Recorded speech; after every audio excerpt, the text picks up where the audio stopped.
From the second team captain's words, Lin Yu couldn't help but feel a little emotional. Sure enough, the order people also went to stake out. Although what she did under the identity of Zhu Ming was not as famous among the general player base as Mei Mei, it had definitely attracted attention in the high-end players' circle. Just the fact of resurrection from the dead was enough to be eye-catching. What's more, she had hidden it from Order and the Psychological Society, and now she had been removed from the forum and joined the Psychological Society. Compared to these points, being very close to the people of the Freedom Alliance might not even be a big deal. Going to Xia Yu's home under the identity of Mei Mei really reeled in a lot of useful information.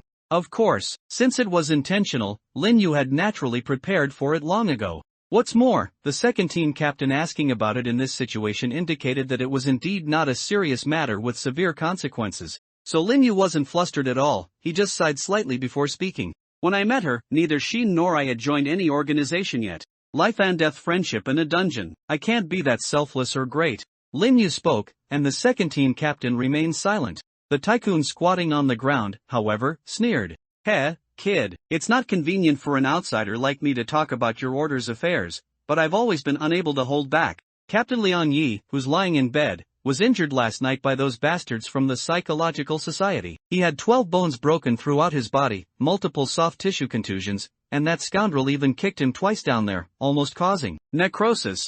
You can't be selfless and great, but if you want to join Order, you should at least be able to distinguish between right and wrong, shouldn't you? Lin Yu understood. The tycoon was called here to play the role of the bad cop. I have to say, the tycoon's acting skills were as mediocre as ever. This boss of the Jiang'an Hall, a fourth-tier expert, and a powerful player ranked 27th, spoke sternly but didn't give Lin Yu any sense of oppression. Lin Yu looked at the tycoon and responded neither subserviently nor arrogantly. But that was not Zhu Ming's doing. If I encounter her again, I will certainly not hold back. If she has already done something heinous, I will kill her with my own hands, and now I will also sever all ties and personal connections with her.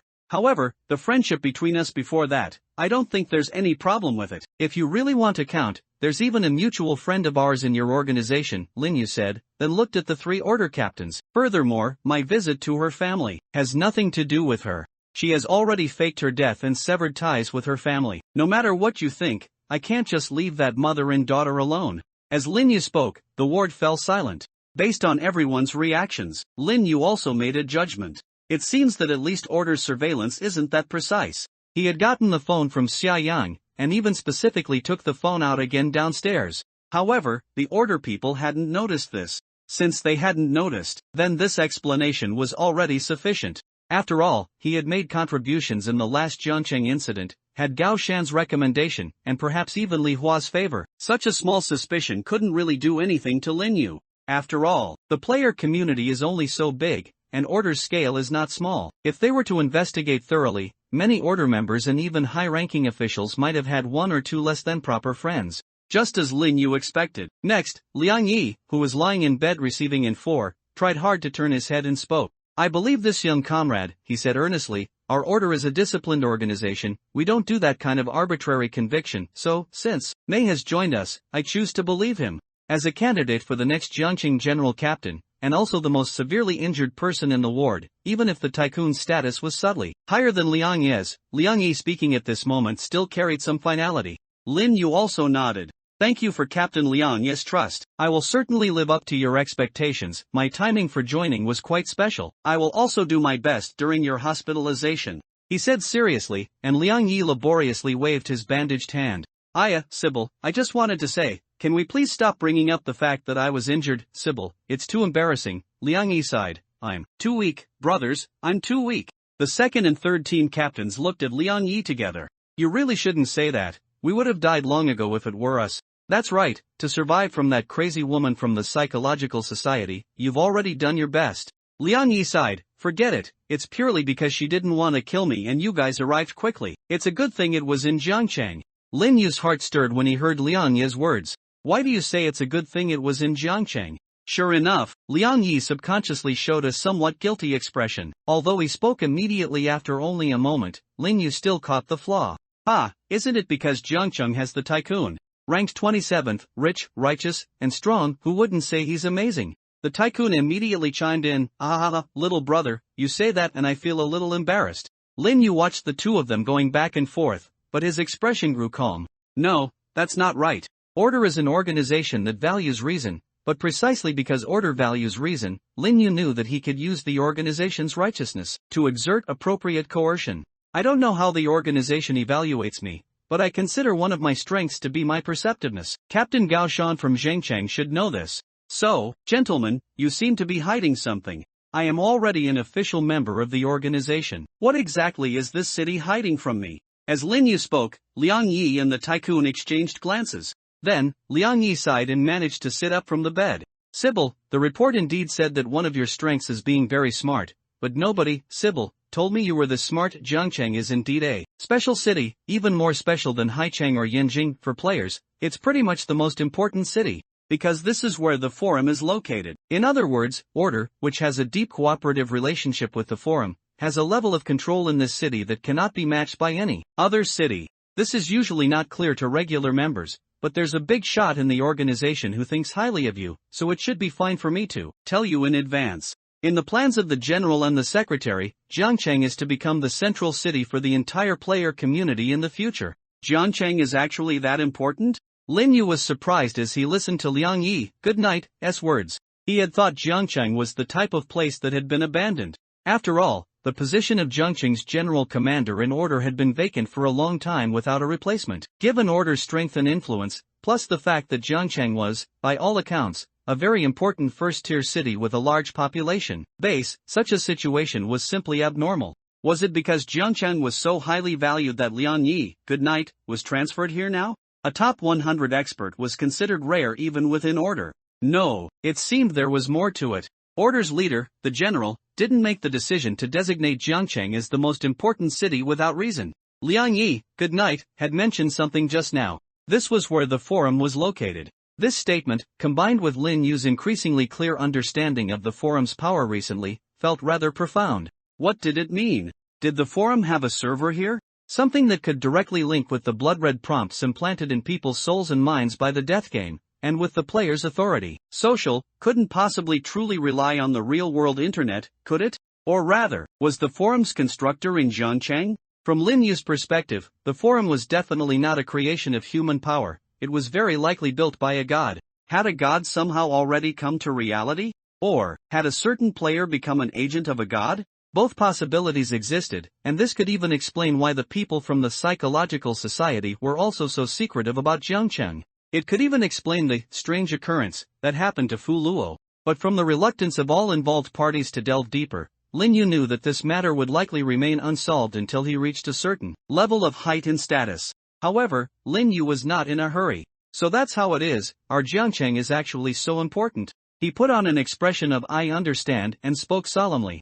Then I must work even harder. Lin Yu said seriously, and Liang Yi, good night, also nodded vigorously. Very good, members of Order should have such spirit. Mei, I now formally appoint you as a member of the first squad of the Order Zhangcheng General Team. Liang Yi, good night, announced, and the captain of the second squad next to him took out a badge. The badge was a silver shield shape, with a red 5-pointed star-shaped protrusion in the middle. Lin Yu took the badge. On the back, there was a serial number. The number read Z270101176. Keep this safe. It's our internal Order badge. It's not an item, but it can be taken into dungeons. It has no functions, but it can identify your identity. You can choose to wear it or not, but the organization recommends carrying it with you at all times. From now on, you can use this to enter and exit any branch and stronghold of Order. Once your equipment arrives, we will also send you information on where to collect it through the workgroup. By the way, the Order headquarters in Zhangcheng is inside the old shipyard factory area in the South District.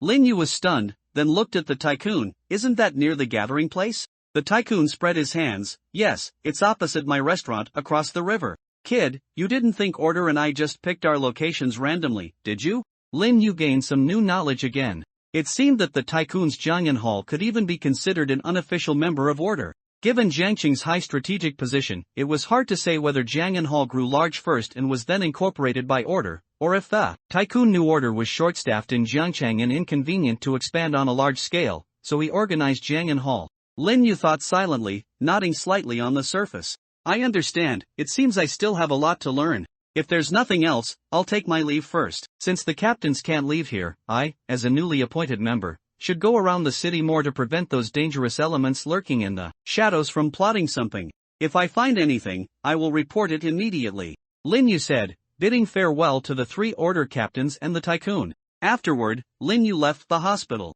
And after leaving the hospital, Lin Yu found a place and once again transformed into Xia Yu's appearance. Then, Lin Yu chose to head straight for Lin Yan's villa. What he had said just now wasn't entirely a lie to the 3 order members. Lin Yu was genuinely going to find the unstable elements lurking in Jiangcheng and inquire about what she was doing. The thief was the player who most fit the definition of dangerous element among those permanently residing in Jiangcheng. Despite her actual timid behavior, she was, after all, a backbone member of the Freedom Alliance and a notorious Tier 2 player who had been expelled. Arriving at the villa gate, this time Lin Yu openly pressed the doorbell. Ding dong! Soon, the intercom at the door was connected. Lin Yu looked at the camera, which began to flash green, and greeted with a smile. Hello, I'm looking for Lin Yan. I'm Dr. Xia, working at Aishin Beibei Pet Hospital, here for a home visit checkup for the dog. As Lin Yu spoke, a middle-aged man's voice came from the intercom. Oh, it's little Dr. Xia, come in, the middle-aged man said, unlocking the door for Lin Yu. Lin Yu swaggered in through the main entrance of Lin Yan's house, looking at the Rottweiler lying in the villa's courtyard.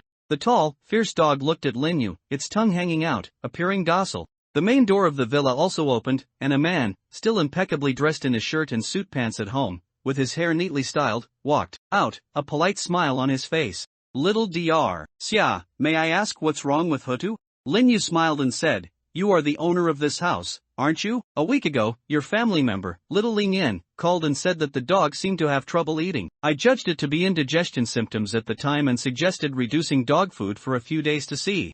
Now a week has passed. It was supposed to be a phone follow-up, but I happened to be passing by after delivering a dog to another household today, so I simply came to check in person. This way, seeing the dog's condition myself, I'll be more at ease. Lin Yu finished speaking, then emphasized again. Don't worry, this home visit of mine is purely a personal act, and I won't charge you any extra fees. Of course, I apologize for the disturbance. After all, I had sent a message beforehand, but your family did not reply. He spoke flawlessly. That's quite the excuse you came up with, Lin Yan whispered, squatting beside the dog and watching Lin Yu pretend to examine it. Aren't you afraid my parents will see through it? A home pet checkup sounds way too unreliable. Most human judgment is based on experience. They'd have a hard time imagining what else I'd be here for if not to check on a pet, Lin Yu said, calmly. Besides, I really am a veterinarian.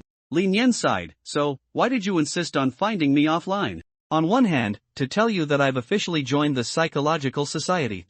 As Lin Yu spoke, Lin Yan looked a little surprised. That was efficient, but seeing as your account was purged from the forum, I probably should have guessed. Hearing Lin Yan's words, Lin Yu immediately asked, you were purged from the forum ages ago, how can you still see the announcements? I bought it from the Hunters Guild. Since you've been purged, I can tell you this, many players secretly compile forum news into a brief, like hot posts, leaderboard changes, and such, specifically to sell to us purged members and the 3 named organizations, Lin Yan said calmly. It's already a very mature industry chain. If you need it, I'll recommend it to you. Of course, this is a relatively common channel. Lin Yu wasn't surprised by this answer. He knew such methods definitely existed, but Lin Yu hadn't expected it to be so simple and direct. No thanks, I have my own channels anyway. I wanted to ask, how can I achieve the public withdrawal standard for joining the Freedom Alliance? Do I just say it directly in a crowded instance, or go to the Hunters Guild and post with a photo of my ID? Lin Yu joked, and Lin Yan stroked her chin. There's no definitive answer for that, but it definitely needs to cause a huge uproar. Among us, the mortician and the chef met this condition. You can refer to their methods. The mortician withdrew from the Marauders. She, as a member of the Marauders, single-handedly massacred their entire Chongqing branch, then publicly claimed the Hunters Guild bounty and sold all the confiscated items at super low prices at an auction. Through a message at the auction, she fulfilled this condition. I will not continue to debase myself by staying in a boring and cheap organization, those were her exact words. Precisely because of this, some within the Marauders now consider her an even more detestable existence than Order. If she were to go to the Southwest now, she'd probably be relentlessly hunted by the Marauders members there. As Lin Yan spoke, Lin Yu was quite surprised. Although he hadn't yet met the mortician in his Zhu Ming identity, he did remember her. She was the pale-skinned girl in gothic attire who spoke airily, who came to Jiang City last time. This person did seem somewhat ruthless, but he hadn't expected her to be ruthless to such an extent. That's truly impressive. I might be able to use that method. Lin Yu said, and Lin Yan sighed. Although I know you might like that move, don't use it. Anyway, listen to the chef's approach, his is a bit gentler. His previous organization was order, so his method was to directly inform the general and the secretary, that is, the number 1 and number 3 figures of order, of his intention to send a letter. At the same time he mailed the letter, he also publicly posted it on both the forum and the Hunters Guild. Although the forum post was later deleted, he put out a bounty on the Hunters Guild, randomly selecting 3 players from those who replied to his Hunters Guild post to receive edible items of top quality, personally made by him. Lin Yu sighed. That does sound gentler, but that must have been based on him already being very famous, right? Lin Yan nodded. Indeed, at that time he was already a very famous chef player. The items he made were widely popular at various gatherings. But you're not completely unknown either, especially since we were matched with Fulpulo in the last instance. With that super loudmouth, I feel it's only a matter of time before you become widely known through his bragging. Lin Yan reminded him. Lin Yu paused, then reluctantly admitted, that's true. Even Mei Mei's ability as a doctor almost never disappeared, and at least a third of that credit went to Fulua. Now that you mention it, that does have some reference value. Lin Yu whispered. Lin Yan said with a grin, now you know to worry. I told you earlier, Wang Gu and I could have just recommended you, and it would have been done. No, joining this psychological society is something I absolutely must do, Lin Yu said nonchalantly, because I hold grudges. Lin Yan paused, then sighed. It seems you still lean towards the former. She had already realized.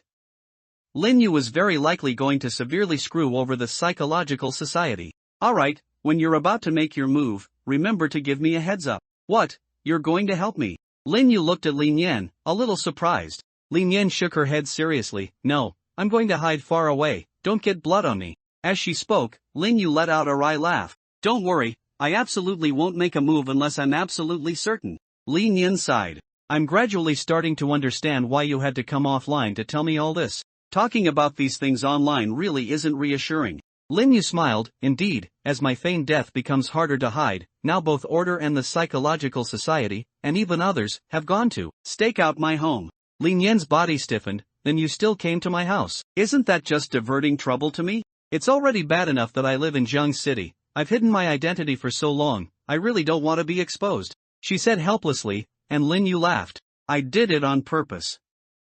Just kidding, just kidding. It's still impossible for me to be directly targeted. Before each mask switch, Lin Yu would wander around, disrupting his route for a long time, and finally choose a place with almost no surveillance to complete the identity switch. Even after switching, Lin Yu wouldn't immediately emerge, but would again move covertly in the same manner for a long time. In a large provincial capital city, especially one where urban construction and planning were inherently somewhat chaotic, Lin Yu felt that in such a situation, even if he was occasionally caught once or twice, it would only be regarded as those already connected identities meeting up. However, since Lin Yan had brought the conversation to this point, Lin Yu also took the opportunity to ask the most important reason he had come to see Lin Yan. So, what exactly is so special about Jiang City? Lin Yu came to find Lin Yan, partly to tell his link and mouthpiece with the Freedom Alliance that he had already joined the Psychological Society, and that the plan was in motion. On the other hand, Lin Yu also wanted to cross-verify the information he had just heard from Order, and the statement Lin Yan gave was indeed not far off the mark. There's an unspeakable, unmentionable great terror in this city. I can only tell you it's roughly related to the forum. I don't know anything more. Lin Yu got the answer he wanted. The time for his feigned inspection was also nearly up. So after concluding that the dog is fine, Lin Yu once again swaggered out of Lin Yan's house. This visit brought Lin Yu an unexpected gain. Lin Yan seems to be quite in awe of her parents. He had originally thought her family was a more lenient, hands-off type. Now it seemed that although Lin Yan's father appeared gentle, he seemed to hold absolute authority in the household. This not only greatly deepened his understanding of Xia Yu, Lin Yu also filled in many gaps in Lin Yan's character. Maybe in the future, if there's trouble, I can borrow her identity. Lin Yu thought to himself. If he needed the thief ability, he already had old Yao for identity. If he were to use Lin Yan's identity, he would definitely value her status as a member of the Freedom Alliance and her reputation as the divine thief. As for whether it would cause trouble for Lin Yan, although their relationship was now somewhat like half-partners, Lin Yu still didn't mind letting Lin Yan suffer a bit. Even if it was intentional back then and he returned it afterwards, that little girl really did steal his bicycle. Anyway, she'd get into trouble on her own. Lin Yu thought without any psychological burden. After leaving Lin Yan's house, Lin Yu temporarily had nothing else to do. Xu Ming had joined the Psychological Society, and Mei Mei had joined Order. Lin Yu's mission was completed successfully. Next, he had to quickly review. There were 2 more exams on Monday and Tuesday. President Shin Bingmiao had said there would be many performance opportunities during the summer vacation. Although Lin Yu had been forced to perform and hone his acting skills on the spot almost every day since joining the Death Game, he still wanted to perform on stage and systematically learn more acting techniques. Upon returning home, Lin Yu was surprised to find that, even though it was a weekend afternoon, Lin Zhao seemed to be home. When he left in the morning, the living room window was open, but now it was closed. "Ha, sister, you're home?" As he spoke, Lin Zhao walked out of the kitchen, wiping her hands. "Yes, I'm back. Not opening the shop today?" Although Lin Yu often hoped his sister would rest more, seeing his usually restless sister actually resting at home still surprised him. Lin Zhao smiled and said, "I'm not opening the shop today. You're almost at the end of the semester, so I'm making you something to nourish your brain and body." Lin Yu sniffed hard, and indeed, the aroma of stewed fish wafted through the air. He loved to eat fish. However, Lin Yu couldn't help but complain, "Sister, it's rare for the shop to close. At least rest, don't be busy even at home. This is a final exam, not the college entrance exam." Lin Zhao put her hands on her hips. "Does a final exam mean it can't be taken seriously? It's pointless to pick apart my words. Did I mean that a final exam shouldn't be taken seriously?" Lin Yu helplessly defended himself. "Oh, it's just that you've been running around a lot lately. Unlike the previous semesters," Lin Zhao waved her hand, "you have to earn money and balance your studies, so I'm being considerate of you. And..." Lin Zhao pointed to the shelf nearby. There was a paper bag there. Lin Yu was a little stunned. What's this?" "Your classmate, the president of the drama club, came by," Lin Zhao said with a smile. "She said it was a sponsored phone, one for everyone in the drama club. And then she also told me to keep an eye on your studies, absolutely not to let you fail, saying that you have a very important tour performance during the summer vacation. Oh, your president has such a sweet mouth. She called me sister over and over, praised me for being young, and even gave me skincare products." Lin Yu looked at Lin Zhao, who was beaming, and could probably imagine how Shin Bingmiao had charmed his sister. Senior sister is indeed very emotionally intelligent. Afterwards, Lin Yu picked up the paper bag and walked into his room. "She said there wasn't a phone for me, but there still is?" Lin Yu took out the phone box from the paper bag. "The latest fruit phone, and it's the top-tier Pro Max version." Lin Yu looked at the box, speaking with some emotion. There was also a sticky note on the box. "To my dearest Ace, yours, of course, has to be 2 grades higher than there's W." Looking at Shin Bingmiao's sloppy handwriting and emoticon doodle, Lin Yu pouted. So she was afraid that differential treatment would cause dissatisfaction. Although his earlier remark about his sister being emotionally intelligent was somewhat of a joke, Lin Yu now had to admit, Shin Bingmiao's handling was indeed highly emotionally intelligent. This is too extravagant.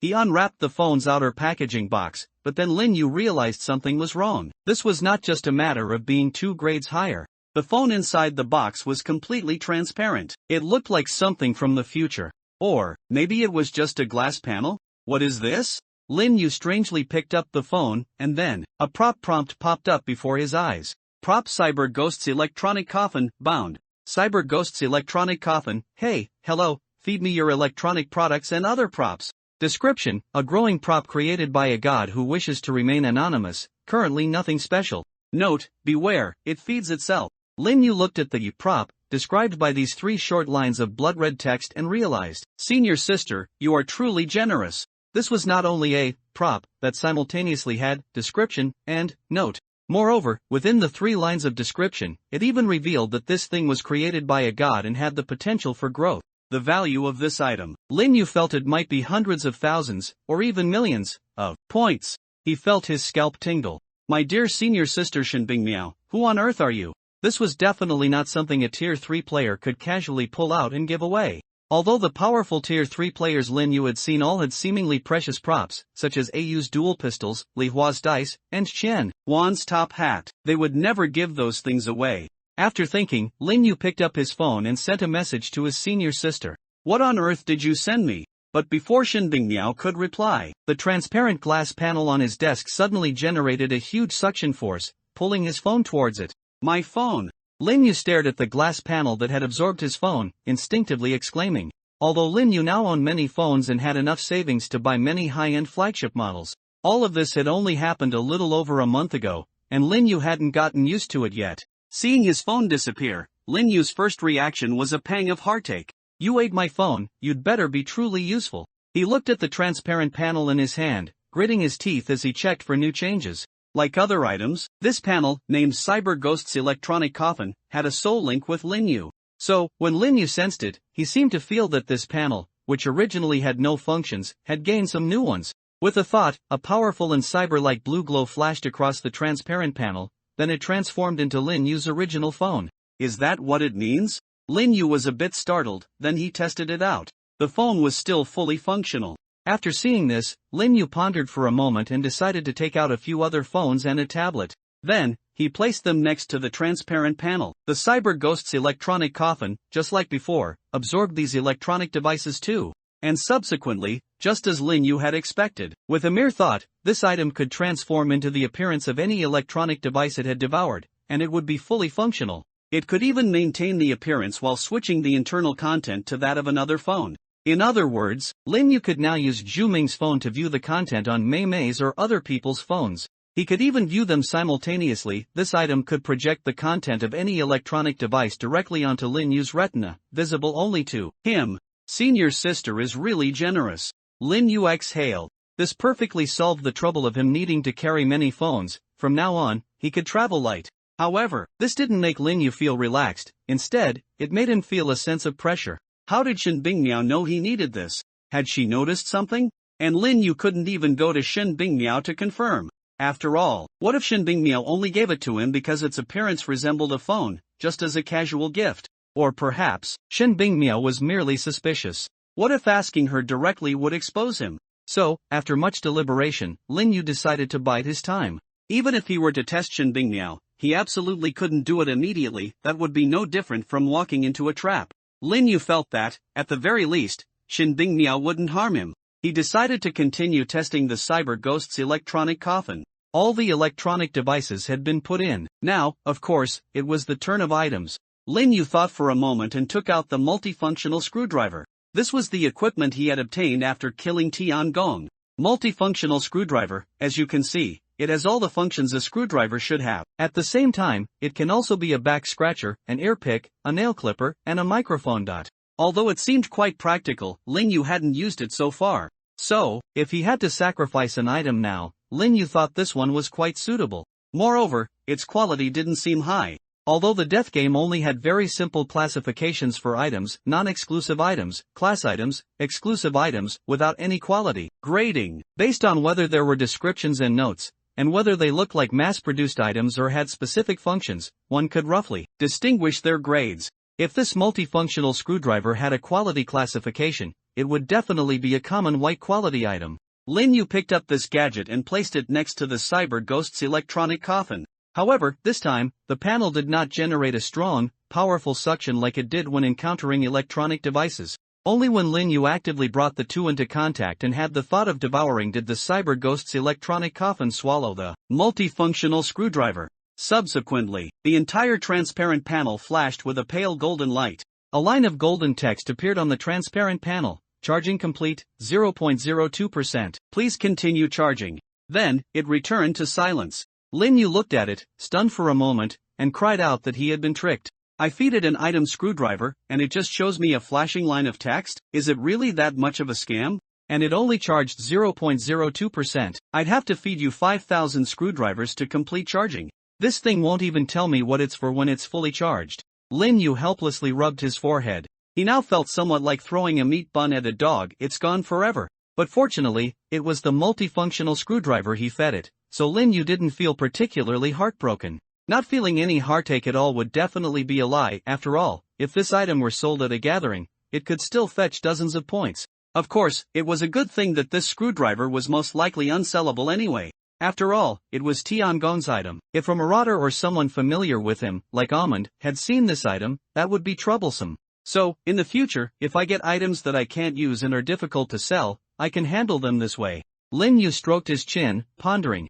Although he didn't think such opportunities would be particularly frequent. After all, Lin Yu had too many identities. If a certain item was deeply bound to one identity, it would be inconvenient for other identities to use. It's So, in the future, he might still need to equip different identities with various different items. Currently, Ling Yu didn't even have enough items on hand. Next time I have a chance, I'll ask senior sister, though I always feel like she probably won't say anything. Lin Yu thought about it, then transformed the transparent panel into the appearance of his phone and sent a message to Shinbingmiao.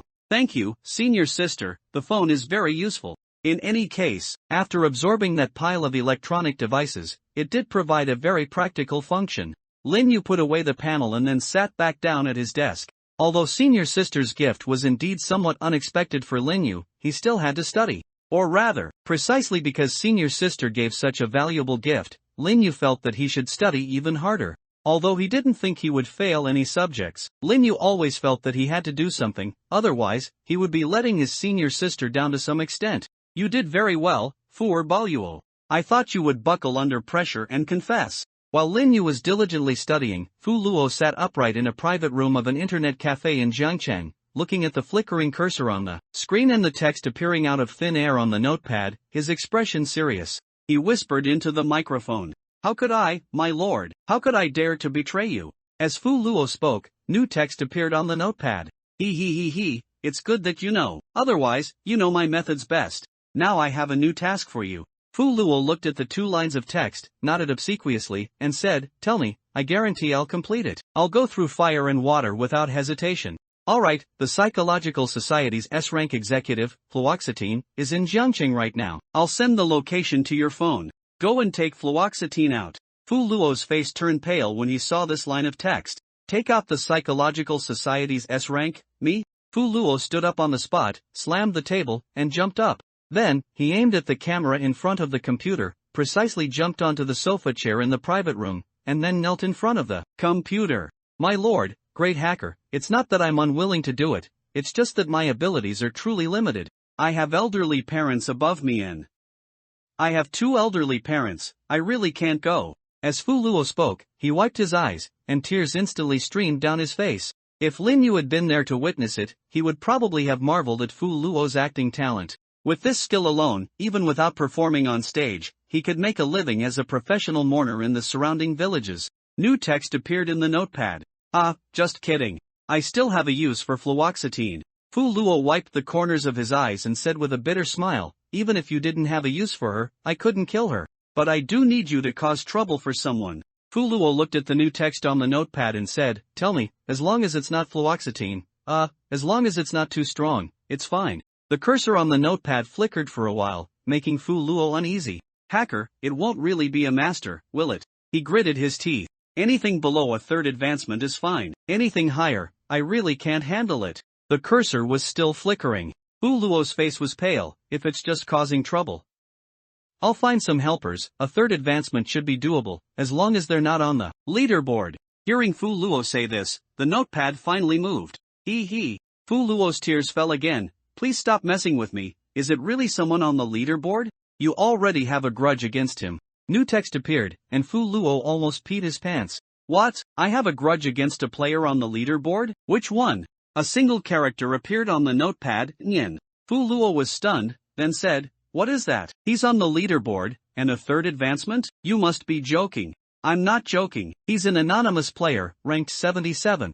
And seeing the text on the notepad, Fu Luo, on the contrary, calmed down. If it's that guy, it might be worth a try.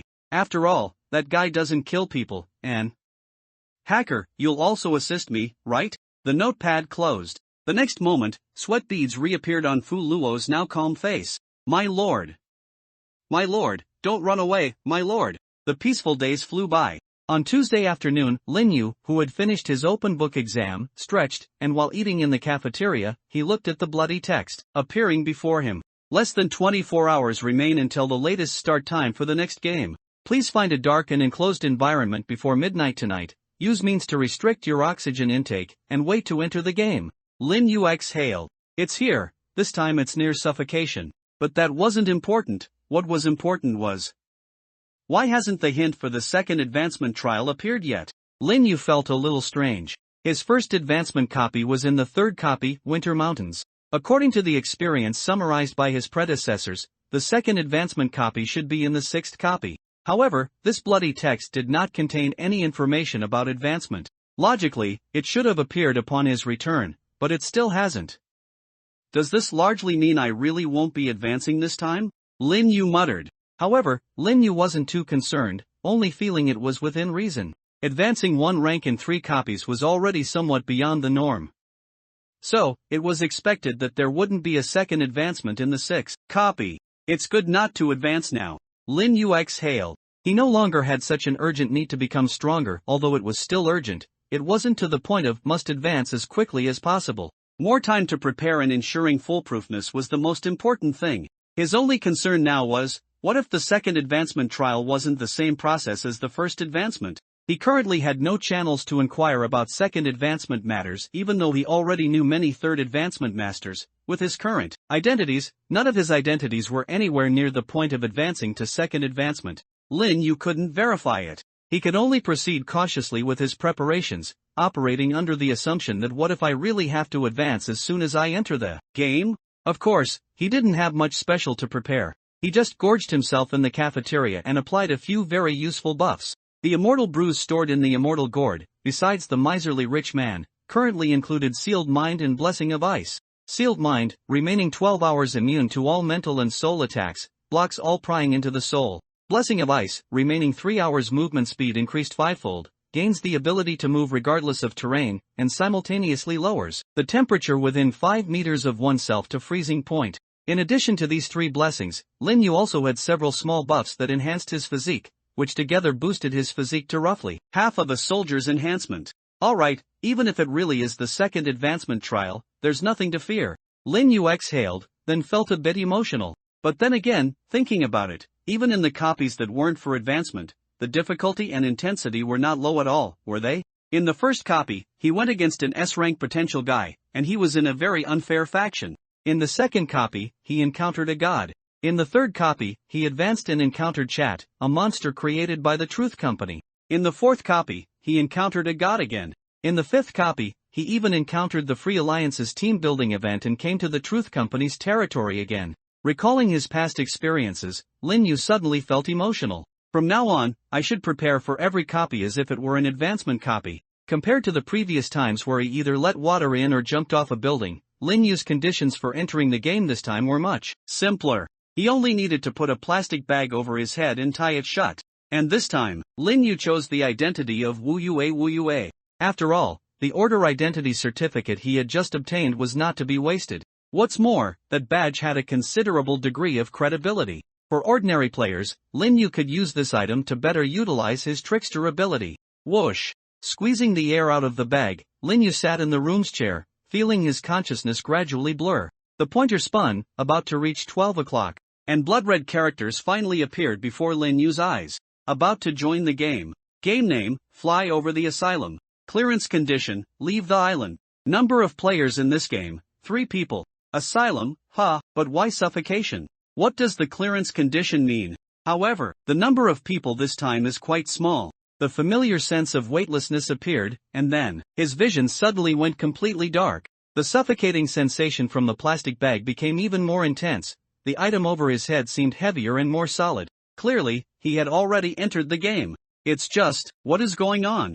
What kind of item did this copy put over his head as soon as he entered? Lin Yu instinctively reached out to remove the head covering, but he unexpectedly found, why are my hands also restrained? His hands were tightly bound and tied behind his back. Not only that, after careful sensation, he found that his entire body seemed to be firmly fixed, with extremely low mobility. Fortunately, even so, it was not a desperate situation for Lin Yu. Hannah, release me. Hua, received. Following Lin Yu's summons, he felt Hannah land on his shoulder. But before Hannah could execute the command, Lin Yu suddenly called out to Little Octopus. Wait a moment, Hannah. Hua, what's wrong, Director? First, keep yourself hidden, observe if there are any unfriendly guys around, and then tell me what environment I am currently in. Lin Yu said calmly. Although he was having some difficulty breathing now, he wasn't completely out of breath. Although the item on his face was very tight, a small amount of air exchange was still possible. Based on the current situation, Lin Yu felt that it would take at least an hour before he would enter a state of hypoxic coma. There was even a period of time from hypoxic coma to irreversible brain damage and death. So, after calming down and thinking, Lin Yu felt that he didn't need to rush to escape. Ordinary new players might be scared by being in danger and having restricted movement right at the start, making them eager to escape. But Lin Yu's psychological fortitude and the scenes he had witnessed were simply too many, so he felt that preventing traps was more important than escaping right now. And just as Lin Yu expected, Hannah's feedback came quickly. Director, you seem to be in a solitary confinement room. You are currently tied to a chair, wearing a full-body restraint suit. The room's walls and floor are padded, and the lighting is very dim. And there's a creature in a white coat with its back to you, probably a doctor. That doctor is about 3 meters tall, with a shoulder width exceeding 150 centimeters. He shouldn't be human. He seems to be preparing an injection. Lin Yu heard Hannah's feedback and let out a breath. A doctor 3 meters tall with shoulders 1.5 meters wide, indeed not human-like. However, how do you estimate his strength? Large size is a relatively intuitive indicator of strong power, but in the death game, it's not just large size that indicates strength. Hannah had been learning from Ka since she was young, and her eyesight had always been very keen. In this situation where he couldn't see, Lin Yu naturally chose to trust Hannah's judgment. And Hannah's voice quickly rang out, Director. In my opinion, this guy should only have combat and physical strength. If it's close combat, he might be slightly stronger than you. Slightly stronger than me? Lin Yu had an idea in his mind. He immediately chose to summon his other pet besides, Little Chef Apprentice, Truth Company Security Delta Group Leader. Take him down, Stiller. Lin Yu released Stiller from his item space. Dong! The sound of tactical boots stepping on the padded floor was muffled and calm. Oh, so this is the copy you mentioned, right? However, Director, does such a big fool really require me to take action? Stiller's coldness carried a hint of arrogance. Before Lin Yu could respond, he heard a low, hoarse roar from the other side. Hoo! It sounded like intimidation and deterrence, accompanied by the clanking of metal. It sounded like the 3-meter giant was roaring and picking up something from a metal tray. Ignorant fool! Lin Yu felt Stiller jump over him, and then a muffled collision sound echoed in the air. Bang! Stiller's sneer came again. So it's not ignorance at all, but simply an empty shell? How pathetic! Then, Lin Yu heard two sounds, Poochie and Kacha. It was probably Stiller inflicting some heavy damage on the 3-meter-tall thing. Next, Stiller landed again, the sound of his boots stepping on the ground.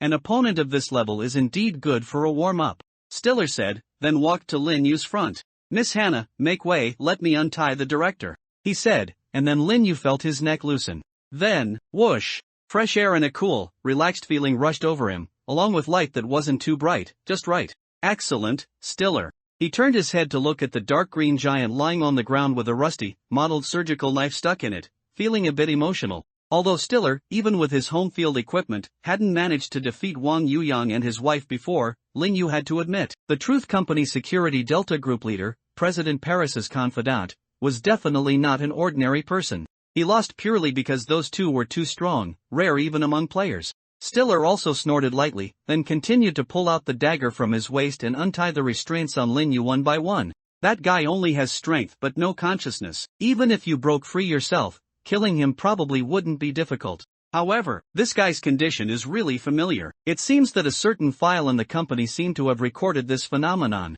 I only remember the name. It seems to be called soul dissolution into body. Soul fusion? Just hearing the name, Lin Yu felt he could guess the general symptoms. But that wasn't important. What was important was, could this be another world where the Truth Company is located?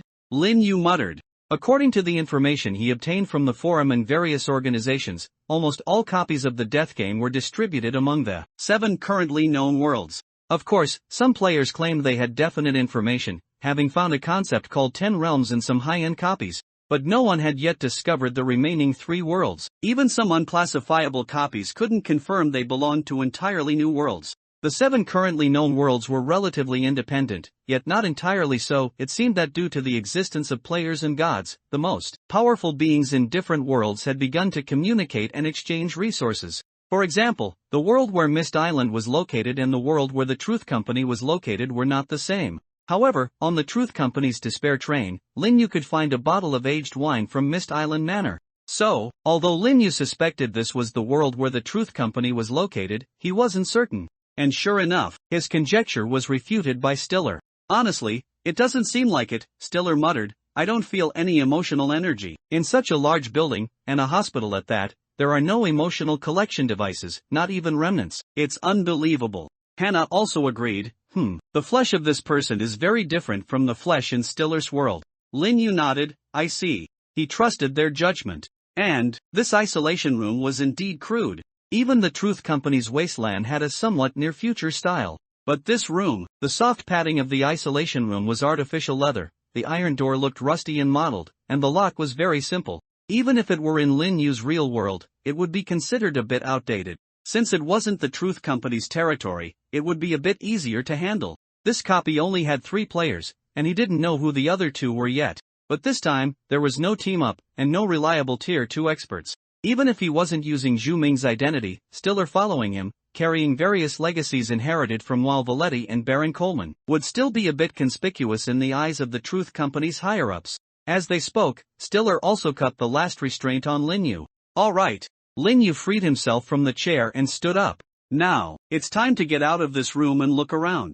Although he didn't yet know what the island mentioned in the mission clear conditions referred to, the theme of this copy should be escaping this facility, which was probably a mental asylum. Judging from Stiller's performance just now, his bodyguard should be able to handle most of the enemies that appeared in the early stages of this copy. The fact that the monsters in the starting room could be instantly killed indicated that the difficulty of this copy might not be too high. Lin Yu even felt a bit optimistic. And just as he was about to figure out how to open the door, the lock suddenly made a turning sound. Lin Yu frowned slightly, waved his hand, and instructed Hannah, disguise Stiller and hide him for now. Although this wasn't a Truth Company copy, Stiller was still too conspicuous. Hannah bounced onto Stiller, and then an invisible disguise covered Stiller. Quack, don't move, Mr. Stiller. Stiller also stood still obediently, looking warily at the door. And very quickly, the door opened. A woman with gold-rimmed glasses, tied-up hair, and a loose black shirt, with a hairpin in her mouth, carefully pushed the door open. Seeing the fallen behemoth and the calmly standing Lin Yu in the room, she was startled. Holy moly, buddy, you're fast, aren't you? You've already broken free and even knocked down this terrifying guy. The other party spoke with an undulating Shangtan accent, opening the door a little wider. Seeing her posture, Lin Yu naturally understood. This person was a player. Lin Yu raised an eyebrow and said calmly, you're not slow either, you've even found me directly. After Lin Yu expressed his willingness to communicate, the woman relaxed her guard a bit, carefully slipped through the door, and slowly closed it. Lin Yu also got a clear look at her. Her features were delicate and proper. She was in her 20s, with a somewhat celebrity-like appearance. Not at all, buddy, the woman said in a lowered voice, I just took advantage. First, I'm a thief, and second, I ran directly, I didn't fight the big guy in my room. Now it's still angrily pacing the hallway looking for me. She said, exhaling, a relieved expression on her face, but it's good that you can solve it. This copy doesn't look like a confrontational one, let's team up. I'm from the Night Watchman, a proper big organization, trustworthy. She said, then pulled out a small black booklet from her embrace and opened it. It looked about the size and style of a driver's license, but what was written on it was the certification information of Night Watchman Star City, branch executive. Lin Yu casually took it. This thing, like the Order Shield badge, could even display props descriptions. Night Watchman passport, player-made item, produced by the Night Watchman. These were indeed genuine anti-counterfeiting proofs. Official members of large righteous organizations like Order, Night Watchman, and Player Mutual Aid Society basically all carried one. Lin Yu naturally believed her, then solemnly pulled out the badge he had just received. Hello, comrade from the Night Watchman, I am Woyue Wuwei, a member of the first team of the Order Jiangcheng branch. This is my badge. He also handed his badge to the woman. When the woman heard Lin Yu's words, her expression, already showing surprised joy, brightened even more after receiving the badge and confirming it was genuine. Oh my goodness, an official member of Order. She quickly returned the badge to Lin Yu. This is stable now. Hello, comrade, I am Max from the Night Watchman, Tier 1, Thief. My advancement direction is Myopers, skilled in infiltration and information gathering. When Lin Yu heard the woman's introduction, he felt something was off. Why is your code name Max? Aren't the code names for the Night Watchman all birds and beasts? Ordinary members use ground animals, and core members use flying ones. Faced with Lin Yu's question, the woman who called herself Max looked a bit embarrassed, and her Mandarin, which had only a slight accent, completely slipped into the Xiangjiang River. My name might not sound very good, she said coyly, but seeing Lin Yu's silent gaze, she still spoke a little shyly. Comrade, my internal code name in the Night Watchman is Wild Boar. Max, where did you lead that big guy from your room just now? Are there any other dangerous-looking fellows outside? Given that the name Wild Boar wasn't very pleasant, Lin Yu decided to respect the woman's opinion and call her Max. At the same time, because Order and Night Watchman were both righteous organizations, Lin Yu and Max naturally formed an alliance. Especially after Lin Yu used the heart-piercing monocle on Max. Ever since he saw her order identification, her emotions were only trust, joy, and relief. Facing Lin Yu's inquiry, Max naturally had nothing to hide. Hey, brother, there are probably some other things in patient gowns on the corridor that don't look like living beings. I didn't disturb them. As for where that big guy went, I don't know either. The corridor outside is a loop. I rounded 2 corners and he lost me. Maybe he went upstairs or downstairs? As Max spoke, Lin Yu nodded slightly. It seems there are also many miscellaneous monsters outside. I wonder how their strength compares to the one in the room. Hearing Lin Yu's soliloquy, Max quickly spoke up. Brother, I believe you. You can instantly kill the one in your room, so the ones outside will be the same. It wasn't me who instantly killed him. It was my helper, Lin Yu said, pointing to a corner of the room. That was exactly where Stiller was standing. At the same time, Lin Yu communicated with Hannah in his mind. Change him into a ninja outfit. Ask Stiller if he can imitate a ninja. As Lin Yu spoke, Hannah's response quickly came. Quack, no problem, director, I'll relay the message. Oh, Stiller says he can. After Hannah's reply, a transparent ripple of refraction quickly appeared where he and Stiller stood, like some kind of optical change. Lin Yu knew this was intentional from Hannah. With his disguise level, he didn't need any transition at all. As the ripples changed, Stiller appeared in the corner of the room in a black-clad, masked, hooded, and headbanded ninja image. A look of astonishment appeared on Max's face. There's actually someone else? Stiller stood with his feet together and hands clasped. I am Ninja, Yoroshiku, Ninja. He stood ramrod straight, speaking with full vigor. But Lin Yu could hear that Stiller's voice seemed to carry a hint of resentment. Max looked at this scene, even more astonished. Damn, my brother, how cool. Is this a player on your team? This is my first time seeing the profession of ninja. Lin Yu shook his head. No, this guy is my summoning item. Max was even more surprised. A humanoid with sentience. Brother, who exactly are you? Lin Yu quickly waved his hand. This is an inanimate mechanical puppet. It only executes simple commands in combat. It only knows those few phrases. Don't believe me? Watch. He looked at Stiller and gave him a slight wink. Ninja no. 1. What did you eat for lunch today? Stiller looked at Lin Yu, his eyes revealing helplessness and a touch of annoyance. But seeing the threatening look in Lin Yu's eyes, Stiller still cooperated with great displeasure. I am Ninja, Yoroshiku, Ninja. He clasped his hands again, speaking in a very displeased tone. Max quickly applauded. Amazing, truly amazing. This Ninja no. 1 is too powerful. It must not be cheap, right? It must cost tens of thousands of points. Lin Yu did not answer the question about the price, but instead waved his hand. Alright, let's re-examine my ward and then prepare to leave. Although there are no mandatory conditions, if we stay in the room for too long, it might trigger some unfavorable mechanism. Max deeply agreed. Lin Yu quickly searched the room, and after confirming there was nothing left behind, he gestured for Max that they could leave. She swaggered open the door, completely devoid of the tension and caution she had shown when entering. Outside, as Max had said, was a looped corridor. Calling it a loop wasn't entirely accurate, because Lin Yu, looking through the window and the mist, could roughly determine that the hospital wasn't made of 4 corridors, but rather some kind of polygon. Specifically, how many sides? After estimating the arc of a corner, Lin Yu felt that if this polygon was a regular polygon, it should be a heptagon.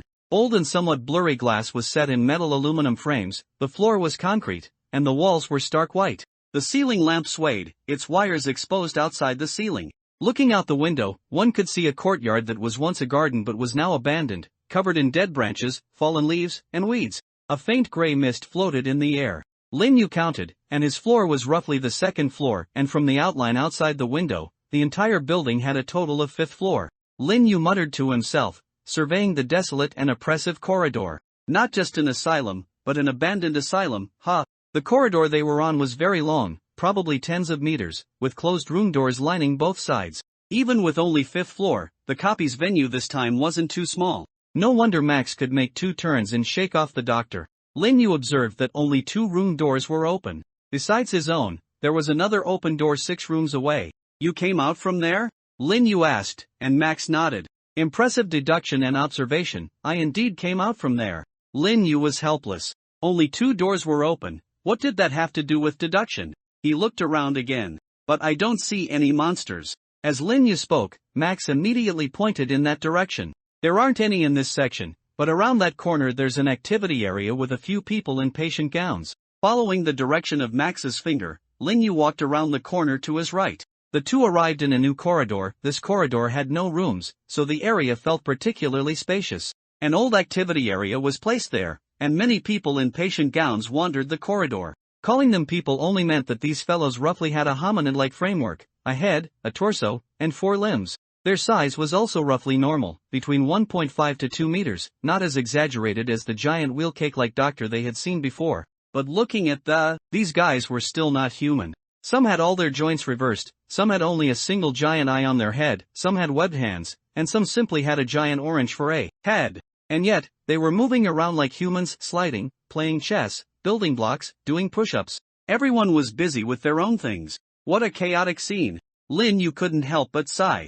These NPCs don't seem to be very aggressive, and they don't seem to be able to communicate much, Max said in a low voice. That big doctor and they also seem to have a relationship where they don't interfere with each other. Hearing Max's words, Lin Yu really wanted to try if these NPCs truly couldn't communicate. Of course, Lin Yu wanted to try even more if these NPCs truly weren't aggressive. Since Stiller was going to do it, he would basically be in no danger. However, doing so didn't quite fit his persona as a member of Order. So, after thinking, Lin Yu spoke. Anyway, let's ignore these patients for now. Dealing with that doctor you released is more important. But since it's still nowhere to be seen, and you have no idea where it went, there should be another player in this copy. We can consider finding him and meeting up as soon as possible. Lin Yu looked at Max. Please find someone. Max was even more surprised. How do you know I have an item that can find people? Looking at Max's astonished expression, Lin Yu sighed. Because you found me before I even left the room. Before I saw so many doors in the corridor, I could still guess if it was because there weren't many doors, and you just happened to run into me. But with so many doors, only 2 were open. Comrade Max, do I look that stupid? Max looked solemn with respect. As expected of Woyue, the forum says that although you are not a detective, you are better than a detective, and even Four Baluo speaks highly of you. It truly lives up to its reputation, and is worthy of its name. As she spoke, Lin Yu rubbed his temples. To be honest, everything I've said so far basically doesn't require deduction. Forget it, just take out the props. As Lin Yu spoke, Max pulled out a golden miniature compass. Alright, spirits of the heavens and earth, spirits of the Jade Emperor and Bodhisattvas, spirits of Odin and Jesus. Good heavens, you believe in quite a mix, don't you? There's even a mythological figure who hasn't been religiousized in there. Lin Yu complained, and Max chuckled. When I bought this compass, they said it came with a matching spell, but I forgot it. I can only say a few random words for peace of mind. Then can it still be useful? Max replied seriously, of course, that spell is for advanced use. The basic use is to find things. As long as I think about what I want, I can get directional guidance. After speaking, Max turned the inner dial of the miniature compass, and the dial drove the pointer to spin rapidly, and finally, the pointer pointed to the diagonal front of the two. Max held the compass and walked quickly, silently passing through the pile of strangely shaped patients. Lin Yu also quickly followed with Stiller. Soon, the two turned another corner and saw a double door. Above the door hung a red light sign with 5 characters, unsafe passage. The glass on the door was covered with blood. Even without these 5 honest hints, Lin Yu knew this passage was unsafe. Especially behind the door, hoarse roars and shouts kept coming. Hearing the commotion, Max pressed against the door, trying to peek at what was happening inside. But the blood was too thick, Max saw nothing. Brother, it sounds pretty wild in there. What do we say? It seems we have to go through here to find someone. Let's find out what's going on. Do you have any detection methods? Lin Yu asked, and Max nodded. Yes, brother. I've been through 20 or so copies. I have a solid foundation. She pulled out a cowcat doll from her that looked a bit lewd in its posture and expression. Then, Max opened a crack in the door, threw the cowcat doll in, and explained to Lin Yu, this thing is called Cheese Cat. It can attract people's attention and forcibly transfer the attack target of low intelligence and non-intelligent units. No attack for now, which means it's basically safe behind the door. Max pushed the door open wide. Inside was a stairwell, but the walls were covered with various bloodstains. Because Max's movements were too fast, Lin Yu's question was only asked after she opened the door. What if there's a highly intelligent one hidden behind the door? Max, pushing the door, leaned against the doorframe and smiled confidently. Then we'll just have to endure it, brother. Nothing is foolproof. It's always when the soldiers come. Before she finished speaking, a bloody tentacle stretched out from behind the door, swiftly wrapped around Max, and dragged her in. Bang! The door slammed shut, and Max's shrill scream came from behind the door. "Save me, brother!" Lin Yu sighed, pulled out the one-hit kill revolver with one hand, and the newly acquired rage spray in corner of shady darkness with the other, then kicked open the door. "Wait for my signal." After giving the command to Stiller, corner of shady darkness was immediately activated. Lin Yu instantly transformed into a shadow and lunged towards the corner behind the door. There, he also clearly saw the scene behind the door. A humanoid monster, covered in what looked like a security uniform, had its limbs transformed into 4 tentacles, which were currently wrapped around Max's ankles, dangling her upside down in the air and shaking her constantly. At the same time, it made incomprehensible shouts. "Shout! Shout!" Lin Yu exhaled and began telepathic communication with Hannah. "There's only one monster behind the door, let Stiller come in and act. If it's difficult, I'll also make a move. I'm currently in a position to support at any time." Quack, received. After Hannah responded, the next moment, Lin Yu saw Stiller kick open another large door, then crouch down and push off the ground to change direction, arriving behind the door, drawing the dagger from his waist and slashing out. The mere inch-long dagger was wielded with the momentum of a reverse, and the effect was just as such. The monster with tentacles for limbs was struck by Stiller's blade, spewing blood and screaming repeatedly, then released the entangled Max. Thud! Max landed headfirst, rolled on the ground holding her head, and only then got up, grimacing in pain. "Ouch, ambushing me, are we?" Lin Yu lightly coughed and looked at Stiller. "Ninja no. 1, you did well." Stiller understood, and stood up straight with clasped fists, somewhat helplessly. However, this time he was unwilling to say his lines no matter what. Max's headache subsided a little, and looking at Stiller standing next to her, she also cupped her hands. "Amazing, Ninja, dude, your item is really fierce. It must be worth more than tens of thousands." Lin Yu also nodded. This was the second time Stiller had nearly instantly killed a monster in this copy. It seemed that the monster strength in this copy was really not great. Coupled with Max's performance just now, Lin Yu was even more optimistic. "It seems I can finally relax a bit in this copy." Although there was only one monster behind the door for now, Lin Yu didn't feel that the corridor was safe after dealing with it. Judging by the sounds he just heard, there should be quite a few monsters in this stairwell. "Up or down?" Lin Yu asked, remaining vigilant. Max glanced at the compass in her hand, then confidently said, "Up." Although the compass was two-dimensional, Lin Yu didn't know how she could tell up from down. But since it was her item, Lin Yu chose to trust her. The two looked at the stairs leading upwards. The lighting in the stairwell was much dimmer than in the corridor, and roars and shouts faintly came from above, making Lin Yu's scalp tingle.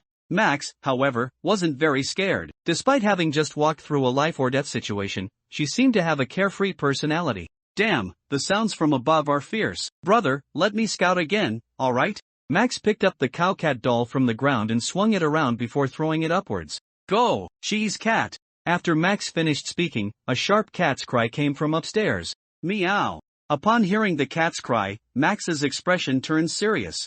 Only one cat's cry. This means the cat was destroyed in an instant. The monsters upstairs might be quite fierce. As Max spoke, Lin Yu looked at Stiller. "No matter, let Ninja know. 1 scout ahead." Stiller turned and glanced at Lin Yu. 3 seconds later, he silently walked up the stairs. At this moment, he no longer cared about the characteristics of a ninja. He pressed against the wall, pulled out a dagger, and walked upwards with a very professional vigilant posture. But before he had taken 2 steps, a dull thud suddenly came from above their heads. Boom! It sounded as if something heavy had fallen. Max jumped in fright. "Damn, the dragon-breaking stone has fallen."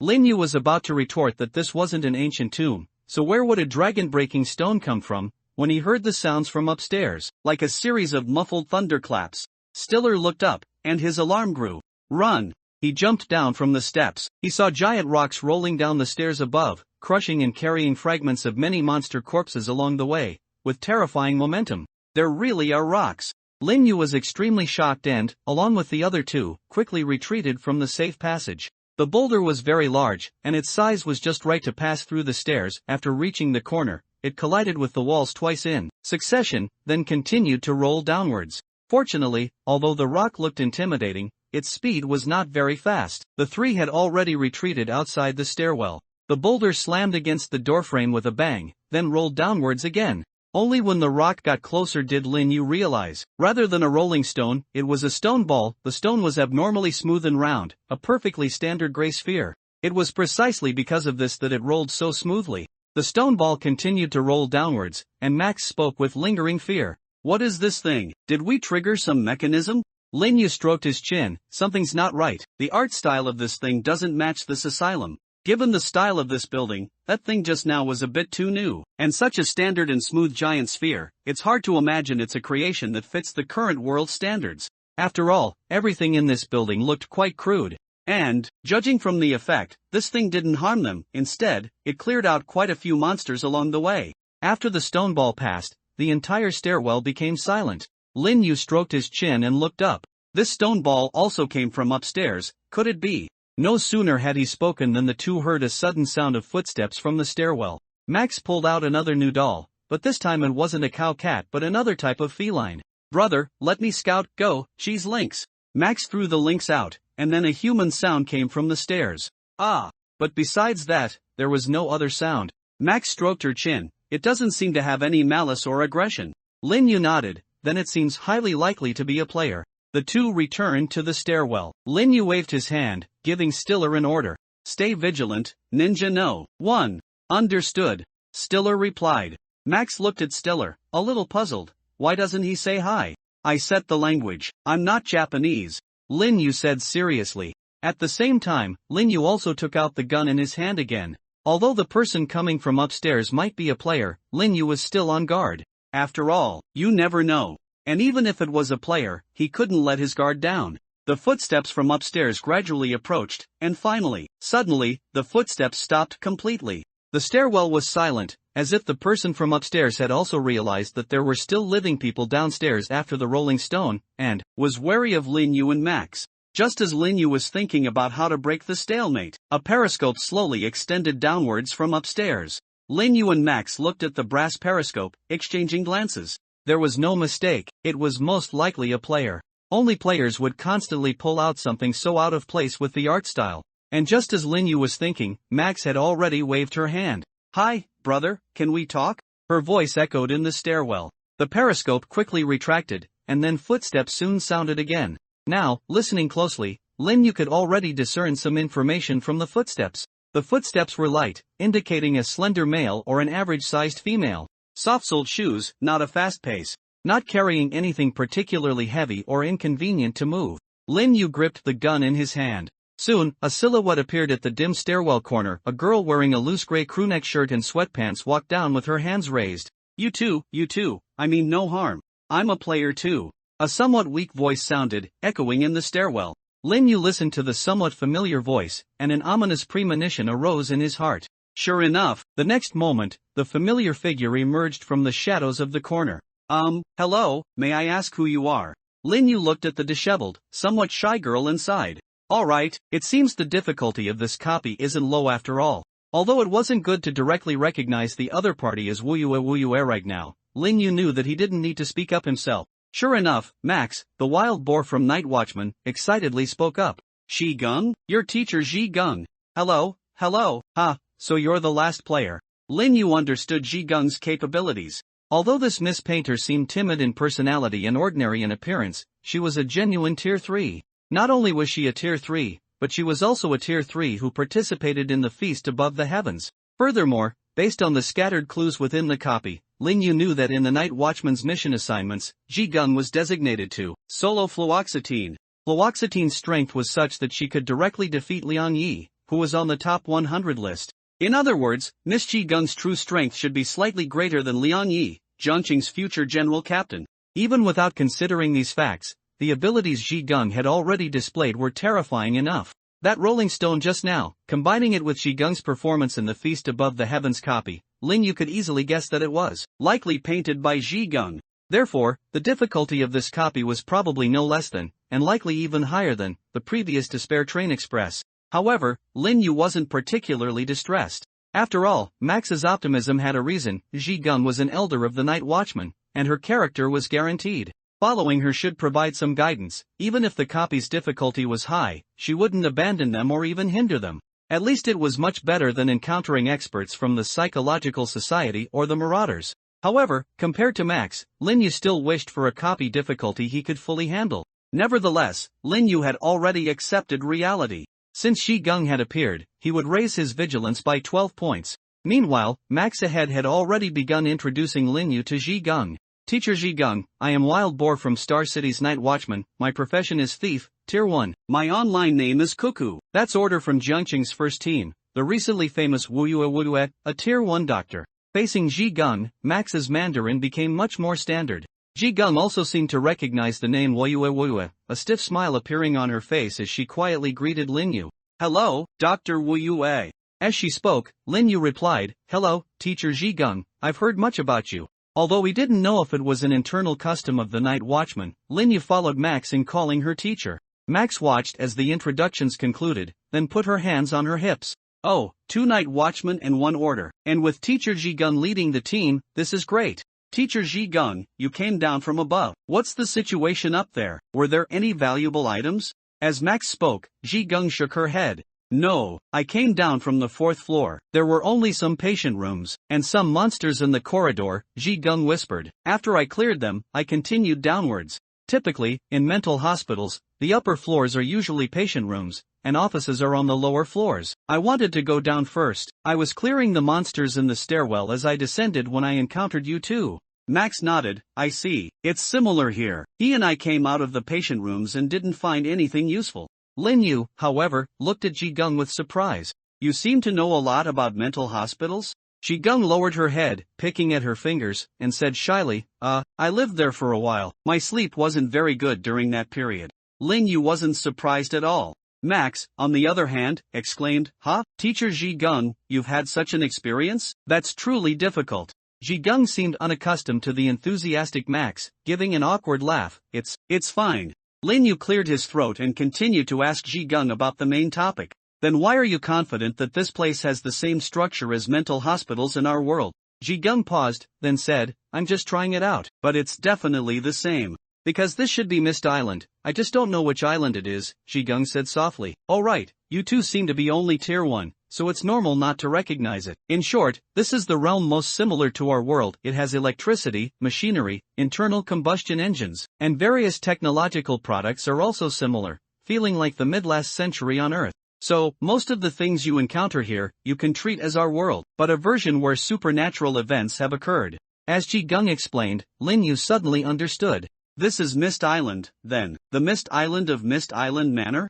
Yes, Jigung nodded. But this is an archipelago. The Mist Island Manor you mentioned is on the main island. We should be on one of the other small islands here. I don't know which one specifically yet.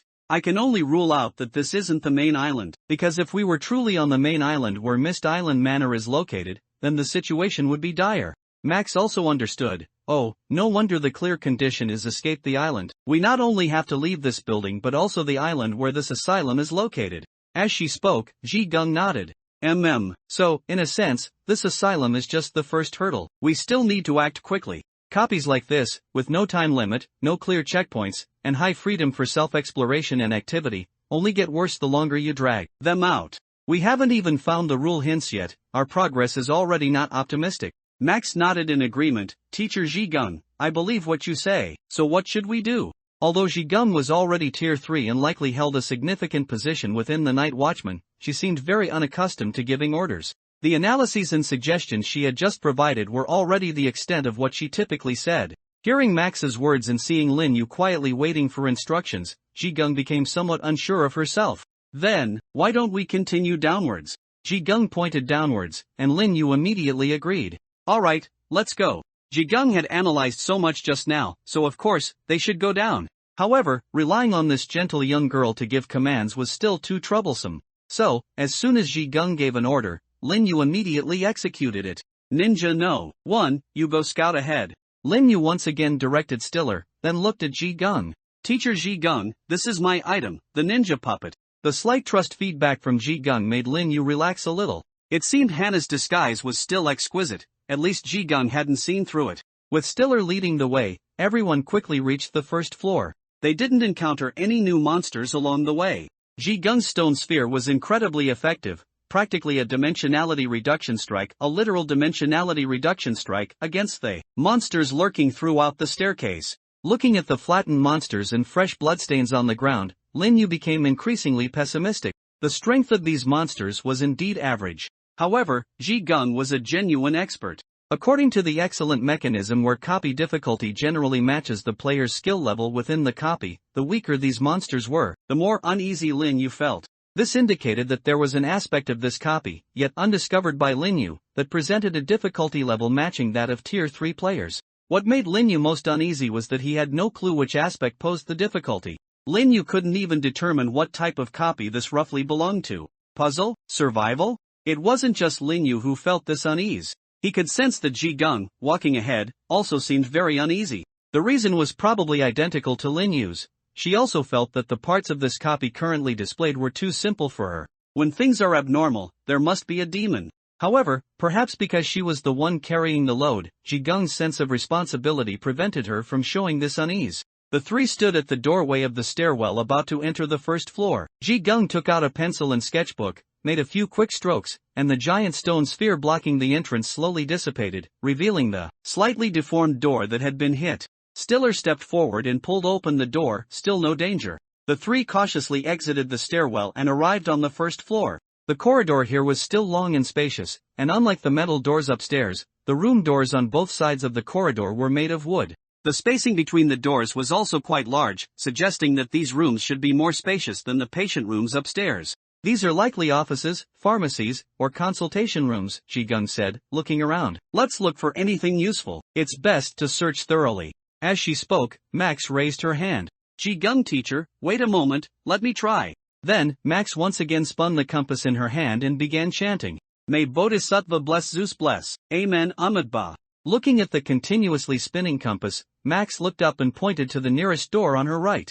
Let's start with this nearest room. Lin Yu was a little curious. Isn't your compass still spinning? Max chuckled. Yes, so it didn't give me a clear answer. If the question is too vague and there are too few known conditions, it's hard for it to draw a conclusion, so I chose one based on intuition. Lin Yu felt helpless. You chose it based on intuition. This Miss Thief was a bit too optimistic. Ji Gung smoothed things over for her junior from the same organization. There's no problem, really. There are 4 rooms in this corridor, we can search them one by one. After all, this floor looks different from the other floors, so being careful won't hurt. As she spoke, Ji Gung reached out and wiggled the doorknob up and down. It's locked, she said, unsurprised, and looked at Max beside her. Do you have a way to unlock it? Max nodded. Of course, although my lock-picking pin is on cooldown, since it's a wooden door, I still have a way. Max said confidently, then pulled out a red fire axe. Open up. Max swung the axe in a wide arc, and with a crash, she chopped a gash into the thick wooden door. Under the astonished gazes of Ji Gung and Lin Yu, Max swung the axe with loud thuds, widening the gash. Then she reached her hand in, fumbled around. A moment later, the door was opened. Max said proudly, how's that, my self-created lockpicking method? As long as the door's material isn't hard enough, it can basically be opened. Lin Yu looked at Max, pondered for a long time, and then spoke. What kind of thief are you, anyway? Do you pick locks like this in real life too? Max said sheepishly, actually, in real life, I'm a law-abiding good citizen. I have a formal job. I'm a front-end programmer at a company. Then why isn't your awakened profession wage slave but thief? Hearing Max's words just now, Ji Gung also couldn't help but ask. Max honestly replied, I've thought about that question too, because I've never stolen anything, but then I thought, maybe it's because I never work overtime, so I'm not a wage slave at all. And I often steal snacks from the pantry, sneak around at work. My colleagues all call me a salary thief. Maybe it's related to that? Max said seriously. Is that so? Lin Yu felt quite shocked. Indeed, profession awakening also has some relation to self-identity, Ji Gung said. I don't make a living by drawing either. With Ji Gung saying that, Lin Yu also understood. If he put himself in her shoes, then his trickster didn't match him at all. Although a unique profession was probably different from an ordinary profession, perhaps potential was also considered.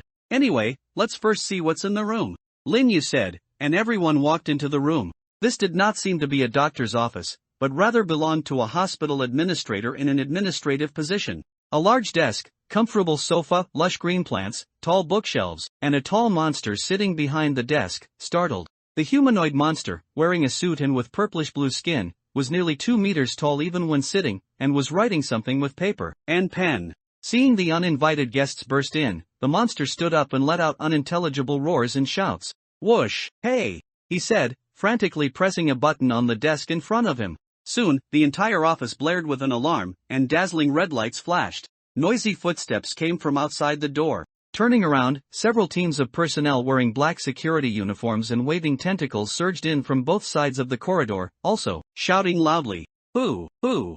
These guards were almost identical to the one Lin Yu encountered behind the door earlier who grabbed Max, but the difference was that these looked much taller. So many. Max was also startled, holding the fire axe and looking outside the door at a loss.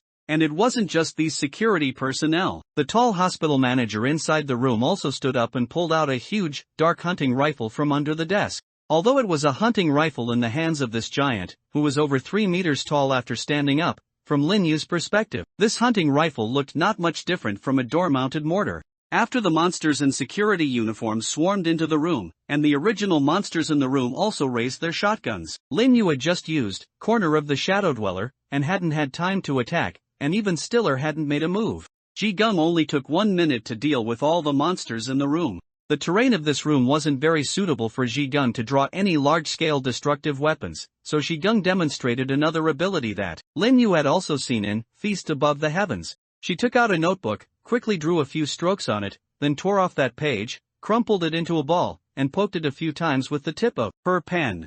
All the monsters were crushed by an invisible force, and then pierced through thin air. The noisy room instantly fell silent, with only the spilled blood and twisted corpses on the ground indicating the crisis that had just occurred. Max clapped excitedly. Great, as expected of Teacher Ji Gung is invincible. Ji Gung shyly waved her hand. Oh, it's nothing, it's quite normal for a Tier 3 to achieve this. It's just a method for quickly clearing out minor enemies. Most Tier 3s who join the organization, even if they don't have this intention themselves, the organization will help them acquire such methods. Ji Gung explained. Then, she changed the subject. Alright, let's search this room. And these monster corpses too. As Ji Gung spoke, the group started to move. There were no discoveries on the security monster corpses, but on what appeared to be the asylum's management personnel, Lin Yu found a handbook and a name tag. The name tag read Director of the Finance Office, which should represent his position and identity within the asylum. And the handbook was titled Code of Conduct for Medical Personnel at the 37th Island Mental Disorder Assistance Center. I think I found rule hints here. Lin Yu held up the handbook in his hand and waved it at Ji Gung and Max. The 2 night watchman girls came closer. Before Lin Yu even opened the handbook, Ji Gung frowned. 37th Island? That's a very high ranking, not very good.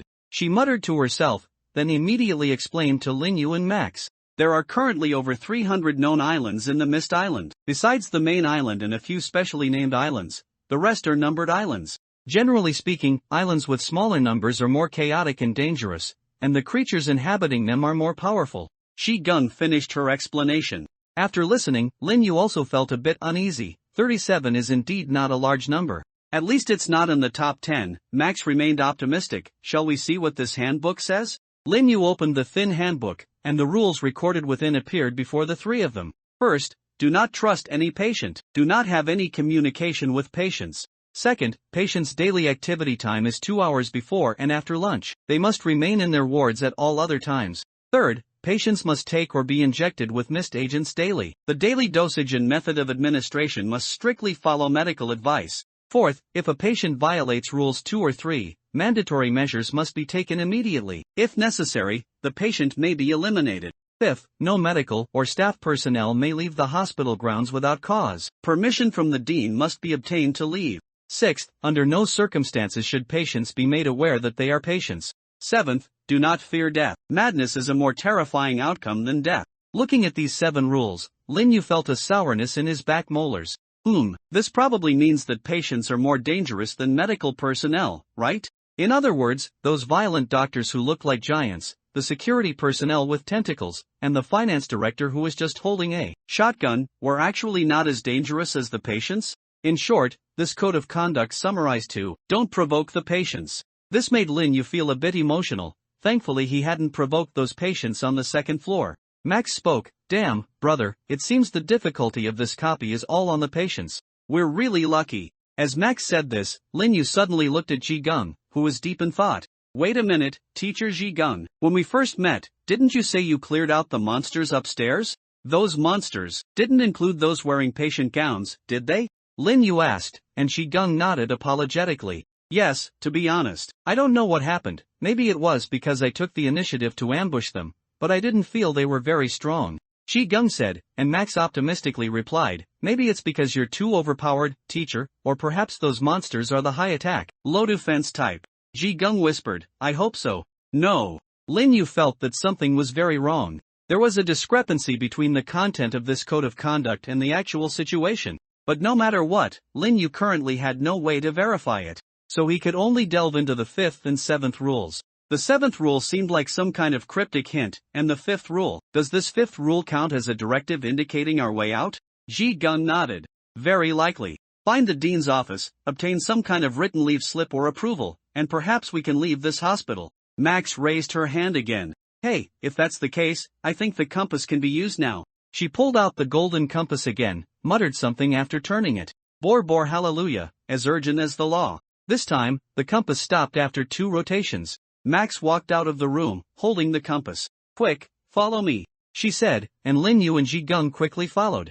Max's pace was fast, and Lin Yu and Ji Gung followed closely. The 3 of them went around 2 corridors and soon arrived in front of a large gate. But, unexpectedly, this gate was not the gate to the dean's office, but a closed iron fence gate. Through the gaps in the iron fence, they could see a hazy thick fog outside, with faint sounds of ocean waves coming from beyond the fog. This should be the exit of the entire asylum. Next to the gate was a small building structured like a guard post and a communication room. The door was wide open, but no one was inside. Lin Yu guessed that it was probably because the security personnel had just rushed to support the finance office. So, wait, could it be that we can just leave directly? Lin Yu asked, and Max optimistically replied, it seems so. She said, walking into the communication room, and soon pulled out a large bunch of keys from inside.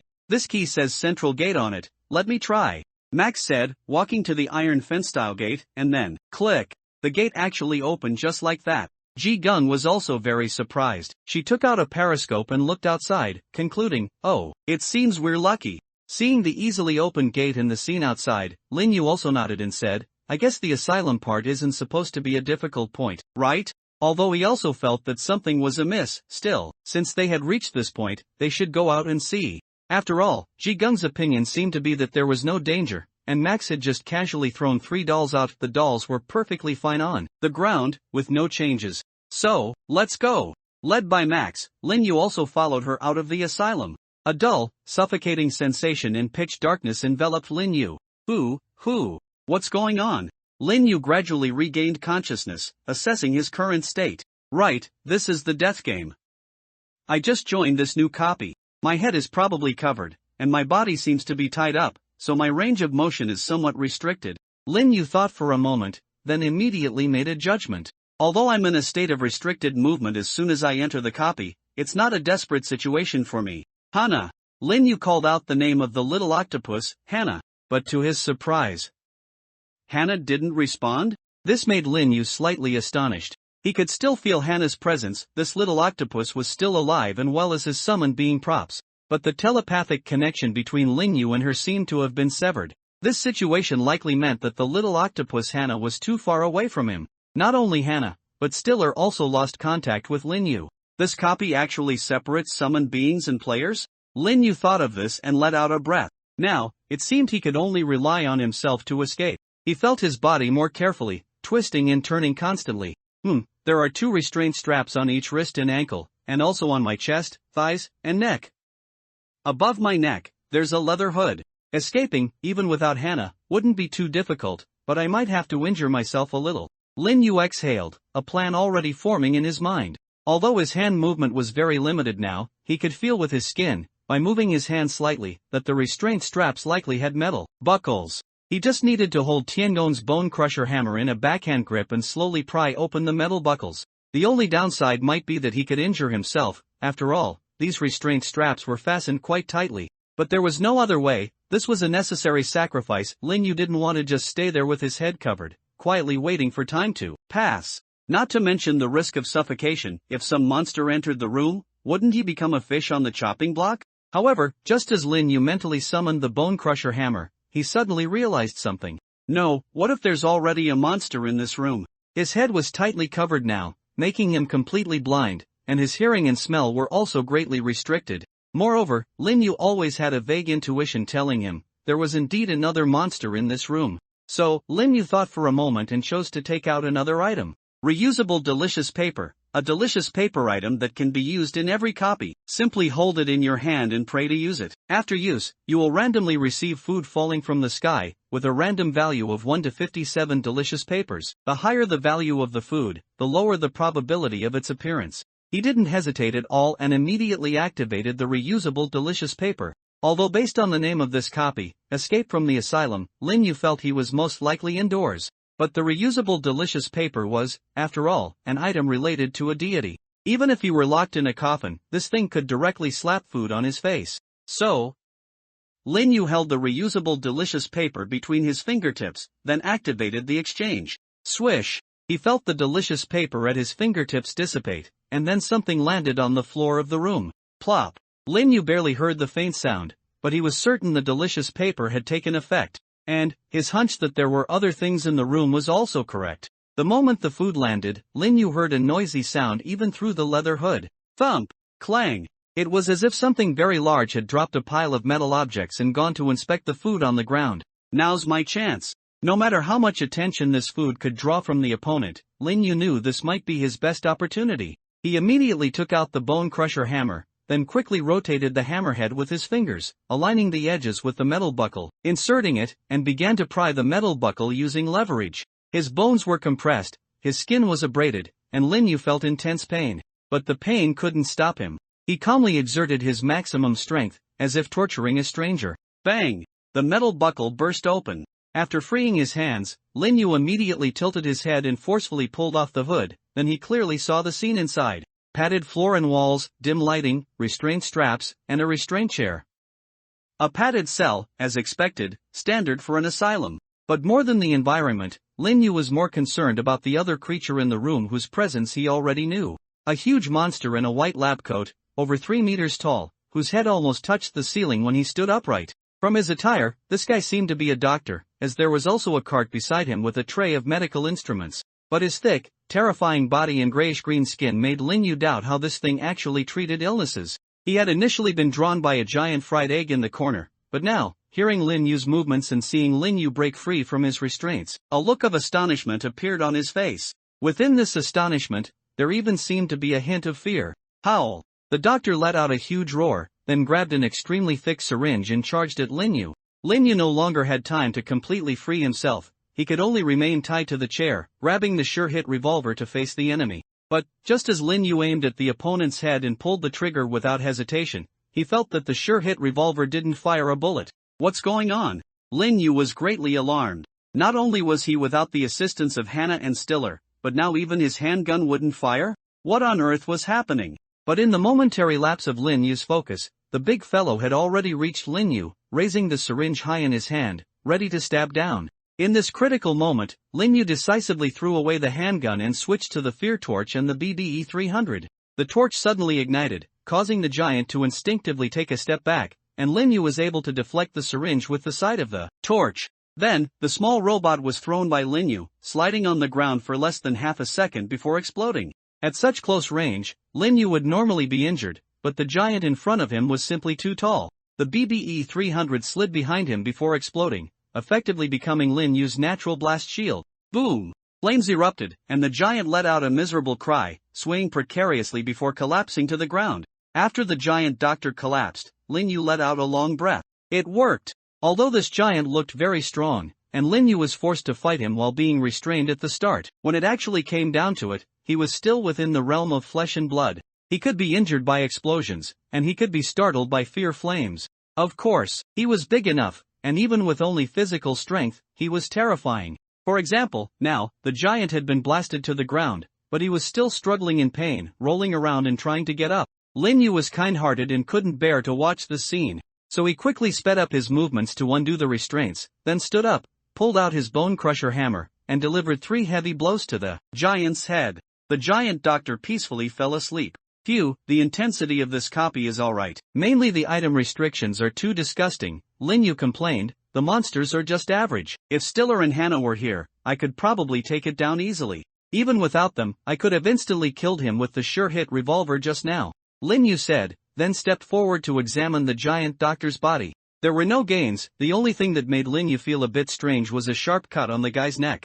The wound was very fresh, judging by the cut surface, length, and proliferation. It seemed to be a near-fatal injury, but it had already healed. Did someone cut it before I came? Is this perhaps a hint that its head isn't a vital point? Lin Yu thought about it, but he didn't understand the meaning of this wound. But to be safe, he picked up his hammer and broke the limbs of the motionless doctor on the ground. After doing all this, Lin Yu walked to the door of the isolation room. Surprisingly, despite looking like an isolation room, the door was not locked. Lin Yu turned the doorknob from the inside, and the iron door opened by itself. How strange. Could it be that this doctor didn't lock the door after entering? Did he feel safer because he was in a restrained state? Improper operation. Lin Yu sighed, but still swaggered into the corridor. The gray corridor had an old concrete floor and stark white walls, and the view outside the window was also a depressing leaden gray. And just as Lin Yu was observing the surroundings, from the other end of the corridor, a woman in a black shirt and glasses came jogging over in a hurry. Seeing Lin Yu, she braked to a halt, showing a somewhat surprised expression. Then, she tentatively spoke. Player? Lin Yu nodded, sizing her up. For some reason, he felt she seemed trustworthy, so he simply introduced himself. A member of Order's Zhengcheng First Team, Wuyue. Before Lin Yu could even state his profession and rank, an excited look flashed across the other party's face. A brother from Order? Hey, I've heard of you, you're that fierce First Order doctor. You took down the Marauders by yourself and escaped from the Free Alliance unscathed. The woman said, pushing up her glasses, and also introduced herself. I'm Max from the Night Watchman, my profession is thief, and I'm also First Order. Lin Yu heard her words and nodded. So it's a friend from the Night Watchman. He breathed a sigh of relief. There were only 3 players in this copy, and he had already met one, and she was from the Night Watchman. At least he had a trustworthy teammate. At that moment, Lin Yu suddenly felt something was wrong. Wait a minute, why was his first reaction like that? The woman in front of him said she was from the Night Watchman. Why did he just believe her directly? He hadn't even seen her Night Watchman token yet? This guy's Night Watchman code name format wasn't even right. Night Watchman members' titles should all be birds and beasts, so a name like Max couldn't appear. But just as this question arose in Lin Yu's mind, a suspicious answer popped up from his own heart. Maybe her code name isn't a very pleasant animal, and the little girl is a bit shy? And the moment this thought surged into his mind, Lin Yu confirmed it. Something was indeed wrong. Ever since he started in the room, something had been interfering with his cognition and judgment. Someone had implanted something into his subconscious. Just like a moment ago, he suddenly had an intuition that there were other people in the room, and he was very sure that the unknown presence in that room was detrimental to him. Seeing Lin Yu standing still, Max's voice sounded again. Hey, brother Wuyue, what's wrong? Lin Yu looked at Max in front of him, feeling a bit wary, but showing no change in expression. Nothing, I'm just thinking about some things in this copy, please give me some time. He said politely, his hand already secretly grasping the bone crusher hammer hidden behind him. Max didn't suspect anything and said optimistically, holy cow, brother, you've already figured out the clues? No wonder the forum says you're better than a detective. Lin Yu exhaled, and hearing Max's words, another strange feeling arose in his heart. Sure enough, my brain seems to have been invaded. When was it? Was it before I woke up in the room just now? Lin Yu thought, deciding to activate the sealed mind buff from the elixir immortal pot. But just as he was about to do so, Lin Yu froze. He hadn't activated sealed mind before entering the game. After all, this item seemed very useful, and only had a precious 12 hours. But now, the remaining time displayed for sealed mind was only 11 hours 37 minutes. In other words, I used 23 minutes of the sealed mind buff? Lin Yu looked at the time and suddenly realized something. Hannah and Stiller's strange disappearance, the sure-hit revolver's empty chambers. Combining these two anomalies with his constantly interfering subconscious, Lin Yu considered a possibility. What if this isn't when I first entered the copy? What if the mental attack had already taken effect, causing him to have memory loss? Lin Yu really wanted to open sealed mind right now, and also use the Max in front of him to clear any negative effects on himself through her deception ability. But Lin Yu held back. Because since he had already used 23 minutes of sealed mind, it meant he had activated this function in this copy before. But now the sealed mind buff had turned back into an immortal brew and was returned to the elixir immortal pot. This made Lin Yu have to consider a possibility. Did I at some point in the past voluntarily give up using sealed mind to prevent memory loss? When Lin Yu realized that memories are no longer trustworthy, combined with the fact that sealed mind had been used for 23 minutes, he quickly came to a conclusion. Although his current perception was that he had only recently joined the copy. In reality, this was likely not the case. He should have experienced at least half an hour of copy time. Realizing this, Lin Yu quickly thought. Since I actively turned off the sealed mind buff, it's very likely that my past self anticipated that I would lose my memory now. In my current state of not knowing what to do, if it were me, I would leave a hint. No, that is me. Let me think, what would I do?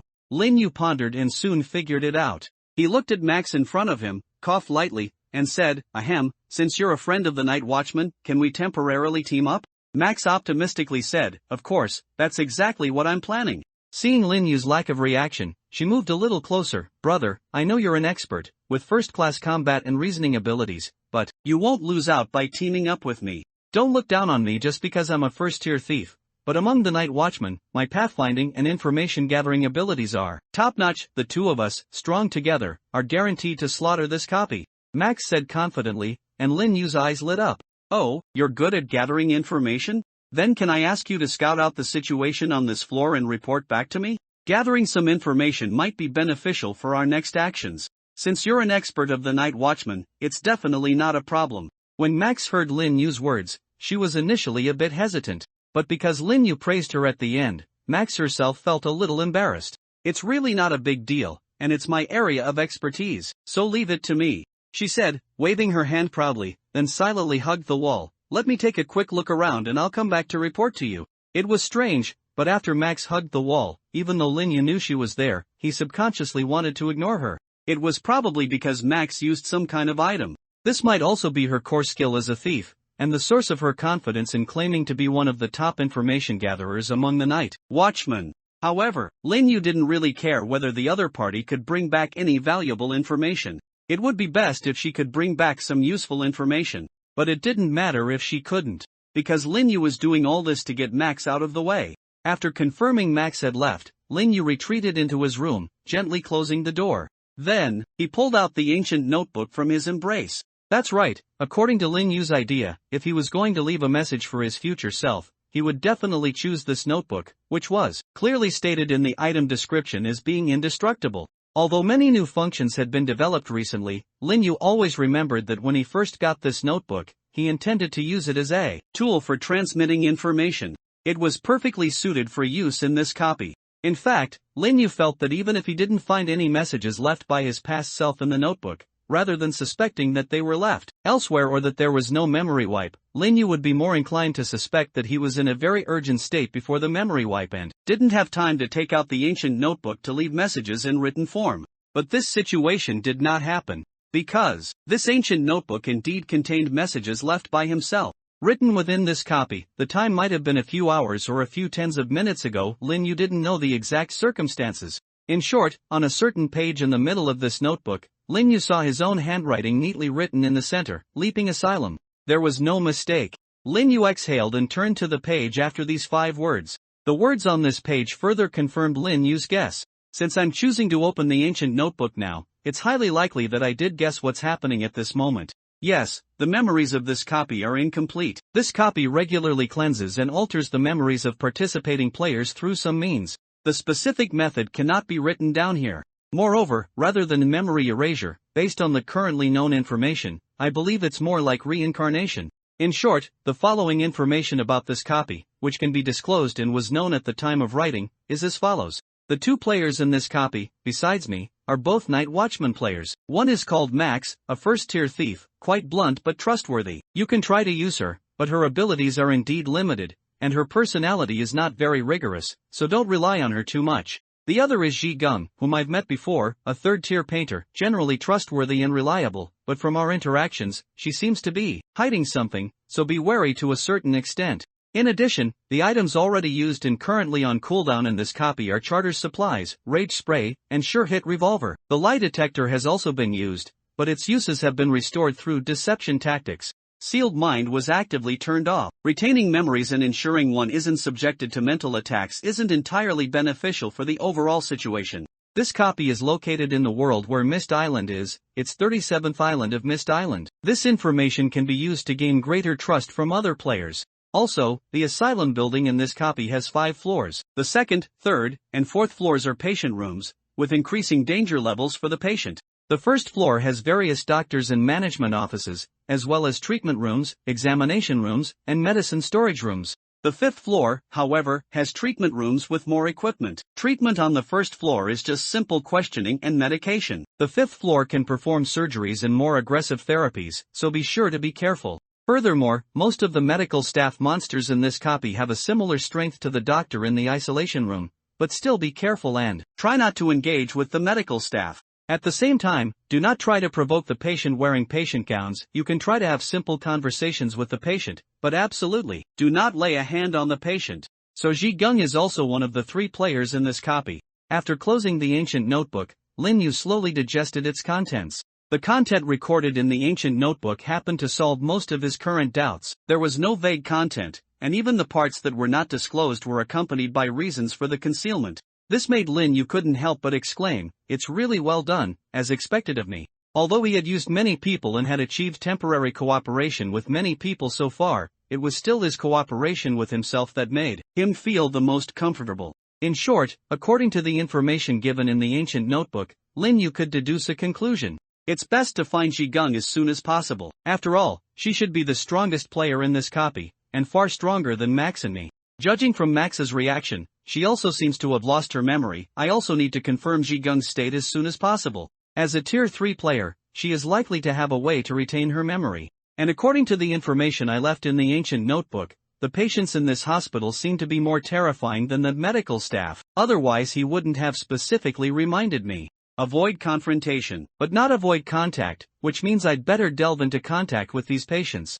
Lin Yu thought, and soon, under such unknown circumstances, a plan gradually took shape. He waited for a while longer in place, only to see Max, who had left earlier, return from the other end of the corridor. She cautiously and breathlessly rushed to Lin Yu, waving her hand. "Phew, brother, I'm exhausted. I've clarified the situation on this floor. There are a total of 7 corridors. The one we are in is specifically for solitary confinement and single patient rooms. In addition, there is one without rooms that serves as an activity area, and the remaining 5 are ordinary patient rooms. Some patients are active in the activity area and ordinary patient room corridors. Also, there's a doctor wandering around, so be careful. Those patients don't seem to be aggressive, but that doctor might be a bit manic."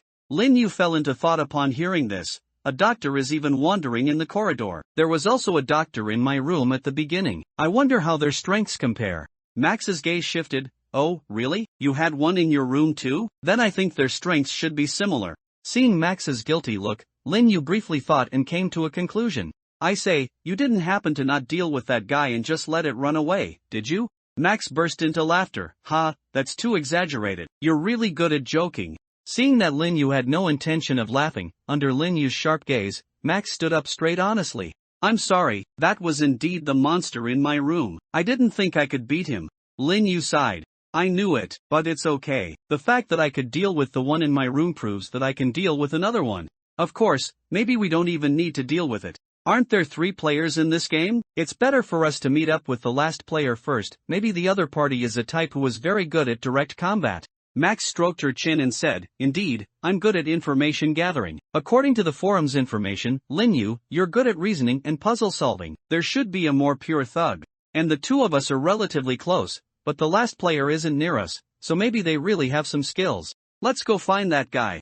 With that, Max pulled out a golden compass from her. "Leave the finding to me. With just this compass, locating her is a breeze." Then, Lin Yu watched Max turn the compass, muttering to herself. "Lin Bing Doja Jia and Ma En Ibami Hong into the light I command thee."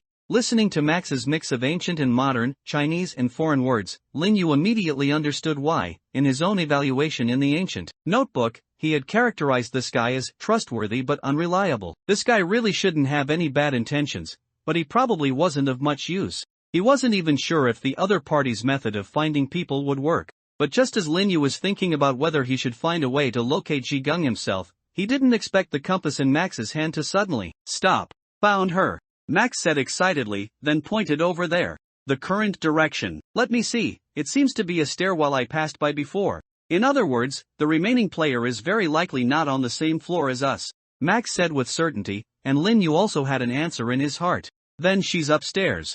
After all, the floor they were on was the 2nd floor. The 2nd, 3rd, and 4th floors were patient rooms, and the 1st and 5th floors were special. Ji Gung was unlikely to be on the 1st or 5th floor from the start, so she should be on one of the upper 3rd or 4th floors. Moreover, on the middle 3 floors, the strength of the patients increased with each floor. He and Max were both Tier 1 players, so it was reasonable for them to appear on the second floor at the same time.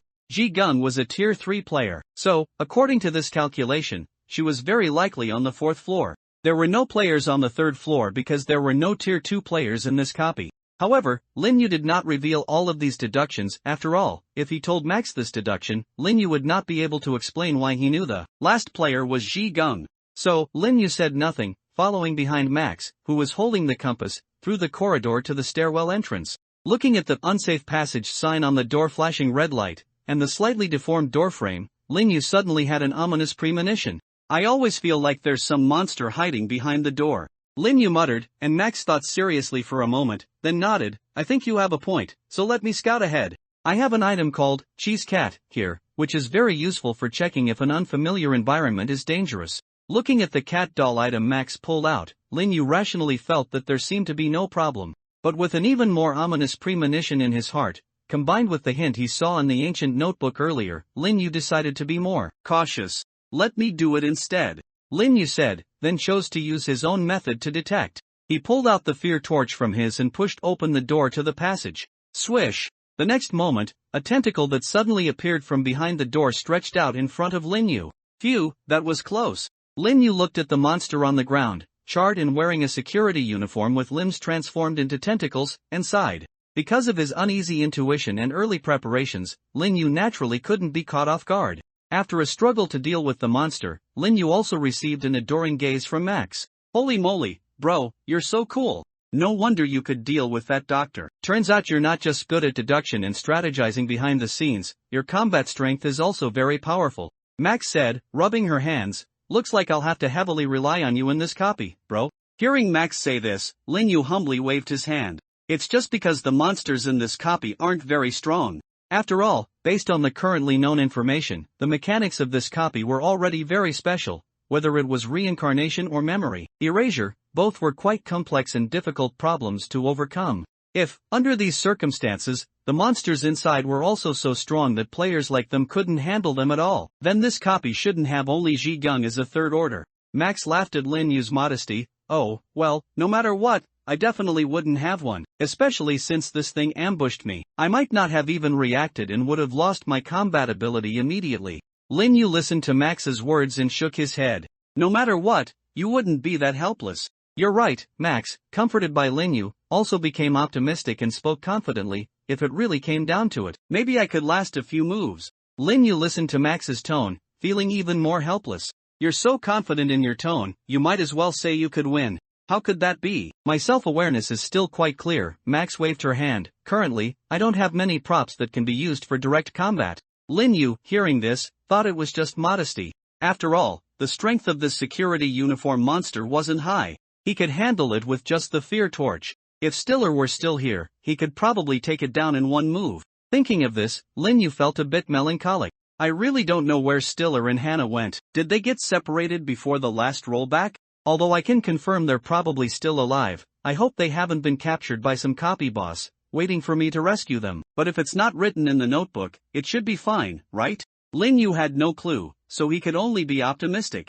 Maybe it's because summoned beings aren't affected by rollback. That's why they didn't appear. After all, other consumed props also didn't recover, and the notes specifically mentioned this. Lin Yu exhaled. And just as he was sorting out his thoughts, a series of footsteps suddenly came from upstairs. Tap, tap, tap. Max instantly tensed up. What's coming down? She successively threw different dolls onto the top of the stairs, then assumed a fighting stance. It looked like a Wing Chun opening stance, but it wasn't quite standard.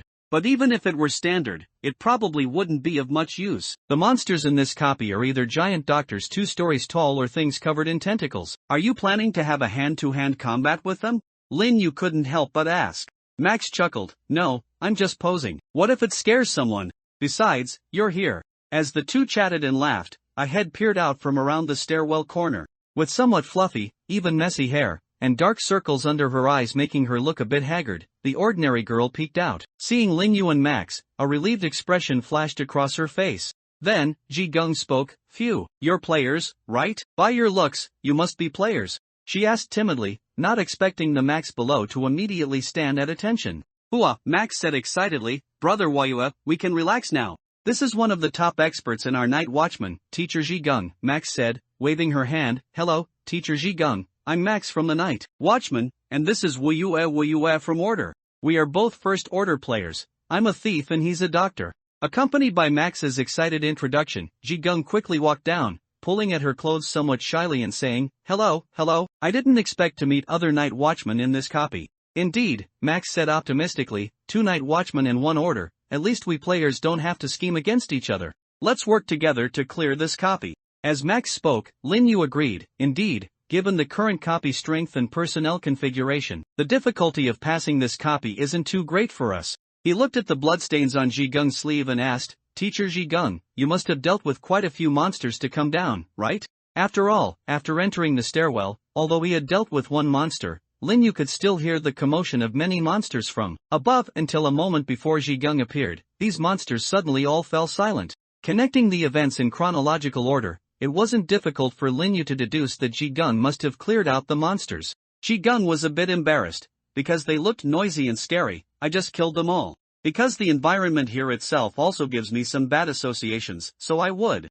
Sorry, I've overshared a bit. This isn't really a place for chatting, Jigung said, then clapped her hands. Alright, anyway, before I came down to this floor, I investigated a bit. We are currently on 37th island of Juheiwo Island. The condition for leaving the island, should refer to this point, Jigung said, looking down at the ground, muttering continuously. Then, from things I found on some doctors, I temporarily deduced that the first step to leaving this asylum building, which is leaving the island, requires obtaining an item that is probably a dean's permission. The dean's office is very likely on the 1st floor. Lin Yu listened to Jigung's long monologue, which sounded like a primary school student reciting a text on stage, and immediately reacted. First, there was indeed a mechanism similar to reincarnation present in this copy, and it wasn't in using some deceptive means to roll back again, but without retaining memories. Secondly, Jigung should have also used some means to transmit some information to herself from the previous cycle. Lin Yu could clearly judge that Jigung not only passed information to herself through some means, but also that she, like him, only passed information rather than retaining memories. If her memories had been retained, then Jigung's reaction upon seeing him and Max just now shouldn't have been surprise, judging from her performance. In the feast above the heavens, Lin Yu didn't think Jigung's acting was that good. So, she should also have only received certain recorded information now. Should he discuss this matter with Jigung? But the thought flashed through his mind, and Lin Yu quickly dismissed it himself. Perhaps it was better not to do so. The ancient notebook also said that Jigung seemed to be hiding something from him and might not be entirely trustworthy. One teammate was trustworthy but unreliable, the other reliable but untrustworthy. Lin Yu sighed silently in his heart, a smile appearing on his face. Since Teacher Jigung has investigated so thoroughly, our temporary goal is to find the dean's office and obtain permission to leave, Lin Yu said, and Jigung nodded. Right, so let's head to the 1st floor now, Jigung suggested in a low voice, and Max was about to agree. But Lin Yu interrupted both of them.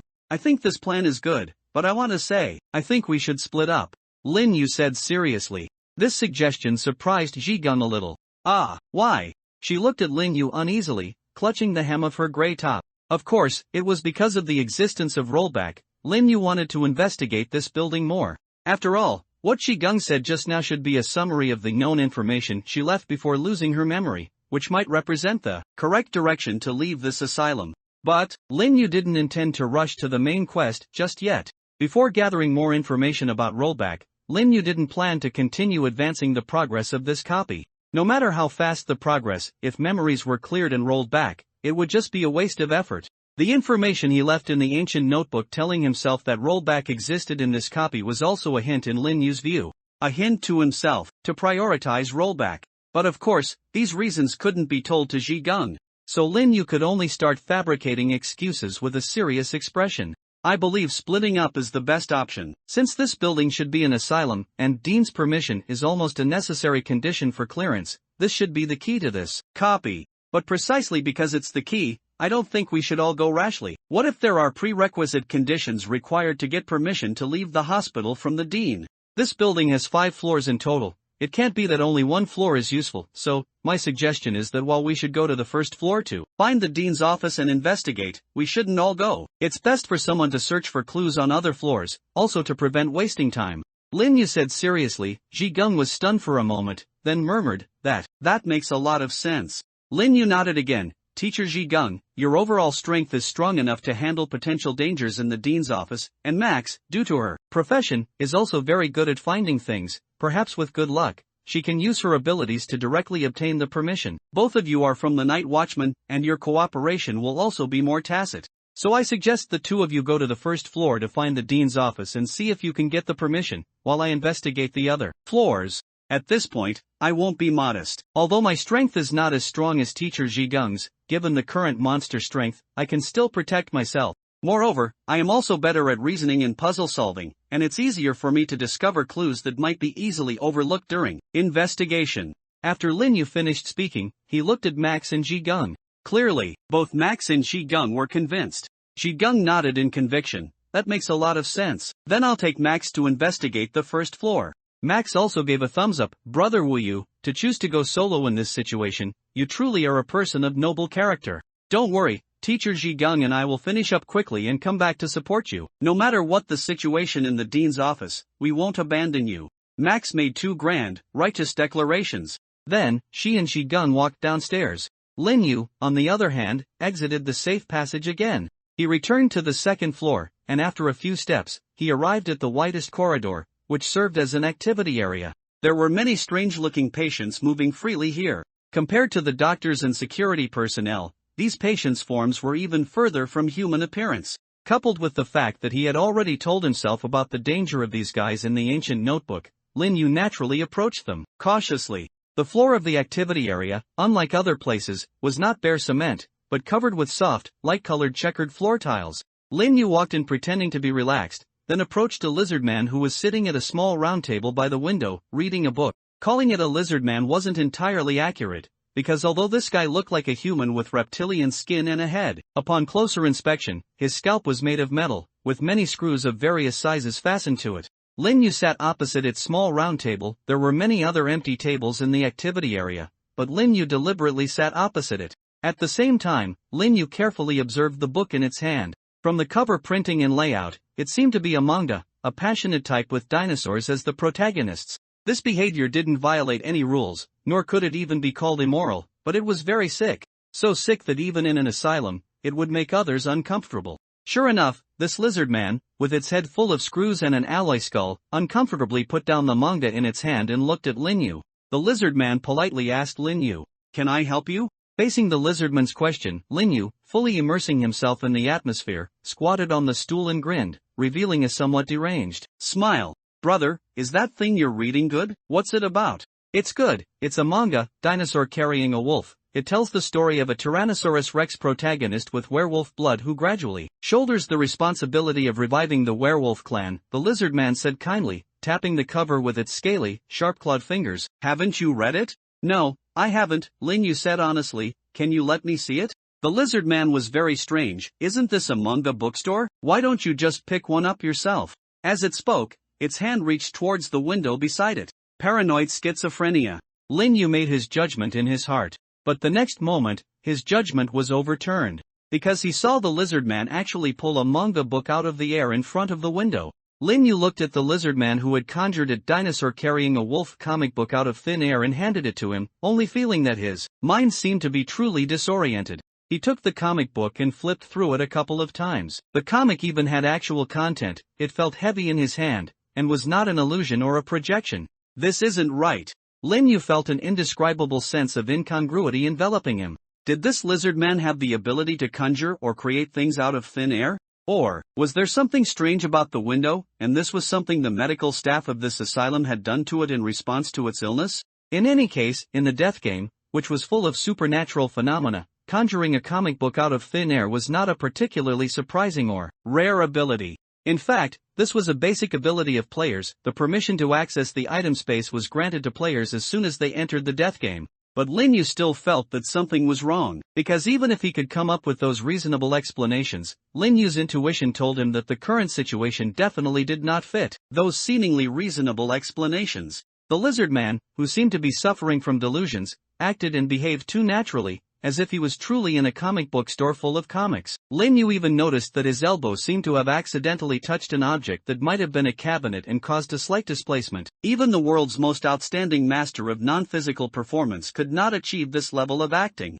This was not a question of whether acting skills could achieve it, but a question of whether ergonomics and physics could achieve it. No matter how good an actor or movie emperor was, to play a flying immortal, he would still need wires and special effects. So, Lin Yu held the comic book in his hand, only feeling that the waters of these patients were indeed very deep. Is it that the mental illness here has allowed fantasies to construct a world that others cannot see out of thin air, or is it simply a projection of some higher dimensional being? Lin Yu held the comic book and looked at the lizard man again. Thank you for your recommendation. I will carefully appreciate this comic book, Lin Yu said, bowing slightly in thanks, then left the table. The lizard man with the metallic skull nodded slightly in acknowledgement. Lin Yu held the comic book and began to try to approach other patients. His next target was a two-headed bird not far away, sitting cross-legged on the ground and playing chess. In front of the two-headed bird was a chessboard, with black and white pieces on a square board that looked like Go, but the board only had 10 vertical and 10 horizontal lines, not a standard Go board. The two bird heads of this two-headed bird were also very strange. Both looked like some kind of raptor, but one had no eyes on its face, and the other had teeth in its beak. The eyeless bird head played black, and the bird head with teeth played white. Clack! Every time a piece was placed, the two bird heads would shake their heads and begin to praise each other and themselves. What a brilliant move! Indeed, a good move, ha ha ha. Lin Yu leaned over and took a look. The two crows were twisting their heads there. His eye twitched. Not only were they playing against themselves, but both heads were also terrible chess players. Noticing Lin Yu approaching to watch the game, the two bird heads turned to Lin Yu in unison. A fellow chess enthusiast is watching. Would you like to play a game? The eyeless bird head on the left spoke with a chuckle. Before Lin Yu could agree, the bird head with teeth on the right spoke, his tone unfriendly. Go away, I only play chess with masters. You're an unknown entity, I won't play with you. Lin Yu heard the right bird head speak and immediately laughed. Okay, sorry to bother you. Lin Yu immediately turned and left. He didn't have time to waste with this two-headed birdman. Patients were very dangerous. Lin Yu kept this in mind. The right bird head seemed to have a bad temper. What if he got angry while playing chess and started fighting with him? The risk was too great. It was better to try another one. After leaving the two-headed birdman, Lin Yu found another fellow sitting at a table, leaning against a mop, completely enveloped in dark black fur. Within that fluffy mass of fur, a pair of bright red eyes glowed, like the indicator light on Ultraman's chest when he was low on energy. Lin Yu walked up and stared at it for a while. The mass of fur spoke. He pointed to the mop beside him, his voice ancient, iron-mouthed and straightforward, treating young and old equally. Lin Yu looked at the spatial relationship between him and the mop and understood. So this mop looked like a mop, but was actually a banner. This fur ball in front of him was actually a fortune teller. How much do you charge for fortune telling? Lin Yu looked at the fur ball in front of him and asked. The fur ball trembled for a moment, and a withered hand extended from within. It pointed to the comic book in Lin Yu's hand. This is borrowed. Lin Yu looked at the lizard man who was still reading the comic. This isn't mine, it's his. Lin Yu pointed to the lizard man over there. The furball's extended hand waved slightly. No matter, just give it to me. Lin Yu was a little hesitant, worried that it might cause trouble. But after a moment of consideration, he thought the problem shouldn't be big, and still handed the comic book to the furball. The furball took the comic book, its entire hand retracted, and then it fell silent. A few seconds later, just as Lin Yu was wondering if this thing had stolen his comic book and was playing dumb, it suddenly spoke again. Calculate, countless changes cannot be fully calculated. Look, the myriad forms of sentient beings cannot be fully seen. Today, it is said that you have come to this place, and have an unfinished fate. With me, I half immortal. Fate is fate, immortal is immortal, heavenly secrets cannot be spoken through words. Listen well to the 7 parts of truth hidden in my words, and the 7 parts of mystery hidden within the words. It is said that at the peak of Kunlun, 10 waters converge, mountains connect to rivers and rivers connect to mountains. Those who enter the mountain are all mountain dwellers, but where has the mountain master gone?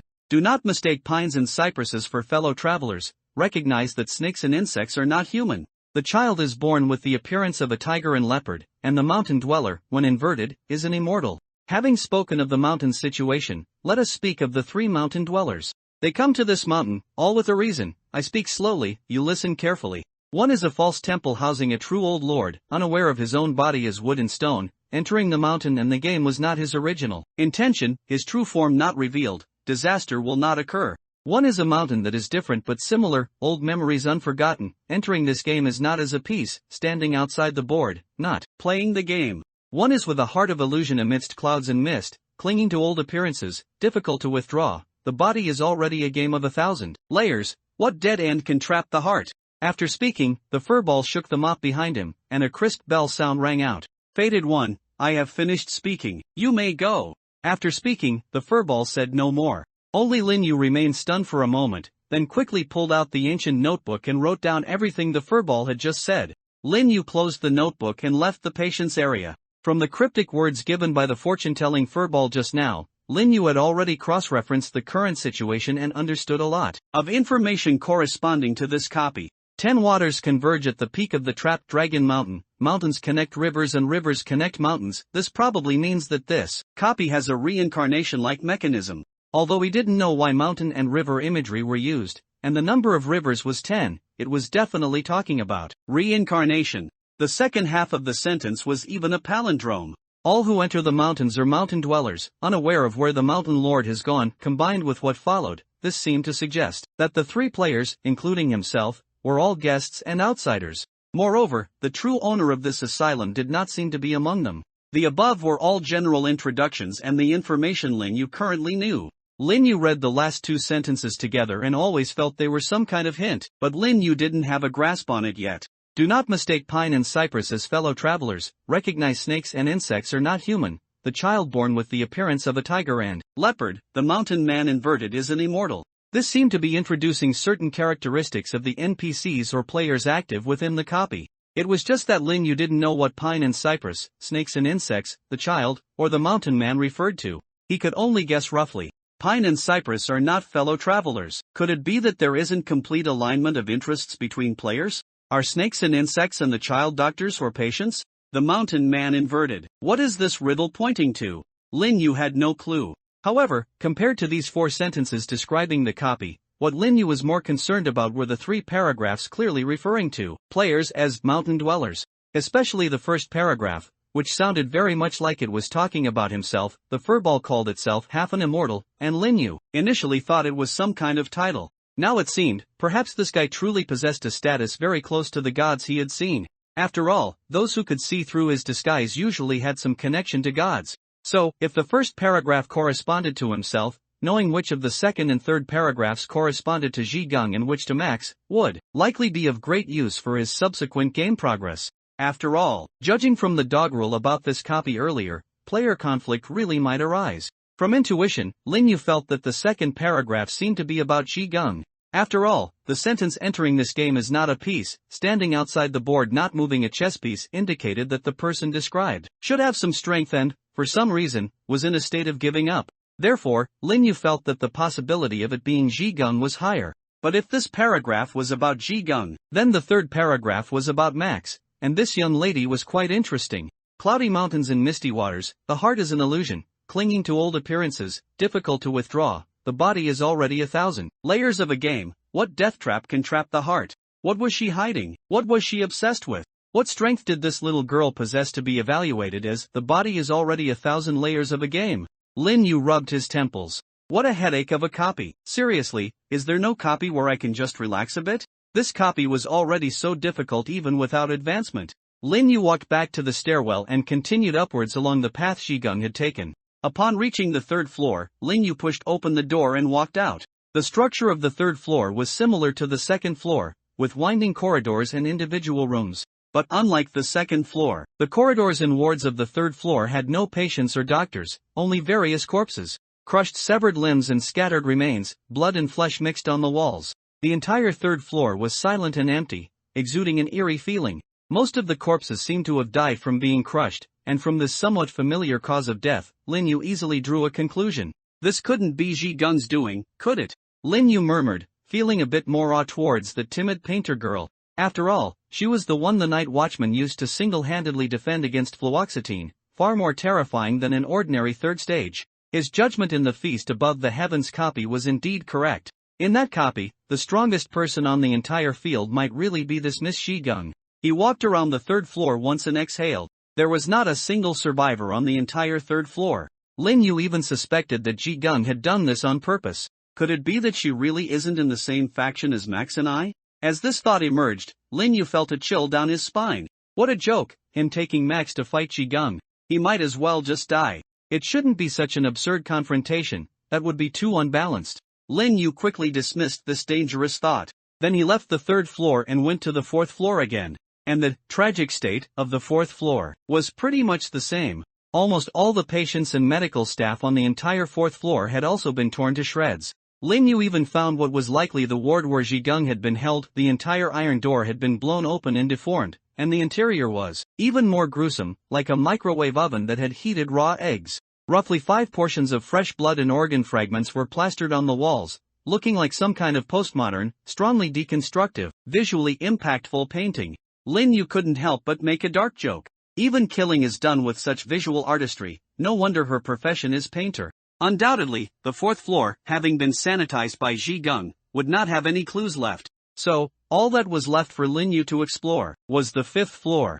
And according to what was described in his ancient notebook, the fifth floor seemed to be a rather dangerous place. So, Lin Yu pushed open the stairwell door and stepped directly onto the stairs leading to the fifth floor. No matter how dangerous, he had to go see. This copy was already strange enough. Although the furball seemed to be a friendly unit and gave relatively sound hints, Lin Yu still couldn't completely trust it. Regarding the truth of this bizarre copy's strange mechanism, Lin Yu still decided to collect information himself. Rather, precisely because this copy had a reincarnation mechanism, based on this, Lin Yu couldn't help but make a bold assumption.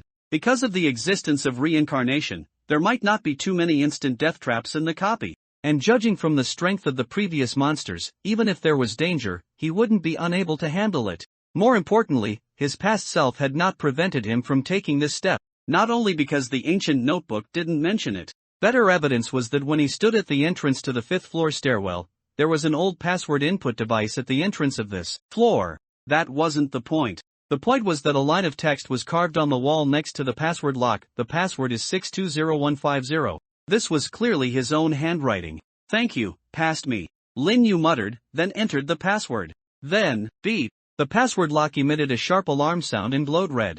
Standing in front of the door, looking at the password lock flashing red, Lin Yu was a bit confused. Why was it wrong? Did he guess incorrectly? Did his past self not want him to enter the fifth floor? That's not right. Couldn't he have just said so? What's the point of him deceiving himself, and having to go through all this trouble? Lin Yu pondered a more reasonable possibility. Could it be the password was changed, or is this simply a dynamic password? But if he could decipher it once, he could decipher it a second time. Lin Yu looked around, trying to find clues on how to decipher this password lock. Soon, Lin Yu made a discovery. But it was less a clue and more a hint. Below the inscription, there were 3 smaller characters, Velatai. They were carved so shallowly that one might easily miss them without careful observation. Even if seen, they would probably just be taken as a signature. Lin Yu thought for a moment and opened the ancient notebook. He quickly flipped through a few pages and, sure enough, saw another line of text. "You're on the 5th floor, right? The password was carved randomly by me. To prevent us from failing to seize the opportunity and having other players arrive, I misled them. The real solution to this password lock is in the phone. I got it from the NPC on the 1st floor." When Lin Yu saw this ancient notebook, even though he knew he had written it himself, he was still stunned for a moment. What surprised him was not that his past self was indeed misleading and guarding against Ji Gung to such an extent, but rather, the method of storing the password. Phone? Lin Yu understood what he meant, so he half-believingly took out the cyber ghost's electronic coffin from his embrace. The transparent panel felt cool in his hand. Lin Yu's thoughts stirred, and it transformed into Wuyua's phone. Of course, there was no signal, but modern smartphones had long since had more functions than just making calls. Lin Yu quickly found a video in the phone's photo album. After opening it, it was a self-shot video. The location was in front of this locked door on the 5th floor, and his subsequent actions made Lin Yu understand why he had to use video to record it. In the video, he was seen twisting the entire password input panel 3 times clockwise, then 1 time counterclockwise, and finally long pressing the 5 key and saying "open the door" before the password lock turned green. Such an abstract method was indeed something that would make one rack their brain without success. The person who designed this asylum is crazy enough, but after knowing the way in, Lin Yu was no longer in a hurry. He checked other phones, and after finding no recorded videos or other information, he chose to perform the operation he had seen in the video. After twisting the password lock, he long pressed the 5 key and said, "Open the door." This time, no accidents occurred. Lin Yu smoothly pushed open the door and entered the 5th floor of the asylum. Judging from the password lock installed at the entrance of the 5th floor, it was clear that this floor was different from the previous ones. And sure enough, upon entering, Lin Yu encountered 2 doctors in white coats in the corridor. Their figures were also tall, but they were much more agile than the giant doctors he had encountered before. Over 2 meters tall, with tight muscles all over, they looked like professional basketball players with purplish-blue skin. At the same time, their hairstyles were also sparse, receding hairlines, seemingly showcasing a certain seniority and status. Seeing Lin Yu's figure, the 2 doctors who were staring at each other were startled and simultaneously roared at Lin Yu. "Howl!" They immediately reacted and charged towards Lin Yu. "There's even a door kill. Lin Yu sighed helplessly, having no choice but to hastily engage in battle. Although these 2 guys looked much smaller than the previous ones, Lin Yu was very certain, as monsters on the 5th floor, they would only be more troublesome. As Lin Yu expected, the moment he pulled out the torch of fear and bone crusher hammer, the 2 tall doctors opposite also pulled out their weapons. The one on the left pulled out a thick syringe, while the one on the right took out an entire medicine chest. The doctor wielding the syringe attacked first. Bang! The needle, straight and hard like a rapier, collided with Lin Yu's torch of fear, emitting a crisp clang. Lin Yu took the opportunity to strike the needle with his hammer, attempting to break it, but it had no significant effect. Tough enough. The bone crusher hammer was not the craftsman's tool hammer. This was an item specifically for biological attacks, not for props. When one strike failed, Lin Yu immediately dodged backward. Because the other tall doctor, wielding the medicine chest, had already charged forward, swinging the medicine chest in his hand and smashing it towards Lin Yu's head. Clang! The medicine chest smashed to the ground, and Lin Yu felt the entire floor shake violently. "I'm really at a disadvantage due to my size. And these guys have no intelligence, so there's no way to use deception with fake to get any good item to boost combat power. Can I only go head to head?" Lin Yu thought, applying the blessing of ice from the immortal brew stored in the elixir immortal pot to himself. He felt a refreshing sensation all over his body, and then his speed increased significantly. Whoosh! The sudden acceleration caught both monsters off guard. The doctor on the left let out a miserable cry, as the pale flames from Lin Yu's torch of fear, which he hadn't lit until now, shot directly at his face. Lin Yu, of course, did this on purpose. These unintelligent monsters fought almost purely by instinct, so it was natural to deceive them.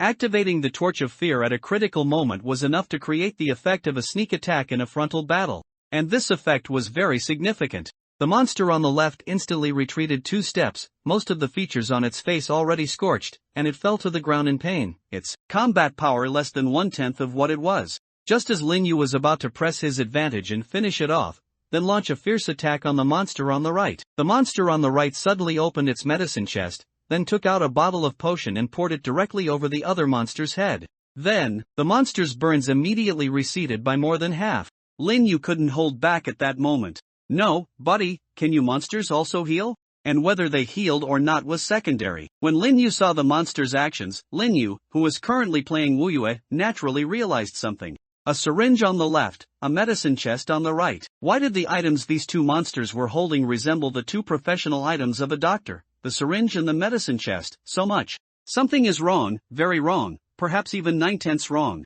The 2 doctor-like monsters, whose weapons happened to perfectly match the appearance of a syringe and a medicine chest. To call it a coincidence would be too optimistic, especially the way this doctor monster used its medical kit, and its effects were indeed extremely similar to the effects of the professional item, medicine chest. The medicine chest's effect is to grant the doctor additional healing abilities and allow the doctor to store these healing abilities, taking them out in the form of medicine when used. Coupled with the monster holding the syringe that had been the main attacker, Lin Yu looked at the 2 monsters, his brows slightly furrowed. What exactly is going on? The moment the question arose, Lin Yu also made a simple assessment of his own strength and that of the 2 monsters. Honestly, with the various buffs he had, Lin Yu felt he could take them down. As a doctor, my healing abilities haven't been used yet either, Lin Yu thought, making up his mind. When the monster doctor once again brandished the syringe and lunged at him, Lin Yu still dodged. But this time, he didn't completely avoid it and create distance.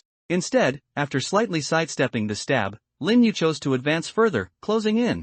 At the same time, Lin Yu put the bone crusher hammer back into his item space, and his free hand grabbed the syringe's barrel. The fear torch swung and trailed in the air, its pale flames drawing a cold, white arc like a new moon, once again aiming at the Dr. Monster's face. That Dr. Monster had already witnessed the terror of the fear torch, due to the symptom of soul melting into body. These fear-condensed flames clearly had a special effect on him as well. It hastily retreated, simultaneously forcefully pulling out the syringe that Lin Yu was holding. Swish! If it was just a contest of pure strength, the 2-meter-tall monster still had the absolute upper hand in physical power. With that forceful pull, the tip of the syringe directly cut Lin Yu's palm. Immediately, Lin Yu's left palm was bloody, a wound with flesh turned outwards appearing. So painful. Lin Yu gritted his teeth slightly. Although he had encountered too many dangers and combat situations since joining the death game, given that he cherished himself greatly and almost never fought unprepared battles, injury was still a rare occurrence for Lin Yu,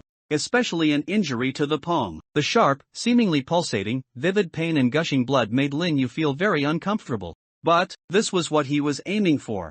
Threatening the monster, rushing in for a close-quarters attack, everything was for this scene that would give the monster a sense of crisis, and for his own perfectly timed injury. So at this moment, if the syringe in the monster's hand truly had abilities similar to the doctor's professional item, syringe, then it would definitely use it. And the result was just as Lin Yu expected. That not too intense pain only lasted a few seconds, accompanied by a bloody glow appearing on the syringe, followed by another spurt of blood. Intense pain struck, almost making Lin Yu's vision go black and causing him to stumble to the ground. The wound on his palm instantly deepened to reveal white bone, and blood gushed out in torrents. Pooh! Lin Yu suppressed the intense pain and exhaled. It really is a syringe. This copy was becoming more and more interesting. From an ordinary escape copy at the beginning, suspected to be a slaughter type with a bit of survival nature, it suddenly turned into a cyclical copy with a reset mechanism. The two seemingly trustworthy Night Watchman players, completely belonging to the good and lawful faction, also exposed their hidden problems as the copy progressed. Although most medical staff-type monsters were quite normal, the patients on the second floor were one more outrageous than the last, even producing a divine being who could tell fortunes. Now, even the Dr. Monster that Lin Yu originally thought was nothing special, now showed some eerie parts. These NPCs actually possessed professional items with functions similar to players. Who built this asylum? Could it be a copy scene personally crafted by some deity? Only this time the deity isn't personally presiding over it? Lin Yu muttered to himself. But whether muttering or not, the most urgent task was to deal with the two enemies in front of him. The doctor's healing ability instantly appeared and healed the wound on his hand, the gruesome wound even healing for the most part. Although it was probably affected by the syringe ability in the doctor's hand, Lin Yu's wound was not completely healed, but Lin Yu felt it didn't matter. That bit of pain and injury was like chopped green onions floating on noodle soup. Though present, it had no effect whatsoever. In any case, go to hell. Lin Yu exhaled, raising the torch with one hand, and his other hand took out the corner of the shadow dweller that he had used before. A shadow as black as ink flashed across Lin Yu's hand, and then his figure disappeared from where he stood. Both doctors showed expressions of horror, but before they could search for Lin Yu's figure, in the corner of the ceiling, Lin Yu immediately broke through the shadow, and the torch directly stabbed into the mouth of the doctor holding the medical kit. So you're the one who can regenerate health, huh? Lin Yu said, then ignited the fear torch. Boom! Flames erupted in its mouth. These flames, using fear as raw material, never needed ample burning conditions. And even a monster that had lost its soul, with most of its soul integrated into its flesh, still possessed a final, residual emotion, indistinguishable from instinct. Fear. The scorching flames brought fear, and the generated fear became fuel. The monster was instantly engulfed in raging flames. Lin Yu leaped from its body, again heading straight for the other monster holding the syringe. Clang, clang, bang! Metal clashing sounds rang out one after another, and this time, having lost its teammates' support and having wasted the syringe's special ability in vain, this monster was no match for Lin Yu. The monster eventually accumulated disadvantages in one losing skirmish after another, and finally, was also caught off guard by Lin Yu, its stance broken, and then ignited by the pale flames. Lin Yu looked at the two fiercely burning monsters, then shook his hand. Phew, I won. Even though he objectively knew he could win, Lin Yu still felt a great sense of accomplishment in defeating the two monsters through head-on combat. More importantly, after the flames on the two monsters gradually dissipated and their bodies turned to ash, amidst the embers, there were actually two shiny objects. Humph, these two doctors are even proficient in Buddhism, they've even burned out relics. Of course, what Lin Yu found in the remaining ashes couldn't possibly be Saraira. What the two doctors burned out were two shiny metal keys. Lin Yu picked them up and found that the texture was probably some kind of metal with an extremely smooth surface, and the material was very special, which was why these two small keys shimmered so much in the ashes and firelight, immediately catching Lin Yu's attention. The style was very simple, ordinary single-line double-row keys, and the two keys looked extremely similar, probably for opening the same type of lock. Lin Yu picked them up, and an item prompt appeared. Key A, an ordinary key, used to open a certain lock. Key B, an ordinary key, used to open a certain lock. Very simple item descriptions and naming conventions. It was like the style that would appear in some old pixel-style puzzle game. The purpose of a key is, of course, to open a lock. However, with the blood-red prompt for item, it at least meant the game officially recognized these two things as genuinely useful, so for Lin Yu, they weren't entirely without purpose. He put away the two keys and then stepped towards the interior of this floor. Upon entering the 5th floor, he was intercepted by two doctors and had an encounter. Lin Yu hadn't had time to conduct a detailed investigation yet. Upon closer inspection, the 5th floor's corridor decor alone was different from the previous floors. Although it wasn't a complete change in style, one could still see that the corridor was quite grand. It all had that somewhat outdated style of the last century, but compared to the minimalist style of the previous floors with their cement floors and white plaster walls, this floor at least had tiles. The overhead lighting was also soft light strips, with no flickering or power outages. And the doors embedded in the corridor walls, one after another, also had relative craftsmanship. Not only were simple grooves carved into them, but the door frames were also trimmed. Lin Yu could even see directional signs posted on the walls. Current location, leads to XXX. However, due to years of disrepair, most of the text on the signs was mottled and unidentifiable. Lin Yu could only discern from the roughly remaining text that the entire 5th floor, like the other floors, had 7 corridors but was divided into 3 areas: Special Examination Area, Senior Physician on Duty Area, and Intensive Care Unit. His current location was naturally the Senior Physician on Duty Area. Turning left down a corridor would lead into the Special Examination Area. Since the ancient notebook had no further records, Lin Yu reasonably speculated. His previous exploration of the 5th floor might have been somewhat anticlimactic. Perhaps he had only deciphered the password at the entrance. But even so, Lin Yu didn't feel that he should proceed cautiously or even stop altogether. The doors in this part of the corridor were transparent glass sliding doors, and some walls even had glass windows. Through these panes of glass, Lin Yu looked at the scene inside. It was surprisingly consistent with a normal hospital. All kinds of heavy, high-end, and precise instruments were displayed under cool white lighting. The entire room was also a plain white, clean tone, giving off a reliable yet cold feeling, as if one could smell the slow evaporation of disinfectant on plastic surfaces.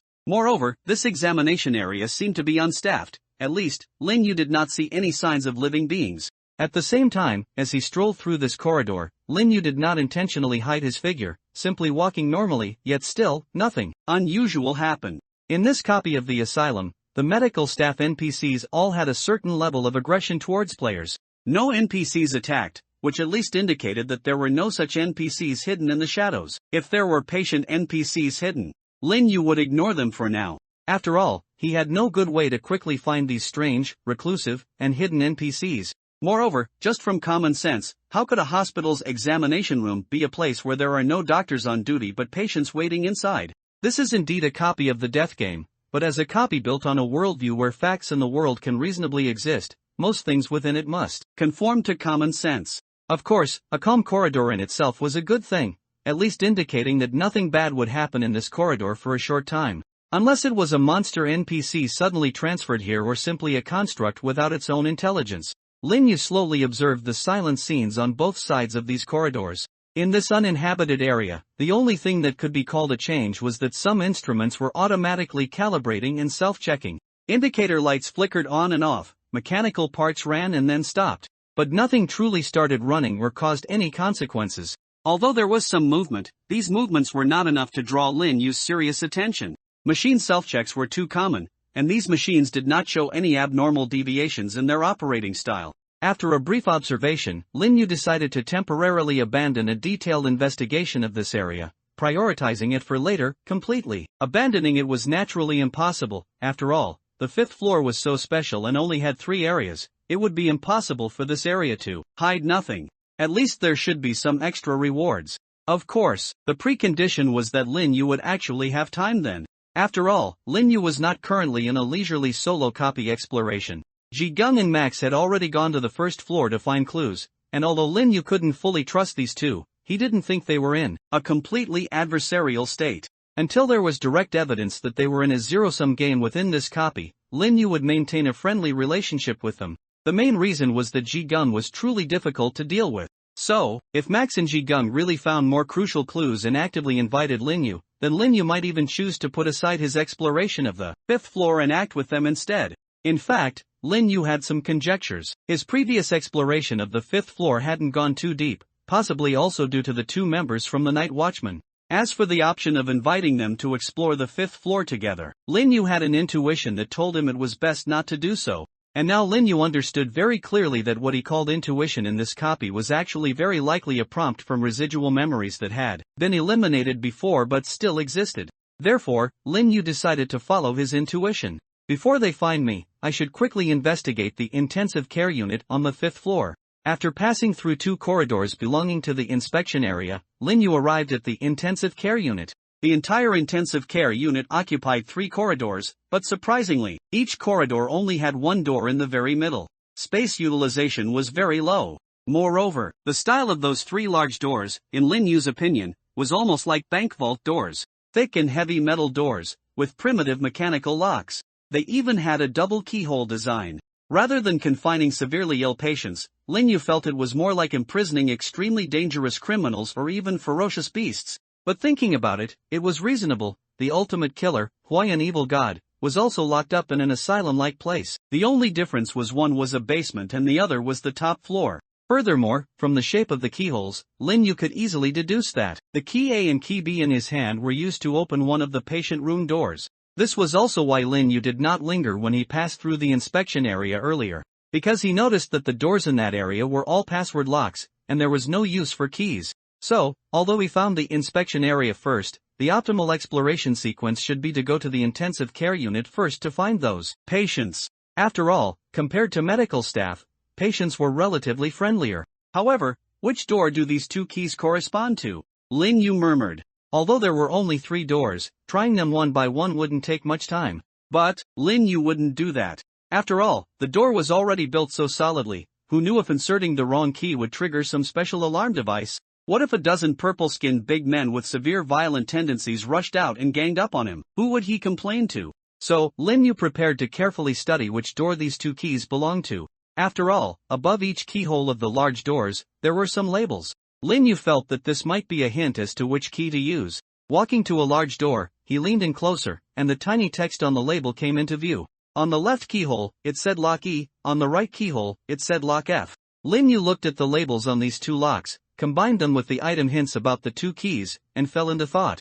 Wait, it can't be that simple, can it? He quickly walked through 2.5 corridors to the 3rd intensive care unit door, and then found the corresponding labels above the 2 keyholes, Lock A and Lock B. It really is. Lin Yu pondered for a moment, then, half believing, half doubting, inserted key A and key B into the 2 corresponding keyholes. With a slight force, the keys smoothly turned counterclockwise. Then, the lock cylinder made the sound of a mechanical spring opening, and then the sound of internal mechanical transmission came from inside the door. After the sound, the door slowly opened a crack. A rustling, faint sound came from inside. Lin Yu slowly pulled the door open with effort, and then inside. What Lin Yu saw was not a patient room, but a spacious classroom. Although there were blackboards at the front and back of the classroom, a podium, and multimedia projection, there were no desks and chairs. Instead, there were about a dozen red plastic stools and many easels. The easels held geometric paintings with the same main subject but significant differences in detail. Lin Yu could even see the blurry concrete courtyard outside through the slightly fogged glass window of the classroom.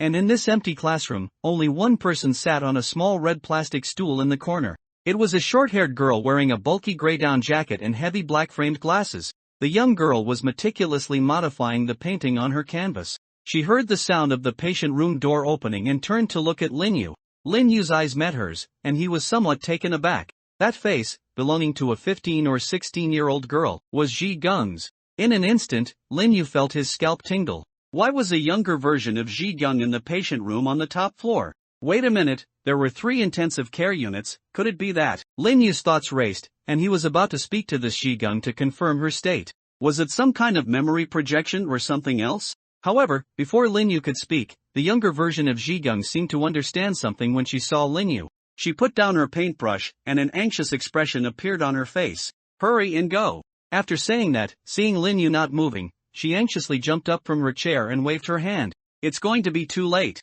Zhigung said, and Lin Yu was stunned. What? The next moment, Lin Yu suddenly felt a strong light behind him. Intense and bright white light assailed him, making Lin Yu instinctively want to turn around to see what was happening. But he resisted, and quickly did one thing. Elixir Immortal Pot. Lin Yu activated the ability of the Elixir Immortal Pot, then took out the sealed mind from it and applied it to himself. Then, he felt himself being engulfed by the white light, and intense pain came from his body. The entire asylum was plunged into a sea of light, everything was swallowed by the endless white light. He couldn't see anything. Lin Yu felt his head extremely heavy. If Lin Yu wasn't mistaken, this white light should be the culprit that caused his amnesia earlier. And dozens of seconds later, Lin Yu saw the outline of the asylum faintly appearing in this white light. Rather than appearing, it was more like the white light receded a bit. With the buildings gradually emerging in the white light and the weakening brightness, Lin Yu also gained some sense of space and direction. However, as the light continuously washed over him, Lin Yu suddenly found that he seemed to have gained another perspective. That was a perspective from outside the asylum, with 10 high-hanging lights converging there, like a waterfall pouring down from the sky.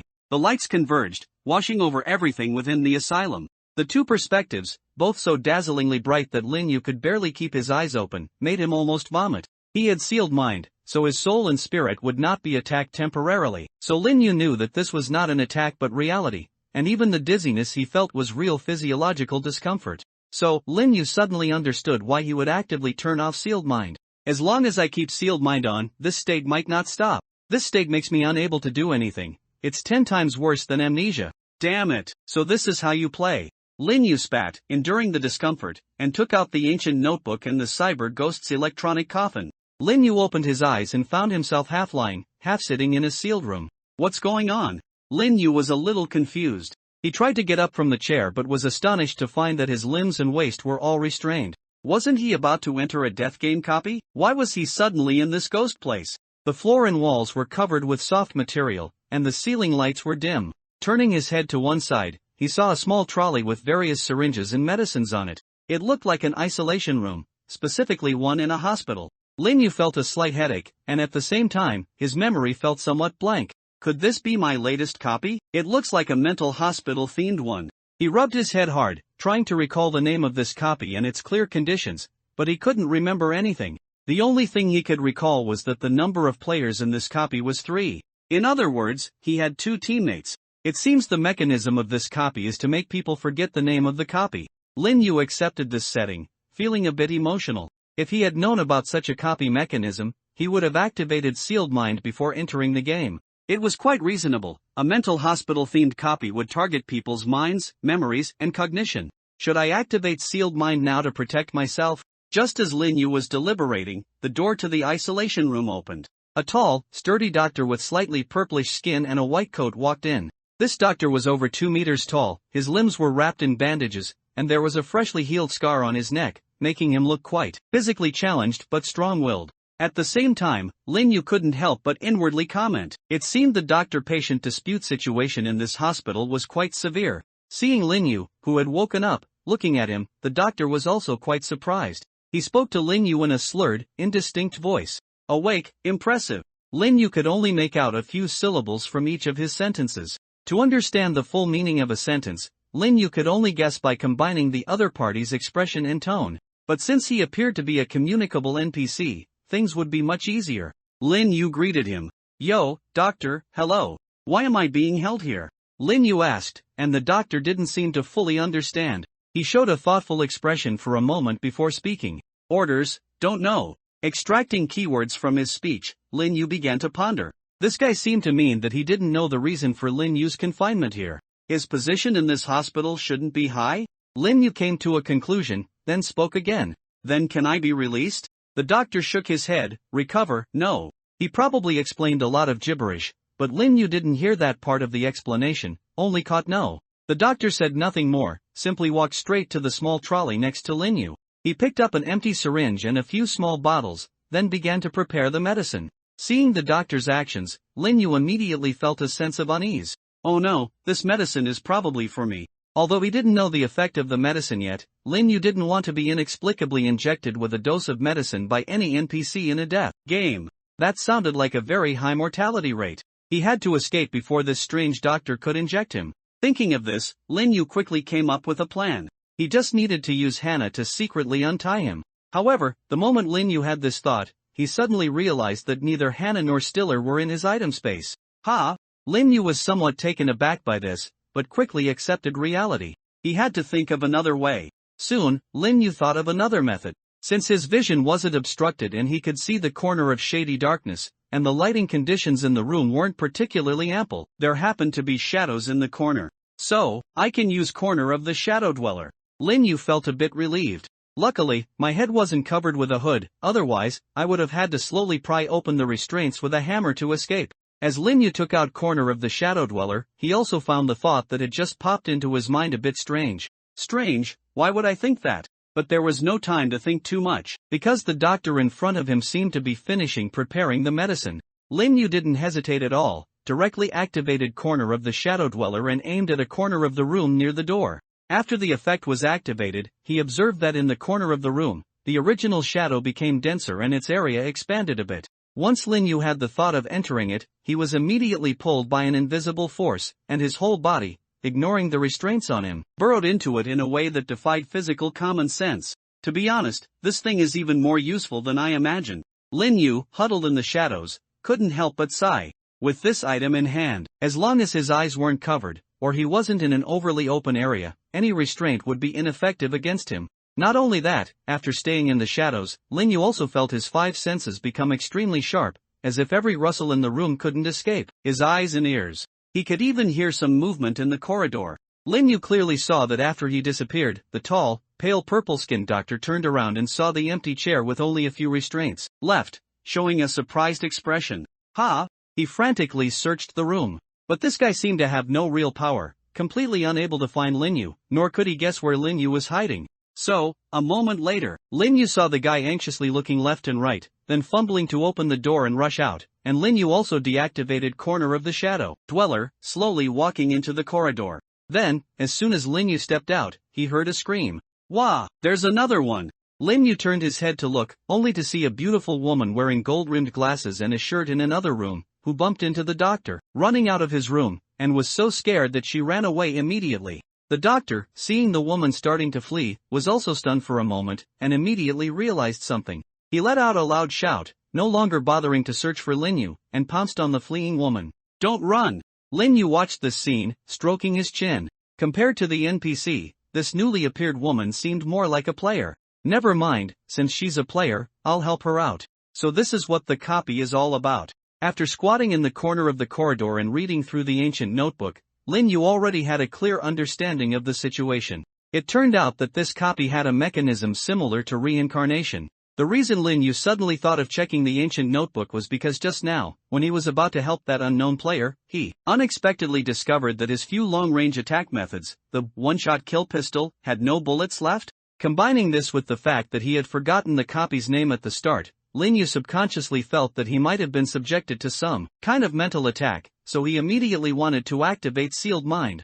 Then, he discovered that the remaining time for Sealed Mind was also incorrect. It had already been used for 27 minutes. Realizing something was wrong, Lin Yu immediately chose to pull out the ancient notebook and indeed found the answer within it. He hadn't just entered the copy. Moreover, it seems I hadn't forgotten the method to clear this copy or its name before. The conditions of each reincarnation are not immutable. This record should not have been written all at once. At least the summary of the copy's situation and the hint obtained from the patient should not have been found in a single exploration. And, most importantly, Lin Yu turned to the end of the ancient notebook, where there was some hastily written handwriting. The 5th floor has been explored. Its contents may directly trigger reincarnation. If you want to explore it, save it for last. The entry method is stored on the phone. Other ways to trigger reincarnation may include attempting to directly leave the asylum.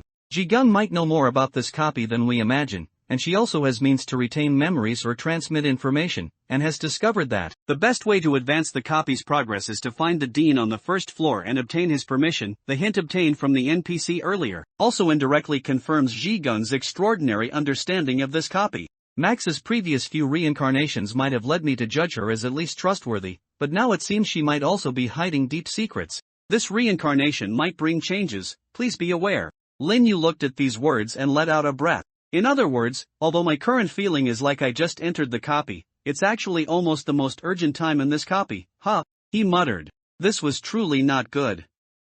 There was a severe dislocation between his cognition and his situation. Trying to bridge these gaps with only the information from the ancient notebook was an enormous challenge. Lin Yu couldn't help but complain, looking up at the corner of the corridor ahead. The panting woman in the shirt with gold-rimmed glasses had already walked back, because Lin Yu had temporarily discovered the anomaly. He hadn't had time to lend her a hand. But she seemed to have relied on her own speed to shake off that monster doctor. Looking at the woman in front of him, Lin Yu had already learned her name and origin from the notebook. Since she wasn't Ji Gung, she could only be Max, another player from the Night Watchman.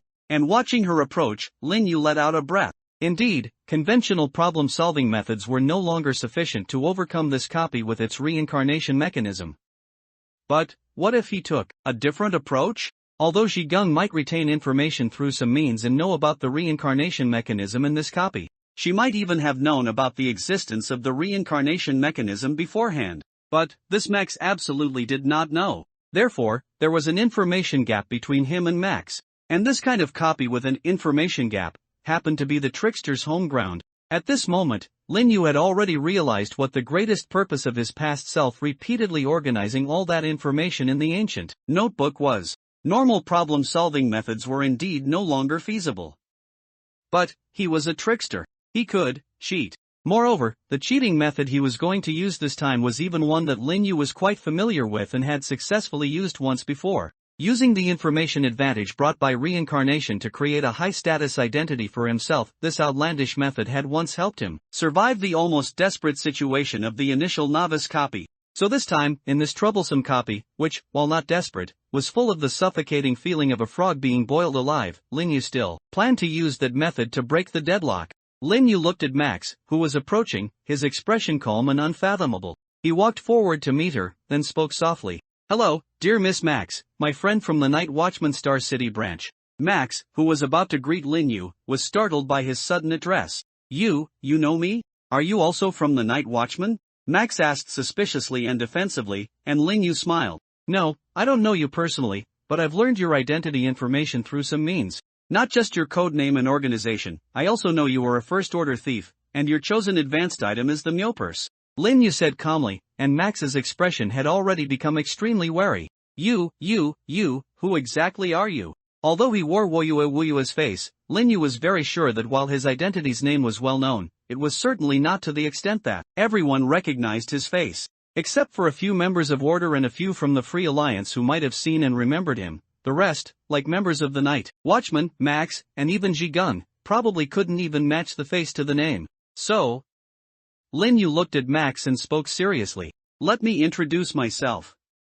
You can call me Prophet. Prophet is also my profession, a unique profession. You can understand it as a monk whose abilities are more specialized in revelation. My ability is that every once in a while, I can perform a prophecy and get the answer I want from it. After entering the copy, I activated my ability and saw information about you. Lin Yu said, and Max was stunned. This can't be true, can it? How can there be such a unique profession? It's too powerful. Although Max was questioning, Lin Yu clearly felt a very strong sense of belief coming from this young girl. Lin Yu was certain that the first half of the ancient notes regarding Max, even if later refuted by himself, still held significant reference value. This guy was indeed very easy to fool. But even so, Lin Yu did not choose a more powerful identity and profession, such as a divine agent or the like, just as he did not change his face. Because Lin Yu had considered one point. The reincarnation mechanism in this instance applied to everyone. In other words, at least by the end of the instance, it was very likely that everyone would retrieve all their memories of reincarnation.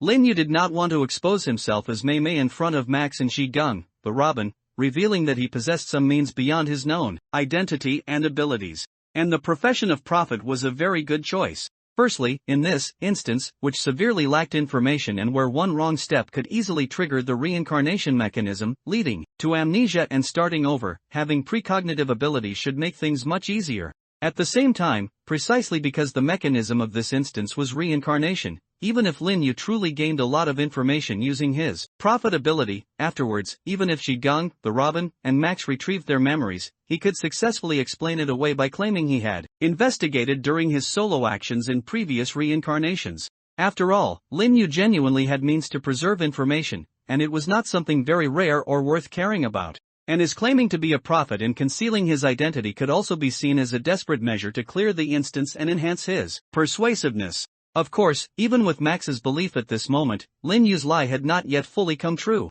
The reason was simple: he hadn't been specific enough, and Max's belief was not enough to support this coming true. So, following Max's questioning words, Lin Yu continued to explain. A unique profession is definitely special, but it's impossible for it to be as powerful as you imagine. The prophetic information I receive is usually not a direct projection of a real dynamic scene, but rather concise text prompts. This means that in many cases, I don't know of what I've prophesied. Like this time, it was fortunate that it prophesied your identity. The prophetic ability told me that the first player I would encounter in the upcoming instance would be Max, a night watchman, with the profession of thief, but if it had prophesied that I would encounter you being chased by a monster in the corridor, that would lead to many ambiguities. What kind of monster is chasing you? How fast are you running? Which section of the corridor is it? These are unknown to me, so I cannot make much use of this information or gain much benefit from it. Lin Yu paused, feeling that the belief was still a bit lacking. So he continued. So you might have noticed, although I can prophesy, what exactly I prophesy is not controllable. Based on the patterns I've summarized, it's basically things closely related to myself that will happen within the next 5 minutes or 3 hours. The content of these prophecies themselves can also be changed. In other words, these prophecies themselves even have a certain degree of uncertainty. Furthermore, the cooldown period for my prophecy is not short. It requires 2 hours before it can be activated again. Lin Yu spoke continuously, refining his profitability while also adding limitations to it. The more limitations he added and the more specific the conditions for activating the ability, the closer he got to fully transforming belief into reality. Finally, after the 2-hour cooldown appeared, Lin Yu felt that his lie had completely come true. Max believed that he possessed the unique profession of prophet, and at this moment, Lin Yu truly possessed the abilities of this profession. So, Lin Yu exhaled and immediately activated his newly acquired ability. And he immediately received new text prompts, hints about what would happen in the future, appearing before Lin Yu. You will immediately go up to the 4th floor, meet Ji Gang, the Robin, and witness some secrets about Ji Gang, the Robin. Looking at these text prompts, Lin Yu was stunned. It really was vague, full of uncertainty and ambiguity. But, even if this prophecy was very vague, only mentioning that he would witness a secret about Ji Gang, the Robin, without specifying what aspect, this information was still useful enough. Lin Yu immediately looked at Max. Alright, let's set off now. I suggest we go upstairs and take a look. Lin Yu said, and Max was a little curious. Why suddenly go upstairs? Is it your prophetic ability? Yes, my prophetic ability prompted us that going up will allow us to find a powerful teammate. Lin Yu said calmly. Doesn't your prophetic ability need 2 hours to cool down? We haven't been in the instance that long, have we? Hearing Max's words, Lin Yu smiled. Firstly, they might have actually been in this instance for more than 2 hours. Secondly, this is a prophecy I just activated. The prophecy that the first player I would encounter would be you, a night watchman member, was something I received 2 hours before I even entered the instance. At the same time, I also learned that this instance contains some hidden secrets. Lin Yu said, looking at the somewhat bewildered Max, and spoke calmly. Miss Max, do you still remember the name of this instance and its clear conditions? Of course I remember, Max said eagerly, then she paused, stumbling.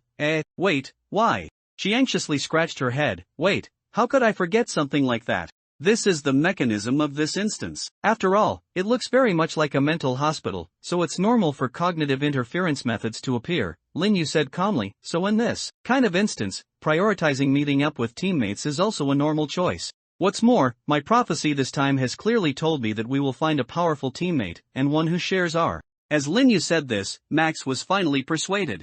Okay, then I'll believe you. Let's go upstairs, Max said boldly, stepping towards the stairwell. But it was this very action that made Lin Yu instantly feel something was off. How did Max know where the stairs to the 4th floor were? Theoretically speaking, Max could indeed know where the stairs to the 4th floor were. After all, she had circled this floor extensively, so it was reasonable for her to find a suspected entrance. However, Max's steps at this moment were far too certain. Although the ancient notebook also contained some information about Max, Lin Yu knew she had a compass that could find things. But he hadn't seen her take out that compass, had he? So, combining this with the dungeon's mechanism, Lin Yu had reason to suspect. Is this guy also retaining her memories? But that shouldn't be the case. If so, Max's behavior should show more abnormalities. Lin Yu didn't think he could encounter a genius actor in this dungeon who was so skilled that she could even deceive him. In fact, if Max was truly acting, she wouldn't have just deceived him once. After all, according to the ancient notebook, in previous cycles, he had always thought Max was just a bit ditzy and didn't have any malicious intent. Even if he had developed some suspicions last time, it still hadn't changed his assessment of Max. Moreover, the Max he had personally seen in this event did indeed seem harmless. Thinking of this, Lin Yu decided to directly ask Max and see. Following the determined Max directly to the stairway entrance, Lin Yu naturally sighed as he looked at the unsafe passage in front of the door in the empty and silent corridor. Is this the passage to the 4th floor? Max, how do you know to go this way? Do you also have precognitive abilities? Questioned by Lin Yu, Max, standing at the stairway entrance, froze. She scratched her hair, as Lin Yu's question seemed to cause a short circuit in her mind. Yeah, why did I walk directly here when I thought of going upstairs? Max looked at the large door, falling into deep thought. Is it some kind of intuition? Or is it actually some kind of trap luring us here? Lin Yu observed Max's reaction and had a guess in his heart. Could it be that this guy hasn't retained her memories, but like me, has some residual feelings that led her to this passage? After all, Lin Yu had relied on the abnormal déjà vu in his heart to think of using sealed mind, and thus confirm his memory loss. Considering this, it wasn't surprising that Max had similar symptoms. So, it really might be a sixth sense. Lin Yu, playing the role of a prophet, said mysteriously, because I can also feel that this unsafe passage is the correct path, Lin Yu said, opening the door on his own. According to the recorded in the ancient notebook, there was a monster behind this door. Lin Yu was about to use Fear Torch to preemptively clear the monster behind the door when the content once again deviated from what was recorded in the notebook. Thump, thump, thump. A series of hurried footsteps came from upstairs. Then, Lin Yu saw a young girl in simple clothes hurrying down the stairs. Seeing Lin Yu and Max standing at the doorway, she immediately stopped short, pulled out her paintbrush, and drew a geometric shape to crush the monster behind the door, then looked at Max and Lin Yu with a very stiff posture. Lin Yu was very familiar with this posture. It was like a classmate with no acting experience being pulled in to be an extra when a drama club was short on performers. She remembered her lines and knew when to say them, so she concentrated on waiting for the previous actor to finish her lines so she could immediately blurt out her own. This was Ji Gung, the Robin's current state. Sure enough, when Max exclaimed in surprise, "Oh my god, you're teacher Ji Gung, the Robin, of the Night Watchman, aren't you? I'm Max of the Night Watchman. This is great, to actually meet you in this dungeon. I'm from the Star City branch, my profession is thief. This one next to me is also a player, her unique profession is prophet. It seems she doesn't have an organization." Indeed, when Ji Gung, the Robin, heard Max's self-introduction, she immediately started reciting her lines rapidly, as if a trigger condition had been met. Oh, Max, is it? Good, since we're from the same organization, that makes things easier. I've already done some investigation. To pass this dungeon, we need to go to the 1st floor. Since you're from the Night Watchman, and the player next to you also comes from. At this point, Ji Gung, the Robin, suddenly faltered. She paused, then pulled out a small card-like notebook from her pocket, looking at it 3 times. Unique profession prophet? No organization? Max nodded, happily saying, yes, teacher Ji Gung, the Robin, his unique profession's information advantage is just invincible, plus me. Both of us are information gatherers, we'll just play around you, and we'll flatten this dungeon. What do you say, brother? Lin Yu nodded, naturally not refuting Max. At the same time, looking at the stunned, brain-dead, somewhat questioning Ji Gung, the Robin, he understood in his heart. As expected, as a third-order painter and a well-known master, she also has ways to retain information in this reincarnation mechanism, and she really did record my and Max's identities. When Lin Yu first chose to impersonate a prophet, he realized that because of Ji Gung, the Robin's existence,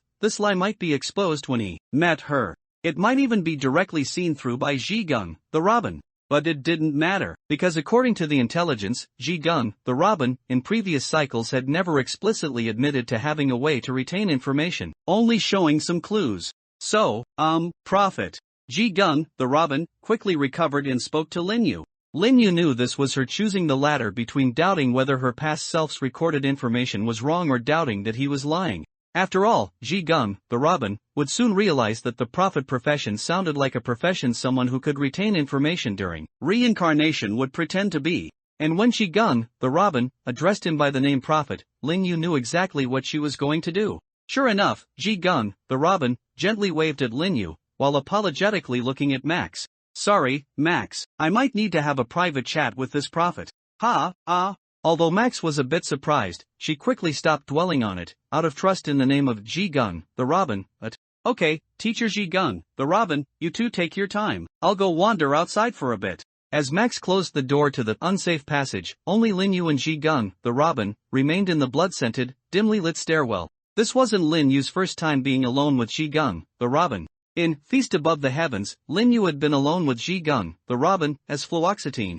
Although his identity had changed this time, the feeling was still familiar. Sure enough, with just the two of them, Ji Gung, the Robin, sized Lin Yu up and down, then cautiously spoke in a low voice. You shouldn't really be a unique profession, right? Lin Yu looked at Ji Gung, the Robin, and smiled. Why do you say that? Ji Gung, the Robin, hesitated for a moment, then said, because, I think, I know you. You're that. That is, aren't you Mei Mei from the Order? You've been quite famous recently, and very active in Jiangcheng. Ji Gung, the Robin, stammered, without pre-prepared lines. The young girl couldn't speak smoothly. Lin Yu looked at Ji Gung, the Robin, staring intently at her for 3 seconds. Let's be more open and honest. Ji Gung, the Robin, was about to speak, but Lin Yu suddenly interrupted her. Wait. This sudden interruption made Ji Gung, the Robin, a third order, dare not speak, standing on the stairs with a bewildered expression, genuinely waiting for a few seconds. Only after Lin Yu nodded again, gestured with a please, and said you can go ahead now, did Ji Gung, the Robin, honestly begin to speak.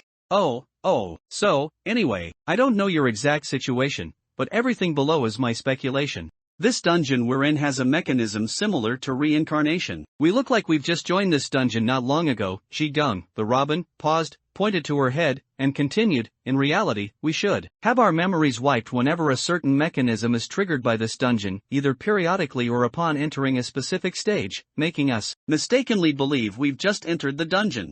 So, my meeting with you all is not the first time, and even though memories are unreliable and can be lost in this dungeon, I still have some other little tricks that allow me to record information in each cycle and pass it on to the next cycle of myself. Therefore, I know your identity, you introduced yourself to me before, you are Mei Mei from the Order, and your profession is Dr. Hearing Ji Gung, the Robin, say this, Lin Yu nodded. So that's it, so you suspect I'm lying. But is it possible that your records are wrong? Lin Yu looked at the word card-like item in Ji Gung, the Robin's hand. Maybe your information isn't reliable? Questioned, Ji Gung, the Robin, wavered slightly, but ultimately shook her head. I don't think so. Encountering a unique profession is already a low-probability event, and your prophet is too much like it was specifically prepared for this dungeon with a reincarnation mechanism. Ji Gung, the Robin, spoke, gradually gaining a little confidence. I think you must have realized long ago that this is a reincarnation dungeon and that you have a way to preserve memories or transmit information, and then you want to use this fictional prophet profession to explain your prophetic behavior and even influence or control the situation within the dungeon. Ji Gung, the Robin, said with certainty. After hearing her analysis, Lin Yu clapped softly. As expected of a third order, as expected of a renowned master of the night watchman. Truly impressive. Lin Yu said softly, praising Ji Gung, the Robin, while also indirectly admitting the truth of her words. His prophet ability, which he had only recently acquired, had failed. However, Lin Yu felt no regret whatsoever. On one hand, using this ability to bait Ji Gung, the Robin, and get her to proactively reveal information about reincarnation gave Lin Yu the upper hand, which was good. On the other hand, Lin Yu had already made the most of this ability. A line of prompt from that false prophet ability appeared before his eyes when Lin Yu suddenly told Ji Gung, the Robin, to stop just now. It was actually to buy him time to activate his ability. That sudden shout was enough to interrupt Ji Gung, the Robin's train of thought, and as long as Ji Gung, the Robin's not yet fully formed suspicion stopped at that moment, Lin Yu's prophet ability would not immediately disappear. Although the cooldown for prophet was 2 hours, Lin Yu had just coincidentally triggered the stingy rich man. And at that moment, the ability Lin Yu activated with a let's try it mindset also gave him a hint to the question he most wanted to know. Asking Ji Gung, the Robin, about the Psychological Society and the Lord of Fog Island next will yield answers about this dungeon, and this answer will more clearly reveal Ji Gung, the Robin's secret. It was like a supplement to the previous prompt. And even if this ability was fake, Lin Yu had absolute faith in its effectiveness. These 8 words from the prompt were definitely enough to pry crucial information from Ji Gung, the Robin. After all, according to the fortune-telling phrase, Ji Gung, the Robin, was revisiting an old place. So, Lin Yu looked at Ji Gung, the Robin. In any case, I'm not surprised that you know this dungeon has a reincarnation mechanism and have a way to preserve memories against it. Lin Yu paused, then spoke. But, regarding this dungeon located in the world where Fog Island is, I still have questions. What is its relationship with the Psychological Society and the Lord of Fog Island? Lin Yu asked in a very calm tone. And as soon as he finished asking, he knew that the clue provided by his ability was indeed very useful. Because the moment Lin Yu's words left his mouth, Ji Gung, the Robin's expression instantly became a little flustered. How do you know this dungeon belongs to the sphere of influence of the Psychological Society? And from whom did you hear the name Lord of Fog Island? Ji Gung, the Robin's panicked questioning made Lin Yu raise his eyebrows involuntarily. There really was a problem after all. He had absolutely no idea that this dungeon belonged to the sphere of influence of the Psychological Society. Rather, Lin Yu had never even considered before that a player organization in reality could have a place within a death game dungeon that could be called a sphere of influence. This was the first time he had heard of such a thing. It seems his understanding of these large player organizations was still completely insufficient. Thinking this, Lin Yu decided to humble himself and ask, Actually, I don't know too much. Since you know, please help me with some background information. First, can you explain to me what is meant by the sphere of influence of the Psychological Society? Ji Gung, the Robin, listened to Lin Yu's words and was immediately speechless. She also realized that she had been tricked into revealing information. Although she realized she had been tricked into revealing information, Ji Gung, the Robin, hesitated for a moment, seemingly considering the complexity of this instance and trusting Lin Yu's high credibility as a new member of Order, before choosing to be frank with Lin Yu. Well, it would indeed be a bit troublesome if I wanted to conquer this instance by myself. And the special nature of this instance, since you even know the Lord of Fog Island, telling you shouldn't be a big deal. No, it definitely isn't a big deal. Ji Gung, the Robin, said, clenching her fists, as if explaining to Lin Yu, but even more so as if cheering herself on. Lin Yu heard the young girl's words and nodded slightly. Then tell me as much as you can. If there are any difficult parts, you can gloss over them or simply say it's inconvenient to disclose. From the moment he realized this instance was connected to the Psychological Society, Lin Yu understood. Perhaps the secrets involved in this instance, including the secret about Ji Gung, the Robin, obtained through the profitability, were likely extraordinary. Coupled with Ji Gung, the Robin's conflicted demeanor at this moment, it made Lin Yu even more wary. Therefore, Lin Yu chose to retreat to advance. While he was curious about these secrets, it was best not to get into too much trouble, and it was also best not to push Ji Gung, the Robin, too hard. No matter how friendly her personality was, she was, after all, a Tier 3 expert, someone who could directly confront fluoxetine. Using Liang Yi, good night, the newly arrived captain of Order's Jiangqing First Team, as a reference for combat power, Lin Yu felt that Ji Gung, the Robin's overall strength. He should look among the anonymous users ranked between 60 and 80 on the leaderboard. Ji Gung, the Robin, was very likely hidden in there. And hearing Lin Yu's slightly softened tone, Ji Gung, the Robin, indeed relaxed a bit. Then I'll pick out the important things to say. In short, before introducing this instance, I need to tell you some things you would only know in the future. If you are currently Tier 1, have you learned about permissions? Ji Gung, the Robin, asked cautiously. Lin Yu paused for a moment, and after a brief hesitation, decided to be a little more assertive. I have met the conditions for unlocking Tier 1 permissions and have obtained the social permission. Although his Mei identity hadn't yet mentioned to anyone from Order that he had completed the unlocking of the social permission. After all, Mei was different from Zhu Ming. Regarding when Mei completed the tier advancement, there was actually no consensus within the player community. So, his current acquisition of the social permission was not too surprising. More importantly, although Ji Gung, the Robin's status was high and her social circle was relatively wide, he didn't think the seemingly somewhat introverted young girl would spread information about him everywhere. Therefore, telling her that he had unlocked social was perfectly fine. As expected, upon hearing Lin Yu's words, Ji Gung, the Robin, breathed a sigh of relief. I see. Since you've already unlocked the social permission, your understanding of tier advancement is deeper than those who are just tier 1. For tier advancement, while the class items, and even exclusive items, obtained are very important, the importance of permissions should not be overlooked either. Just like the social permission unlocked after tier 1, I wonder how you've developed this function. What it represents is not just a more reliable identity verification that allows you to interact better with other players. The truly important usage is that you can leverage this to conduct reliable transactions with other players and even NPCs. Because if you haven't obtained the social permission, haven't acquired a codename recognized by the game, then, apart from a very few powerful, high-status entities within the game, those NPCs who are susceptible to cognitive interference will find it very difficult to remember your identity characteristics and name.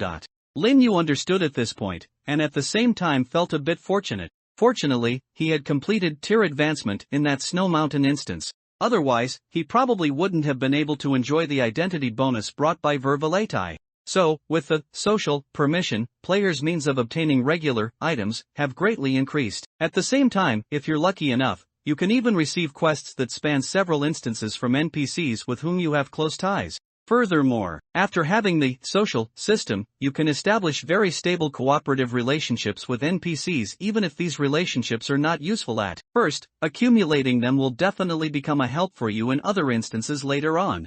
And these are also important cornerstones for you to achieve tier 2 advancement. Ji Gung, the Robin, said softly. As a tier 3 player, she clearly had a deep understanding of this content, and Lin Yu could also corroborate her words with what the tycoon and even his senior sister had mentioned previously. Indeed, for the various worlds in which instances are located, more interaction and increasing one's influence are the way to go. But, although this is valuable experience, and I'm very grateful for your sharing, what does the social permission have to do with this instance? Could it be that the psychological society used the social permission to gain control over this place? Lin Yu looked at Ji Gung, the Robin, and continued to ask. Ji Gung, the Robin, shook her head. Social has a certain effect, but to completely designate a place within the 10 realms, or even a place that can serve as an instance, as one's sphere of influence, is definitely not something the social permission can achieve. This requires subsequently unlocked permissions. As you experience more and more instances and complete more tier advancements, you will realize your connection with the worlds where these instances are located is slowly deepening. The permission unlocked at tier 2 is called compendium. Players who haven't unlocked this permission will only receive a prompt when they obtain an item, but with the compendium, they can see prompts and annotations about materials, NPCs, and even various regions within the 10 realms. At the same time, just as social can be extended as a tool for establishing connections with NPCs, after compendium is unlocked, it also allows you to obtain the permission to collect materials, and use those materials to find NPCs or players with corresponding abilities to craft items. So, as long as an organization has a sufficient number of Tier 1 and Tier 2 players, it can utilize transactions and crafting with NPCs within instances to obtain a sufficient number of standardized items. And the Tier 3 permission is even more powerful, named Map. The simplest and most important aspect of this permission is that it allows you to gain extra opportunities to enter instance worlds. An extra opportunity to enter a dungeon world? Lin Yu asked, quite surprised. Ji Gung, the Robin, nodded. Yes, you can enter extra dungeons through certain items, or you can make a deal with some NPCs to be able to move around in them for a period of time in a non-dungeon form. Even, some people can manage to escape the confines of a dungeon, even if they enter it in dungeon form. Of course, that kind of ability is extremely rare even among Tier 3s. Lin Yu heard Ji Gung, the Robin's words and understood just by thinking about it, this authority, combined with the authority of Tier 1 and Tier 2, was indeed enough for an organization to have the capital to control a certain place. After all, for players, although they could influence the dungeon world, their opportunities were limited to the weekly dungeon. But dungeons were random. This meant that if they wanted to continuously accomplish something in a specific dungeon world, they even needed a bit of luck. After all, dungeons were still scattered across different worlds, and even dungeons within the same world could span very distant regions. Just like Lin Yu had entered the world where the Truth Company was located twice, both times within the Truth Company's sphere of influence, but once in the Great Snow Mountain and once in the city that never sleeps. Even if he really entered a similar nearby place twice, he still had the dungeon's own clearance mission to complete. But if a Tier 3 could enter a world within the death game directly in a non-dungeon form, and even choose a specific landing point, then that was indeed a huge advantage. So, this place was built by the Psychology Society, right? Not entirely. First, this place wasn't built by them, it was just under their jurisdiction. Secondly, it only used to belong to them. Ji Gun, the Robin, sighed. Used to? Lin Yu asked curiously. Yes, this is the territory of the Lord of Fog Island. It was originally an asylum for the madmen and mental patients on Fog Island's main island. In the isolated sea Fog Island, madness is a very common illness. Most islands where people get mad have only one way out, death. But the residents of Fog Island living on the main island are upper-class people, so even if they go mad, they can keep their lives. Of course, it wasn't just genuine madness, there were also persecuted nobles sent in, or those who felt they were about to be persecuted in feigned madness. In short, before the Psychology Society took over, this place was always like this. Until one day, the then head of the Psychology Society, Freud, found the Lord of Fog Island.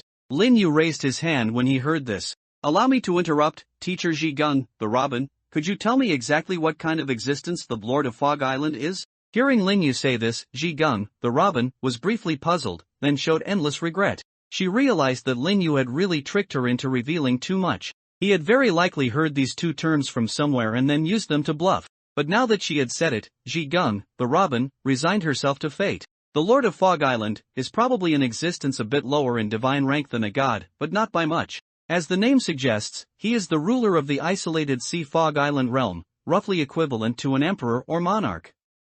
In short, he is very strong. I've heard that his image is basically that of a wise and elegant elder, and his abilities mainly focus on controlling seawater and mist, and he keeps some sea monsters.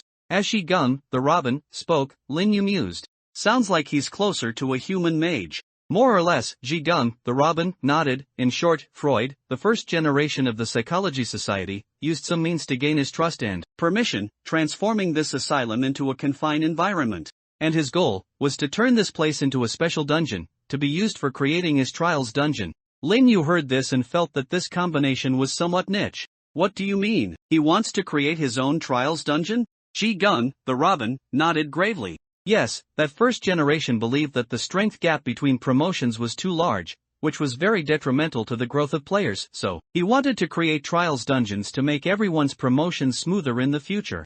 This asylum was Freud's testing ground, Ji Gun, the Robin, said seriously. That was a year ago. At that time, he selected some members within the Psychology Society and also brought in a group of people from the potential list, conducting an unprecedented artificial dungeon test here, and the number and scale were quite grand. Hearing Ji Gun, the Robin's words, Lin Yu couldn't help but exclaim. That's quite a crazy plan. At the same time, combining Ji Gun, the Robin's narration, Lin Yu also guessed what Ji Gun, the Robin's revisiting old haunts was all about. You must have been one of them at the time, right? Ji Gun, the Robin, let out a long sigh. Yes, I was one of them at the time. Honestly, I don't know how I survived. That was a truly tragic dungeon. As Ji Gun, the Robin, spoke, Lin Yu interrupted her. No, you do know. Recalling Ji Gun, the Robin's special performance in the feast above the heavens, Lin Yu stared straight at her. You were saved by someone, weren't you? Ji Gun, the Robin, looked at Lin Yu's sharp gaze, first a little startled, then exhaled, and smiled helplessly. Yes, you're right. As expected of the new talent order has been cherishing so much lately, this sharpness is indeed extraordinary.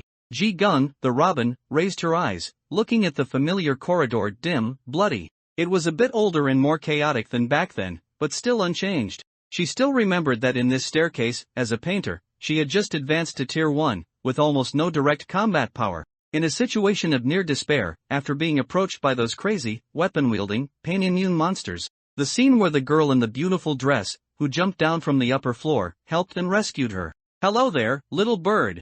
It would be too much of a pity to die here, so let me lend you a hand. Ji Gun, the Robin, exhaled, looking at Lin Yu in front of her. Yes, although it sounds a bit embarrassing to say now, and it doesn't quite fit my position, but I was indeed rescued by a member of the Psychology Society at that time. Lin Yu did not continue to ask about who saved Ji Gun, the Robin, back then, or what happened between them. This was not because he respected Ji Gun, the Robin's privacy, but because Lin Yu could mostly guess it. Given Ji Gun, the Robin's reaction, who else could it be? So Lin Yu did not continue to press, but instead brought the conversation back to the current instance. I've generally understood the background of this instance, so, did you have any useful information from your last visit? Lin Yu asked, then added, for example, this instance's most unique cycle mechanism. Ji Gun, the robin, shook her head. A year ago, when this place was still under the control of Freud, there wasn't such a complex mechanism at least when I participated in this instance, it was just a very ordinary asylum-themed battle royale. Patients and medical staff killing each other, while also having various monsters released among them. Lin Yu mused, so this mechanism appeared after it went out of control. When was this instance abandoned? Also, since you mentioned Freud using terms like first generation and at that time, it seems the problem lies with him, doesn't it? Ji Gun, the robin, nodded. Yes, shortly after this instance's first run ended, Freud himself died in an instance. At that time, I had just joined the Night Watchman. As the first and only group of survivors from this asylum, I assisted the Night Watchman with some investigations, so I also learned many inside stories that my rank at the time shouldn't have known. It is said, the first generation Freud died in this asylum, and from then on, this place underwent some strange changes. The Lord of Fog Island did not reclaim this place, and its danger level rapidly increased. The reason for this is related to Freud dying here. Speaking of this, Ji Gun, the robin, thought for a moment and cautiously began, although there was no cycle back then, I do have a guess. Lin Yu understood with a little thought, it's related to Freud himself? Yes, his most famous ability was manipulating souls and toying with memories. Coupled with some special items, it might really be possible to achieve a rollback effect locally. Lin Yu understood. It seems the cycle here is very likely due to this. Wait for me to make a note. Lin Yu said, taking out his notebook to organize what Ji Gun, the robin, had said. While organizing, Lin Yu seemed to suddenly realize something. Wait a minute. Most of the people here back then were players brought in by the Psychology Society, so those monsters now. Ji Gun, the robin, nodded. If I'm not mistaken, a large portion of them should be players who died here at that time. As she spoke, Lin Yu instantly understood why the two monsters on the 5th floor in the ancient notes seemed to have doctor-like abilities. Now it seemed, they might really have been players. Lin Yu closed his notebook. By questioning Ji Gun, the robin, much of the fog surrounding this instance had dissipated. Even the principle of the cycle was becoming somewhat clear.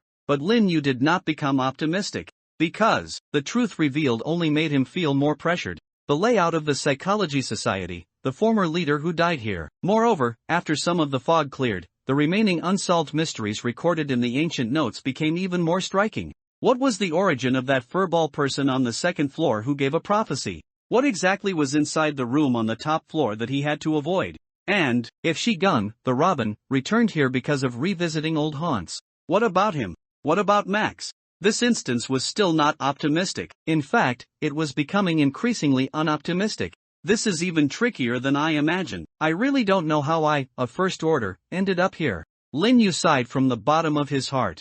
Ji Gun, the robin, smiled bitterly. I understand you. Because even though I'm a third order, I don't want to come back here. No matter what, let's take it one step at a time. Lin Yu exhaled. First, according to you, the next step should be to find the director, right? This was also content recorded in the notebook. Ji Gun, the robin, nodded. Yes, according to my understanding, this director should be absent, so we should go to the 1st floor and find his office to forge a permit. Ji Gun, the robin, said, slowly walking down the stairs. Let's go, we'll call the one outside the door and go to the 1st floor. As she spoke, Lin Yu also nodded. If the director is present, things would be too bad. Based on the background you, teacher Ji Gun, the robin, provided, if this director isn't a remnant will of Freud, then he might be the Lord of Fog Island or his confidant. Either way, it's too bad. Ji Gun, the robin, said with a bitter smile, yes, I don't want to face those beings. In fact, if it were just the Lord of Fog Island, I'd still feel okay. I'm only afraid that an even more terrifying existence in the world of the isolated Fog Island has intervened. That would be truly terrible. As Ji Gun, the robin, spoke, Lin Yu curiously asked another question. A more terrifying existence? What kind of thing? It is the supreme deity of this realm, the master of the inverted tower. I won't speak its name, lest I truly attract its attention. As Ji Gun, the robin, spoke, Lin Yu was stunned. He heard a very familiar place name. The deity of the world of isolated Fog Island is the master of the inverted tower? Ji Gun, the robin, nodded. Yes, this isn't a very secret matter, many large organizations know, because there are quite a few of that one's followers within Fog Island. As she spoke, Lin Yu's eye twitched. Many secrets within this instance still had no answers, but he was vaguely realizing what they pointed to. He patted Ji Gun, the robin, on the shoulder. Teacher Ji Gun, the robin, please go to the first floor first. I'll bring Max to find you shortly. I still have some things to deal with, and I need to borrow Max from your esteemed organization." Saying this, Lin Yu turned and pushed open the door behind him, looking at Max, who was squatting on the ground, making cat dolls fight with Link's dolls, and lightly coughed. "Max, Teacher Ji Gung, the Robin, is going to the first floor first. You come with me." The bored Max jumped up from the ground. What is it? Help me open a few doors." After Lin Yu read the ancient notes, he knew that no matter whether the previous few cycles had changed, perhaps because he had explored the fifth floor and triggered some kind of mechanism, this cycle, the entire instance had undergone some changes. For example, according to the records in the ancient notes, he had seen many patients in the corridor in the previous few cycles, and even received a prophecy last time. But this time, there were no patients in the corridor on the second floor. Based on the current situation, Lin Yu analyzed that they might have disappeared, but it was also very likely that, click, "Prophet buddy, it's open." Max shook the lock-picking tool in her hand and pushed open a ward door. Inside, there was an apple-headed figure dancing wildly. "As expected, they're in the ward?"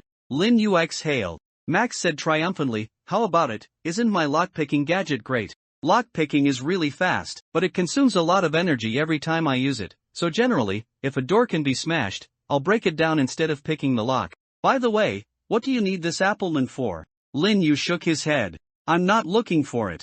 Then, he looked at Max. "Please, open all the ward doors on this floor." Max was stunned. "Huh? What did you say?" Lin Yu sincerely said, "Please." Max was silent for a few seconds. "This isn't a matter of please or not, I'll be exhausted to death." Lin Yu waved his hand. "Small matter, I have potions to restore stamina. Believe me, this will be a great help for clearing the instance." Max stared at Lin Yu for about 5 seconds, trying to find a flaw in his eyes. But all she saw was sincerity and determination. So Max gritted her teeth and spoke. "Alright, I'll risk my life and give it a try. With you and Ji Gung, the Robin, in this instance, this is the only area where I'm useful, so putting in some hard work will be beneficial. Besides, if luck is good, maybe the first few doors will be enough, no need to try all of them." Lin Yu gave Max a thumbs up. "Go for it, buddy, I believe you can do it." At this moment, Max, having accepted reality, had become completely optimistic. She walked to the next door, breathed on her hands, and rubbed them together. Here it comes, this is the one." After opening the door, there was a tentacle monster crawling on the wall. "Not this one." Lin Yu shook his head. Then, the two came to the next door. The third door opened, and Lin Yu saw an acquaintance. The previous furball monster was squatting on the bed, waving at Lin Yu when it saw him. "This isn't where you should be, young man." Max's face lit up. "Oh, an acquaintance? Is it this one?" Lin Yu looked at the furball monster and asked, "Although it's not, can we talk?" The furball monster laughed 3 times. "Ha, ha, ha, no." After speaking, it suddenly exploded, and black fur splattered all over the wall. Max was shocked.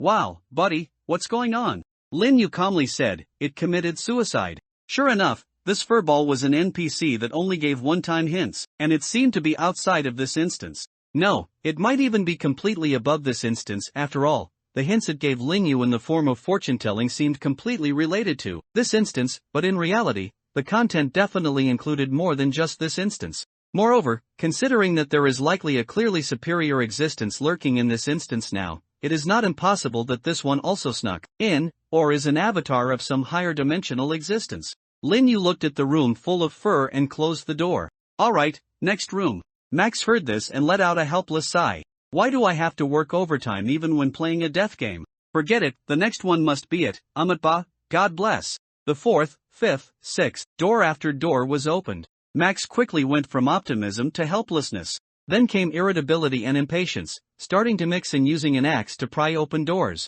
Finally, it turned into pure mechanical and numbness. Click! The lock cylinder popped out, and the last door opened. Max silently put away the lock-picking tool and rubbed her face. "I really want a can of free Red Bull that my colleagues chilled in the pantry. This should be it, right? Anyway, if it's not, there are no more, right?" Lin Yu listened to Max's words and began to believe the content recorded in the ancient notes. This Miss Thief would introduce herself as actually being a corporate slave. Lin Yu looked at Max and patted her shoulder. "You've worked hard, buddy." He really didn't expect that after parting with Chen Zhua, he would be so unlucky, actually having to open every single ward on an entire floor until the very last one to find what he was looking for. Of course, what Lin Yu never expected even more was, this Miss Max really had extraordinary abilities. She looked like she should have run out of stamina long ago, but she managed to persevere through the entire process. As for whether this room contained what he was looking for, Lin Yu already had a conclusion. Clap. Although the door wasn't open, the sound coming from the crack was enough for Lin Yu to pinpoint it. The crisp and clean sound of a chess piece falling, followed by 2 praises. A brilliant move. What a great game. Undoubtedly, this was the two-headed birdman he had seen in the corridor earlier. Lin Yu took a deep breath and kicked open the door. He saw the two-headed birdman sitting cross-legged on the bed, with a chessboard in front of him. This is it, Lin Yu said, and Max exhaled. Then I'll rest for a bit. After speaking, she stood leaning against the wall with her arms crossed, her head bowed, and fell silent. This member of the night watchman had burned out all her energy and fallen into a deep sleep. Lin Yu gently closed the door, then walked into the room. The left bird head spoke kindly. Ho ho, someone's here. Care for a game of chess? The right bird head glared fiercely at Lin Yu. Get out. Lin Yu looked at the 2 bird heads and exhaled. One without eyes, one with teeth. I can't believe I didn't think of that simple riddle. A bird without eyes is Wu, and with many teeth is Ya. And an existence that takes a crow as its avatar and coincidentally has 2 sides. Lin Yu happened to know one. He quickly walked over, grabbed the right bird head with teeth, and spoke fiercely. I know your acting isn't that good, so whether this thing is your kin or you really sealed your own memories, now, come out in your true form and say a few words. Otherwise, I'll wholeheartedly follow the generous god of the feast from now on. The bird head, clutched by Lin Yu, endured Lin Yu's barrage, first showing a hint of confusion, then a somewhat violent expression. But before it could curse, the expression on this bird head's face suddenly froze. The same happened to the other bird head. It was as if it had suddenly transformed from a vibrant living being into a lifelike wax figure. And after both bird heads became motionless, between them, an invisible third head emerged. Compared to the other 2 raptor heads, which seemed to be missing something or have something extra, the newly appeared head was much more normal, looking like an unremarkable bird's head.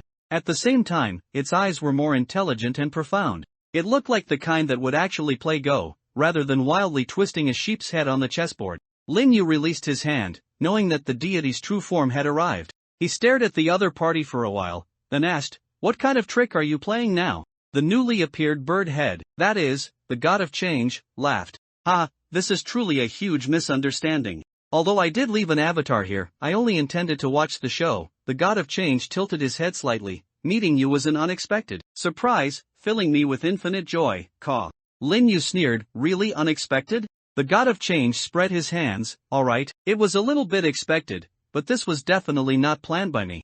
I don't have much control here," the god of change said earnestly, but Lin Yu looked unconvinced. "Stop with the subtle rhetoric. Aren't you the highest deity in this world?" "In terms of rank, yes, but there are currently 21 supreme divine positions in the 10 realms, and there are beings in this world who are my equals." Lin Yu shook his head. "Then I can't meddle in your divine affairs. Since you're here and willing to meet me, you can't just be here to reminisce, right?" As he spoke, Lin Yu extended his hand. "Give me some benefits." The god of change sighed helplessly. "You know I'm a deity, can't you show some respect? Are you just openly robbing me? From our first meeting, with all your tricks, it's hard for me to have any respect for you. Besides, do you really need those things?" Lin Yu retorted. The god of change sighed again. "You have a point, but I don't have anything, I'm just an avatar." Lin Yu withdrew his hand, not minding too much. He hadn't expected to get any items from a deity just by talking for a few moments. So, Lin Yu's real purpose was to extract information. "Alright, since you've been here so long, what exactly is this dungeon about? You can at least tell me that, right? And how do I clear it? Give me a guide to look at." The god of change was once again vexed by Lin Yu's bluntness. "While I truly appreciate your attitude of neither being humble nor arrogant even in front of me, aren't you a little too not humble and not arrogant?" Lin Yu chuckled. "Because I know you have something to ask of me. Although I don't know why you deities think so highly of me, since you have something to ask, you should at least show some appreciation, right?" As Lin Yu spoke, the god of change stopped responding. He sat on the hospital bed and said helplessly, "I can't reveal too much to you. I can only tell you that the reincarnation here is not real. It's mainly about the overwriting and modification of cognition and memory.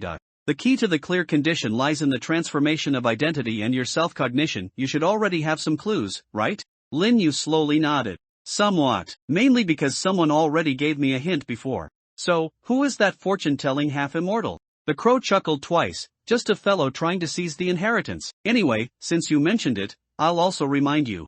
I'm not the only one who snuck into this dungeon. The things left behind by the fellow who died here are simply too tempting. although I'm not very interested and just came to watch the show. The rest of them are genuinely plotting to inherit this place. Be careful of those guys, the one who reminded you is relatively kind.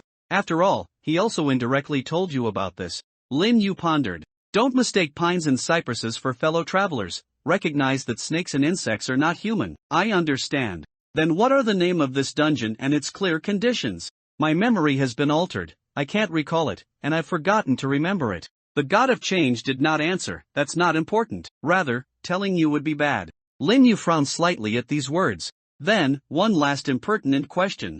It's not surprising that one player in this game was chosen, and it's not strange that I entered. But, who is that person sleeping outside the door right now? The god of change burst into laughter. Ahaha, didn't that guy already hint at it? But I suppose it's true, that hint was not only vague but also highly misleading. It's alright, you'll know soon enough. After the god of change finished speaking, he suddenly narrowed his eyes. Alright, I should go now. In any case, rest assured. Although this dungeon is very deep, for you, there will be almost no danger. Because in your territory, you can protect me? Lin Yu asked, but the crow just shook his head slightly. Then, the third bird head dissipated, and the remaining two bird heads began to move again. Caw, caw. The two bird heads looked at Lin Yu in surprise. What happened? Strange boy, do you have a paralysis spell? The two bird heads looked at Lin Yu warily. Lin Yu looked at the two bird heads, who seemed completely unaware of what had happened, and waved goodbye. Excuse me, gentlemen, he said, quickly exiting the room and reclosing the door. After waking Max at the door, her eyes showed confusion. Is it done? Lin Yu looked at the girl, whom the god of change had already confirmed as problematic, and nodded slightly. It's done. Let's go meet Shigum, the robin. Even with the deity's external confirmation, Lin Yu still couldn't tell what was wrong with Max. Misleading hint, huh? Where exactly was it misleading? Were there other ways to interpret those 4 sentences that corresponded to Max? Lin Yu still had no clue. He took Max back to the stairwell and once again arrived at the first floor of this asylum. Since Shigum, the robin, had already been here, Lin Yu and Max's subsequent journey encountered almost no danger. After all, Lin Yu already had a basic understanding of Shigum, the robin's dungeon clearing style. She basically cleared everything wherever she went, killing anything that looked threatening in her line of sight. Although she appeared introverted, she was quite ruthless when she took action. Standing in the empty corridor on the first floor, Max exclaimed, "It's so quiet. There's no one in the corridor." Lin Yu observed his surroundings. According to Shigum, the robin's previous conversation, she should have gone to look for the dean's office. So she should be in one of the rooms. But Lin Yu wasn't sure of the exact location. Lin Yu thought for a moment, then looked at Max. I only know she's on the first floor. I don't know anything more specific. Try using your compass to find her. Max nodded upon hearing Lin Yu's words, then once again pulled out her compass. After routinely reciting a string of multi-faith incantations, the compass in Max's hand spun wildly. Max began to walk, holding the compass. This way, she said, then quickly walked towards one side of the corridor. Lin Yu also quickly followed. They hadn't walked far when Max stopped in front of a large door. This door looked quite distinguished, a double wooden door made of some dark wood that appeared very expensive. The 2 brass doorknobs were polished to a reflective sheen, while the keyhole, due to numerous scratches, was somewhat rough. It's here, Max announced after stopping. Lin Yu leaned in to listen but didn't hear any strange noises. However, complete silence could also be a sign. Because even if Shigum, the robin, hadn't encountered any danger, she should still make some noise while rummaging inside. So Lin Yu felt a little uneasy. He stepped back and said to Max, "Then please open the lock again." Max heard Lin Yu's words and unexpectedly said, "Oh, prophet teacher, you really are a wise man who can make 1,000 considerations but still miss one. My compass shows that Shigum, the robin, is very likely inside, so she wouldn't need to lock the door from the inside, would she?" Saying that, Max directly reached out and turned the doorknob. The brass doorknob turned very naturally. Click! The crisp sound of the bolt unlocking came, and the wooden door opened a small crack. Max was very pleased. How about that, prophet teacher? Lin Yu put on a receptive expression. It seems I was not thorough enough in my consideration. In that case, let's go in, he said naturally, then took another step back. Lin Yu was, of course, deliberate. He had probably guessed the door wasn't locked when he mentioned unlocking it. But he said it precisely to make Max scout ahead willingly and without any suspicion. As expected, Max didn't doubt him, turned around, opened the door casually, and then walked in boldly. Shigum, the robin, teacher, are you there? Unexpectedly, no one responded from the room behind the door. This was a fairly standard dean's office, very spacious, with a carpeted floor, a large sofa, an office desk, bookshelves, and even 2 fake potted plants. Max looked around suspiciously. The door isn't locked, and Shigun, the Robin teacher, isn't inside either? She looked at the compass in her hand. But the compass does show she's nearby. Lin Yu saw that Max, although confused, seemed to be fine for now, so he followed her inside. The entire room was indeed empty, with nothing in it. After Lin Yu personally checked, he confirmed that Shigun, the Robin, wasn't curled up under the desk or in similar places, ruling out the possibility that Max had overlooked her. He looked at Max. Has your compass ever been wrong? Max stroked her chin. Although I don't know this fellow very well, since I got it, it hasn't made a mistake. So, I think it's basically reliable. Lin Yu nodded. He also didn't think the compass was truly wrong. After all, Lin Yu could feel that this should be the dean's office. With both confirming each other, Shigun, the Robin, should be in this room. But she wasn't there. This made Lin Yu ponder. Has she disguised herself, or is she temporarily in an invisible state or some other condition that prevents direct observation due to some reason? However, if that were the case, seeing the two of us arrive, she should have revealed herself or given us a hint. If we assume Shigun, the Robin, hasn't left, perhaps she's hidden in a more concealed place. Or, is there something else peculiar about this room itself? While thinking, Lin Yu walked around the room again, carefully observing every corner. Although he had looked around earlier, that was primarily to confirm whether Shigun, the Robin, a living person, was hiding somewhere, and he hadn't been particularly serious. And after looking more closely, Lin Yu did find some clues. Although this dean's office was spacious and bright, and the items were neatly arranged, it wasn't clean. It seemed the dean hadn't returned for some time, as there were traces of dust everywhere in the room.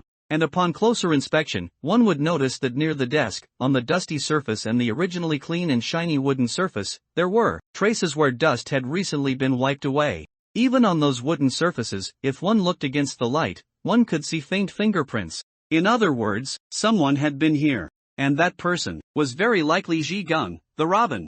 Lin Yu analyzed the areas with traces, then bent down in front of the desk. Roughly this height. Shigun, the Robin, is a bit shorter than me, so she would have to bend her knees more. Lin Yu stood in front of the desk, trying to align his palm with the marks on the wooden surface of the desk. I see. She opened this drawer first. Lin Yu then opened a drawer under the desk, and immediately saw the key item inside. Outing approval slip. Lin Yu looked at the neat stack of printed and cut paper slips, no bigger than a palm, very surprised. I found it so quickly this time. It was much better than when he was opening the door on the second floor just now. So Lin Yu quickly picked out 4 slips and put them in his pocket. Then, Lin Yu closed this drawer and began to analyze Shigun, the Robin's next move based on the traces she left behind. Let me see. After closing this drawer, she seemed to have opened this one. Lin Yu pulled open another drawer under the desk, closer to the floor. And what lay in this drawer was a notebook. It's actually a notebook. Lin Yu took the notebook out of the drawer and examined it carefully. Max also leaned in closer. The notebook Lin Yu held was very plain, even filled with an old, ancient aura. The yellowed paper edges were slightly curled, the printed words had faded, and even the glue on the side binding had lost some of its stickiness. The notebook was neither big nor thick, and there were no markings on the cover. This thing looks like some kind of key plot item, Max said curiously. Yes, so it's a bit strange. This drawer shows signs of having been opened, so Shigun, the Robin, must have already searched through it. But she didn't take this notebook. Could it be that she intentionally left it for us? Lin Yu said, opening the notebook. However, the contents were not what Lin Yu had expected. Lin Yu had originally thought it might be a director's diary, experimental records, or patient files. But, after opening the notebook, what appeared inside were page after page of tables. This was a roster. Doctors, administration, nurses, security, patients. Names appeared one after another on the tables, marked with name, identity, position, gender, and age. There was also the area they belonged to for medical staff. It indicated their shifts and responsible areas, while for patients, it specified which floor ward they resided in. The handwriting for these names varied in ink depth. Some were clear black, while others were a faint gray, like mostly erased pencil marks. At the same time, many names, Lin Yu knew at a glance, were like player aliases. After all, what decent doctor would be named Sweet and Sour Pork? Lin Yu quickly calculated in his mind. The entire hospital has approximately 235 names, 94 medical staff, and 141 patients. Among them, what appear to be player doctors and patients combined number at least 190 or so. In other words, if you include high-level existences like the gods who came to watch the fun, most of this instance are former players. Which is actually more than Ji Gung, the Robin, said. In other words, either she is still hiding and deceiving, or there are secrets happening here that even she doesn't know about. After analyzing the total number and names, Lin Yu began to analyze the areas. Patients on the second, third, and fourth floors were roughly evenly distributed, and the number of medical staff was also similar. The first floor had almost no patients, and most administrative medical staff stayed here. The most unique was the fifth floor. All medical staff positions on the fifth floor of this asylum were experts, and the entire fifth floor had only 3 patients. Among these 3 patients, only one had a name written down. Jiang Lin. For the other 2 patients' names, one was blank, with a slash marked, seemingly indicating that this person's name did not exist. The other was a dirty inkblot, which upon closer inspection turned out to be a stack of garbled symbols. What does this mean? Lin Yu frowned, puzzled by this. Jiang Lin. This also seemed to be a player's name. After all, the naming conventions of the native inhabitants of Fog Island were not like this. And this was likely not an alias, but someone's true name. Lin Yu looked at the name, completely baffled. He had a premonition that the most valuable content of the entire roster lay with these 3 patients on the 5th floor. Garbled code, blank, Jiang Lin. These 3 names must have different meanings. Lin Yu gently bit his thumb, deep in thought. He looked at Max, and although he knew that this guy probably didn't know anything, Lin Yu still pointed at the name Jiang Lin. Do you have any impression of this name? Lin Yu asked. Max shook her head. I don't know, this looks like a Chinese name. Could it be a former player if such a name appeared in the instance? She asked curiously. Lin Yu shook his head. I don't know either. He closed the roster and tucked it into his embrace. Then, Lin Yu let out a breath. Anyway, let's remember the clue first, and then continue looking for Ji Gung, the Robin. This roster is indeed very important, and the reason it was left in the drawer and not taken by Ji Gung, the Robin, is likely because Ji Gung, the Robin, hadn't planned to leave this room at the time. And the reason it was put back in its original place is probably because Ji Gung, the Robin, quickly discovered a new place worth exploring. Lin Yu analyzed, then squatted behind the desk. Given Ji Gung, the Robin's height and usual personality, this drawer is at the very bottom, so she likely squatted down to search rather than bending over. Lin Yu lowered his head even further, and at the height of a squat, Ji Gung, the Robin, would have just been able to see. Lin Yu looked up and saw a hidden button under the desk. A red mechanism button was hidden deep under the desk. This position was exactly where one could reach it by sitting behind the desk and extending a hand. Just as I thought. Lin Yu smiled. He probably knew where Ji Gung, the Robin, had gone. However, Lin Yu was not in a hurry to press the button. Instead, he propped himself up with both hands and sat on the desk, then waved at Max. Hey, come here for a moment, Lin Yu said, and Max was a bit confused. What's wrong? She still walked over to Lin Yu. Lin Yu looked at Max, remembering the contents of the ancient notebook. According to my prophecy, don't you have a few doll-type items for detecting danger? Max's eyes widened. Holy cow, you can predict that too, brother? That's a bit too amazing. Lin Yu smiled slightly, then please arrange them in a circle around the table. Having just witnessed Lin Yu's prophecy again, Max naturally had no doubts and immediately pulled out a pile of dolls of various sizes, arranging them in a circle around the table. Alright, these are all the dolls I have, Max said, standing in front of the table and pointing at the 12 different types of feline animal dolls on the ground. Lin Yu didn't respond to Max, but while she hadn't reacted yet, he quickly slapped the button under the table. Bang! As Lin Yu expected, the floor to the right rear of the desk suddenly opened, and 2 dolls instantly fell down. Max jumped in fright, quickly hopping to the left, looking at the half-meter square hole that had suddenly appeared on the ground, startled. Wow, what is this? Secret room entrance. Ji Gung, the Robin, is inside, Lin Yu said calmly. Then, the sound of the dolls hitting the ground came from the dark hole. Before Max could make a judgment, Lin Yu had already reached a conclusion upon hearing the sound.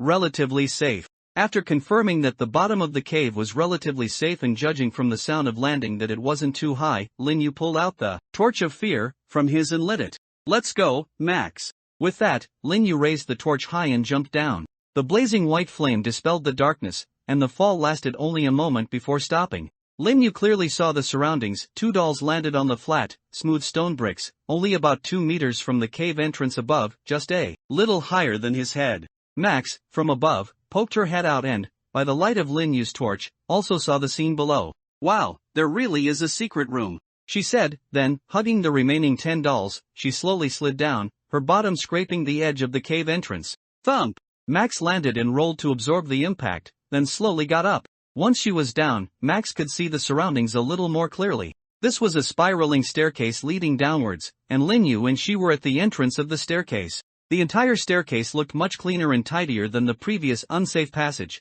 The walls and floor were made of polished marble tiles, their smooth surfaces reflecting the light of Lin Yu's torch, almost dazzling. "Do we still have to go down?" Max mumbled, and Lin Yu nodded. "Yes, we should still go down." "Then wait for me to scout ahead," Max said after thinking, then picked up the 2 dolls from the ground, to confirm if there's any danger deeper down. With that, Max stood at the entrance of the staircase and threw the dolls down one by one. And when these dolls were thrown out together, there seemed to be hidden effects and combination skills triggered. The first doll landed close, but when the second doll landed near it, the second doll strangely traveled much further forward in an anti-gravity trajectory. The third was also like this, and so on. By the time Max had thrown all 12, the last few dolls had already reached very far down the staircase, out of sight. But still, no unusual sounds occurred. Safe. Max gave an okay gesture, then optimistically started walking down. She walked and collected dolls along the way. The 2 of them only reached the 9th doll before arriving at the lowest point of the staircase. The spiraling staircase didn't actually go down too deep. The 10th, 11th, and 12th dolls were all piled in front of a door. This door was unlike any they had seen before. It was a large wooden door with copper nails and iron trim, with a symbol resembling waves carved in the center, and it looked much older and more ancient. The door had a double keyhole lock, which seemed to require 2 keys to open, but fortunately, this lock had already been dealt with by Ji Gung, the Robin. 2 drawn keys were inserted into it, like gray textured keys sketched with a pencil, embedded in the keyholes in physical form. So, Lin Yu just gently pushed, and the door opened a crack. "Throw something in," Lin Yu said, and Max immediately threw 2 dolls in. "Still safe." "Still nothing," Max said happily, pushing the door open. The moment the door opened, a rich aroma of wine wafted out. Then a hissing sound came, and one by one, the candelabras behind the door automatically lit up with blue flames, dimly illuminating the scene. Inside, this was a much larger space than Lin Yu had imagined. Rows of large wooden barrels were placed on shelves, dividing the spacious room into 3 narrow aisles. "Is this a wine cellar?" Max said in surprise, and Lin Yu nodded slightly. "Yes, a wine cellar." Seeing the scene behind this door, he finally remembered where he had seen the wave-like pattern on the door.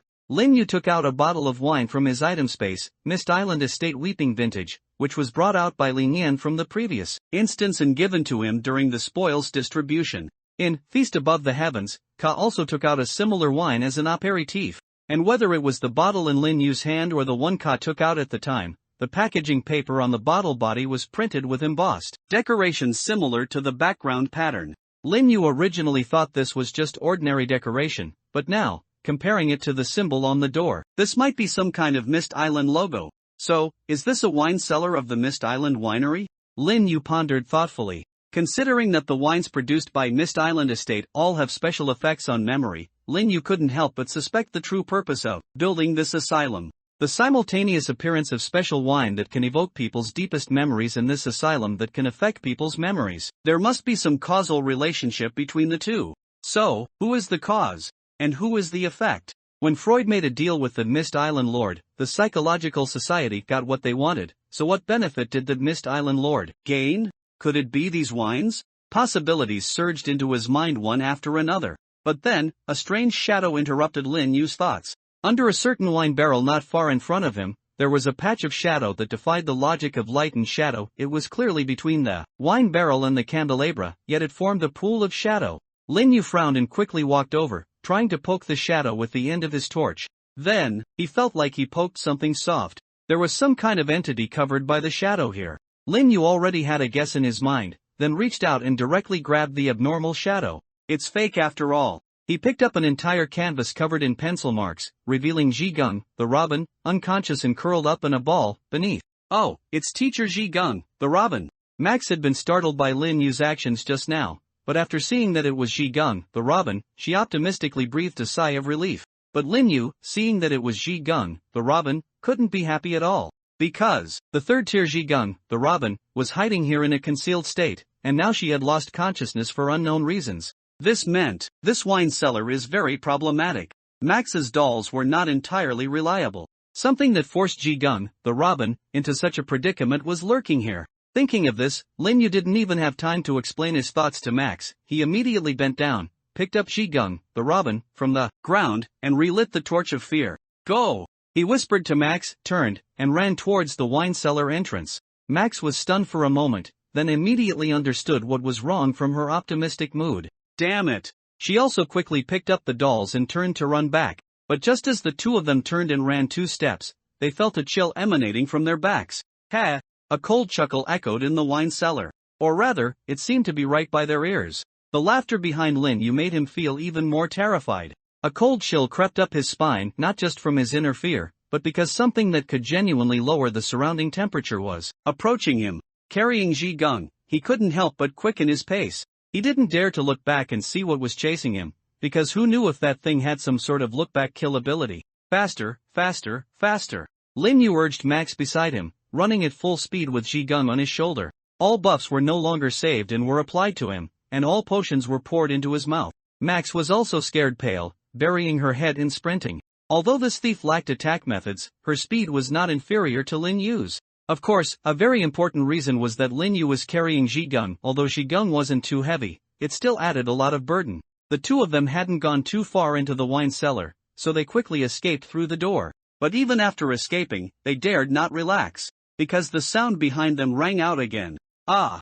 A sigh-like sound drifted and landed on the exposed skin of their necks, followed by a chilling sensation like fine needle stitches. Lin Yu and Max, who originally thought they had reached their limit, both coincidentally sped up even more. Lin Yu, carrying Ji Gung, quickly found the stairs they had come from. He crouched low and rushed up, with Max close behind. The two of them continued to sprint up the stairs, not daring to stop for a moment. And gradually, even with various enhancements, Lin Yu felt his stamina beginning to fail. Climbing such a spiral staircase at a sprint with a heavy load was too much for his body. Max beside him was also panting from exhaustion. Damn it, we've run so far, why is this damned monster still chasing us? Lin Yu heard Max's words, suddenly realized something, and looked up. Looking at the stairs extending upwards, Lin Yu suddenly discovered something was wrong. They had indeed run too far. So far that this distance should have ended long ago. Something's wrong, these stairs are too long. Lin Yu spoke out a warning, and Max also looked up, seeing the seemingly endless stairs ascending. She instantly reacted. This monster might have triggered some mechanism. We can't go back. Running like this isn't a solution. Lin Yu gritted his teeth. The best outcome is that we'll be exhausted to death. Do you have any items that can break this situation?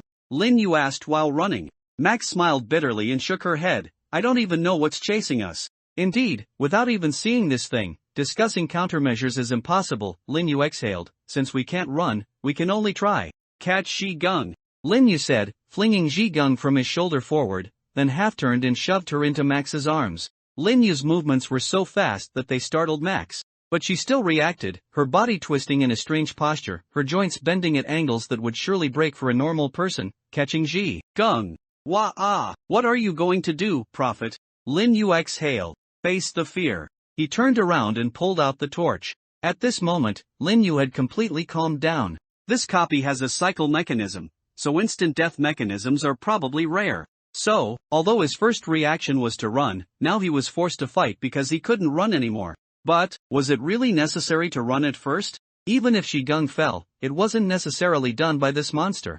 Lin Yu exhaled and lit the torch. Whether it's a spirit body or an energy body, the fear torch should be able to handle it, he said, the flames illuminating the winding stairs below. Those stairs also seemed to extend infinitely downwards. The chilling sensation and the faint female voice rang out again. Ha! Lin Yu saw the gray creeping up the walls and steps from below. This gray was not a physical entity, but a phenomenon similar to wilting, like something climbing and spreading from below, a phenomenon that came with it. Fragments peeled off the wall bricks, and cracks appeared in the steps. The invisible gray and cold seemed to be eroding every place it touched. The more moments like these, the calmer Lin Yu became. He held the torch in front of him, staring intently at the furthest point his vision could reach. But just as he was staring there, Max suddenly shouted loudly. Watch out! Max's voice was extremely urgent, almost breaking. Watch out for what? A look of surprise flashed in Lin Yu's mind, and then suddenly, whoosh! The fear torch in his hand went out. This was the first time Lin Yu had witnessed the fear torch fail. At the same time, a chilling sensation instantly enveloped his entire body, most intensely from his back. No, running away at the beginning was the right choice. This was not an existence he could contend with. The thought of this as bad flashed through Lin Yu's mind. It felt like someone had patted his shoulder. He had played too big. This copy where even the head of the Psychological Society had died inexplicably, was truly too dangerous. No, every copy of the death game he experienced was very dangerous. Still no, every copy of the death game is dangerous. Was it because he had overcome the dangers and anomalies of previous copies that he had become somewhat overconfident? Ever since becoming a first order in sparring with many masters, he had become like this. Lin Yu exhaled. He turned his head and saw a terrifying sight. Extremely close to his shoulder, a grayish-white and ferocious face was pressed against him. The features of that face were somewhat similar to his own, but it had dark, hollow eyes and a mouth that split into a wide arc, filled with crisscrossing sharp teeth. Damn, you scared me to death, Lin Yu said through gritted teeth. He knew he couldn't run, but at least he could let the two night watchmen above escape. Gung survived this monster, she was just unconscious. So, he had to hold it back, and he had to give them the key item. Thinking this, Lin Yu had already given up on his own escape. He took out 3 exit permits from his pants pocket, crumpled them into a ball, and threw them towards Max. His limbs felt very heavy. Take this and run. Don't look up anymore. Use your compass to guide you. Lin Yu roared, then watched as Max, who had caught the paper ball, frantically dragged Gung and took out her compass. Sorry for lying to you, I'm not a prophet, I'm a member of order. Will you I will perish with this monster, Lin Yu said, then pulled out the fake. He transformed the fake into something that looked like a bomb. The bomb in my hand will explode in 10 seconds, run. Belief surged, and the bomb became real. Then, Lin Yu looked at the monster on his shoulder, whose mouth had stretched to its maximum, and began to walk in the opposite direction, down the stairs. Because his steps were too heavy, he simply started to roll. Go to hell with me, you bastard. Boom!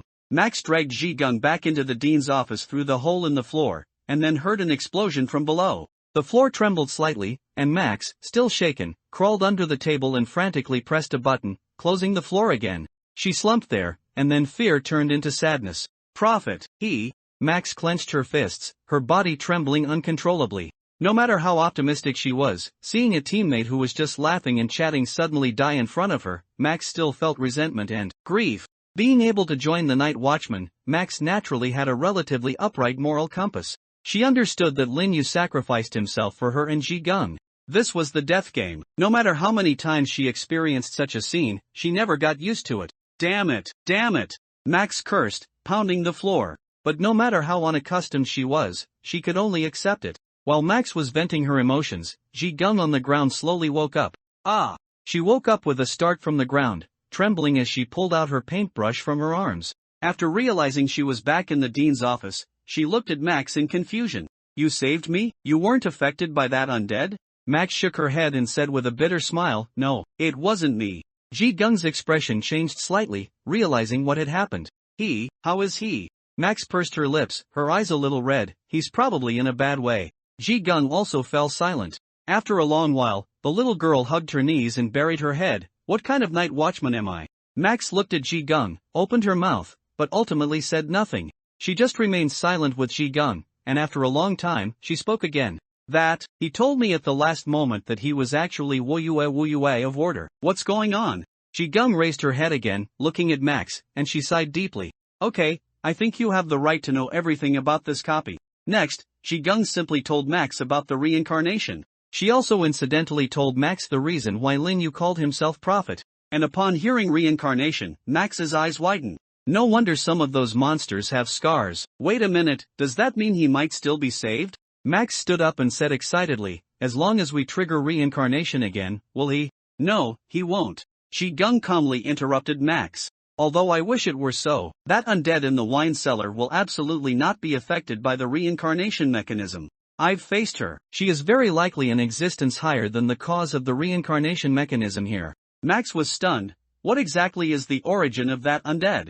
It's the former dean. She originally guarded this place for the Lord of Mist Island, extracting the souls and emotions of patients to brew wine. But she was betrayed by her former superior, the Lord of Mist Island. The Lord of Mist Island promised this asylum to a guy and allowed that guy to kill her and imprison her soul in the basement. When explaining the reincarnation mechanism, Gung concealed the part about her having been here before, and also did not mention that the Psychological Society might be the cause of the reincarnation. But even so, Max still heard it. So, yes, he's beyond saving. Ji-gung lowered her head, her nails digging into her fists. This is my fault, but what's more important now is to leave here. We can't let him sacrifice in vain. She let out a breath and took out a seal from her arms. This is the seal of the former dean. The current dean is missing, so this might serve as our proof of departure. Max took out the crumpled piece of paper Lin Yu had thrown out from her arms. This is what he gave us, the permit to leave. Ji-gung looked at the crumpled paper, then slowly smoothed it out. She slowly wrote her codename Ji-gung, and then filled in Max on another one. Then, she stamped it with the dean's seal. On the last one, Ji-gung hesitated for a moment, but finally wrote Wuyue and stamped it. Although she knew he couldn't get out, Ji-gung couldn't help but do it. It was like a memorial. Let's go, Ji-gung said, and she and Max took the filled-out exit approval slip and walked out the door. Although from their current memories, it seemed they had only just entered this copy a short while ago. But, both Ji-gung and Max knew very well, they had already experienced many such reincarnations. And in what might be the final round, even a fellow teammate had sacrificed and died. Even if they were to clear the copy, it didn't make them feel relieved at all. It just made them feel tired. They took the exit permit to the exit of the asylum, and then stepped outside the door. And just as the two of them went out, white light poured down like a waterfall. The next moment, before Ji-gung and Max could react, they completely lost consciousness. Jiang Lin opened her eyes in the ward and sat up in a panic. Ha! She gasped for air. Looking at the spacious, bright single ward, a thought popped into Jiang Lin's mind.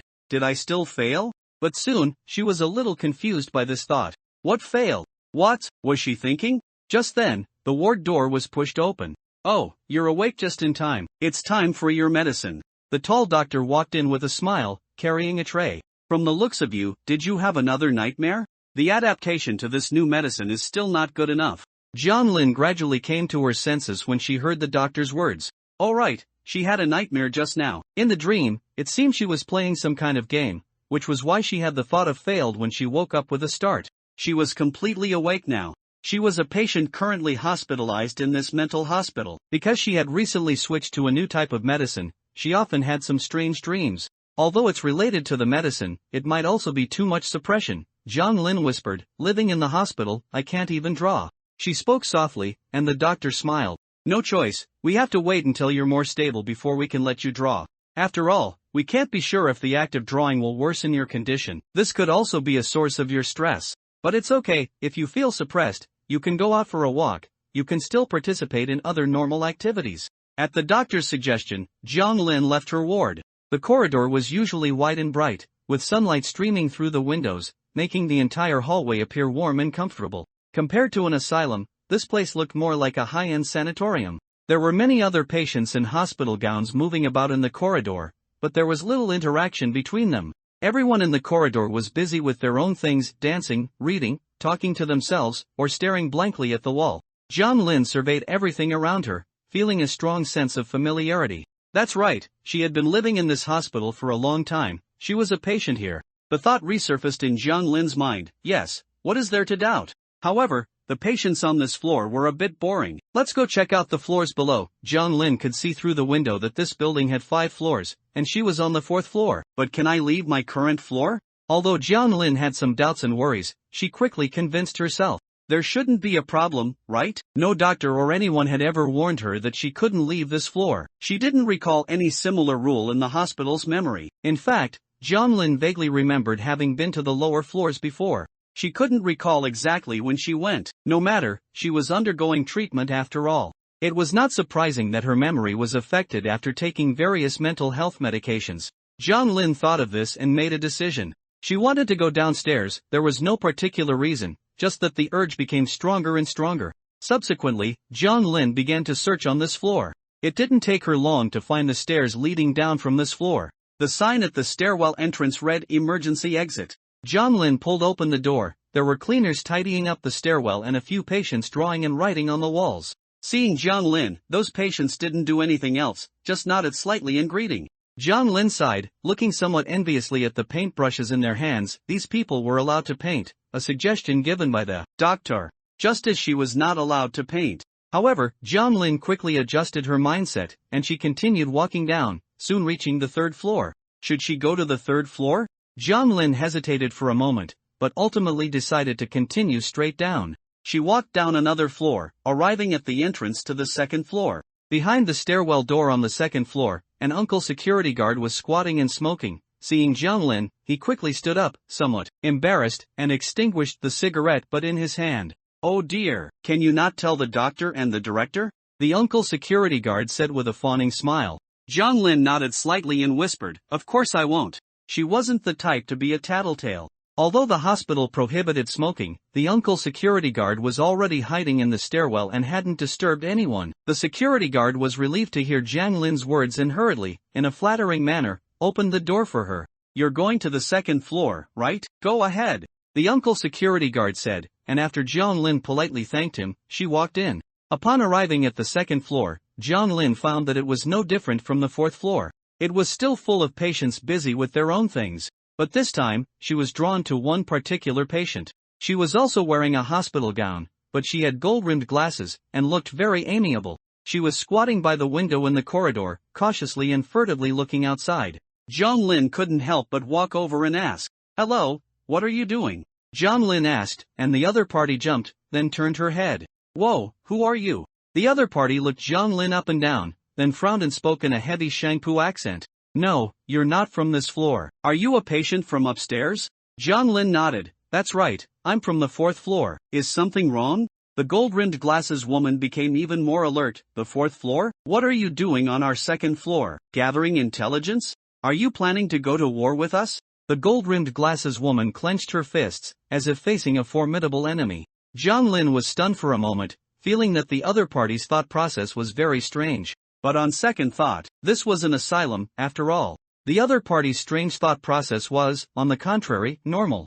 After all, if her mind were normal, why would she be staying in this hospital? Jiang Lin's emotions were very stable, so she calmly explained to the other party. "We are all patients in the hospital. Why should we wage war based on floors? What's the benefit? We don't have any conflicts of interest. Moreover, the shared identity of a floor is not enough to unite enough people and become a reason for war." The gold-rimmed glasses woman listened, a thoughtful expression on her face. Right, that makes a lot of sense." "Ah, then you're not here to start a war?" Jiang Lin nodded. The gold-rimmed glasses woman stroked her chin. "Then why did you come all the way to the second floor?" "Because I was bored, I guess, and it's not that far, just 2 flights of stairs down." Jiang Lin said softly. She didn't actually know why herself. At first, she just found the people on the fourth floor uninteresting, and then suddenly had an urge to come here. But this reason was already enough to convince the gold-rimmed glasses woman. "So that's it, you really have initiative. I admire you, let's be friends. What should I call you?" Jiang Lin was about to give her name but was suddenly interrupted by the other party. "Wait a minute, don't tell me your real name, that's not safe." Watching the gold-rimmed glasses woman say this with a serious expression, Jiang Lin was stunned. "Not safe? What do you mean?" "I suggest we use code names," the gold-rimmed glasses woman said earnestly. "After all, we just met, and the environment here is very special. Names are just for our convenience in addressing each other. How about we only reveal our more commonly used names when we get closer?" Jiang Lin found the other party's words very convincing. That makes sense," she whispered, then said, "Then you can call me Ji Gun." In Jiang Lin's impression, she seemed to have used this name for a long time. Perhaps it was her nickname before she entered here? Who knows? Jiang Lin looked at the other party. "Then what should I call you?" The gold-rimmed glasses woman was very pleased. "Hey, I've already prepared a code name for this kind of situation a long time ago. Listen carefully, I am." She paused abruptly at this point.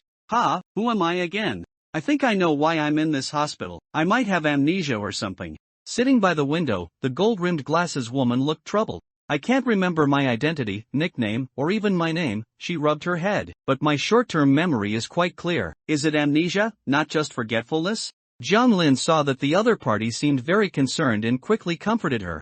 "Don't worry too much. As long as you take your medicine on time and diligently receive treatment, you'll get better. This is a very good hospital." As she spoke, the gold-rimmed glasses woman nodded and immediately became optimistic. "That's true. No matter what, I'm already receiving treatment. And no matter what, it's better than those who are truly seriously ill. At least I'm still conscious," the woman said, her eyes glancing at the young man sitting on a chair on the other side. The young man was handsome and delicate, but unfortunately, his eyes were vacant and dull, making him look like a statue. "He is?" Jiang Lin was a little curious. "A patient, in the room next to mine, the gold-rimmed glasses woman said with certainty. This person is foolish, like he has dementia or is missing his soul. If you talk to him, he doesn't react. He can only perform some basic actions, like walking and blinking. John Lin felt a bit emotional upon hearing the gold-rimmed glasses woman's description. He sounds so pitiful. Yes, and no one knows his name, the gold-rimmed glasses woman scratched her head. Unlike me, who can't remember, he seems to truly have no name. I don't know much more than that. Anyway, from my vague impression, some say it's due to brain death. Who knows? The more Jiang Lin listened, the more she felt a faint sense of compassion and pity in her heart. So young, what a pity. Did he encounter some accident? She couldn't help but walk forward. Up close, the young man's appearance wasn't as handsome as it seemed from a distance. His brows and facial features were a bit more ordinary, but he exuded an even greater sense of integrity. If he were still conscious, he would probably be a very righteous and brave person, right? For no reason, Jiang Lin thought this. And just as she was staring at the young man, he suddenly moved. His right hand, which had been resting on his knees, suddenly lifted. This startled Jiang Lin. Whoa! She instinctively stepped back, then realized that this guy wasn't truly dead or in a vegetative state, so a movement wasn't strange. And Jiang Lin looked at his action. His right hand reached out, half clenched, as if he intended to hand her something. Jiang Lin hesitated a little, but seeing his face, she felt that this guy was trustworthy, so she reached out and touched the young man's hand. Then, Jiang Lin felt a small, wordbook-like object inside. She pulled out the word book, and after just one glance, she quickly and hurriedly tucked it into her sleeve to hide it. Even with a fleeting glimpse, Jiang Lin recognized it. On the cover of that word book, there was a sketch she had drawn. Although Jiang Lin didn't remember drawing those sketches, or even owning this notebook, she was very sure that it was absolutely her work. Sketches are actually harder to imitate than handwriting. Her small habits and brushstrokes are unknown to ordinary people, but she could recognize them at a glance. And these were all recently drawn by her. The more this was the case, the more flustered and uneasy Jiang Lin became. When did she get this notebook, and when did she draw the pictures? Why was this thing in the hands of this young man on the second floor, and why did he give it to her now? The doctor didn't allow her to draw. Ji-Dung knew this very well, which was why she had instinctively hidden the notebook just now. So, was this thing a means for her to secretly draw and relieve her inner melancholy and boredom? What did it mean to return it to her now? Just as Jiang Lin was about to try again to get some clues from the young man in front of her, or to communicate with him, the young man who had just handed the word book to Jiang Lin suddenly stood up and walked directly into a patient room. He seemed oblivious to everyone and everything, and after returning to his room, he closed the door very swiftly. Bang! With the sound of the door closing, the young man's figure disappeared.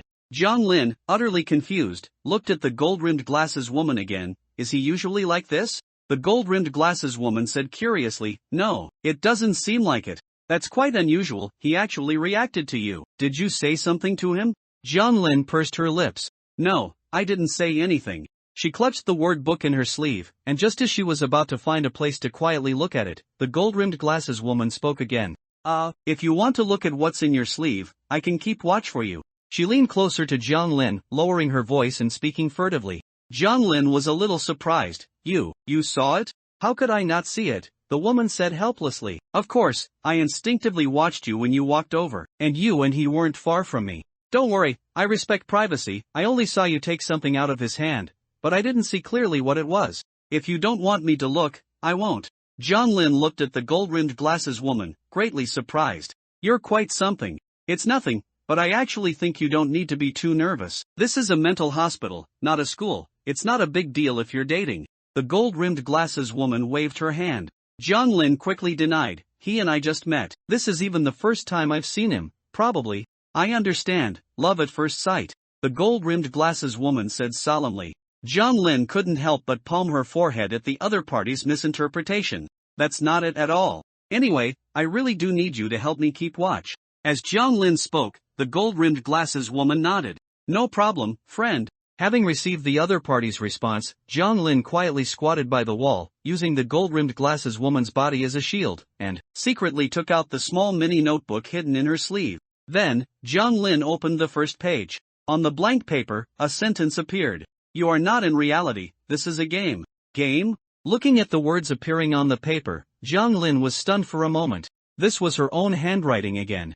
But Jiang Lin still had no recollection of when she had written this sentence. Did she write it when she was mentally deranged or had lost her memory? No. The moment this thought appeared, Jiang Lin immediately rejected it in her mind. Because this line of text appeared. If it had appeared on an electronic screen, that would be a very normal phenomenon. But the problem was, what she was holding in her hand right now was a paper notebook, even its size was only palm-sized. Text appearing out of thin air on such paper was simply some kind of supernatural power at work. Of course, there was a more reasonable explanation. I might really be in a game not. And just as Jiang Lin had this thought, she quickly felt a strong sense of doubt and wavering in her heart. No, everything is so real, why would it be a game?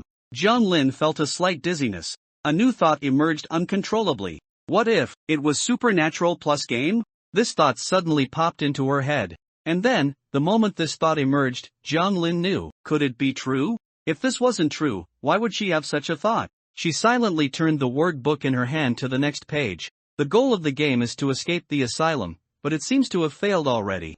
Jiang Lin continued to flip through. You are not a patient, remember this, because you may lose your memory again and again.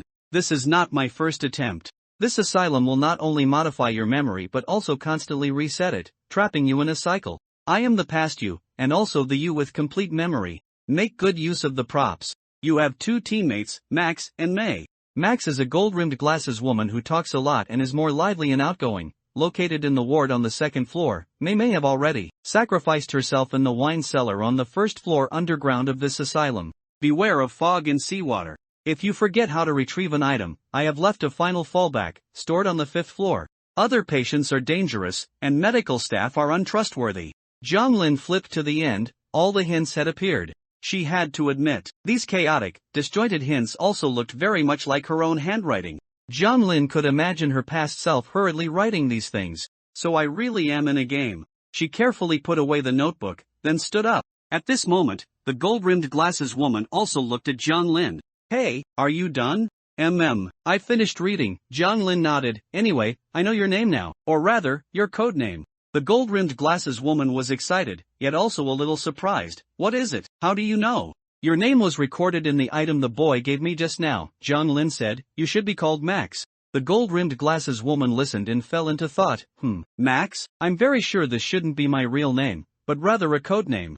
Jiang Lin also felt it was most likely a code name, but she still couldn't help but ask. How are you so sure? Because it sounds like a foreign name, and although my memories of my parents are a bit blurry, I'm quite sure they wouldn't give me such a strange, foreign name, Max said seriously. Jiang Lin also nodded. She heard Max's accent and was also very sure that her real name absolutely shouldn't be that. Anyway, that notebook also said, she hesitated for a moment, finally speaking, that you and I should both be players? Player? Max was very curious. Yes, the world we are in, this asylum, is a game, Jiang Lin said in a low voice. This is not the real world, but a game world, and we are players, whose memories have been tampered with, making us mistakenly believe this is the real world. Oh, you mean like the Matrix? Max suddenly understood.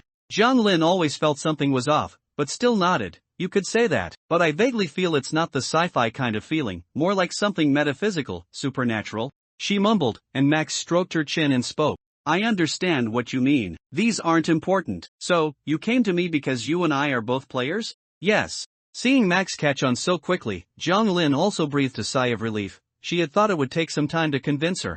Now it seemed, Max, like herself, had already subconsciously realized something was wrong. So she understood immediately. Thinking of this, Jiang Lin decided to go a step further. Anyway, our goal seems to be to escape this asylum. And this isn't our first attempt. This place will cycle again and again. Jiang Lin said in a low voice, then shook the word notebook in her hand. Although I don't know the background of that boy just now, the notebook he gave me contains information left by my past self. So, we have to act together. Max nodded solemnly at the words. I completely understand, but if we're going to escape, where do we go next? 5th floor. Jiang Lin said firmly and decisively. The word book mentioned using props, but Jiang Lin couldn't for the life of her remember what props were or how to use them. But fortunately, her past self seemed to have anticipated this situation. If you forget how to retrieve an item, I have left a final fallback, stored, on the 5th floor. Therefore, Jiang Lin now intended to immediately set off for the 5th floor. That was the area for examinations in seriously ill patients. Normally, ordinary patients like them were not allowed to go up there. However, Jiang Lin knew, she was not a real patient. She was a player. Given this premise, the thought of the fifth floor is off limits deeply implanted in her mind might even be a means for this game to prevent her from realizing the truth. So, John Lin insisted on going to the fifth floor to see. Let's go, Max, we'll quietly go upstairs now. Just as she was about to take Max upstairs, she suddenly noticed the gold-rimmed glasses woman beside her was gone. As John Lin looked around in confusion, she suddenly saw Max coming around the corner with two tall doctors. Yes, doctor, it's her. This patient from the fourth floor seems to be having an episode, saying she wants to escape the asylum and even trying to drag me along. When John Lin saw Max shaking the doctor over, her first reaction was naturally to instinctively flee. Facing two tall doctors, John Lin was subdued almost without any power to resist. How could a delicate young girl who loved to paint be a match for the robust medical staff of the asylum? In the isolation room on the fourth floor, John Lin was firmly bound to a chair by restraints, and she couldn't help but sigh. I was careless. It seems that Max's lost memories and cognitive interference are deeper than I imagined. And I was foolish too. If I hadn't run and had tried to explain, there might have been a turning point. Running away just confirmed that I wanted to escape, didn't it? John Lin mused, looking up at the soft light on the ceiling. But how do I break this stalemate now? Not only am I tied up here unable to move, but even if they release me later, I'm afraid that because of Max's report, I'll be under close supervision by the medical staff. John Lin pondered, feeling a headache coming on. She was not good at handling such situations. The only thing worth celebrating was, although Max reported her, the vocabulary notebook was not taken away. If that vocabulary notebook had been taken away, and the words she wrote on it were exposed to the medical staff, regardless of whether those guys were genuinely dedicated doctors treating her as a patient, or had ulterior motives in imprisoning her and knew her player identity, John Lin felt her confinement level would probably be increased by another degree. If it were the former, those doctors, upon seeing her notes, would surely think her delusional symptoms were severe and required strict supervision and treatment. If it were the latter, then they would certainly be even less likely to allow John Lin to perceive the truth. In any case, there's still a chance. John Lin was thinking when the door to the isolation room suddenly opened. A normal-sized middle-aged doctor, holding a notebook, walked in quickly, with a folding chair tucked under his arm. He walked up to John Lin, unfolded the folding chair under her curious gaze, and sat directly in front of her. Oh dear, a patient on the fourth floor has shown symptoms of deterioration. The dean isn't here, this is really a big problem. John Lin watched the doctor sit down and listened to his complaining tone, realizing something. He was here for her. And judging by this doctor's slightly different payment style from the doctor in her previous room, his more complex chest badge, and his older age, this should be a more senior doctor. Sure enough, after sitting down, he pulled a pen from his jacket pocket, opened the notebook in his hand, placed it on his lap, cleared his throat, and began to speak with a cough. Cough, cough, cough. Hello, John Lin from the single room on the fourth floor, right? I am a specialist doctor at this hospital. You can call me Old Lee or Dr. Lee. The doctor, with an authoritative demeanor, spoke very convincingly. John Lin nodded slightly. Yes, I am Jiang Lin, she replied cautiously. Are you here to treat me? Treatment? No, it's an assessment and examination, Dr. Lee shook his head. You ran to the second floor and tried to get other patients to escape with you. According to the patient on the second floor, you seem to have very severe delusional symptoms. You seem to believe that the real world is a game, and the purpose of this game is to escape the asylum? Dr. Lee said absently, writing in his notebook. Is that so? I was just joking. John Lin began to try to rationalize her behavior with a belated excuse. Honestly, I just made a friend, and she seems very outgoing. So I casually thought of making a joke, but I didn't expect that because this is a mental hospital and I am also a mental patient, it made her react a bit excessively. John Lin tried hard to explain the reason she had concocted just before the doctor arrived, in a seemingly serious tone. Although clumsy, it was indeed an explanation. But, unfortunately, such an explanation could not get her off the hook. Then why did you run? Dr. Lee went straight to the point, asking directly.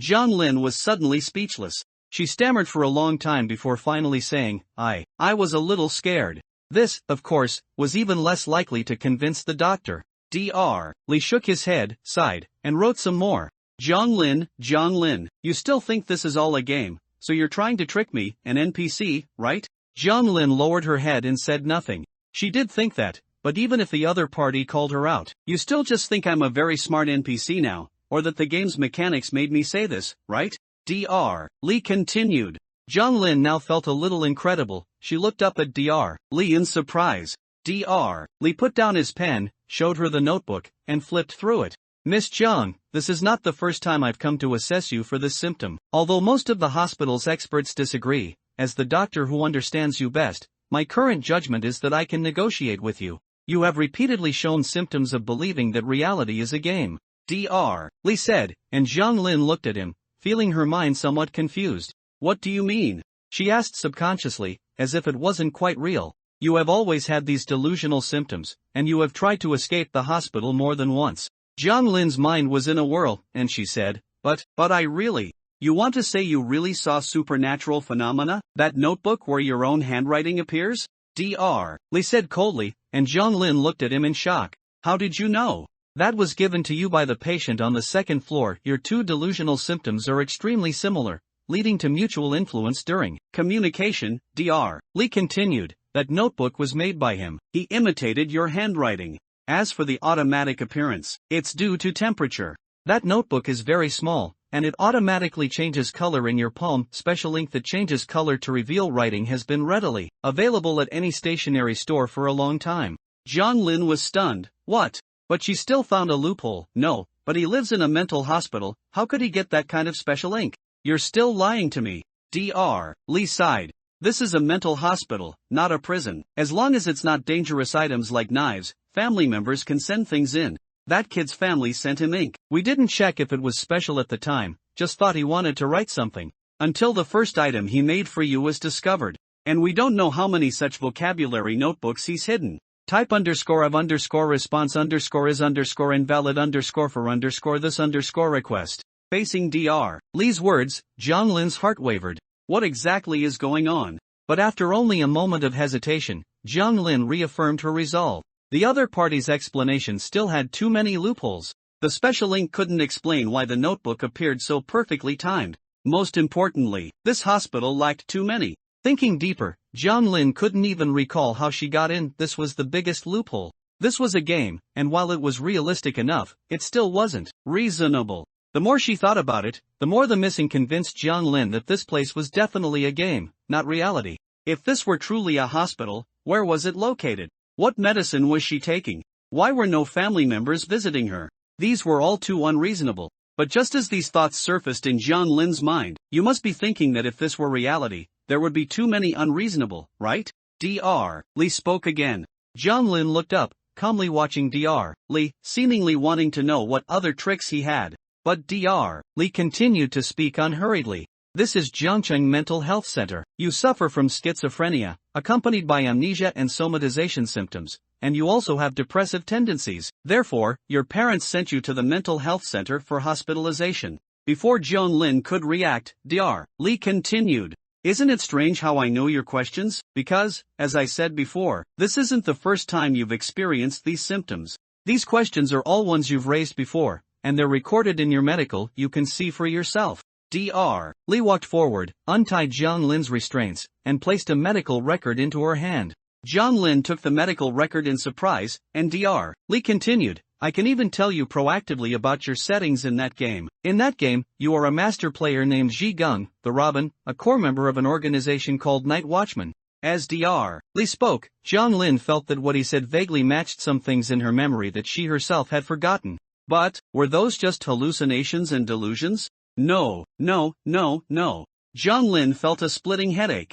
Medical Record 1, patient's parents described the patient exhibiting symptoms such as talking to herself and self-harm at home. After being admitted to the hospital, she was diagnosed and hospitalized for treatment. Medical Record 2, the patient attempted suicide during her hospital stay and was discovered. She stated the reason was the need to use suicidal methods to enter a certain game. Medical Record 3. She flipped through the medical record, and the more she read, the more chaotic her thoughts became. Dr. Lee's voice sounded again. You've been living here since high school. It's been 5 years, Jiang Lin. Do you know how much your parents have sacrificed for you? Dr. Lee sighed as he spoke. He took out a phone from his pocket. If you still don't believe, if you still feel the world isn't real enough, then watch this. Dr. Lee played a video on his phone. In the video, a simple middle-aged couple sat on a sofa, and the middle-aged woman spoke with some unease. Xiaolin, the doctor said your condition has been very unstable lately, so mom and dad can't come to visit you.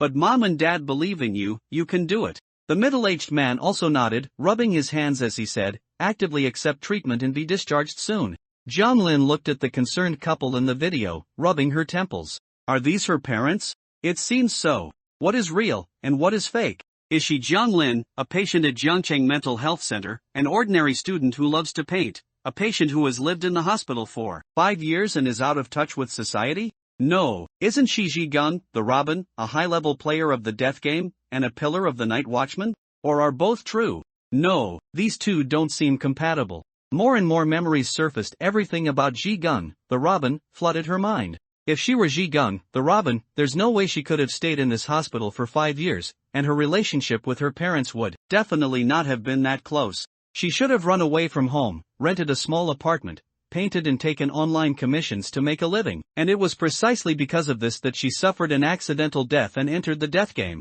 But, just like how she tried to find flaws in the hospital earlier, though of this memory were too few, John Lin couldn't even imagine how she made a living by painting. Even the rented room in her memory seemed very blurry. The placement of objects, the direction of the door, she couldn't remember any of those. Conversely, as a mental patient, even though the memories were vague, the video was clearly visible. Could she really just be a mental patient? John Lin sat dejectedly in the chair. She took out the word notebook again. Dr. Lee struck while the iron was hot, saying, if you really think you're a player, according to what you said, you should have abilities like conjuring things out of thin air or summoning items. So where is that ability of yours? By now, John Lin had fallen into endless self-doubt. So, hearing Dr. Lee's words, John Lin spoke with a bitter smile. I forgot how to use it. But according to what's written in this notebook, that handwriting says I left a contingency plan on the 5th floor. If I can't retrieve an item, I can go to the 5th floor to see. As John Lin spoke, Dr. Lee smiled. Alright, since you're so insistent, it wouldn't hurt to go. Honestly, this forged notebook repeatedly mentions the 5th floor because the 5th floor is the intensive care unit, where very dangerous patients are held. Perhaps this note is trying to guide you to the 5th floor to create some chaos. But, I can personally go with you to see. Dr. Lee said, his voice sinking. No matter what's on the 5th floor, I believe in facts and science. Maybe once you're completely disheartened, you'll be able to accept treatment properly. Let's go. He clapped his hands as he spoke. 2 security guards walked in and untied the last 2 restraints on John Lin. Then, Dr. Lee put away the medical record and the notebook, and in an almost escort-like formation, he escorted John Lin out of the isolation room, re-entered the unsafe passage, and ascended the stairs to the 5th floor. 5th floor. After Dr. Lee opened the password-protected door, he led John Lin inside. Under the protection of security personnel, the wider, brighter, and even somewhat new corridor was empty, with almost nothing in it. Dr. Lee confidently led John Lin around several times, and still nothing happened. Is this the trump card you mentioned? Now you must believe it, that thing is complete nonsense. Dr. Lee said, stopping his steps. John Lin clutched the vocabulary notebook in her hand tightly, her knuckles turning white.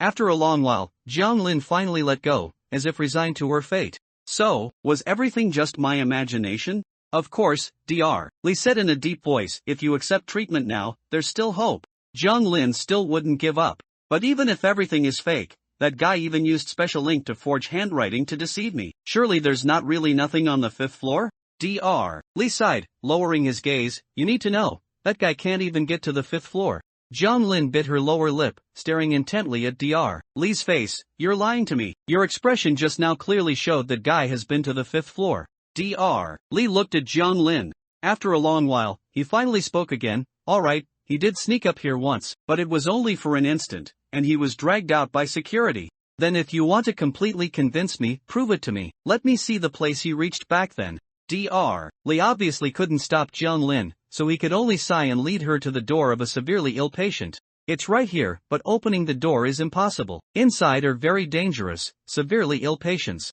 Dr. Lee said. But as John Lin stood there, she suddenly spoke subconsciously.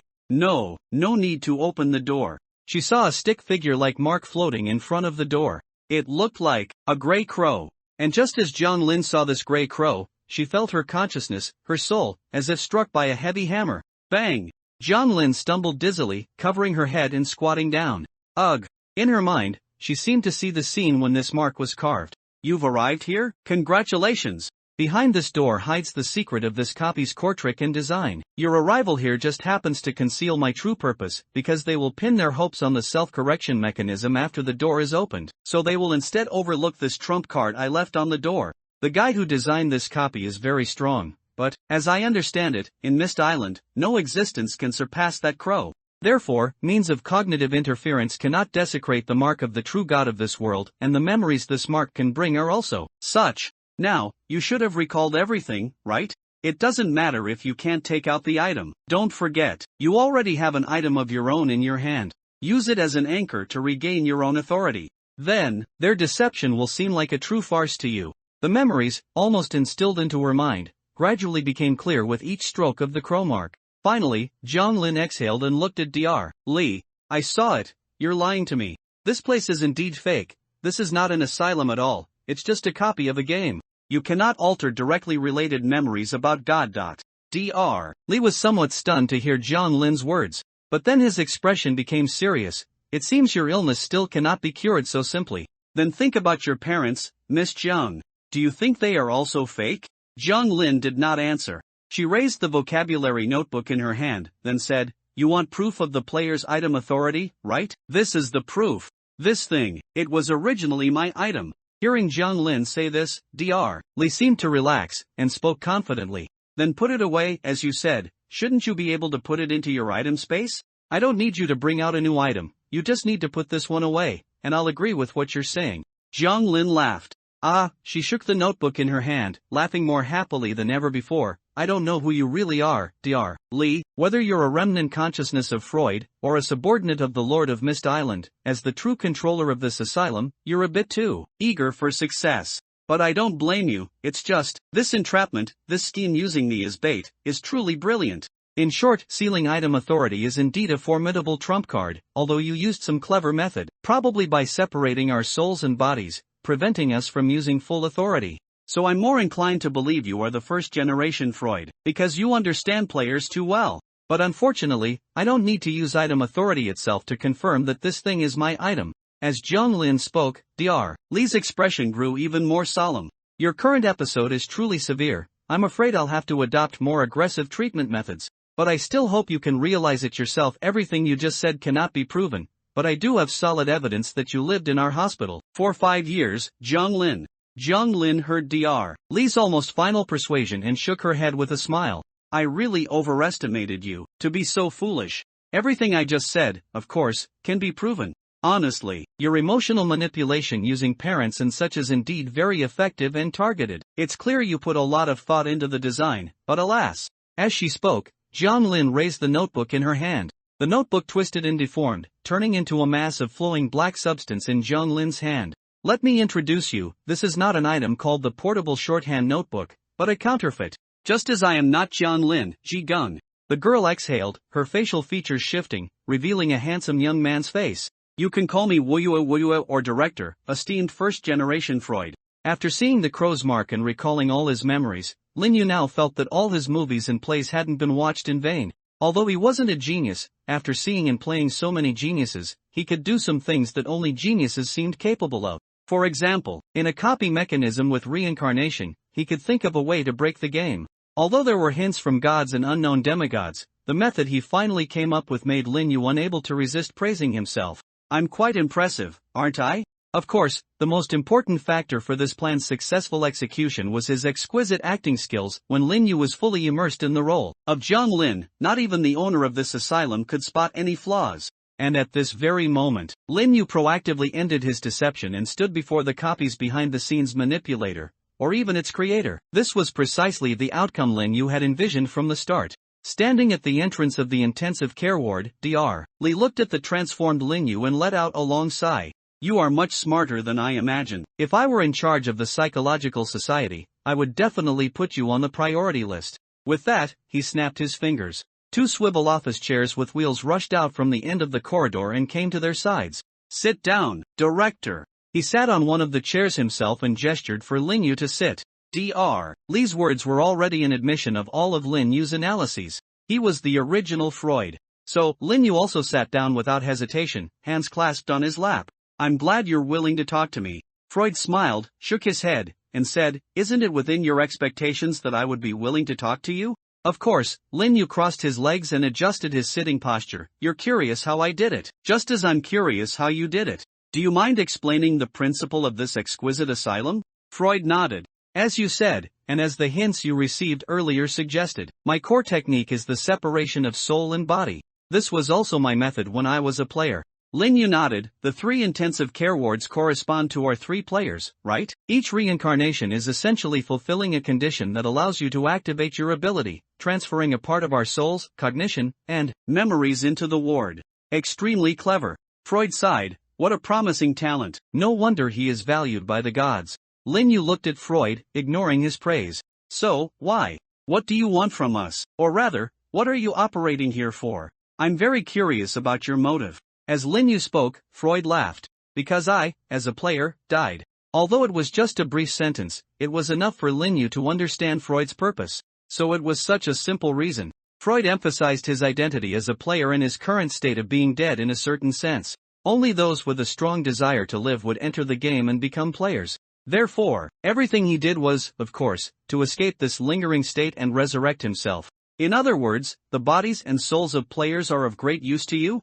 Lin Yu thought of this and suddenly frowned. "Oh, no, it should only be the soul that's useful, and only a part of the soul. Otherwise, you wouldn't have left the bodies of those previous players here, letting them act. There's even a part of the residual soul in their bodies, that's also how you manipulate them." As Lin Yu spoke, Freud sighed. "You're almost too perceptive. It seems the layout here was indeed too hasty. Any player with potential like you, once they retrieve their memories, can even see my needs. But, I'm still very curious how you did it. I'm not referring to your disguise as this girl. After all, I've been trapped on Fog Island for a long time, so I'm not surprised that you have a way to change identities. What surprises me is how you thought of it." Lin Yu pointed to the door of the intensive care unit beside him. "The first time I saw Zhigung's soul separated by you, I was convinced that you relied on this method, and only this method. All the reversions were essentially his tampering with memory and soul. The bodies and souls of the medical staff and other patients had been completely assimilated by him, so even things like resurrection could be achieved, because they were essentially active corpses, like puppets on strings.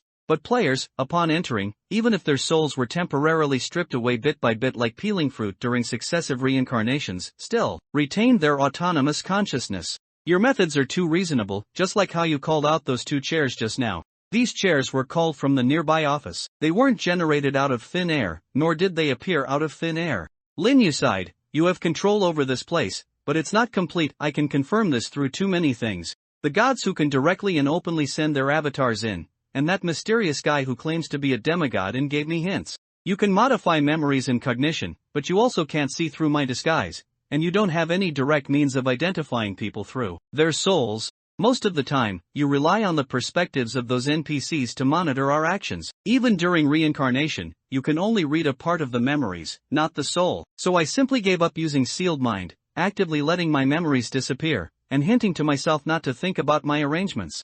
This is the plan I devised to counter your weaknesses. Do you remember the octopus and ninja who followed me at the beginning? They explored this entire hospital using routes I didn't even know, completely invisible. So, I found the wine cellar that was outside your control. Using the completely insane former there, I managed to replace Zhigung. The Zhigung there was just an illusion disguised by Hannah. Then, I died there. I could deceive you, and of course, I could deceive that crazy guy. Although she's dangerous, she's not smart enough. And then, when another reset occurred, it was exactly as I expected. The moment my memories were lost, I activated sealed mind and then firmly believed I was Zhigung. Lin Yu took out a pass with Zhang Lin written on it. This hospital, which you don't fully control but operates according to your will, would truly treat me as Zhigung. Your methods revolve around cognition and memory, so of course I can exploit that. As for Stiller, he was, after all, trained by the Truth Company. While he couldn't immerse himself as deeply as I could, he could still manage to make his mind a blank slate.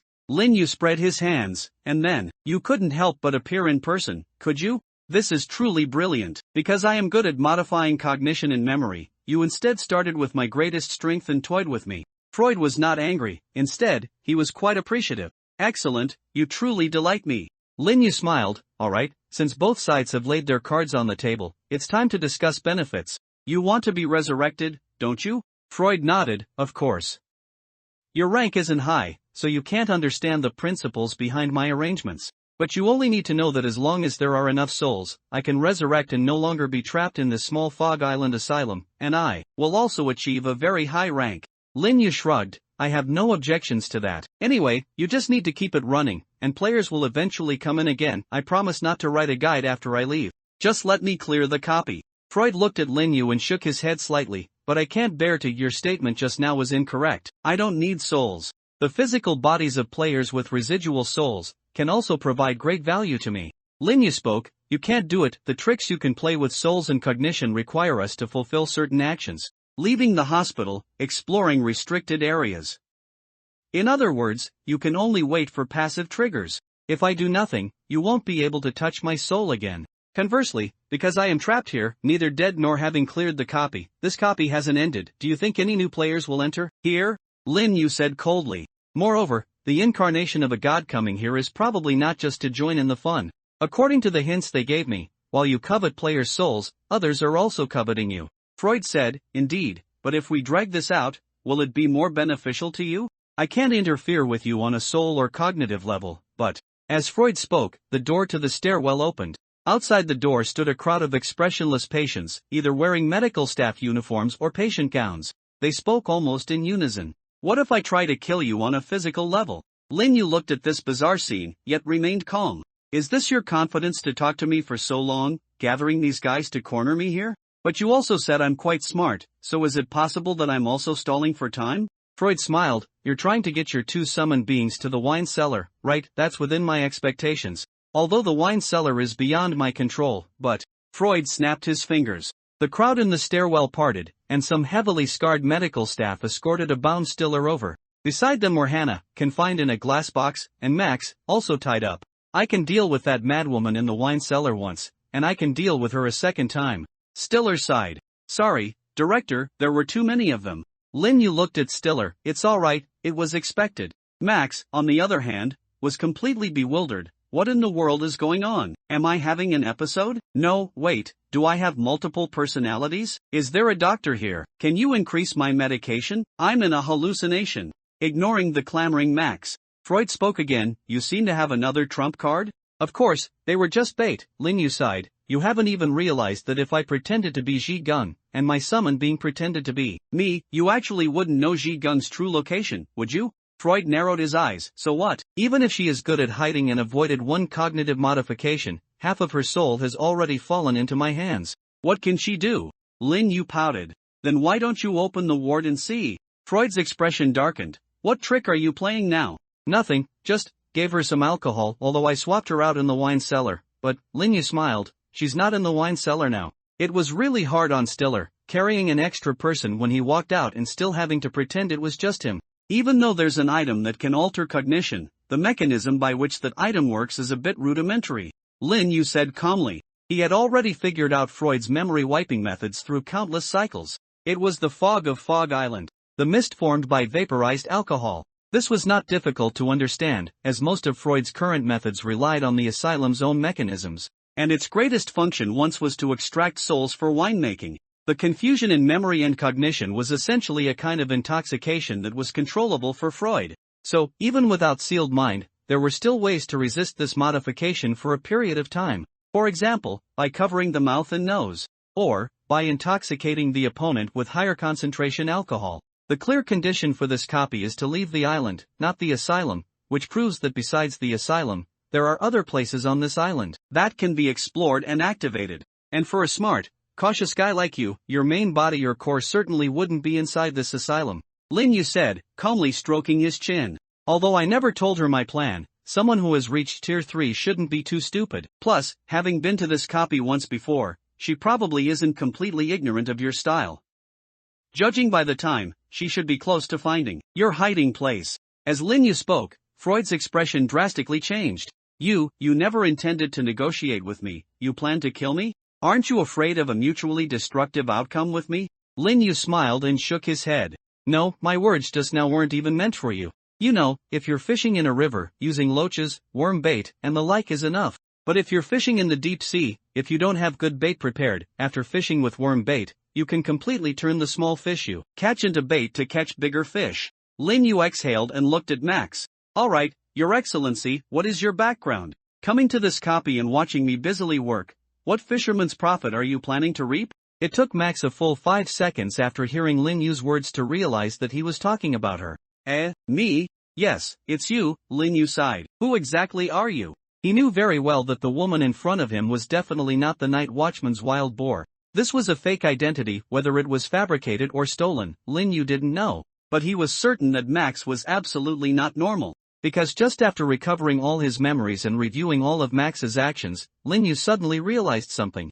On the list of the asylum directors, only Ji Gung's real name, Jiang Lin, was present. His own name was garbled, and Max's was blank. In other words, he and Max, to this asylum copy and to Freud in front of them, were in some sense more difficult to control than the third-order Ji Gung. He was indeed a bit special, Lin Yu didn't deny this. He wasn't an ordinary player, plus, the God of Change even had an alt account in this copy, so it wasn't impossible for him to be concealed. But why Max? According to the 3 hints given by the furball who called himself half a god, Ji Gung corresponded to the second hint. Mountains differ but are similar, old haunts revisited, thoughts linger. Entering this game is not a pawn, standing outside the board, not holding a piece. Lin Yu had already completed his arrangement for Ji Gung based on this. Although her name was indeed on the list, as someone revisiting old haunts, sending her out of the asylum was most appropriate. And the third hint, corresponding to Max. Cloud-shrouded mountains and misty waters, the heart is an illusion, obsessed with old appearances, difficult to withdraw,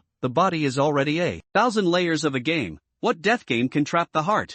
Lin Yu still couldn't understand its meaning. But after negotiating with Freud and learning that he had the ability to control puppets, Lin Yu suddenly realized something. What if the one corresponding to Max was actually the first hint? A false temple houses a true old lord, unaware of one's wooden or stone body. Entering the game on the mountain was not intentional, true form, hidden, disaster averted. Although this passage seemed to be about him, a closer look revealed it didn't fit at all. First, he was just a first order. Although his outer shell was fake, saying he had a true old lord inside wasn't quite right. Moreover, Lin Yu didn't feel that he was unaware of his own body. Entering the game on the mountain was not intentional, could be stretched to fit him, but it still felt a bit forced. Who among those who entered the death game did so voluntarily? But if applied to Max, assuming some higher-level existence altered Max's perception and manipulated her into it, everything made sense. Yet, even so, Max still showed no unusual movements. What are you talking about? Am I not a mental patient? But at this moment, Freud had already reacted. Damn it, she also snuck in. Your rank shouldn't be able to enter here, he said through gritted teeth. Damn it. Wearing a first-order disguise, who exactly are you? As he spoke, Freud's figure suddenly became blurry and distorted. Sizzle. Like a broken electronic screen, sharp and regular colors flashed across his body, and his entire being showed a look of horror. No, damn it, no. You make that little girl stop. Freud's voice was also mixed with sizzling electric currents, as if he would disappear the next moment. You also know this guy isn't right, Freud said, pointing at the still bewildered Max. If I die and the restriction here disappears, you won't survive. The surrounding environment also began to blur, the originally spacious and bright hospital turning into an old and desolate scene, the scenery constantly changing. Finally, large areas of distortion appeared, and the surrounding walls and ceiling flickered. Lin Yu exhaled, rubbing his temples slightly. The environment in Freud's voice made him dizzy and his ears ring. You have a point. Then quickly save me, Freud roared.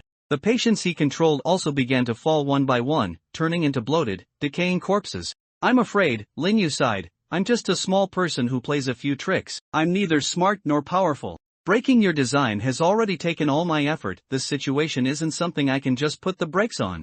Lin Yu was telling the truth. He only knew that letting Ji Gung out would likely break the situation from the outside, but how far Ji Gung could go, Lin Yu wasn't sure. He didn't even know how Ji Gung was currently dealing with Freud's main body, let alone stopping Ji Gung. As Freud's condition worsened, the flickering around them also accelerated. Finally, the true scene of the asylum appeared before Lin Yu. This place was nothing but ruins and broken walls. The 5th-floor high-rise was on the verge of collapse, and the so-called intensive care unit had no proper door, with even the walls and roof broken, revealing huge holes to the outside. Mist permeated the air, sparse and cold. Looking through the holes in the wall, black cliffs and churning seawater appeared deep and cold. It was at this moment that Lin Yu felt his mind clear up considerably. Freud in front of him, who was Dr. Li, also turned into a highly decomposed corpse. This should not have been his original corpse. Stiller exclaimed, so that's it, those lost souls and memories were used for construction.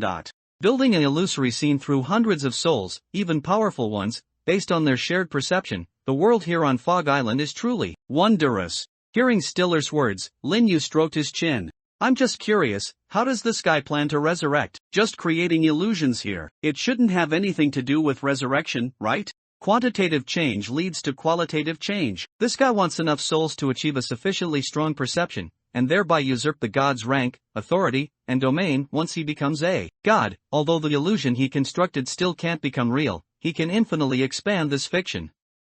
At that time, even if he's still falsely alive, what difference is there from being truly alive? Next to Lin Yu, an explaining voice sounded. He looked to his side. Max was sitting cross-legged on the ground, pulling out a compass and speaking in a low voice. She spoke to herself, and Lin Yu only felt the aura around her becoming increasingly terrifying. Lin Yu wanted to try to communicate with her, but she ignored him and continued to mutter. This is why the god of change and the fragments of destiny came here. This is also why I came here. It's truly wondrous. As she spoke, Max fiddled with the compass. The compass hummed and glowed with golden light. She looked at Lin Yu. Kid, you're pretty good too. Although you're from Order and killed quite a few of my people, I've always been fair in my dealings, Max said, lightly tapping her finger on the compass. Gen above, Sun below, mountain wind goo go. Lin Yu suddenly felt his body lighten, and in that instant, he found himself in the sky. What the hell? How did I fly up? Lin Yu floated in the sky, looking down at the entirety of Island 37 below. It was a barren, rocky island, not too large, with the asylum occupying half its area. Seawater crashed against the towering stone cliffs of the island, and the mist grew thicker closer to the sea. He descended neither quickly nor slowly, heading towards the side of the island without the asylum. Lin Yu estimated that at this speed, thud, he landed squarely on a flat, black rock, back first. Hiss. Lin Yu felt a dull ache in his back, but fortunately, he wasn't injured. Then, Stiller's figure also fell from the sky, landing beside Lin Yu. He was a little faster than Lin Yu. After landing, Stiller also grunted and remained down for a long time. Damn it, that guy definitely did it on purpose. Stiller couldn't help but curse. The two slowly got up, then saw Ji Gung, the robin, not far away. The little girl was kneeling before an excavated grave, holding a dirt-covered shovel. The open grave was spewing out a large amount of mist, continuously rising into the sky. Hearing the commotion, Ji Gung, the robin, turned her head with difficulty and saw Lin Yu. May? She uttered the two words with effort, a relieved expression on her face. Great, it seems to have worked. I've temporarily suppressed the remains of Freud. Now we just need to leave this island. Do you have any usable items that can cross the sea? If not, I'll have to draw a boat. In that case, you'll probably have to help me suppress this corpse first. Ji Gung, the robin, said. Then she clearly saw that it was Lin Yu's summoned creature accompanying him, and a hint of suspicion appeared on her face. Wait a minute, where's Max? Didn't she follow you? Lin Yu walked to the edge of the grave. Inside was a gray-black, withered skeleton bound by drawn lines. The entire skeleton had no flesh or organs remaining, only a cracked skull with a vividly pulsating brain inside. And this brain received Ji Gung, the robin's most focused attention. Countless threads were wrapped around and even pierced into it, creating a very strong suppression. Undoubtedly, this was the unfortunate Freud. After admiring Ji Gung, the robin's masterpiece, Lin Yu answered her question. To be honest, Max's situation isn't looking too good right now, Lin Yu said, and Ji Gung, the robin, was even more startled. Not looking good? What happened to her? She's not Max, or rather, she's not entirely Max, Lin Yu thought for a moment and said. She should be the avatar of some extremely high-level existence, or perhaps she's been possessed. Just now she pulled out a compass and directly abandoned me here. Hearing Lin Yu's description, Ji Gung, the robin, was stunned, then said, You mean, she's still in the asylum right now? And she's not actually Max? At least not an ordinary first tier. Lin Yu answered truthfully. Ji Gung, the robin's expression changed slightly. A compass? I understand. As if having made a decision, she pulled out a pencil and quickly began to draw in the air. A simple stick figure cage, like a child's drawing, appeared in the air. Ji Gung, the robin, wrote a signature in the bottom right corner. Ji Gung, the robin, drawn on Fog Island, mid-sea tracing season. After she finished signing, her face became paler than ever before, and the cage solidified into a three-dimensional object. Hold on to this, wait for me. If I don't come, just go on your own. This thing will still be effective even if I die. Ji Gung, the robin, shoved the item into Lin Yu's arms, then waved her other hand in the air. The lines in the grave trembled, dragging the vividly pulsating brain into the cage. Then Ji Gung, the robin, turned and ran towards the asylum. She drew a few lines behind herself, and then her speed reached a level that Lin Yu could not hope to match. Lin Yu, holding the cage containing Freud's brain, paused for a moment, then sighed and handed the cage to Stiller. "Let's go, Stiller." Stiller sighed. "I wouldn't recommend going back." Hannah, who was perched on Stiller's shoulder, finally revealed herself after seeing no one else around. "Croak, director, that guy is very dangerous." Hannah also tried to dissuade him. "Yes, but precisely because of that, we have to go see." Lin Yu sighed. "Ji Gung, the Robin, has already gone, I can't just stand by." "Respected director, are you really such an empathetic person?" Stiller said in disbelief. "What a joke." While her actions are certainly touching, Lin Yu rubbed his temples slightly. "I am currently Mei of order. I can choose not to go, but Mei cannot."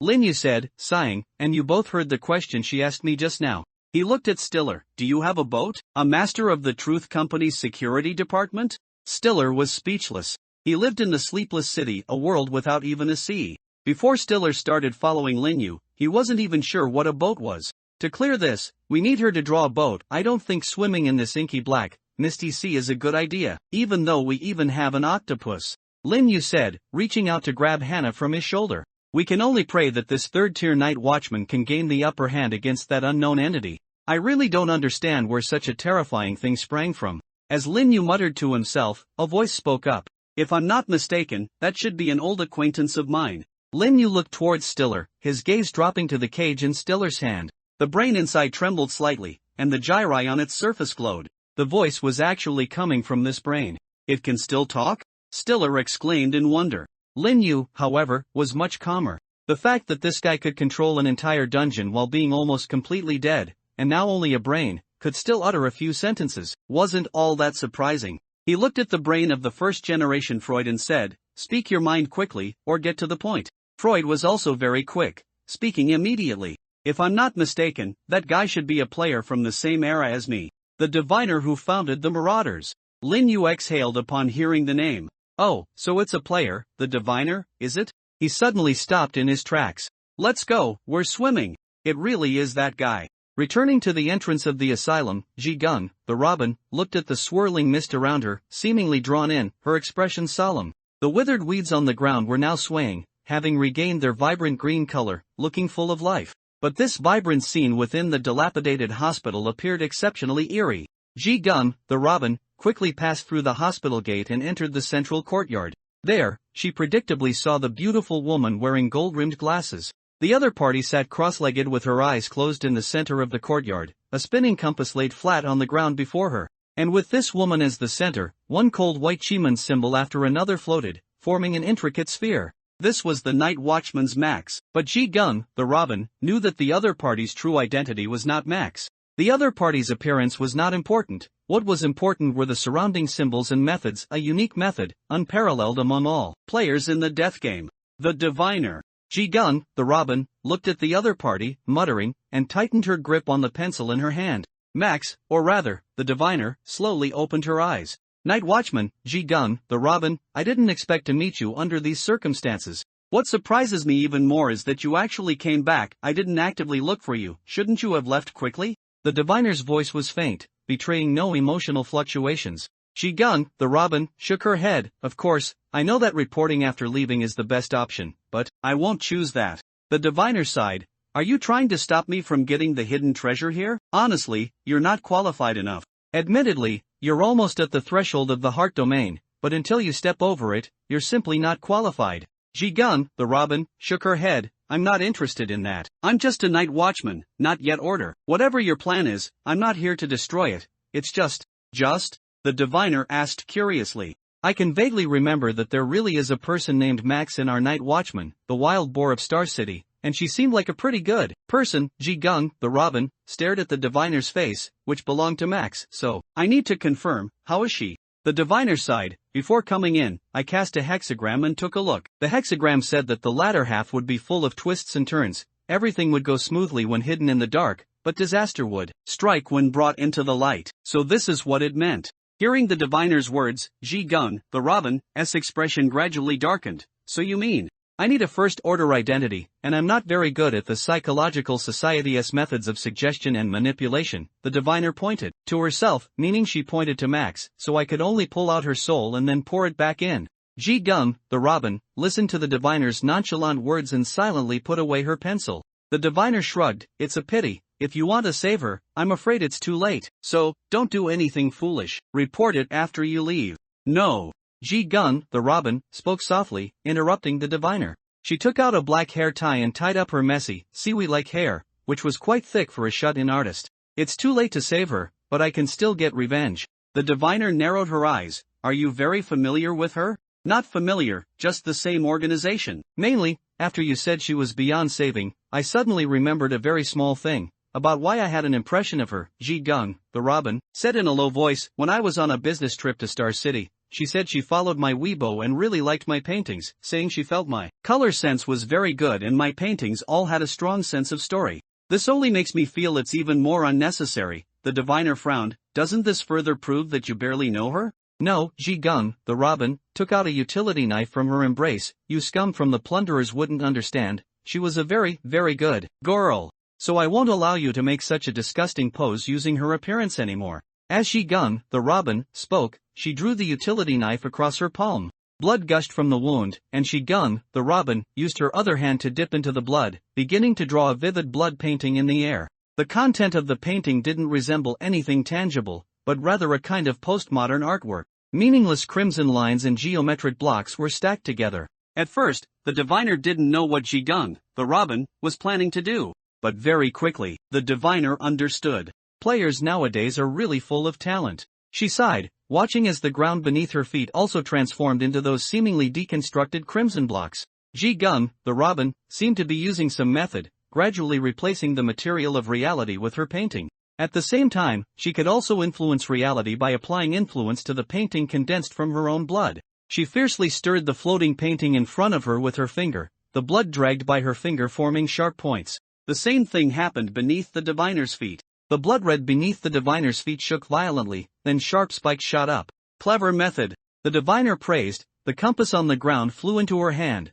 spinning rapidly with a buzzing sound. As the compass rotated, the white trigram symbols around her also began to spin. The diviner's entire body floated up, her clothes and hair fluttering, like an immortal descending to the world. However, no matter how beautiful these unconventional methods are, they're not enough, the diviner said, then flicked the compass again. When thunder comes, it is terrifying, but laughter and speech are unhindered. Though thunder shakes 100 miles, one does not lose the sacrificial wine. Fierce and upright words rang out, accompanied by the sudden burst of cyan white lightning in the sky. Boom! The lightning struck down, like the wrath of a god. After the light dissipated, Ji-gun, the robin, knelt on the ground, the edges of her clothes showing scorch marks. Bloodstained papers fell from the air like snowflakes. It was these painted papers that had blocked the almost fatal attack for her. But even so, Ji-gun, the robin, was clearly still seriously injured. She was prostrate on the ground, hunched over, trembling uncontrollably. The blood in her hands also lost its ability to coagulate, flowing freely.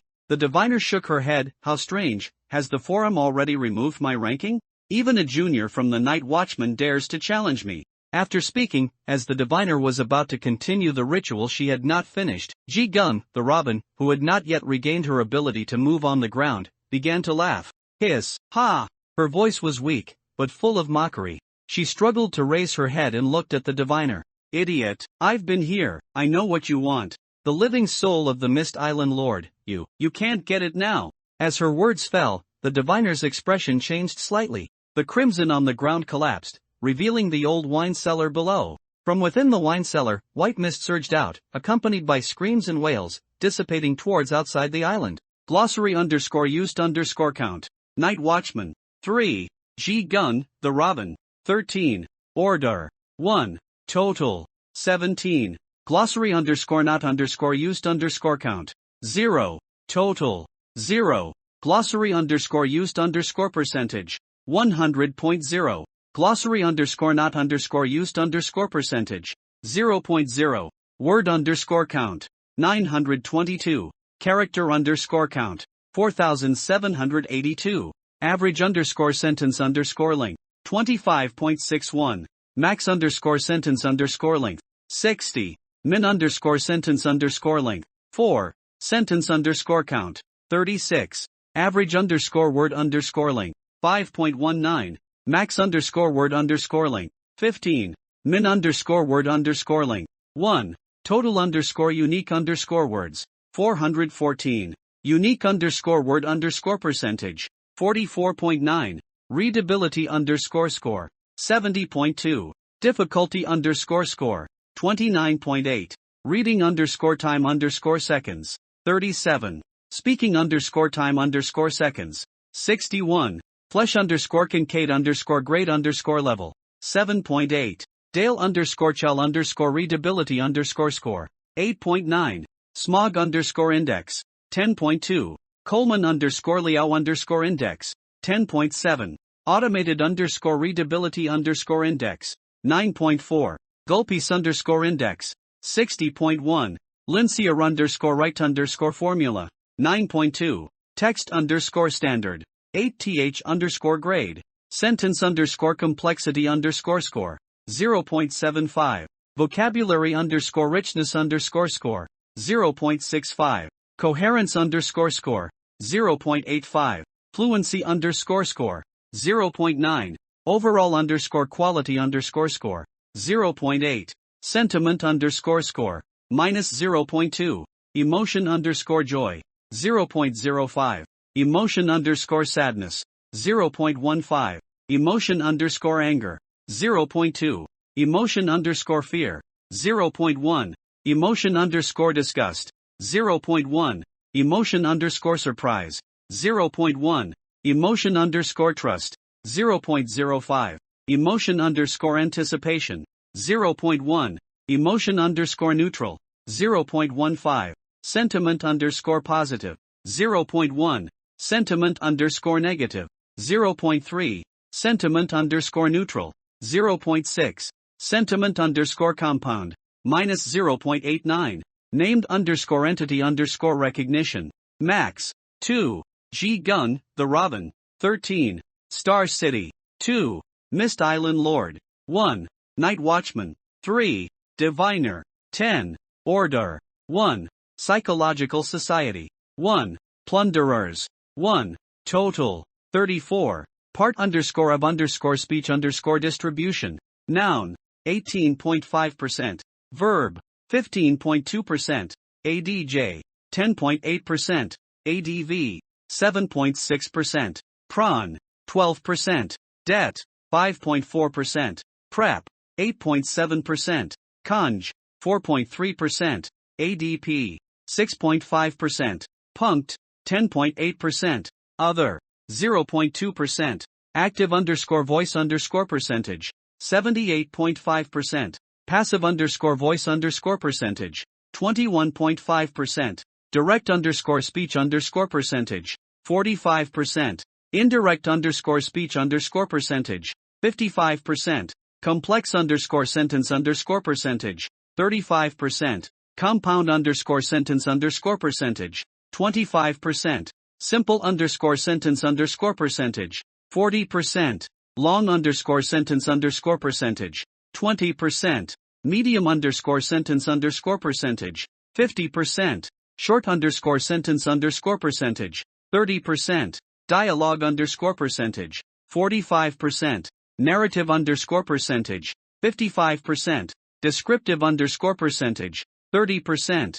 Expository underscore percentage, 10%. Persuasive underscore percentage, 5%. Technical underscore percentage, 0%. Figurative underscore language underscore percentage, 5%.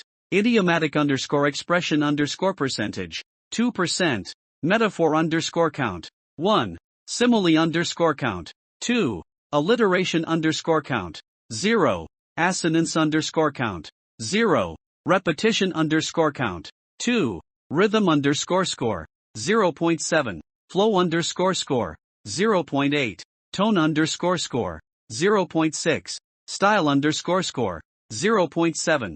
Grammar underscore correctness underscore score, 0.98. Spelling underscore correctness underscore score, 1.0. Punctuation underscore correctness underscore score, 0.95. Consistency underscore score, 0.95. Accuracy underscore score, 0.9.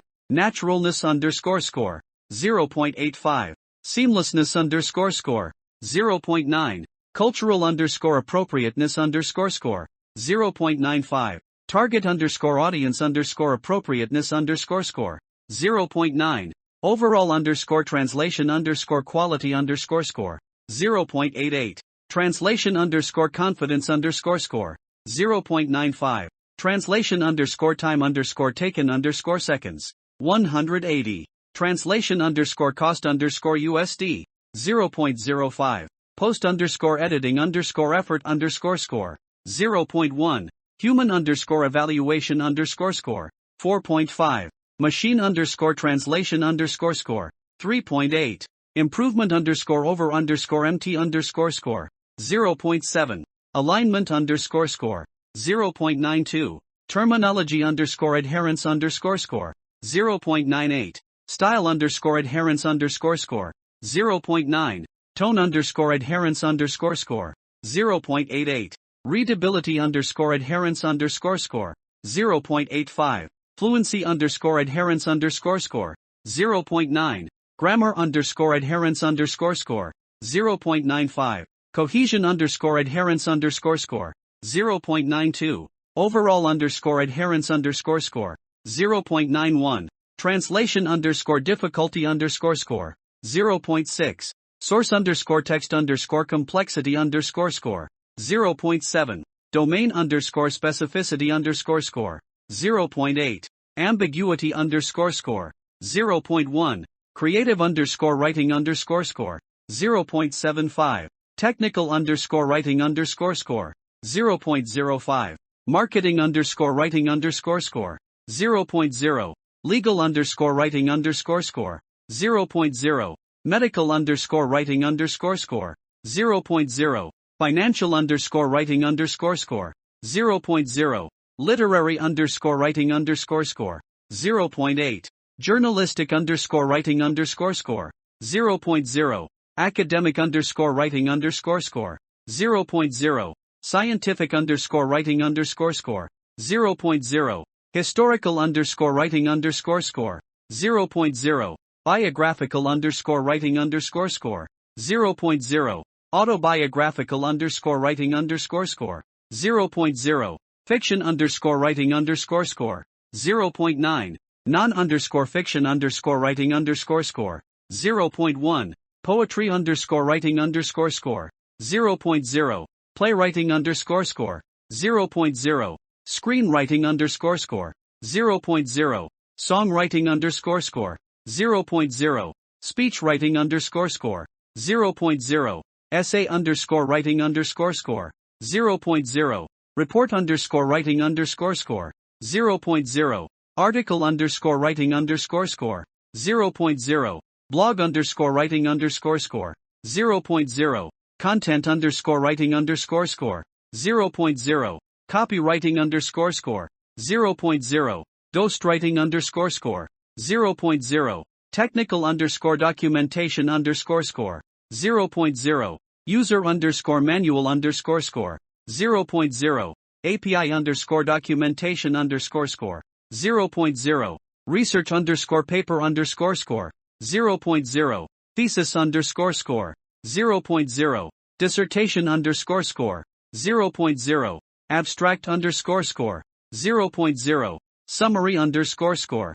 0.0. Press underscore release underscore score. 0.0. Newsletter underscore score. 0.0. Email underscore writing underscore score. 0.0. Social underscore media underscore writing underscore score. 0.0. Ad underscore copy underscore score. 0.0. Slogan underscore writing underscore score. 0.0. Tagline underscore writing underscore score. 0.0. Script underscore writing underscore score. 0.0. Dialogue underscore writing underscore score. 0.8. Monologue underscore writing underscore score. 0.1.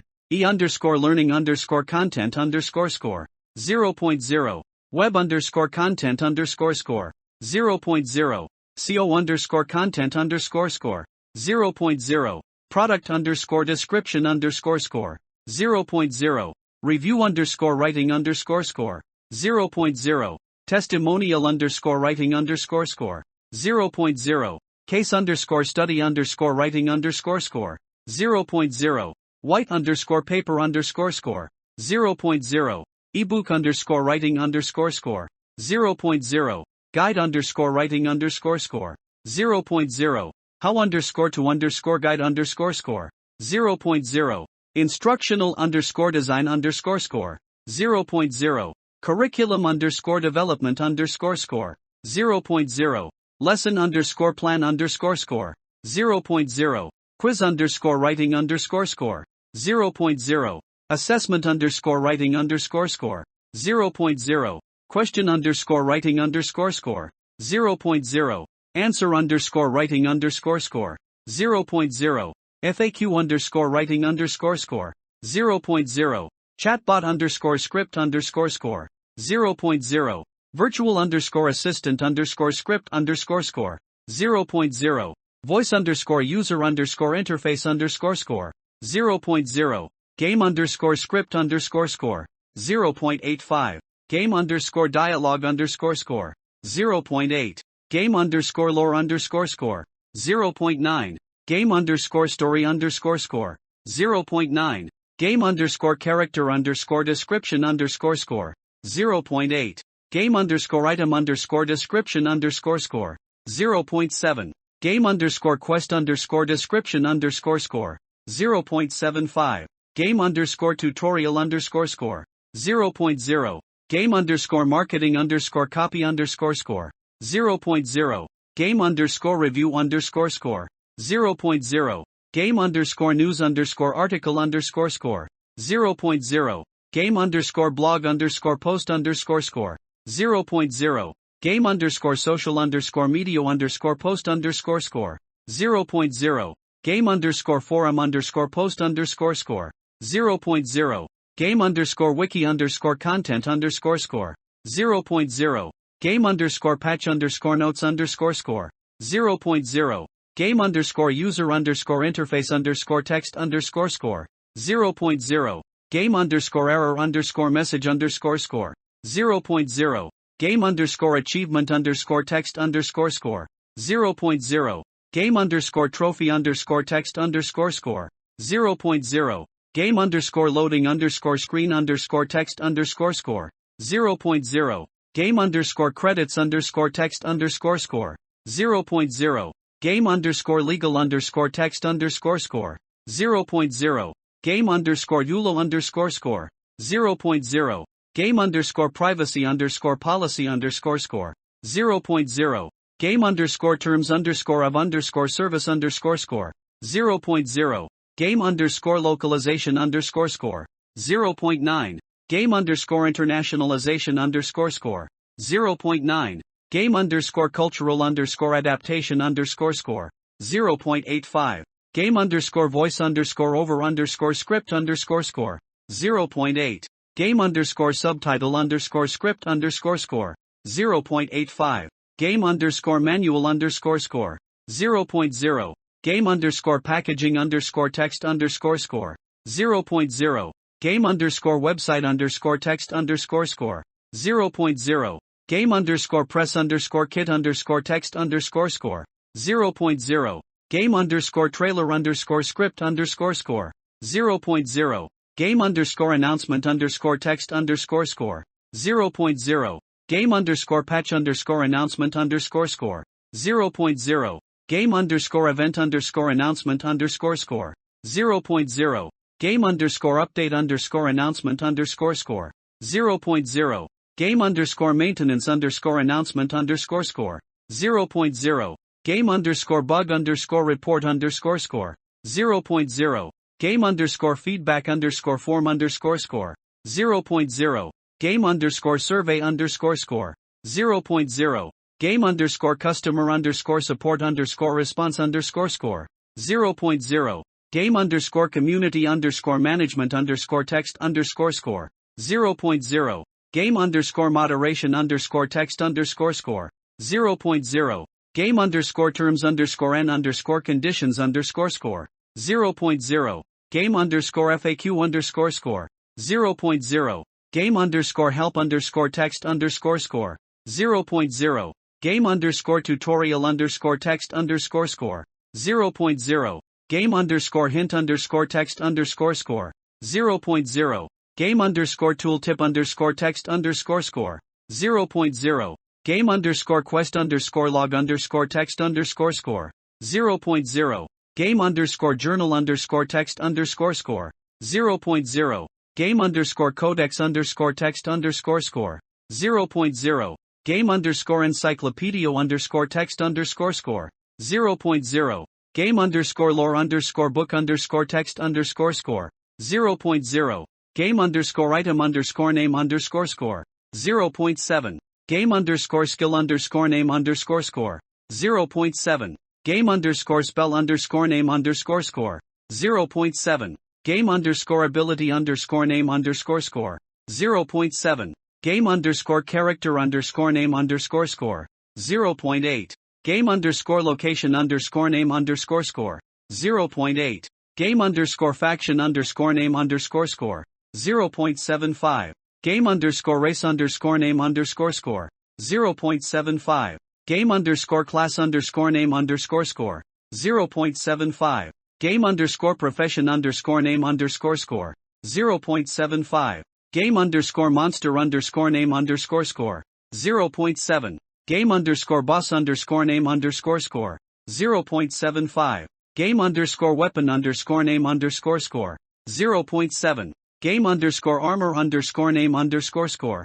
0.7. Game underscore equipment underscore name underscore score.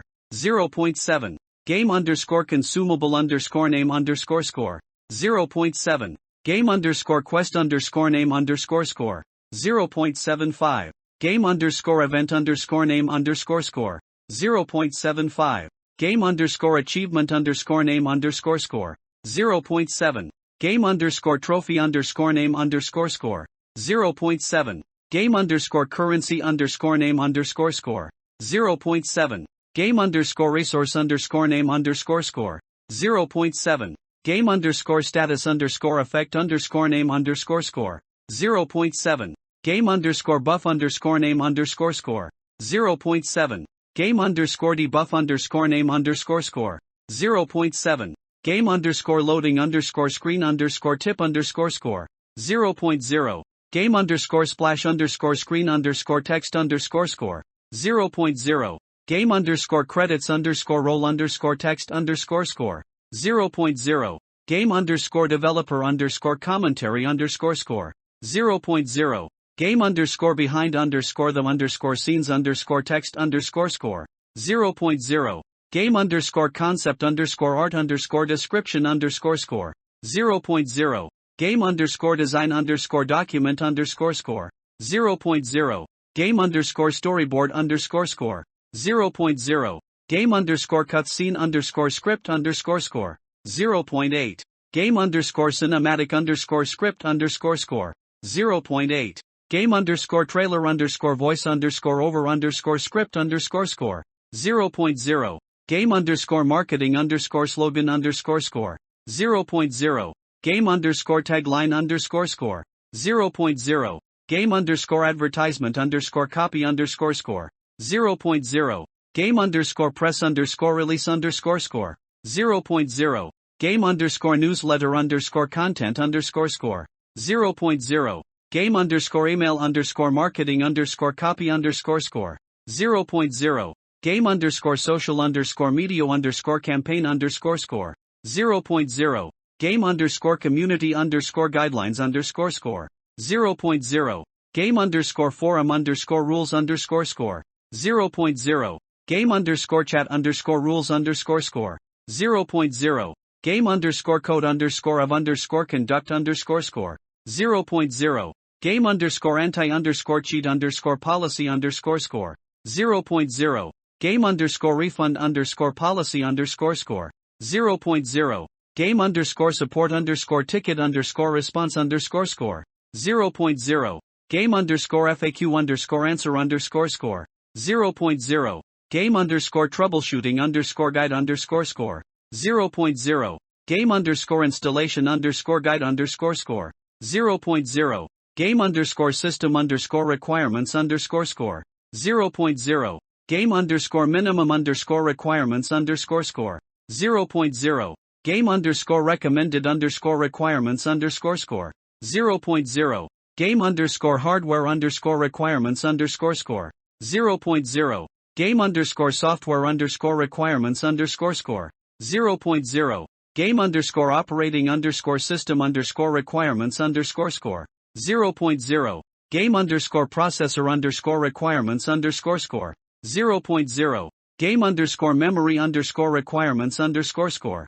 0.0. Game underscore graphics underscore card underscore requirements underscore score. 0.0. Game underscore storage underscore requirements underscore score. 0.0. Game underscore network underscore requirements underscore score. 0.0. Game underscore internet underscore connection underscore requirements underscore score. 0.0. Game underscore multiplayer underscore requirements underscore score. 0.0. Game underscore co underscore op underscore requirements underscore score. 0.0. Game underscore VR underscore requirements underscore score. 0.0. Game underscore AR underscore requirements underscore score. 0.0. Game underscore controller underscore support underscore score. 0.0. Game underscore language underscore support underscore score. 0.0. Game underscore accessibility underscore features underscore score. 0.0. Game underscore age underscore rating underscore score. 0.0. Game underscore content underscore descriptors underscore score. 0.0. Game underscore genre underscore description underscore score.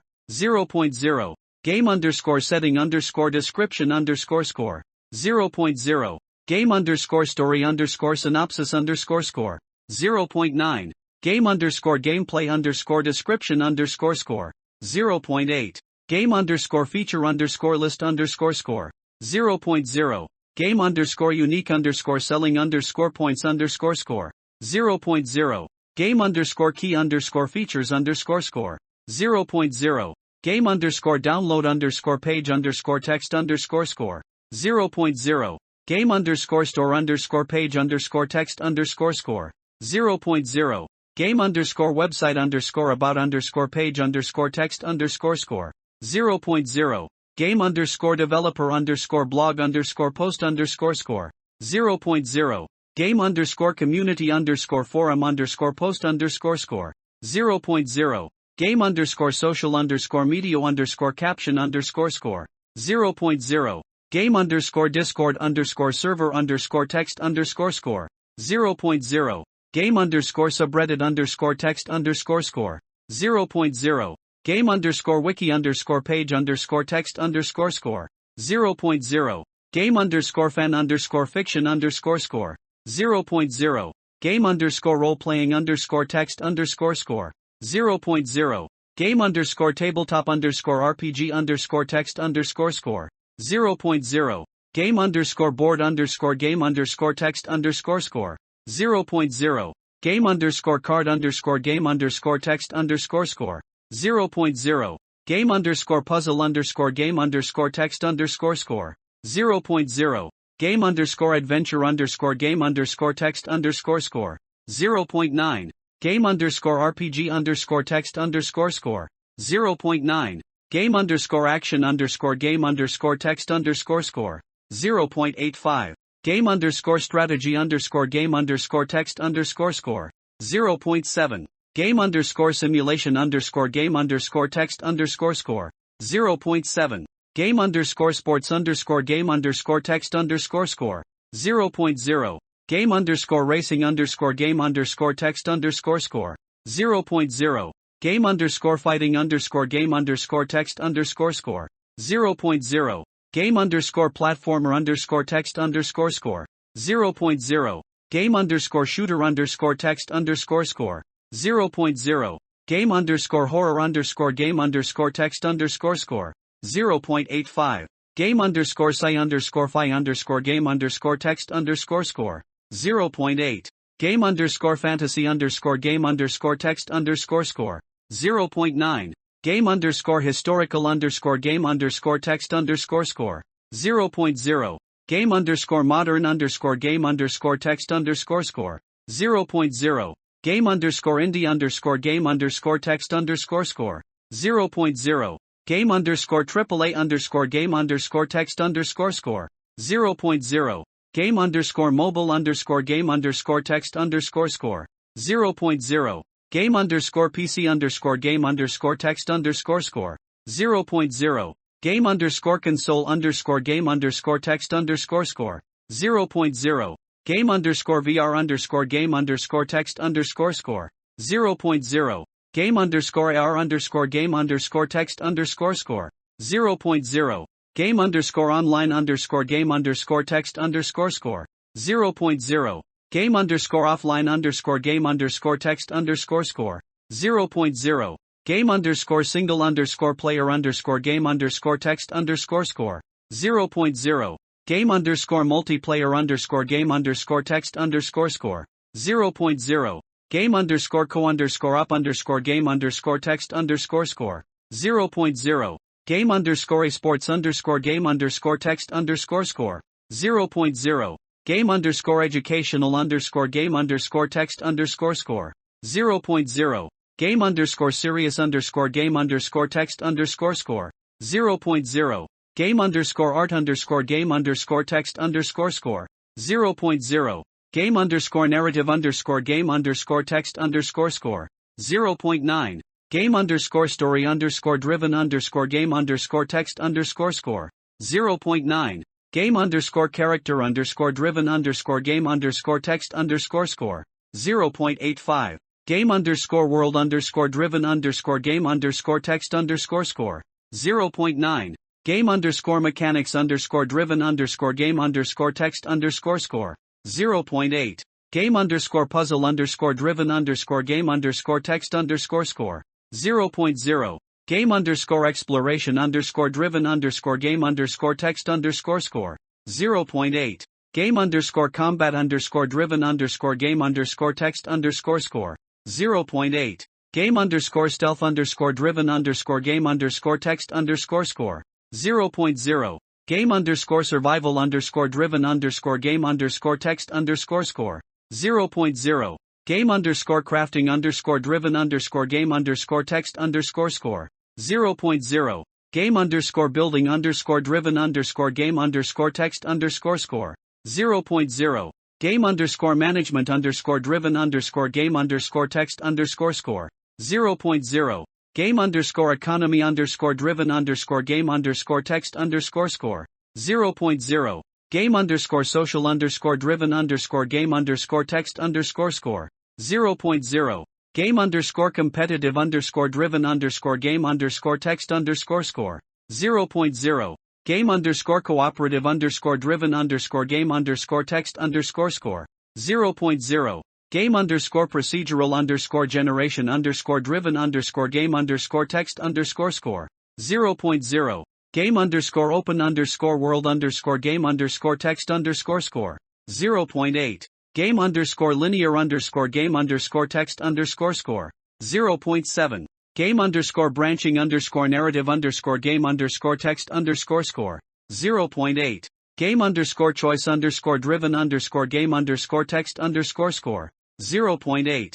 Game underscore consequence underscore driven underscore game underscore text underscore score. 0.8. Game underscore player underscore agency underscore driven underscore game underscore text underscore score. 0.8. Game underscore replayability underscore driven underscore game underscore text underscore score.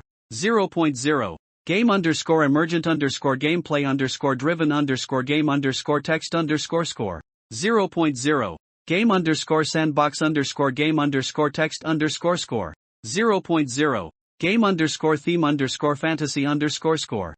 0.9. Game underscore theme underscore say underscore fi underscore score.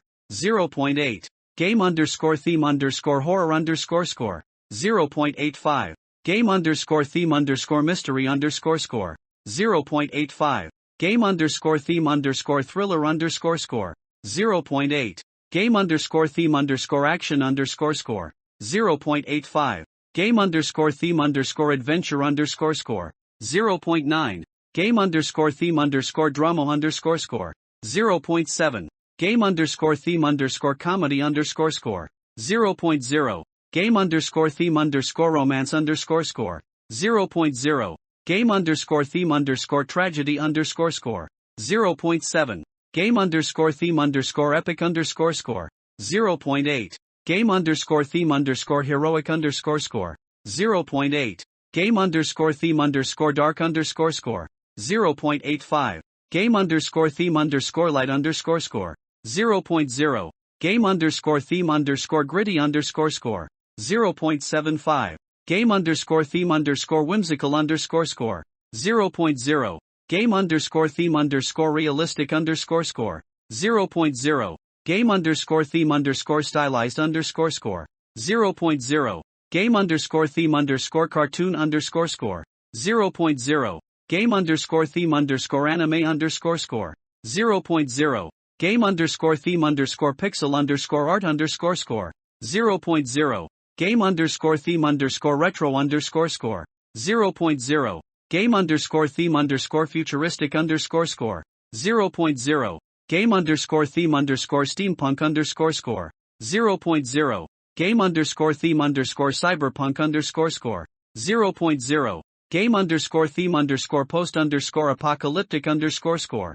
0.0. Game underscore theme underscore dystopian underscore score. 0.0. Game underscore theme underscore utopian underscore score. 0.0. Game underscore theme underscore mythological underscore score. 0.8. Game underscore theme underscore supernatural underscore score.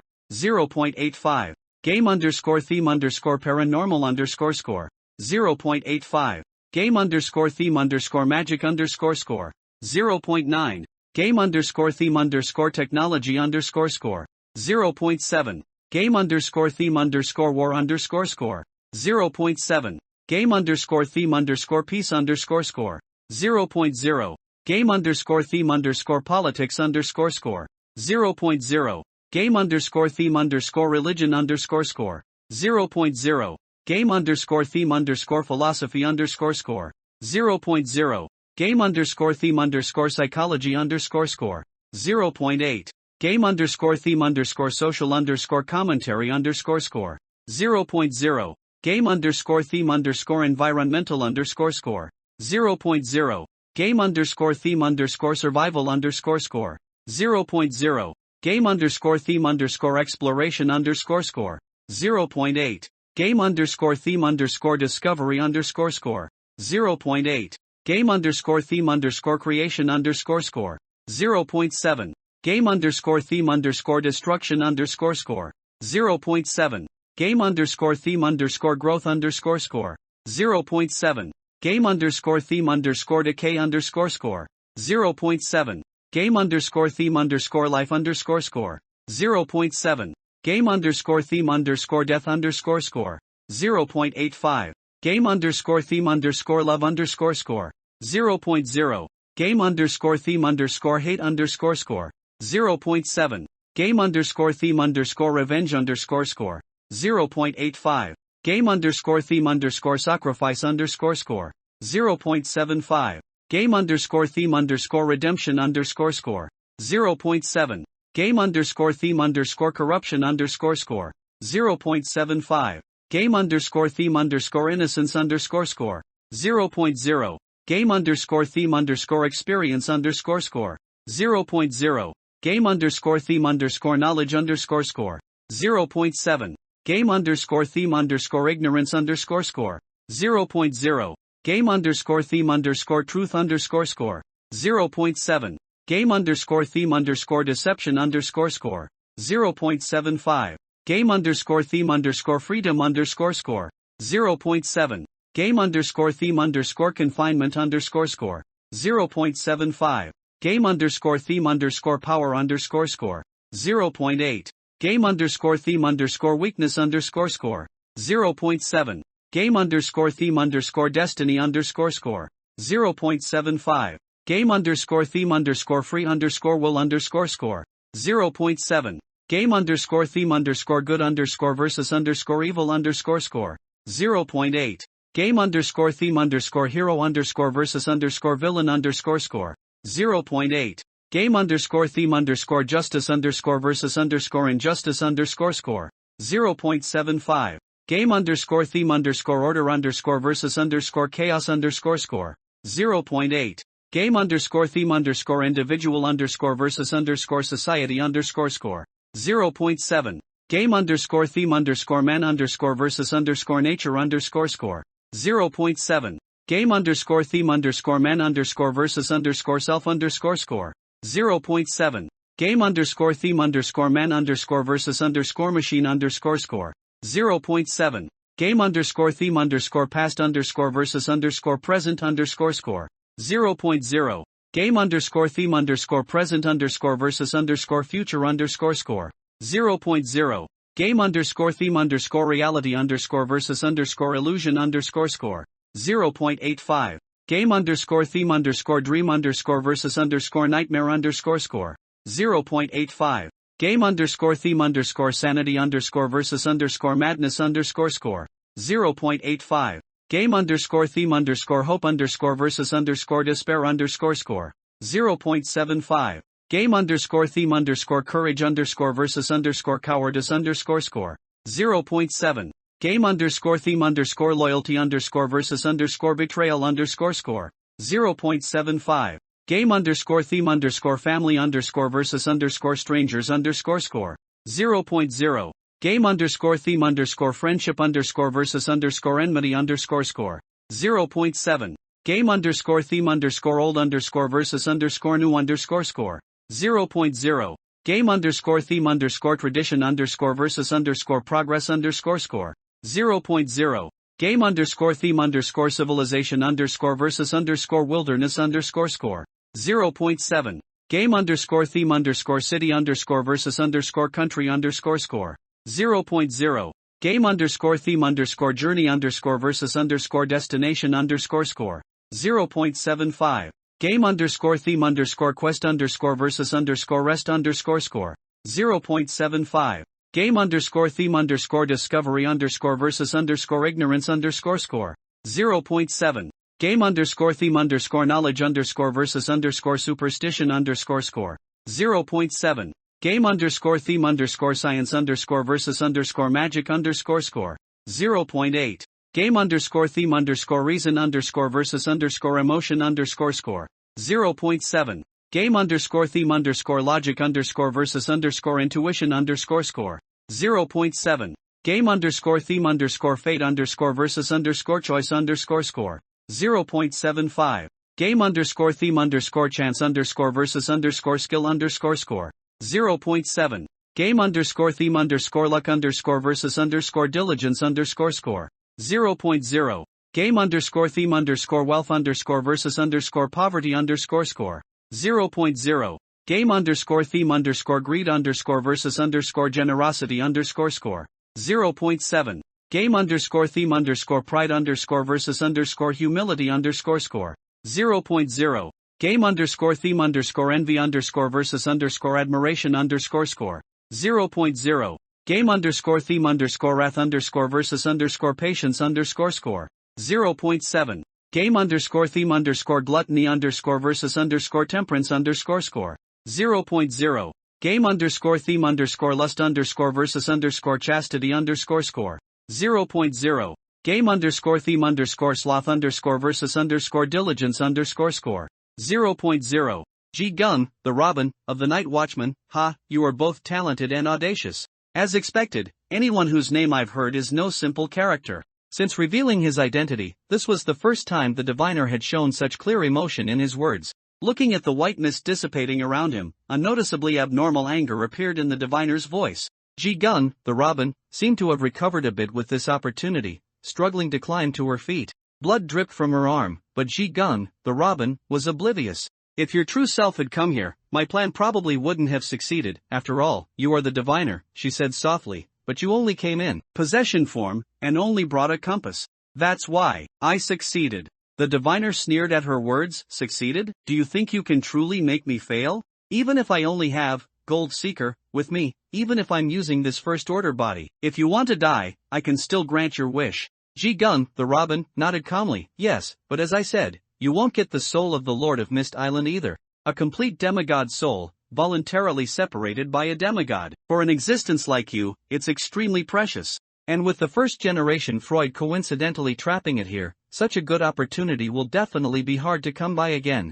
The people in the organization said you were arrogant, and they were absolutely right. Ji Gung, the Robin's voice was still soft, but incredibly firm. I don't intend to kill you, I can't, but I will do what I can do. The diviner stared at Ji Gung, the Robin, for a full 5 seconds. It seems you truly wish to die. Ji Gung, the Robin, shook her head. No, I will still try my best to live. In your current state, killing me shouldn't be very easy, right? All I need to do next is leave the instance.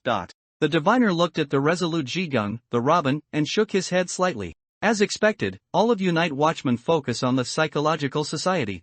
If it were a third order of order, they would never say such a thing. But no matter what, I've truly been underestimated. Ji Gung, the Robin, looked at the diviner. What do you mean? The diviner said nothing, merely tossing the compass into the air. Whoosh! Around the diviner, white symbols dissipated like bursting bubbles. Then, the diviner spoke. This girl's body is yours again, consider it my appreciation and reward for your courage and wisdom. After speaking, the diviner closed his eyes. Max's body lost all vitality and fell from midair, landing in front of Ji Gung, the Robin. Ji Gung, the Robin, picked up Max's body, then suddenly heard a voice again. Next, comes the punishment for defying me. A male voice echoed from the end of the mist, with a very unique tone, warm yet somewhat clear, like a radio host from the last century. Ji Gung, the Robin, you will die in despair. Words like a pronouncement rang out. A strong wind suddenly rose, sweeping away all the mist on the island temporarily. Above the island, a fishing boat floated. A man in a dark blue robe sat at the bow, with short silver hair but an extremely youthful appearance. Behind him stood a long banner, from which hung a string of copper bells and a string of copper coins. The cursive script on the banner flowed like dragons and snakes, yet it humorously read, "Down with all monsters and demons." The white-haired young man looked down, reaching out to catch the compass that had just been thrown high into the air. Gathering in the marsh, trapped in the water. The compass spun. The screaming white mist that had been dissipating around and escaped from the wine cellar was pulled back against the current, eventually gathering in the man's hand. Ji Gung, the Robin, looked at the man in midair, her face bitter. You actually came in person. The man in midair was none other than the diviner, and his true self at that. You don't understand me at all, the diviner said in a low voice, clutching the pulsating mist in his hand, since I calculated that an accident might happen, and this thing is so important to me, of course, I couldn't not come to be the final insurance. After all, as soon as Freud dies, the restrictions of this island on me will be lifted. Although forcibly invading an instance requires some cost, it's worth it. Facts prove, I was right again. He said it lightly, then looked down at Ji Gung, the Robin. Very good, it seems you realize you're doing something futile. Then, you can go die. The diviner spoke with extreme ease.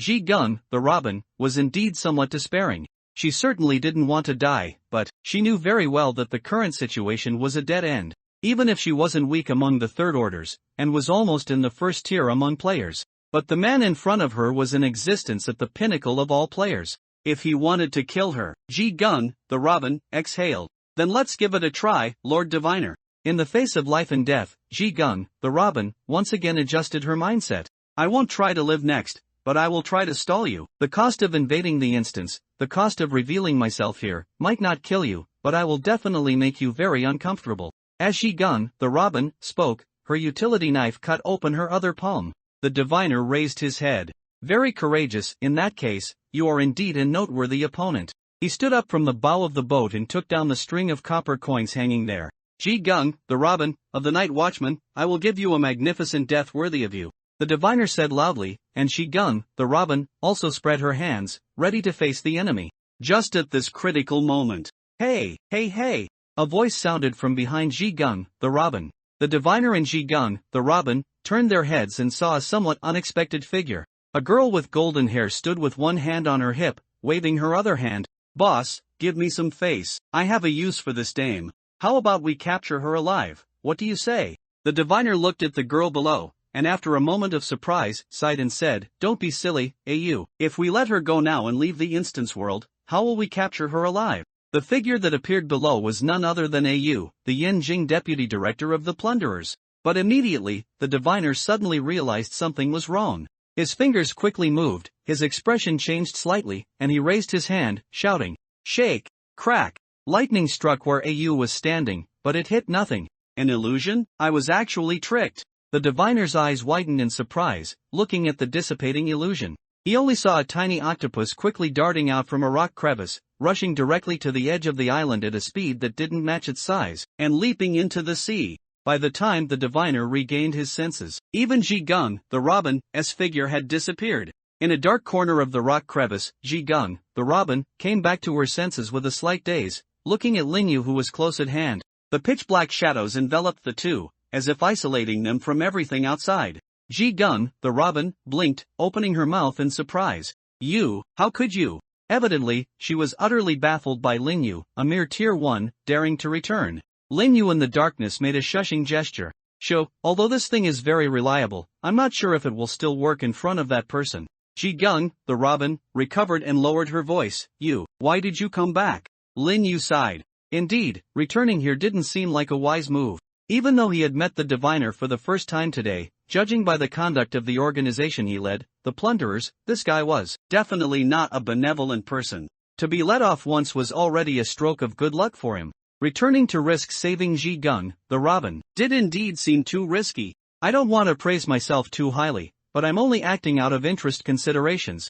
I just joined order. If I save you, a tier 3 night watchman, and from the leader of the plunderers at that, it would probably be of great benefit to my future. Lin Yu said sincerely. Moreover, the name Mei Mei would surely resound among the player community once again, and everyone's assessment of his hidden strength would also rise considerably. In the future, if he were to operate under this identity again, deceiving others about having stronger tools and strength would be easier to succeed. So, every word he said to Ji Gung, the robin, was true. But Lin Yu also knew that if he said it like this, it would make Ji Gung, the robin, think otherwise. People who can join order are indeed single-minded fools. Ji Gung, the robin, sighed, but no matter what, thank you for saving me. We're not safe yet. Lin Yu reminded her. Ji Gung, the robin, shook her head. The longer we drag this out, the more advantageous it will be for us. Tier 4 players, especially a tier 4 player like the diviner, will have their activities greatly restricted. Although there are far fewer restrictions in the game, there are still quite a few things to be wary of.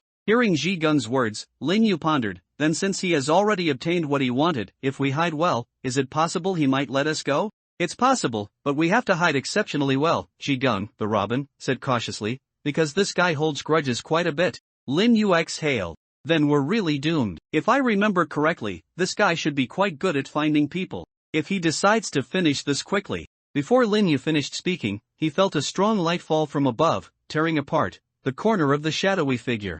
He looked up to see a white-haired man in a dark blue robe and cloth shoes, toying with 3 copper coins, standing on the rock above their heads. It's a good hiding trick, boy from Order. I quite admire you. But you just had to come back to your death. As the other party's voice fell, the 3 copper coins were thrown out, then clattered to the ground. The moment those copper coins landed, Lin Yu suddenly felt his body grow heavy. What kind of method? He was practically pressed to the ground, his entire body's bones and muscles felt incredibly heavy, and even breathing became difficult. Ji Gung, the robin, beside him was also almost slumped, gritting her teeth as she spoke. It's his heart domain. We are already within his heart domain. What is that thing? Lin Yu asked. You can understand it as an ability gained by tier 4s, just like the class item you obtained at tier 1. The diviner waved his hand, and the 3 copper coins flew back into his palm. It's too early to explain heart domain to a tier 1 fellow, Ji Gung, the robin. Besides, both of you are already dead men. Lin Yu looked up.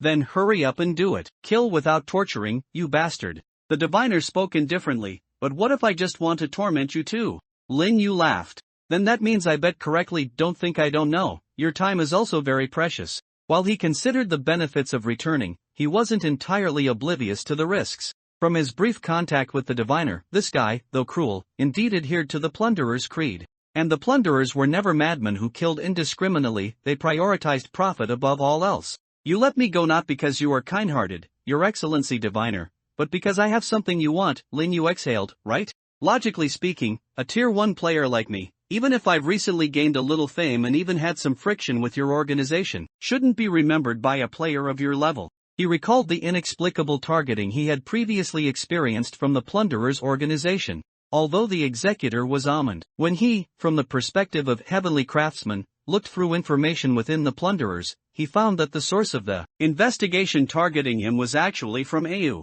So, all these things connected, made Lin Yu instinctively feel that something was wrong. I'm very curious, what exactly makes you so concerned about me? a newcomer who just joined order, even to the point of sparing my life in this situation. Lin Yu said calmly. The diviner observed him, fiddling with the compass in his hand. To be honest, before you made that statement just now, I was also very curious about what was so special about you. But now I have some clues. As the diviner spoke, Lin Yu immediately reacted. You don't know what's special about me, but you think I'm special, so someone told you about me. No, you're the diviner, so, you calculated me while divining something? The diviner nodded slightly. Yes, including Miss Ji-gun, the Robin, here too. Previously, my capable assistant, Ayu, whom you impersonated, encountered some confusion and asked me to perform a divination for her. The diviner said, a look of reminiscence on his face. How should I put it? Originally, I was meant to resolve her confusion, but unexpectedly, I also encountered such a perplexing hexagram. So I used my ability, attempting to gain a clearer revelation. However, the content of the revelation was even more chaotic and bizarre, absurd and laughable. I originally thought my ability had gone awry, or perhaps someone was playing a trick on me. But it wasn't until I experienced everything in this dungeon, until you asked me just now, that I realized. The compass in the diviner's hand stopped, and the copper coins landed again. Fate truly is convoluted and bizarre.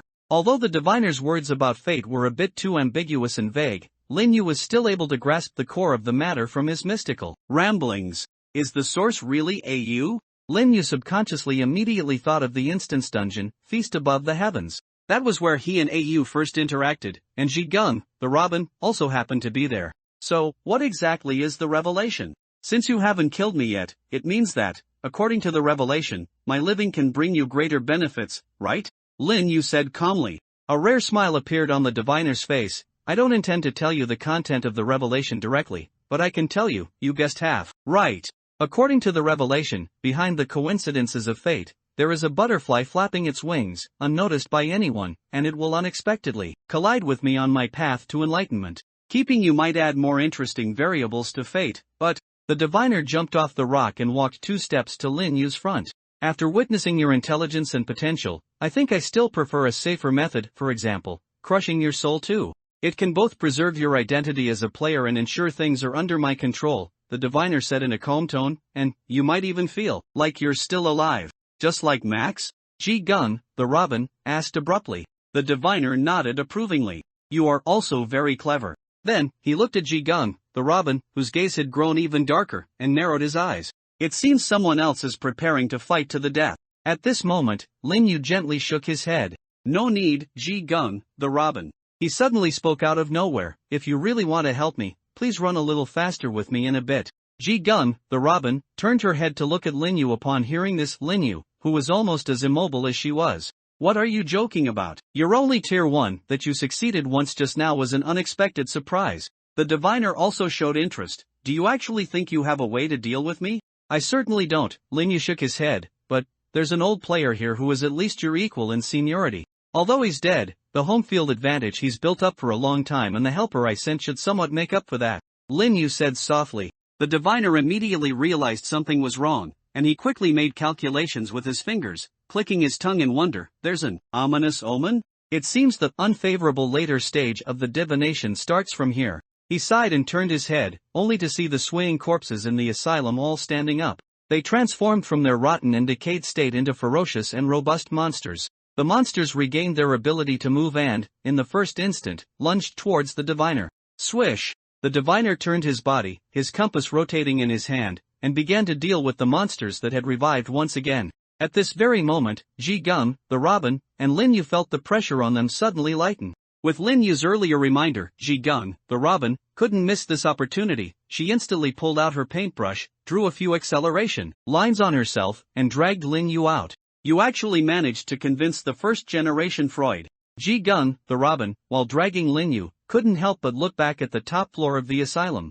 A man in a full black combat suit was carrying the stick figure cage she had drawn, and the brain inside the cage was also frantically running in another direction. Undoubtedly, the revived corpses in the asylum were the masterpiece of Freud. Lin Yu shook his head. I didn't really convince him. It's because this guy was originally also the diviner's target. The diviner has already gotten most of what he wanted, and a small part has already fallen into his hands. No wonder! Ji-gun, the Robin, exclaimed. The The roars of monsters kept coming from behind them. It seemed that, just as Lin Yu had predicted, Freud's long preparations were somewhat useful. After all, the two of them were already nearing the edge of the island. Next, as long as they jumped into the sea, they might pass the instance if they were lucky. If not, they would just need to drift a bit longer. Draw a boat, Lin Yu said, and Shi Gung, the robin, immediately understood. Even though she looked utterly exhausted now, she still strenuously pulled out her sketchbook and quickly drew a crooked raft while running. Bang! Shi Gung, the robin, forcefully tore the paper from her sketchbook, and the raft materialized in front of the island cliff, plummeting rapidly into the sea below. Plop! The raft floated on the sea, and Lin Yu, who had run to the edge, leaned down and couldn't help but complain. Are you really a professional artist? This broken raft is too ugly. Shi Gung, the robin, was also helpless. I was drawing while running. It's good enough that I could even get a shape out. Then why didn't you draw a rubber dinghy? That's simple and practical. Shi Gung, the robin, said irritably, don't pressure me anymore, just jump. Lin Yu nodded. Although the sea below was more than 10 meters lower than their current position, and there seemed to be many hidden reefs, it was definitely not a good spot for jumping into the sea. But, the situation was urgent. How could they have time to choose? Go! Lin Yu and Shi Gung, the robin, jumped down together. The already salty and cold sea breeze became even harsher as they accelerated downwards, directly rushing into Lin Yu's nasal cavity. Watching the black, surging seawater getting closer and closer, Lin Yu's heart pounded. He kept praying. Hold on a little longer, my asylum buddies. And just as he was about to hit the water. Enough! A reprimand echoed around the island. Below the seawater, a white light appeared. Symbols of broken, long lines lit up and slowly began to rotate. Lin Yu felt his and Shi Gung, the robin's downward momentum instantly stop. The two of them seemed to be frozen in midair. His mind domain can actually cover the entire island. Shi Gung, the robin's voice trembled. It's over, we're screwed now. Shi and Lin Yu were suspended in midair. A moment later, the symbols beneath the sea surface flashed continuously, and they were suddenly returned to the diviner's front. The corpses on the ground were scattered everywhere, some charred, some broken, some shriveled, as if they had simultaneously undergone lightning strikes, fire, wind erosion, and rock pressure. The diviner looked at Lin Yu and Shi Gung, the robin. I almost let you two get away. But, what a pity, you still fell into my hands, he said, joining his index and middle fingers on both hands, pointing them respectively at Lin Yu and Shi Gung, the robin. This time, I won't give you any chances. Lin Yu exhaled, is that so? Then you'd better cast a divination. Because since I dared to come back, besides betting you'd let me go, I also bet on something else. The diviner didn't give him a chance to finish, waving his finger. Lin Yu and Shi Gung, the robin, simultaneously collapsed to the ground, losing consciousnness. I should have stopped you from speaking earlier, I'm still too curious. The diviner sighed. And just as he was about to proceed with the next step. Buzz. From Lin Yu's fallen body, a powerful and intense music emanated. The noisy drumbeats and powerful strumming suddenly rang out, causing the diviner to frown. What is that? He walked in front of Lin Yu and saw the clothes on his chest vibrating slightly. The source of the sound was also there. An ominous premonition arose in the diviner's heart. He crooked his finger, and then Lin Yu's jacket was opened. A mobile phone floated out from Lin Yu's inner jacket pocket. That phone did not seem to belong to Lin Yu. It was a small mini phone, light pink in color. And the reason it was playing music was because a call had come in. The screen displayed unknown caller, and the green answer button was blinking. The diviner hesitated for a moment, then pressed the hang-up button. But there was no reaction. No matter if he touched or dragged it, the red hang-up button was like an ornament, like an exquisite food model in a food display window, not interacting with him in any real way. This silent attempt seemed to be a voice from the unknown warning the diviner, you must answer it immediately. The diviner sighed and pressed the speakerphone button to answer the call. Hello, who is this? He asked helplessly. A mechanical laugh came from the other end of the phone. Ha, ha, ha, didn't you calculate it? At least you should have guessed, right? The diviner heard the electronic synthesized voice and gently rubbed his temples. It really is you. I knew it. A Shi Gung plus a first order shouldn't have given me an inauspicious or even dangerous divination result. So it was you behind this. What? Are you also interested in the legacy of the Psychological Society? As the diviner spoke, the other end of the phone laughed again. Ha, ha, no. I'm calling because I hope you'll give me some face and let go of the two people beside you. The diviner heard the movement from the speaker and narrowed his eyes. What if I don't? Then it doesn't matter, but I will show my sincerity to the greatest extent possible. As the voice on the phone spoke, a burst of noisy static sounded like the signal was being interfered with. But this sizzling static quickly spread beyond the speaker, ringing out around the entire island. Above the sky, dark green numbers flowed like a waterfall, as if an invisible dome had opened and descended. Noisy static and jumping garbled code covered the ground, causing the diviner's expression to change slightly. Digital barrier. What are you planning to do? As he spoke, he was answered by a cursor appearing out of thin air in the center of the sky beneath the dome. Rule 1, there is no dais. One after another, jumping letters appeared, along with an undeniable voice from the phone. Rule 1, high-dimensional beings are forbidden from entering here. Then, from the cracks in the island's rocks, a furball flew out, thrown outside the green flowing digital curtain. Wah! The voice on the phone rang out again. How about it, diviner, isn't my sincerity good? At least until I allow it, those gods, demigods, and other messy things won't bother you. The diviner pondered for a moment, his fingers beginning to move. This girl from the Night Watchman, it's not her. What's your relationship with this kid? The voice on the phone laughed. No relationship, I just think highly of him. Oh, really? The diviner mused, saying, then I definitely can't let him live. As he spoke, he casually threw the phone into the sea. The pink little phone arced through the air, but quickly and strangely turned back, flying in mid-air. How rude, but luckily I have flight mode. A relieved voice came from the phone. The diviner's eye twitched. What kind of flight mode is that? Anyway, it seems like you don't take the soft approach, you want the hard one? The pink phone brought the topic back on track, saying with a hint of threat. I never take either the soft or hard approach, the diviner said indifferently. No one can stop me from doing what I've decided to do. I know you have many tricks, hacker, but you only lack frontal ability. Even if you can prevent gods from entering here and throw out the fragment of fate, if I'm prepared to make certain sacrifices, can you really stop me? The diviner retorted, and there was a moment of silence from the other end of the phone. You really hit a sore spot, you're so annoying, always pointing out weaknesses. Do you really have to kill him? Is there no room for discussion? The voice on the phone asked, and the diviner nodded. If you weren't so keen on protecting him, I wouldn't have such a strong desire to eliminate him. But then again, your prohibition of gods entering here actually helped me. This kid seems to be quite favored by the gods. The electronic synthesized voice on the phone sighed. Of course I know, idiot, I just don't want him to owe those guys any more favors. He has to choose his own path. The diviner scoffed, but now he only has one dead end. That's not necessarily true. The voice on the phone said. What, are you planning to come in person? The diviner sighed, but even then, it'll be too late. No, it's not me, and it's not too late. After speaking, the call abruptly ended. The diviner frowned, listening to the other party's abrupt and nonsensical final rebuttal. Mysterious. He cursed, then threw the phone aside again, preparing to step forward and completely end Lin Yu's life. But as soon as the diviner took his first step, he stopped. On one hand, it was because his intuition felt very dangerous as a diviner. His intuition was part of his ability, so he naturally couldn't ignore it. And on the other hand, he didn't hear the phone land. The diviner immediately turned around and then saw an unexpected figure, completely beyond his expectations. Since becoming a diviner, he had rarely encountered unexpected situations, but today, he had encountered too many, and all of them combined were not as surprising as the scene before him. A girl in a white martial arts uniform steadily caught the falling phone with her toes, then calmly brought the phone to her front and put it into her pocket with her hand. Then, a kind smile appeared on her healthy face. Greetings, diviner. Although she greeted him in a calm tone, she stepped forward with one foot, pushing one hand forward and hanging the other back, striking the opening stance of Baji Quan. The diviner closed his eyes, his expression slightly pained. Why is it you, Grandmaster?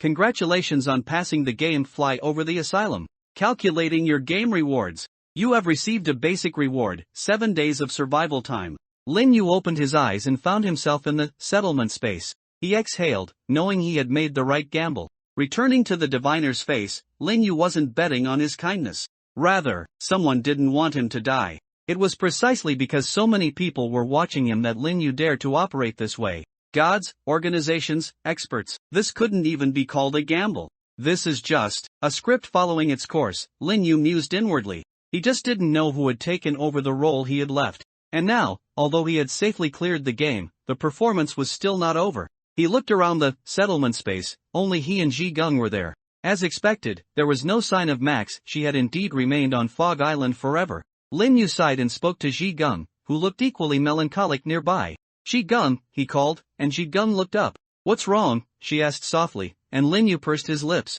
Nothing, just, thank you. Also, I'm very sorry. Ji Gung shook her head slightly. No, it has nothing to do with you. I dragged you into this. Max's matter isn't your fault either. She knew what Lin Yu was apologizing for. This young man, who had just joined Order, probably thought that his actions against the marauders had provoked the diviner, leading to the tragedy. Although in the end, the two of them seemed to have survived. But Ji Gung knew that the people of Order were a bit stubborn and wouldn't easily forgive themselves. Thinking of this, Ji Gung sighed. After we get out, I'll talk to you when I have time, she said, then forced a smile. Anyway, we're both alive, and that's the best thing. Instead of blaming ourselves, we should try to become stronger. Perhaps we can get revenge on that guy together. Ji Gung tried her best to comfort him.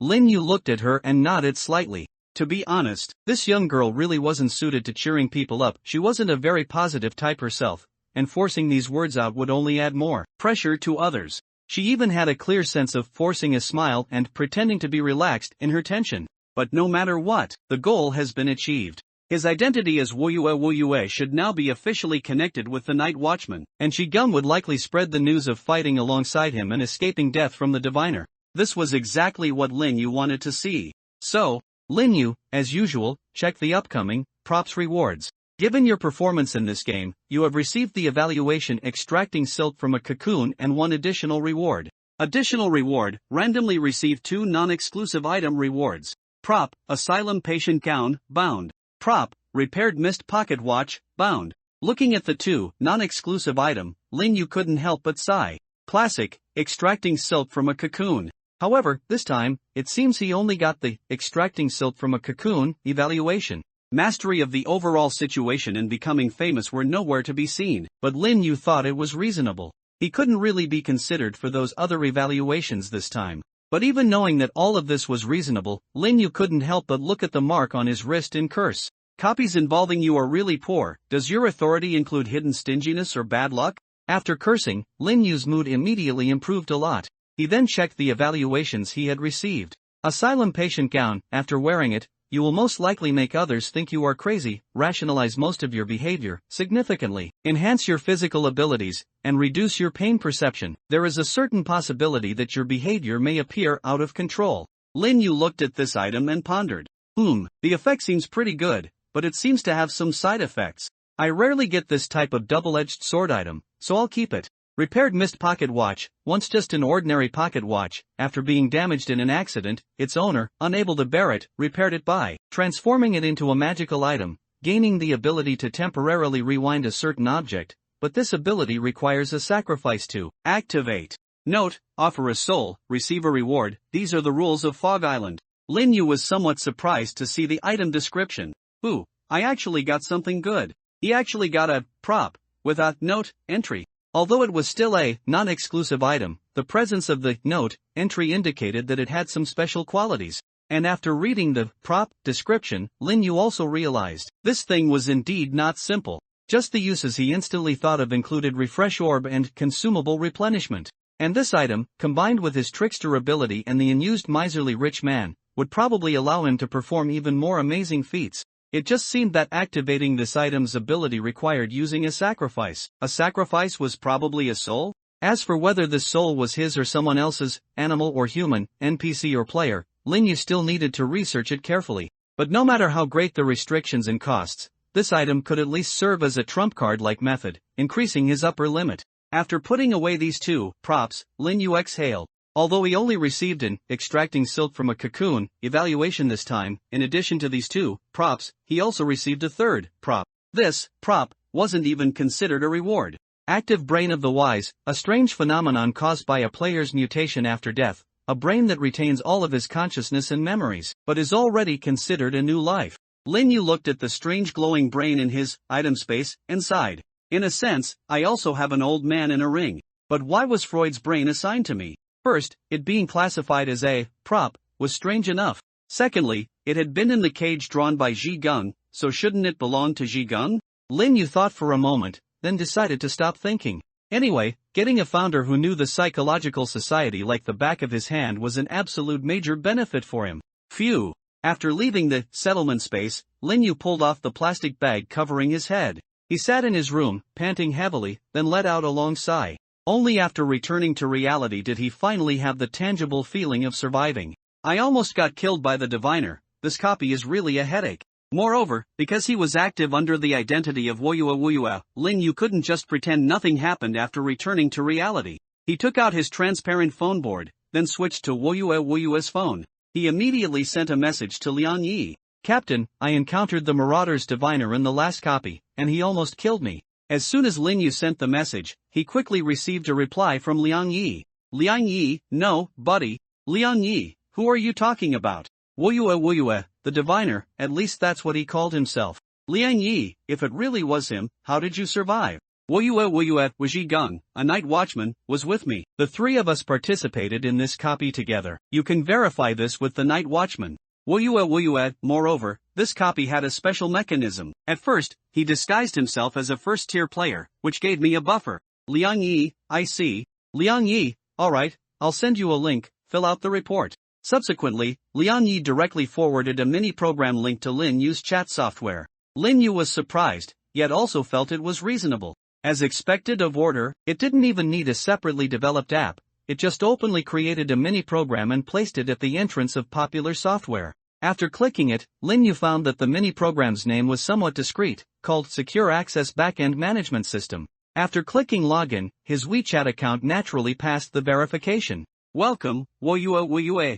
Lin Yu quickly found the Submit Report option in the concise interface. The UI and guidance of this mini-program were very well done, and after clicking, there were also subdivisions for report types. Please select your report submission category below. Report involves A. Real world, B. Copy world, C. Both. Report source, A. Personal experience, B. Investigation findings, C. Public submission. Is it urgent? A. Yes, B. No. Please complete any additional supplementary matters in the report content. Lin Yu selected BAA and then began filling out the report content. He roughly described the contents of the copy, including the reincarnation mechanism, traces of the psychological society, interactions with Ji Gung, and the diviner who appeared at the last moment. However, Lin Yu naturally concealed some of the content. Anything Ji Gung didn't know about what he did, Lin Yu basically concealed. Especially the deception of the diviner and the matter of Freud's first-generation brain falling into his hands.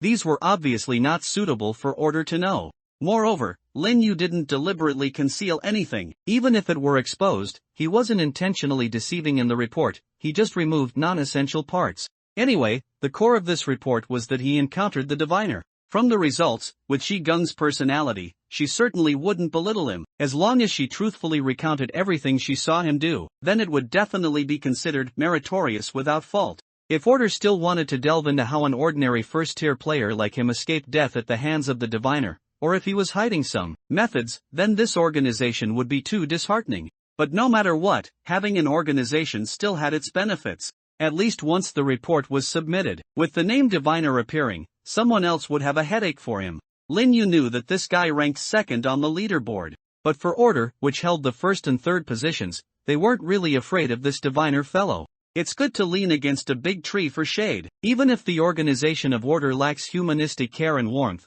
they would probably have to take it seriously under pressure. Thinking of this, Lin Yu felt a little happy. What's more, this organization is quite humane. After submitting the report, he sent another message to Liang Yi. Woyua, Captain, I've submitted the report. Woyua, I'm going to test the item I got this time. Just send a message if you need anything. Then, Lin Yu put his phone aside and truly began testing the item. Of course, there was nothing to test about the asylum patient gown, its description was already very clear.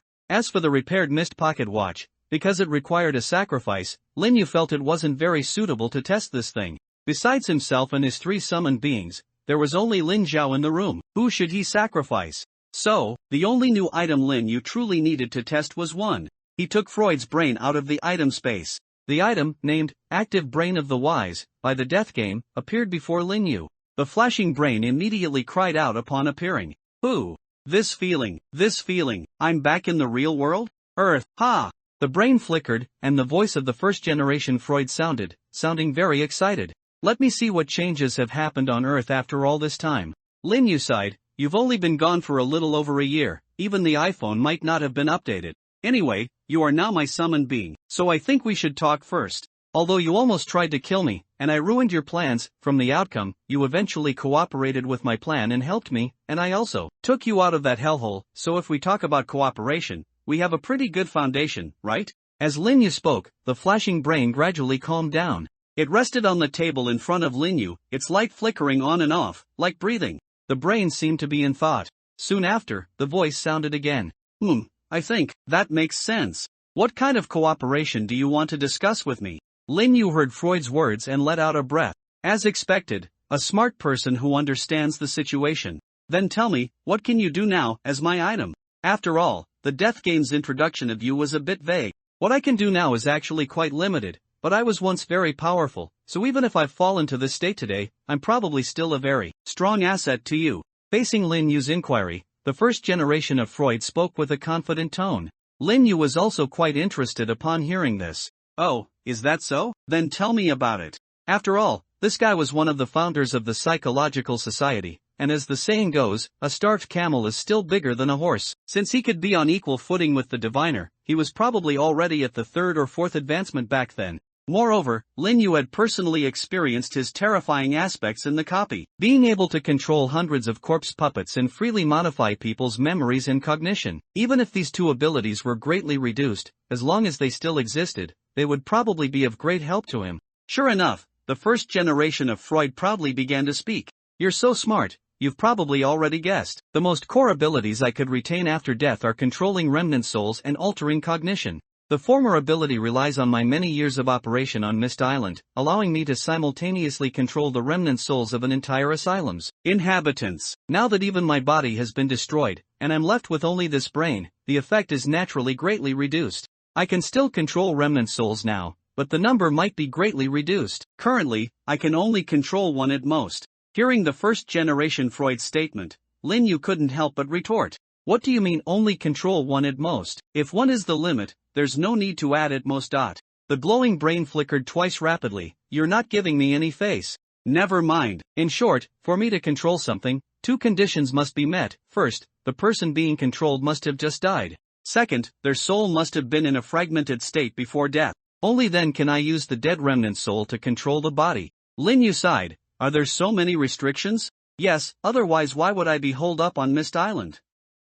The first generation Freud's brain argued, if I could effortlessly refine others with a wave of my hand, wouldn't I have long ago assembled an army of undead lords to directly fight the Lord of Mist Island, or even challenge the gods of the isolated Mist Island? Would I still need to be in that broken asylum? Lin Yu was left speechless by the righteous Freud, and helplessly rubbed his forehead. What you said makes sense. Tell me about your second ability. That's very simple. I can interfere with people's cognition and memory, that's the literal meaning. The first generation Freud said lightly, I can make people lose memories from a recent period. Each time they lose memory, I can implant a subconscious suggestion into them. If they lose memory many times, I can even make them forget their own identity. Of course, that's the ideal situation. After all, that trigger condition is very difficult. As the first generation Freud spoke, Lin Yu was also very curious. What is this trigger condition?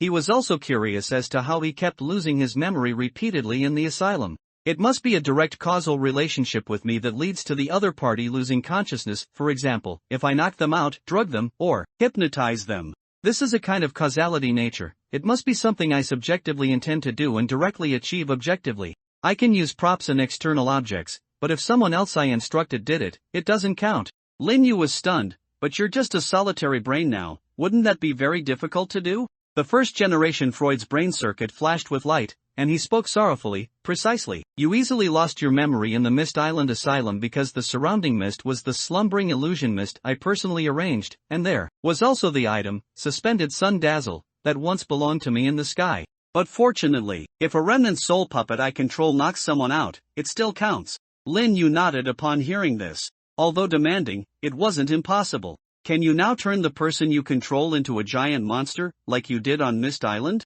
The first generation Freud laughed. Haha, dream on. That was a remnant of my mind domain ability. Now I'm just a brain. How can I still activate a mind domain? Lin Yu frowned. He heard the word mind domain again. The diviner in Jigung had explained to him that mind domain was a fourth advancement ability, but Lin Yu still wanted to know exactly what it was. What exactly is a mind domain? The first generation Freud was not stingy. If I were alive, telling you these things would cause me trouble. But since I'm already in this state, it doesn't matter. If you want to know about mind domain, we have to start with advancement. in my opinion. Or rather, in the opinion of most fourth advancement players and those who have touched the threshold of fourth advancement, the deeper you delve into the death game, the more you will find. The more it resembles a game as you progress. Entering the game, you gain initial, profession abilities. Through activities in another world, you gain the opportunity for advancement. After the first advancement, you will acquire a professional item. From then on, even players who acquire the same profession will have two different paths. At the second advancement, you receive what is called a professional item. This time there are 4 choices, and combined, each profession is further divided into 8 different directions. And at the third advancement, what you get is called an exclusive item. This is unique to each person. And during this period, you will respectively gain 3 permissions: social, illustrated handbook, and map. Have you noticed something? This advancement is essentially making you more and more unique through props. Activating the advancement trial requires you to be remembered by those copy worlds, and advancement itself will give you increasingly distinct personal characteristics. At the same time, because of the existence of permissions, combined with those props that make you increasingly powerful, those worlds are becoming more and more like a game to you. The more you interact with them, the more high-dimensional you become. In the end, you, the player, will seemingly become the first generation. Freud paused, and Lin Yu subconsciously finished what he hadn't said. A god.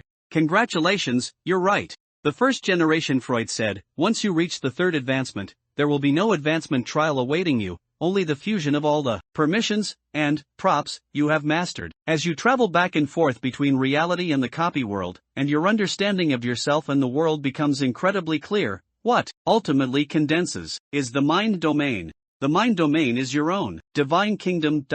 After hearing the first generation Freud's definition of the mind domain, Lin Yu nodded silently. I see. At this moment, Lin Yu couldn't help but sigh. Truly, having an elder is like having a treasure. Although Lin Yu wouldn't be able to fully utilize the information this brain just provided in the short term, he benefited greatly. These were contents that directly pointed to the essence of the death game. Even if Lin Yu hadn't reached that level yet, with the trickster's profession characteristics, even just using these things to bluff people would be enough for Lin Yu. What's more, Lin Yu felt that although he was only a first order, he might not necessarily be completely unable to access the most essential part of the death game. Which normal player would be taken away by a god in their second copy? In any case, thank you for enlightening me, Mr. Freud. The first generation. Freud laughed. It's nothing. Spreading these things out would easily attract the attention of gods, or even the death game's own will, but I'm already like this now, so there's certainly nothing to be afraid of. Besides, I'm your props, we're in this together. After all, this first generation Freud was a player before, and his mindset changed very quickly.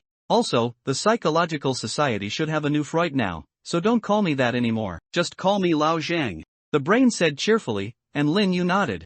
All right, Lao Zhang, happy to cooperate. However, don't you need to make any demands of me or anything? I don't believe you're willing to be my props forever. The first generation Freud, or rather, Lao Zhang, shook his entire brain, as if shaking his head. Not so, my young friend. Firstly, it's too unrealistic for you to bring me back to life right now. Even if you were to create a physical body for me, it would probably be a bit difficult for you. But beyond that, making any other requests would be meaningless. At this point, Lao Zhang paused. Secondly, as you know, I came from the Psychological Society, and was even one of its earliest members. And the Psychological Society's and philosophy have never changed. We focus on the overall strength of all players. Players with potential should not be buried, and more players becoming stronger and reaching higher tiers is what we hope to see. And you, my friend, despite only a brief encounter, I can confirm that your potential is terrifyingly powerful. Lao Zhang said, his tone even a little excited. Lin Yu sighed. I really don't know how you guys come to this conclusion. Is there no unified standard for assessment? Lao Zhang's tone was light. It sounds like you've looked into your own evaluation. Let me guess what rating they gave you, at least B and above A? A+?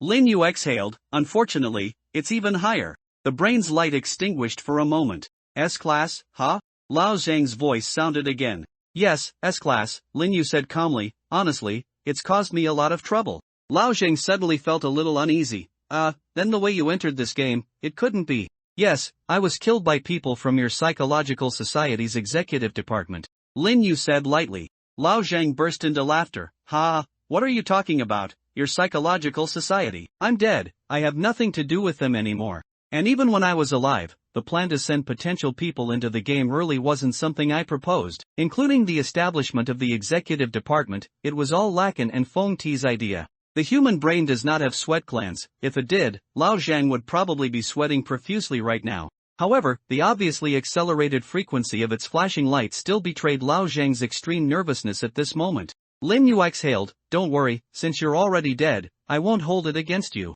While I would be happy to destroy the Psychological Society if I had the chance, I won't put too much effort into it. If I had to name someone I'm truly motivated to get revenge on, it would probably only be the person responsible for the execution and the one who directly gave the order." Lin Yu said calmly. Lao Zhang began to ponder. May I ask if you have any idea who these two are? Lin Yu raised an eyebrow. Are you worried that I'll settle scores with your former disciples and friends? No, I'm just seeing if I can offer any help, Lao Zhang said indifferently, finally showing the qualities expected of a former Psychological Society leader, even if they are my friends. For you, as a first order, to make a move, you would probably be at a disadvantage. Of course, I must give you some intelligence assistance to turn your revenge into an evenly matched duel. Only then can it be called a trial. Regardless of whether your revenge succeeds or fails, the victorious party will become stronger, Lao Zhang said, and Lin Yu blinked. Because the other party was just a brain, he couldn't analyze micro-expressions and body language. So Lin Yu directly used the heart-peering monocle to observe the other party's emotions. Judging from the 75% determination, 20% excitement, 3% madness, 2% joy indicated on the brain, Lao Zhang was definitely not joking or trying to fool him. So, Lin Yu exhaled. The instigator is still unknown, but you should know the one who took action. She is your Psychological Society's S-Class specialist, codenamed Fluoxetine. According to the Night Watchman Ji Gung's statement, she also participated in the initial version of your asylum with Ji Gung. Upon hearing this, Lao Zhang's emotions showed about 30% surprise. Fluoxetine, how wonderful. Soon, his emotions turned to 90%, almost 100% excitement. An S-Class, chosen by a god in the First Order, and able to escape death from a diviner's hands, you're actually up against Fluoxetine. How interesting, two S-Class potentials developing a grudge. This is fantastic. Lao Zhang couldn't help but be excited. Indeed, fate guides miracles to happen. She is the Psychological Society's. No, she should be one of the most special players in the entire death game. Lin Yu heard Lao Zhang's words and, thinking it was related to Fluoxetine, naturally asked another question. What exactly is so special about that guy? Lao Zhang immediately replied, let me put it this way, my current ghostly appearance is all thanks to her. And when she accomplished all of this, she was only a second order. She sounds like a headache. While I expected her to be strong, to be able to scheme against a fourth advancement at only the second advancement, it's truly troublesome. Lin Yu sighed. Lao Zhang explained, actually, I wasn't a fourth advancement. Although I could unfold my mind domain, at that time I should have been considered a half-step fourth advancement, or rather, a peak, perfected third advancement. Lin Yu listened to this description, feeling a bit helpless. You certainly read a lot of web novels. Lao Zhang didn't deny it. What's wrong with having a hobby? Reading web novels isn't illegal. Then, he ended the digression about his hobbies. Alright, let's get back to Fluoxetine. Although that little girl didn't directly confront me, her meticulous mind and insane actions make her an extremely rare genius. I don't feel wrong to have fallen into her hands. Of course, her uniqueness isn't limited to that. Do you know how she entered the death game? As Lao Zhang spoke, Lin Yu became interested. Is that also very special? Lao Zhang nodded. Yes, she committed suicide. Even though Lin Yu had mentally prepared himself, he was still stunned. Huh? That's right, she committed suicide. I saw her file at the time. This person entered the death game after committing suicide. Lin Yu looked at the brain in front of him, feeling incredulous. Are you kidding me? Isn't the death game only for those with a strong desire to live? If she chose to give up her own life, could she still meet the standard? Lao Zhang's brain trembled slightly. I also found it hard to believe, but it's true, even after she gave up her life, her desire to live still met the death game standard. Therefore, she is also the player who defies all common sense. The reason each player wants to live is actually an important part of how we assess their potential, but Fluoxetine's entry method makes it very difficult for us to assess why she wants to live. We don't even understand why she agrees with the Psychological Society's philosophy, at least not at the time. I don't know if there's been any new progress now. Lao Zhang lamented, his tone filled with reminiscence. It was clear that Fluoxetine had left a very deep impression on him.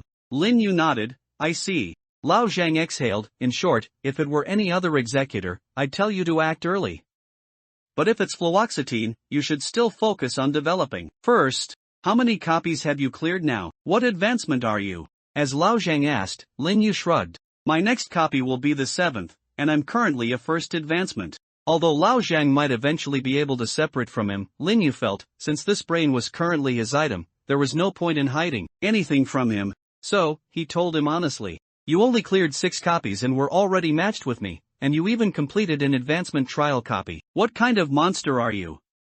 Lao Zhang exclaimed. When are you going to advance to second advancement? Lin Yu heard Lao Zhang's words and glanced at the bloody text floating in his vision. You actually reminded me of that. The next copy. The latest start time for the next game, 6 days 22 hours 55 minutes. Note, in the next game copy, you will receive an additional advancement trial quest. Lin Yu said, logically, I should have received it in your copy, but I don't know why, it was postponed by 1 copy. Lao Zhang reacted, his brain bouncing on the table. What? You advanced to first advancement in your 3rd copy, and you passed? And then, in your 7th copy, you're going to advance to second advancement? Lin Yu spread his hands. I don't know what's going on, but that's how it is. Lao Zhang thought for a long time, seemingly confirming whether Lin Yu was joking. Although he didn't know how he, as a solitary brain, could perceive the outside world, Lin Yu was sure that Lao Zhang must have looked him up and down. Just now. Finally, Lao Zhang spoke again. I take back what I said earlier. Compared to you, fluoxetine isn't that abnormal. By the way, your S rank is too low. If it were me, I'd give you an S+. Lao Zhang remarked. Lin Yu smiled. Thanks for the compliment. In any case, I'll be consulting you a lot about psychological society matters from now on. With that, Lin Yu took out the cyber ghost's electronic coffin, preparing to reply to messages from his other identities. This was also a weekly routine. But just as he pulled out his phone, it vibrated. On Wu Yu's phone, Liang Yi had called him for a voice chat. Lin Yu frowned slightly. Why the sudden call? Was there some emergency? Was there a problem with his report? It shouldn't be. Pressing the speakerphone button, Lin Yu answered Liang Yi's call. Hello, Captain Liang Yi, what's up? Liang Yi's voice rang out. SSI Ball, are you asleep? Is it convenient for you to come out? It is convenient. Lin Yu said, leaving a slight pause in his tone. Aish, SSI Ball, I know it's a bit unreasonable, but it's an emergency. Can you get to Tom's supermarket on Old Alley Road as soon as possible? I'll tell you when you get here. Liang Yi said, and Lin Yu nodded. Okay, I'll be right there. Then, Lin Yu hung up the phone. What could be happening in the middle of the night? Lin Yu mumbled, but still put on his bag and prepared to go out. He didn't put Lao Zhang back, but rather stuffed him into his bag. At the same time, Lin Yu also put Hannah in Diana. Disguise this brain well. Croak, as you command. As a portable ring old man, this guy was well informed, and Lin Yu felt it was a complete waste to just leave him in the item space. As long as conditions allowed, he should, of course, be carried around at all times to serve as an illustrated handbook and a guide. Anyway, a brain wasn't particularly heavy. Lin Yu, carrying his bag, opened his room door. And just as he was about to sneak out, clatter! The suddenly opened dining room light froze Lin Yu on the spot. Lin Zhao, who walked out of the kitchen holding a bowl of instant noodles, looked at Lin Yu, a bit surprised. Where are you going? Lin Yu's mind raced, and he quickly spoke.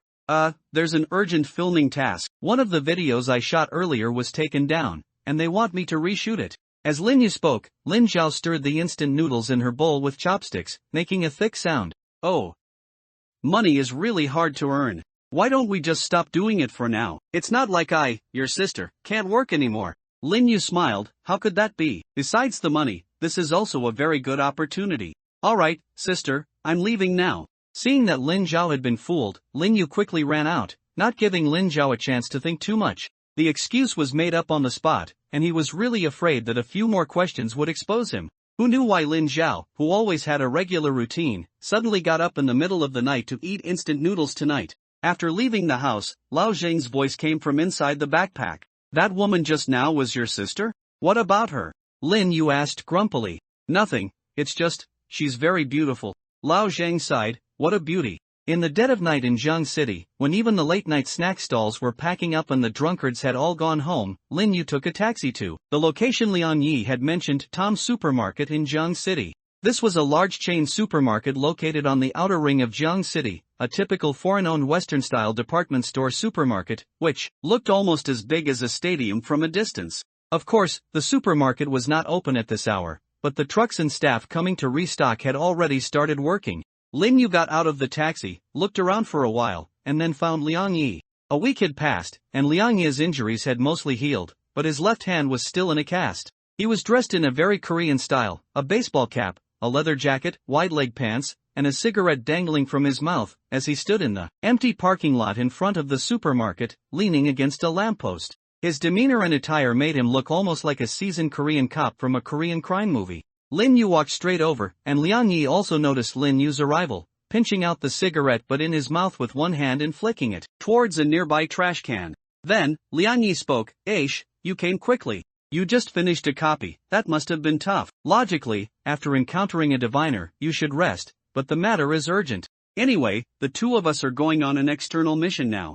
As Liang Yi spoke, Lin Yu was a little surprised. Why so sudden, and why me? In that instant, Lin Yu thought a lot. Although Liang Yi was nominally the captain of Jiang City's first team, he had only recently taken office in Jiang City, and his foundation was very shallow. Plus, he might have been hospitalized for the past week, so he might not even be familiar with his team members. Therefore, it was possible that he, the guy who had just joined order, was the most trustworthy. But Liang Yi saw Lin Yu's thoughtful expression and heard his question, guessing his speculation. "You're overthinking it. I don't have any disagreements with the members of Jiang City's order or anything. Rather, choosing me this time was just an afterthought." "Ha?" Lin Yu asked curiously. "Your good friend Fuer Baluo has been seconded by High City's administrator, Gambler, to investigate something." Liang Yi took off his baseball cap and adjusted his wiglet, SSI ball. "He specifically requested you to assist, and you, kid, also have a lot of prestige with Li Hua, so Li Hua agreed. Rather than me taking you on an external mission, it's more like you are the protagonist this time, and I am just your bodyguard and assistant." As Liang Yi spoke, Lin Yu was very surprised. "He specifically requested me? Fuer Baluo and Gambler, then it seems some kind of case has occurred, right?" Liang Yi snapped his fingers. "Smart. In the East China region, a very serious player murder case has occurred. The deceased was a very well-known high-end player, and the murderer also stole some very important props." Hearing what Liang Yi said, Lin Yu already started to get a headache. "That's a troublesome matter. Do you know who died, where they died, and what was lost?" "The detailed information hasn't been sent yet," Liang Yi shrugged, "but I have a rough idea of some news. The deceased was Luo Bu, one of the founders of the Player Mutual Aid Society. He was originally scheduled to attend the auction in High City, and then he was found dead in a hotel in High City. And what was lost was a very dangerous item. According to the higher-ups, if it's not handled well, the entire player community might experience an earthquake, tens of thousands of people might die, who knows?" Lin Yu was stunned by Liang Yi's words and realized the seriousness of the matter. Is it really appropriate for just the two of us to go for something of this magnitude? He couldn't help but ask. Liang Yi waved his hand. "Precisely because it's a major matter, too many people cannot be involved. Of course, if we handle it well, it will definitely be a great achievement." "Alright, let's go," Liang Yi said, patting Lin Yu and leading him towards the supermarket warehouse. Lin Yu felt a bit strange again. Wait, since the situation is so urgent, what are we doing at this supermarket now? Shouldn't we rush to High City immediately?" Liang Yi waved his hand. "Don't rush. How could order just tell you to go on an external mission without even giving you equipment? Although your set is still a bit short if we follow the normal procedure, I have already used my authority to apply for a set for you in advance. Not only that, but it's also high-grade stuff. Logically, you should go to the old shipyard in the South District, the order headquarters in Jiang City, to collect it. But urgent matters require special handling." Liang Yi arrived in front of the warehouse, where a medium-sized logistics truck was parked in the shadows in a corner. He casually patted the side of the truck and spoke. "Captain of Jiang City's first team, serial number Z270100102, here to pick up items." A very upright man jumped down from the driver's seat. Although he was wearing a logistics uniform, from his movements, Lin Yu judged that he should be a soldier.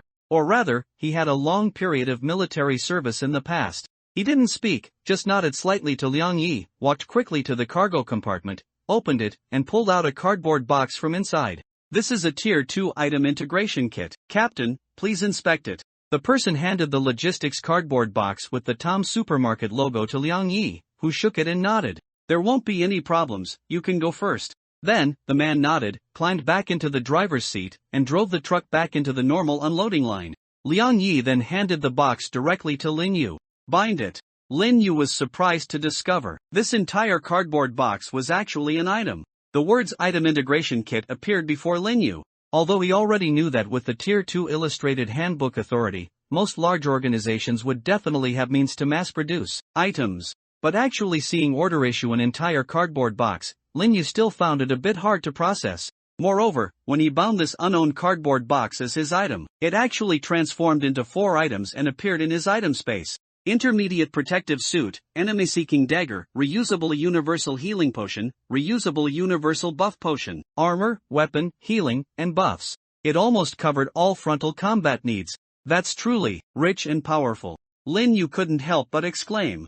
Liang Yi laughed. Of course, otherwise, what do you think Order relied on to attract so many members and be recognized as the most powerful organization? High-end combat power is important, but what we are most proud of is not the peak height of our organization, but the foundation and depth of it as an organization. The foundation of a large organization. I've truly witnessed it. Lin Yu put away the 4 items from Order, once again gaining a new understanding of the organization's strength. With these 4 items in hand, if it were an ordinary new player, their survival ability and combat power in various situations would probably increase by a whole level. And, he's quite generous. Lin Yu exclaimed, and Liang Yi smiled and shook his head. He led Lin Yu to walk again, then lit a new cigarette. Want one? Lin Yu shook his head. I don't. Liang Yi exhaled a puff of smoke into the night. SSI ball, rather than generous, it's more like a necessity. Hearing Liang Yi's remark, Lin Yu's heart stirred. What do you mean by that? Liang Yi, with a cigarette in his mouth, led Lin Yu towards the side of the road. Hey, Mei, I just said, Order, as the largest organization, its depth and foundation are important. But why do you think Order became the largest organization in the death game? Where do its depth and foundation come from? Before Lin Yu could answer, Liang Yi pointed to the warehouse behind them. The answer is people. The number of players, determines Order's depth. Not only players who join Order, but also players who recognize Order. But as the Chinese proverb says, a journey of 1,000 miles begins with a single step. Have you considered how this behemoth, Order, was founded and developed in the first place? Lin Yu pondered after Liang Yi's question. Indeed, an organization like Order, actually, shouldn't exist, logically speaking. The number of players in the death game is already small, and they are screened. Those who can become players are people who cherish their lives. And an organization with a philosophy like Order would certainly not be chosen by people who prioritize their own lives. Liang Yi looked at Lin Yu, clicking his tongue in wonder. Yet SSI ball, you're impossibly smart. The secretary also said something similar, but he was asking me at the time, and I couldn't answer. As you said, the death game originally screens out people who cherish their lives, who have the belief to live no matter what. So, when the general first founded Order, he said, while joining Order entails the obligation to uphold public justice and righteousness, and even to prioritize it, he guarantees that even so, he will still do his best to increase the probability of all Order members surviving. The item you received today comes directly from the general. Liang Yi patted Lin Yu's shoulder. So, Order is not entirely great or noble, at least not a selfless organization. Ultimately, we are still together for benefits. But, we are also screened, after all. As members of Order, we don't have to be great. It's just that when necessary, we must make the right choices and do the right things. Lin Yu nodded. Thank you for the lesson, I understand. Is this a bit of guidance for me, some ideological construction? He smiled. Before I officially act as a member of Order for the first time? Liang Yi said helplessly, that is indeed the process, but I'm not worried about you. I've read your report, and even the Night Watchman's report. Exchange came over. Daring to confront a diviner, rather than worrying that you won't do the right thing, I'm more worried that you don't cherish your life enough. Next time you encounter an existence of that level, just run for your life. Lin Yu laughed. Anyway, I survived, didn't I? People aren't always lucky. Liang Yi shook his head. The situation in High City this time is complicated enough, don't be too overconfident. As he spoke, Lin Yu raised his eyebrows. Is the theft of an item that can threaten tens of thousands of lives not enough to indicate a complex situation? That's just serious consequences. Liang Yi shook his head, and what I'm talking about now is complex. Although the news isn't very reliable, kid, but, currently, the organization suspects it might involve internal conflicts within the player mutual aid society. At this point, Liang Yi lowered his voice. Even, our people in High City might not be clean, that's why Li Hua had to transfer people from other places. For Baluo's reputation, no matter how great, isn't enough to specifically invite him. Lin Yu, hearing this, finally understood Liang Yi's intention just now. Ideological construction was one aspect. More importantly, he was conveying something to this newcomer. People from order might not be trustworthy either. It was just that due to his identity, and Liang Yi not knowing his temperament, he couldn't be too explicit. Lin Yu nodded. Thank you for the lesson. Liang Yi took a puff of his cigarette, and the expression on his face returned to its usual carefree demeanor. It's nothing, just rambling some of my own thoughts, you can just listen casually. The two stood by the roadside, waiting for Liang Yi to finish his cigarette. Lin Yu finally couldn't help but ask. We're waiting for someone to pick us up, right? Liang Yi nodded. Of course, they invited us to work on a business trip. They can't expect us to pay our own way. Then where is the person picking us up? Lin Yu asked again. Liang Yi pulled out his phone, checked the time, then said, they should be here soon. Lin Yu looked left and right. In front of them was a wide and straight new national highway, which was pitch black at the moment, with no vehicles in sight. It will probably be a while. But just as Lin Yu finished complaining, he suddenly felt a light flash above him. Looking up at the night sky, Lin Yu then saw an incredible scene. In the sky, a chubby figure was sitting on some vehicle, waving at him, and Liang Yi, holding a lantern in his hand. Liang Yi waved back, here. Then, the figure driving some kind of vehicle under the night sky quickly dived towards the ground. Lin Yu gradually saw the appearance of the vehicle. It was a huge sleigh pulled by a group of animals. This bizarre scene would have frozen Lin Yu for 5 seconds even if it happened in a copy world, let alone in reality. He watched the approaching sleigh, then turned to look at Liang Yi. I say, Captain, do we have Santa Claus in our order? Liang Yi burst out laughing. It has nothing to do with Santa Claus, he's an inspector from our order's Central China region. The flying sleigh you see is his exclusive item. Then, the sleigh slowly descended in front of Lin Yu. In front of the sleigh were 8 reindeer with bells, and behind it were mountains of colorful boxes. A chubby, white-bearded old man in a red robe showed a kind smile, then let out a hearty laugh. Ho ho ho, good to see you again, Liang Yi. Lin Yu couldn't help but blurt out, this is definitely Santa Claus, or at least he's deliberately cosplaying, right? Liang Yi also laughed as he jumped onto the sleigh and hugged the other person, Brother Nicholas, long time no see, SSI ball. Lin Yu rubbed his forehead even more helplessly, even his code name is Nicholas. How is this not related to Santa Claus at all? No matter what strange quirks this Central China region Inspector Nicholas had, or if his exclusive item had some usage restrictions that forced him to dress up as Santa Claus. But his strength was beyond doubt. From Jiang City to Hai City, even high-speed rail and planes take 2 hours, but this Santa Claus delivered the person in only 40 minutes. The sleigh slowly descended, stopping on a street in Hai City's urban area. This was the meetup location Liang Yi and Li Hua had agreed upon. It was still night in Hai City, but this was, after all, the most prosperous and decadent city in the country and even the world, so there was still a lot of traffic and people on the streets. However, they all seemed to ignore the strange sleigh, continuing to mind their own business. Lin Yu and Liang Yi jumped off the sleigh and bid farewell to Nicholas. Thank you for specially delivering us, Nicholas, Liang Yi said, doffing his hat in respect. I'll buy you a drink sometime. Nicholas laughed heartily. Ho ho ho, it's nothing. More importantly, I wanted to see the most promising newcomer in our Central China region. To make the diviners suffer such a great loss, I have high hopes for you. Nicholas pointed at Lin Yu, giving him a thumbs up. Then, he laughed ho ho ho and shook the reins in his hand. The reindeer's bells jingled, and the chubby old man hummed jingle bells, as he flew into the night sky once more. Lin Yu watched his retreating figure, sighing, this information is spreading faster than I imagined. His report had only been submitted a short while ago. Liang Yi lit another cigarette. Get used to it, SSI ball, this is a great achievement. You're about to become a hot commodity. Sounds good, but Captain, Lin Yu reminded him, hot commodity is a derogatory term. He kindly reminded Liang Yi, the foreigner. Liang Yi took a deep drag from his cigarette. SSI ball, actually, I know, I did it on purpose. Because my heart is full of resentment and jealousy. Recently, because I was beaten by fluoxetine, I even became a laughingstock. SSI ball. Lin Yu knew that although Liang Yi said so, since he chose to tell him directly, he wouldn't actually be dissatisfied with him.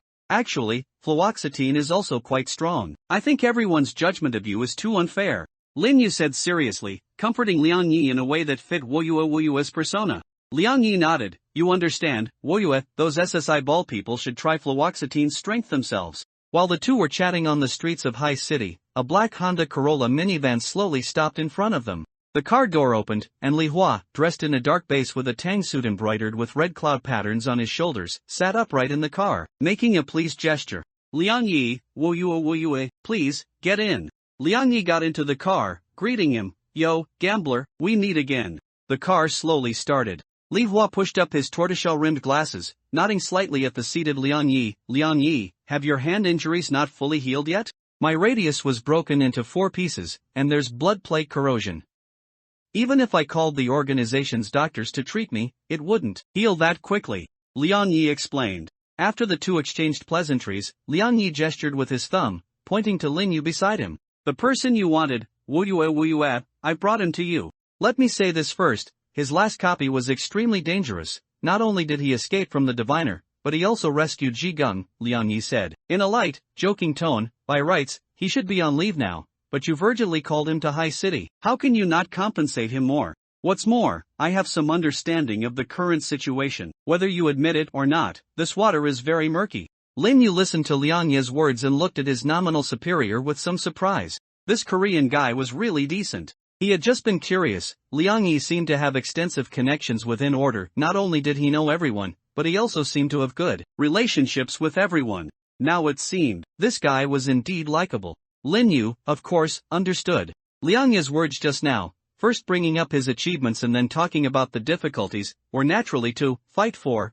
benefits for Lin Yu. Sure enough, after hearing Lin Yu's statement, Li Hua tapped the leather armrest of the car seat. Don't worry, Liang Yi, he won't lose out on this trip. The organization has always been fair in rewards and punishments. After hearing Li Hua's words and feeling his gaze, just as Lin Yu was about to respond with thanks, Liang Yi spoke again. Hey.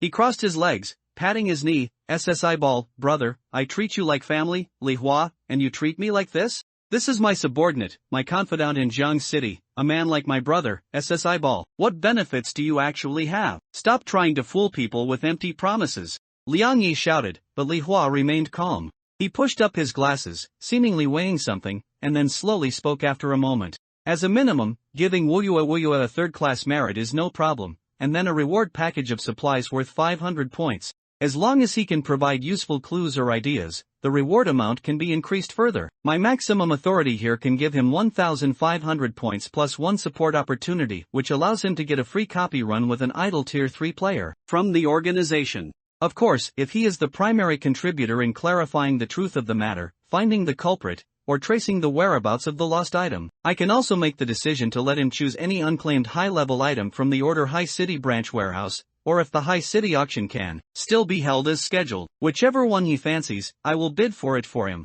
Li Hua said calmly.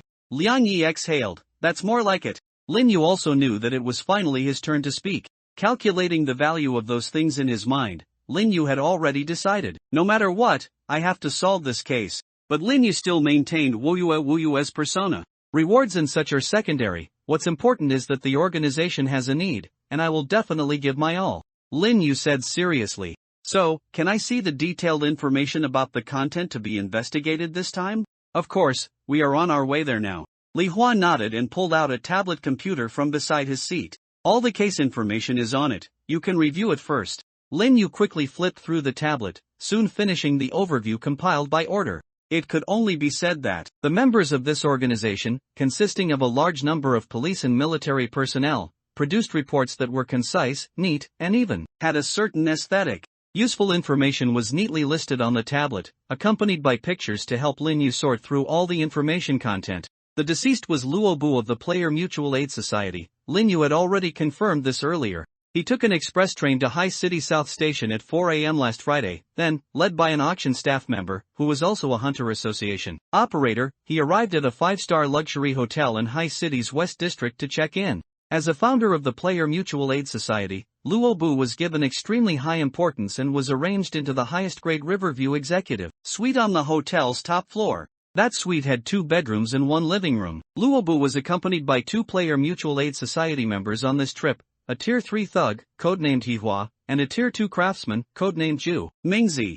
In the Hunter Association's arrangement, Luo Bu was originally supposed to stay in the master bedroom of the suite, but according to Hihua and Zhu Mingzi's statements, Luo Bu felt he would be fine in the second bedroom alone, so he gave the master bedroom to them. Although the two were not entirely in agreement, they eventually conceded due to Luo Bu's insistence. The Player Mutual Aid Society seemed to know that the most important item Luo Bu carried was very dangerous, so they were quite cautious. Although ostensibly attending the auction, they had already contacted a buyer through the Hunter Association before attending, an unranked member of order, similar to Da Hong and Fu Baluo. Although not a formal order member, his long-term cooperative status could provide a certain degree of guarantee for the buyer's reputation. The buyer's codename was Zhu Rong, and his profession was also farmer. He was from Lan City, Long Province, Northwest. The real item Luobu carried for sale would not go through the auction process, it was merely a smokescreen. The above was the background of Luobu's visit to High City. In short, after 3 days at the hotel, Luobu's daily activities were always normal.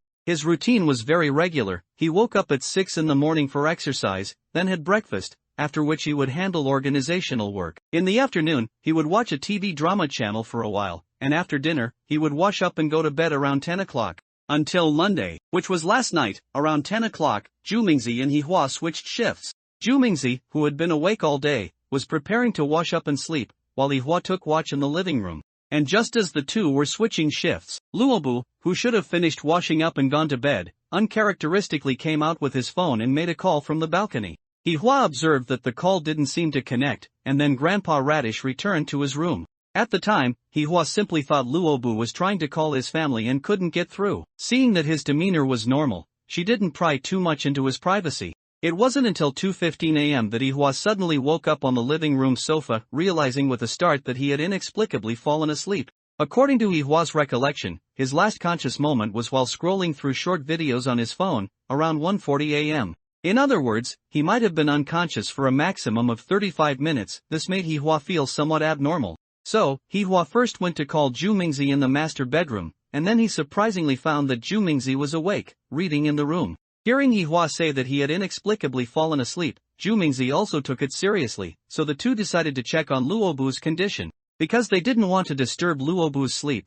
the two quietly opened the second bedroom door and first observed through the crack. Although Luobu was lying properly in bed, the room was eerily quiet, so much so that not even breathing could be heard, which made Hihua feel very uneasy. So, he disregarded Zhu Mingzi's objections, pushed the door open directly, and walked in, simultaneously calling out to try and wake Luobu. Then, after getting closer, he confirmed that Luobu had lost all vital signs. His breathing and heartbeat had completely stopped, and his body temperature had dropped to its lowest point. After discovering all this, Hihua and Zhu Mingzi immediately called the Hunter Association's person in charge, as well as the order members who had come to assist. Among them was a doctor, who was also a chief physician at a top-tier hospital. After attempting resuscitation, Luobu was confirmed dead. The initial judgment of the time of death, if there was no external interference or distortion, should be between 1:15 a.m. and 1:45 a.m. This partially overlapped with the time Hihua described as his unconsciousness. Luobu's body had no obvious external injuries, and although his expression was slightly pained, there were no signs of excessive struggle. Upon close examination of the cause of death, it appeared to be sudden cardiac arrest. However, although Luobu was very old, all his bodily functions had always been very healthy, and there had been no signs of overwork recently, which was, of course, very unreasonable. What's more, upon further investigation, it was found that although the body showed no abnormalities, there remained some kind of residual ability similar to a curse within his soul. Undoubtedly, this was very likely the work of a player. At the same time, after examination, it was discovered that the crucial item Luobu had been carrying was also missing. Now even the motive was relatively clear. After Hihua explained the situation to the order members and made a request, the Order High City branch immediately took over the matter and sealed off the information. The above is the entire course of the incident. Looking at the last sentence of the document, Lin Yu silently closed the tablet. Phew, this really is a troublesome case. This was a somewhat unconventional locked room murder case. Why say it's unconventional? Not just because the guard, Hihua, slept for a while. More importantly, surveillance and the top floor windows were meaningless to high-level players. Although Order had not yet found any traces of item usage, it could not be completely ruled out. I understand the basic situation. In short, before going to the scene for further inspection and discussing with Fu Baluo, I have one more question. Lin Yu looked at Li Hua. Li Hua nodded. Ask away. What was the lost item that made us so nervous? Liang Yi only said that the thing could potentially cause tens of thousands of deaths, but I need to know more specifically. Hearing Lin Yu's question, Li Hua nodded. To avoid unnecessary trouble and prevent information from being stolen, we have not directly mentioned this in any written reports, especially electronic reports, for now. However, face to face, I can tell you. The lost item is called super genetically modified radish. Hearing this name, Lin Yu was stunned. Ah, this thing has such great power? Li Hua nodded again. This thing is a radish that can multiply infinitely. As long as it's provided with energy, it can undergo controllable expansion and division. That doesn't sound like a big deal, Lin Yu said, puzzled. You said it yourself. This thing is even controllable. No, the growth and proliferation of this thing are controllable, but it has a very, very strong addictive quality. Li Hua sighed. It's tens of thousands of times stronger than any addictive substance known in our world, and this addictiveness is effective on most living creatures. Addiction? That's too terrible. Lin Yu immediately exclaimed. It's not just simple addiction, Li Hua sighed, because its addictiveness is too strong. Once withdrawal symptoms occur and are not satisfied, there is a high possibility of an almost mad desire to attack. Even people with strong willpower will be destroyed. It can even affect animals. This is why it's said that if it spreads, it could affect tens of thousands of people, and this is even a conservative and relatively optimistic estimate. Lin Yu also nodded. If it really has this effect, coupled with its infinitely proliferating characteristic, theoretically, in the worst-case scenario, this thing could even destroy the existing social order. But why isn't such a dangerous item destroyed? Facing Lin Yu's question, Li Hua immediately replied. We asked the same question to the Player Mutual Aid Society, but the answer was, it cannot be destroyed. Cannot be destroyed? Lin Yu was stunned. Yes, Luobu initially tried many methods, but even destroying this thing at the molecular level, and even using various advanced weapons taken from the copy, the result was, it would absorb energy from the surrounding environment to regenerate. It will be fully restored in at most a week. As Li Hua spoke, Liang Yi also thought of a new method. SSI ball, then why not just throw it back into the copy world? That would still carry the risk of it being obtained by other players again, Li Hua said calmly. The risk level of this item is too high. Lin Yu sighed when he heard this. That really is a headache. This super genetically modified Luobu was like something from the SCP containment items he used to read about in middle school. It seemed that besides containing it and preventing others from accessing it, there really was no particularly good method. And after this item was lost, it was indeed a bit scary. SSI ball, I can only hope that no one has eaten it yet, or that the player who stole it has no intention of retaliating against society. Liang Yi said, rubbing his temples. Li Hua nodded. In the past few days, we have also worked with other local order branches, and the sale of carrots in High City has gradually begun to be regulated. Although it is likely to be futile, it can still play a small role. Lin Yu also agreed with this approach. Although it sounded abstract, in the face of such a crisis where the consequences of a tragedy are difficult to reverse, if there is even a 1% chance that it can play a small role, then even the most troublesome measures are meaningful. Anyway, I will do my best to investigate the truth and find the lost super genetically modified Luobu. Returning to the case, given the current situation, how many suspects can order identify?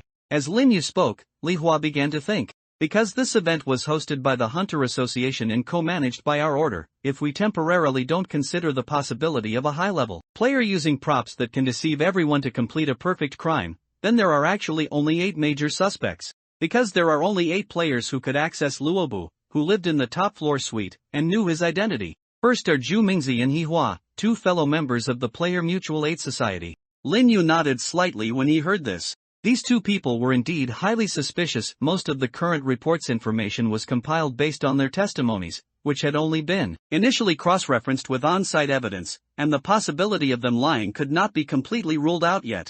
Next are the 3 who lived with Luobu in the top-floor executive suite. The Hunter Association booked almost half of the hotel, and Luobu was friendly and had greeted the other residents. Those 3 are Seagull of the Night Watchman, by Lian Gang, the administrator of Fengcheng, Yu Province, and also the head of the Mountain Sea Association, and the bounty hunter Cress. These 3 are less suspicious, but cannot be completely ruled out. Li Hua said, pushing up his glasses. Lin Yu said nothing, just silently noted down the 3 names. Liang Yi, however, frowned upon hearing this. SSI ball, Cress is there, then I think there's no need to investigate the murderer, it must be that SSI ball. Li Hua coughed lightly. Comrade Liang Yi, please do not make judgments based on personal emotions. Liang Yi shrugged. I wasn't serious, I was just simply bad-mouthing him behind his back. Li Hua, helpless, continued to look at Lin Yu, and the last 3 suspects, 2 are the Hunter Association's persons in charge and high-level executives for this auction, Ming Wan and Huang. And 1 is Ji Yuan, who came from our order to assist in management.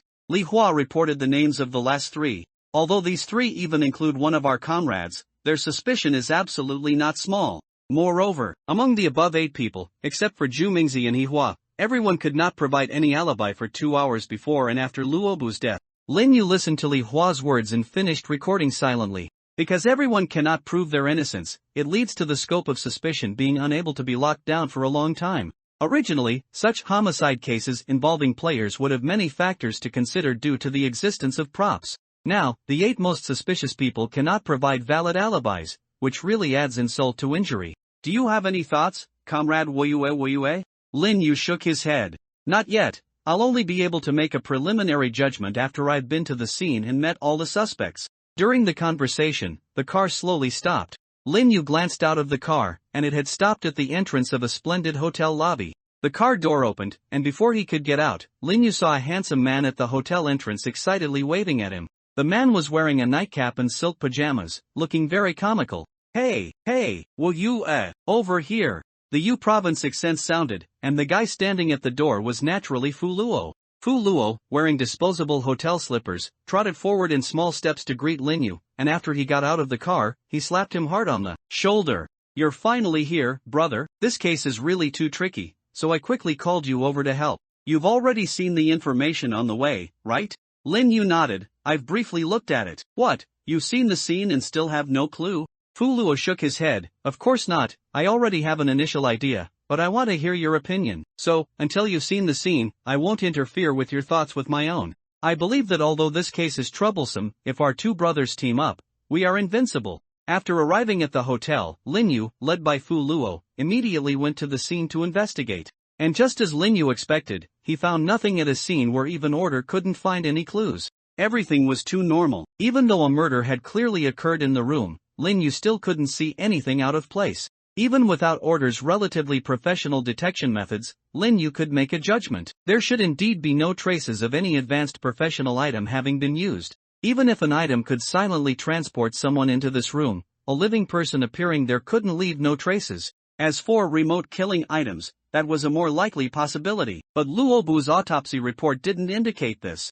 Although it mentioned some special energy residue in his soul, these couldn't serve as evidence. Items also require conditions to be activated, and the more powerful the item, the more restrictions it often has. Currently, there are no unreasonable items like a death note in the player's circle. Even for remote killing, it would have to be a player who had come into contact with Grandpa Radish. So, Lin Yu looked at Fu Luo. Did you find any clues using your detective ability? Fu Luo didn't answer but pulled out a pipe and put it in his mouth. Lin Yu knew at a glance that what this fellow took out must be his professional item. So he raised an eyebrow. It seems you've made some progress? Fu Luo took off the pipe.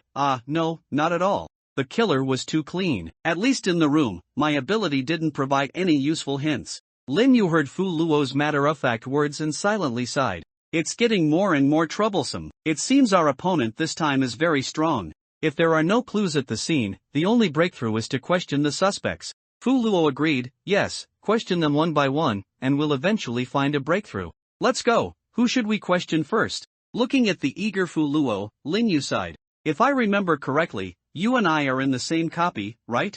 Fu Luo was a little confused why Lin Yu suddenly brought this up. Yes, why? Lin Yu rubbed his temples and said, then didn't you also not sleep since midnight? Aren't you tired? He pointed to the sky outside, which was already starting to lighten.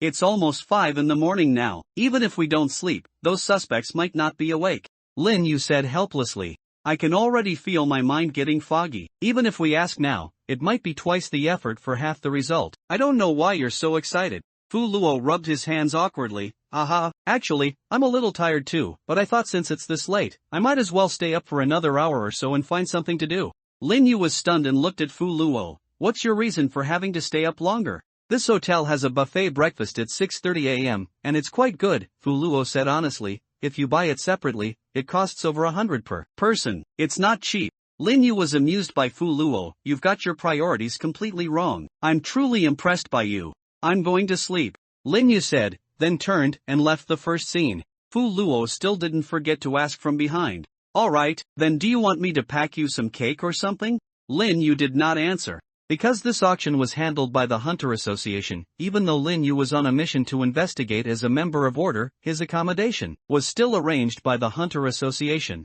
The Wealthy Hunter Association naturally arranged for Lin Yu to stay in the same luxurious hotel. Holding his room card and taking the elevator, Lin Yu slowly descended to the 16th floor where his king-size room was located. The elevator doors opened, and Lin Yu found his room door according to the room number, swiped his card, and returned to the room. Although it was just a business king-size room, the room was spacious, bright, and luxurious, exuding the smell of money from top to bottom. Even the bathroom was a circle larger than Lin Yu's usual bedroom. He closed the door, lay on the bed, and at the same time opened his backpack. Lin Yu let out a long breath. He hadn't lied to Fu Luo. Lin Yu indeed felt very tired at this point. Before entering the copy, he was still reviewing, not to mention after entering the copy, he was confused by the design of the first Freud, and as soon as he regained his memory, he had to play mind games with the diviner.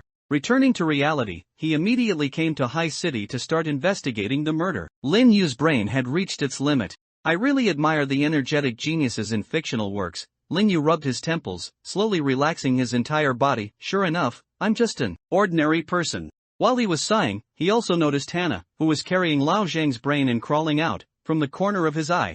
At first glance, it looked like a brain with 8 tentacles, resembling a monster from some B-movie or horror game, making one's Saiyan value drop wildly. Lin Yu watched them come out on their own, and while resting, he also began to arrange things. Is this room monitored, Hannah? Crow, director, please rest assured, no one should be peeking here, Hannah said with certainty. Lao Zhang also echoed, I haven't sensed any similar methods. Lin Yu nodded and simply released Stiller as well. Although he genuinely needed rest, Lin Yu returning to the room also had other purposes. Precisely because he was an ordinary person, not a genius, Lin Yu needed to ask for opinions from his trusted helpers. Whether it was Truth Company's ace thug, the junior of a divine spokesperson, or the former head of the Psychological Society, none of them were ordinary characters. They were well-informed and possessed high intelligence.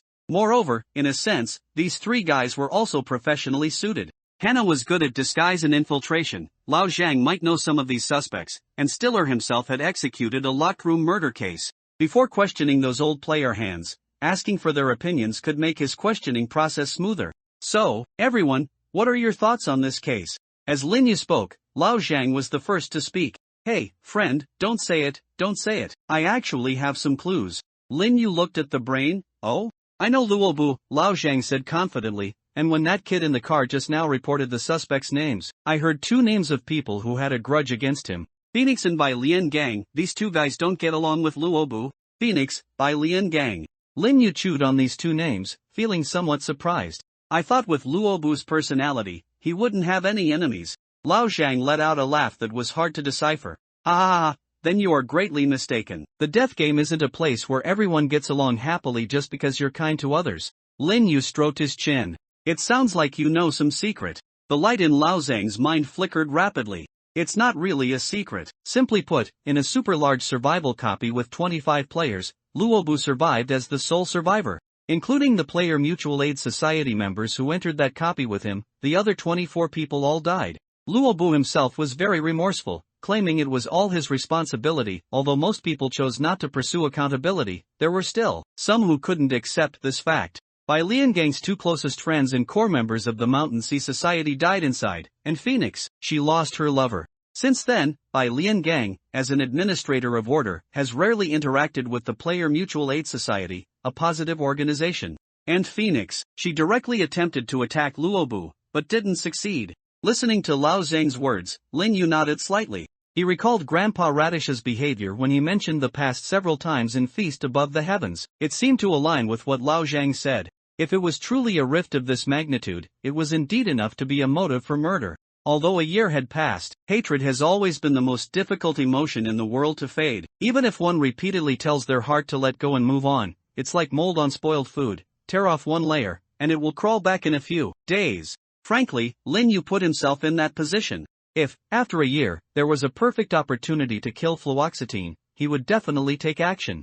Of course, this situation only existed in theory. Because Lin Yu didn't plan to let fluoxetine live for a year, judging by his current advancement speed, as long as he reached the 3rd advancement himself, he could try to make a move. But it's still a bit strange. Bai Lian Gang aside, if Phoenix and Luobu have such deep hatred, why would Luobu still dare to come? Lin Yu had another question. Lao Zhang explained to Lin Yu, because the circle of high-level players, to put it bluntly, there are only a handful of people. Back then, there weren't even 3 digits of third advancement players. Now, I estimate it's just over 100. The powerful ones, the organized ones, mostly have connections with each other. If you're worried about encountering enemies, you wouldn't participate in any activities. Besides, Luobu brought those two from his organization, He Hua and Zhu Mingzi, precisely to guard against this kind of thing. Lao Zhang spoke eloquently. Lin Yu nodded. It seems I still need to pay close attention to these two tomorrow. Stiller, who was beside him, stroked his chin and said, based on the current information, I actually think the possibility of Phoenix being the murderer is smaller. Lin Yu yawned. Why? Didn't that guy even make a move once? But she failed, Stiller said calmly, the motive and such are secondary. She failed even when the victim likely wasn't specifically guarding against her. This time, as the host, she's definitely being watched even more closely. It would be extremely difficult to commit a perfect crime. Listening to Stiller's analysis, Lin Yu nodded.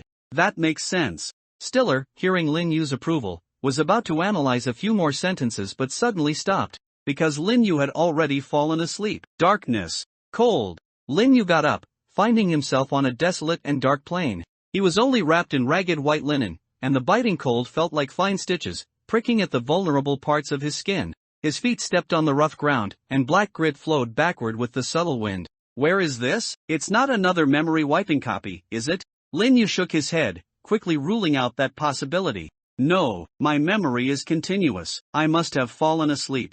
So, is this a lucid dream? He looked around and soon spotted a light in the darkness. A firefly-like glow flickered in the distance. Lin Yu hesitated, then chose to walk towards the direction of that light. He felt a clear pain from the soles of his feet, almost as if he wasn't dreaming. Lin Yu grimaced in pain. Why can't I wake up? Feeling the abnormality of this dream, Lin Yu did not flinch from the pain. Enduring the sensation, he slowly approached the source of the light. It was a lantern hanging at the doorway of a wooden cabin, swaying, dim yet warm. The cabin door was ajar. Lin Yu stepped onto the cabin steps and pushed open the somewhat dilapidated wooden door. Behind the wooden door, Lin Yu saw a simply furnished small room. Animal head specimens, a fireplace, a brass candlestick, a single bed, a round table, and 2 chairs. It looked like a hunter's cabin in the mountains. And at this moment, a black-haired man wearing a ghost mask and wrapped in a cloak sat on one of the chairs, facing the doorway. He was toying with a stack of purple-black cards in his hand. The man looked up at Lin Yu and spoke in a low voice. Welcome, guest. Lin Yu looked at the ghost-faced man in front of him, narrowing his eyes. A player. Is this your props? The ability to pull people into dreams is quite powerful. His thoughts raced. Luobu's death had no external injuries, he died in his sleep. And there was a power similar to a curse involved in his soul. So, are you the murderer who killed Luobu? As Lin Yu spoke, the other party chuckled. Don't be too fixated on the case before you. I am not the murderer. I can indeed weave and invade dreams, but I do not have the ability to kill someone within a dream. Hearing the other party's words, Lin Yu frowned. The other party was wearing a ghost mask, so he didn't know if what this mysterious person said was true or false. But before Lin Yu could continue to probe, the other party spoke again. However, if you are truly concerned about the truth, I can give you some hints, provided you play a game with me. Although I am not the murderer, I am an accomplice of the murderer. The other party said, showing off a golden card in his hand. What do you say, guest? Lin Yu looked at this mysterious person, glancing at the cards in his hand. There were only 10 cards in total, they shouldn't be playing cards. Alright, I accept. Inside the small cabin, the wooden door creaked shut, blocking out the cold wind. The fireplace fire sprang to life,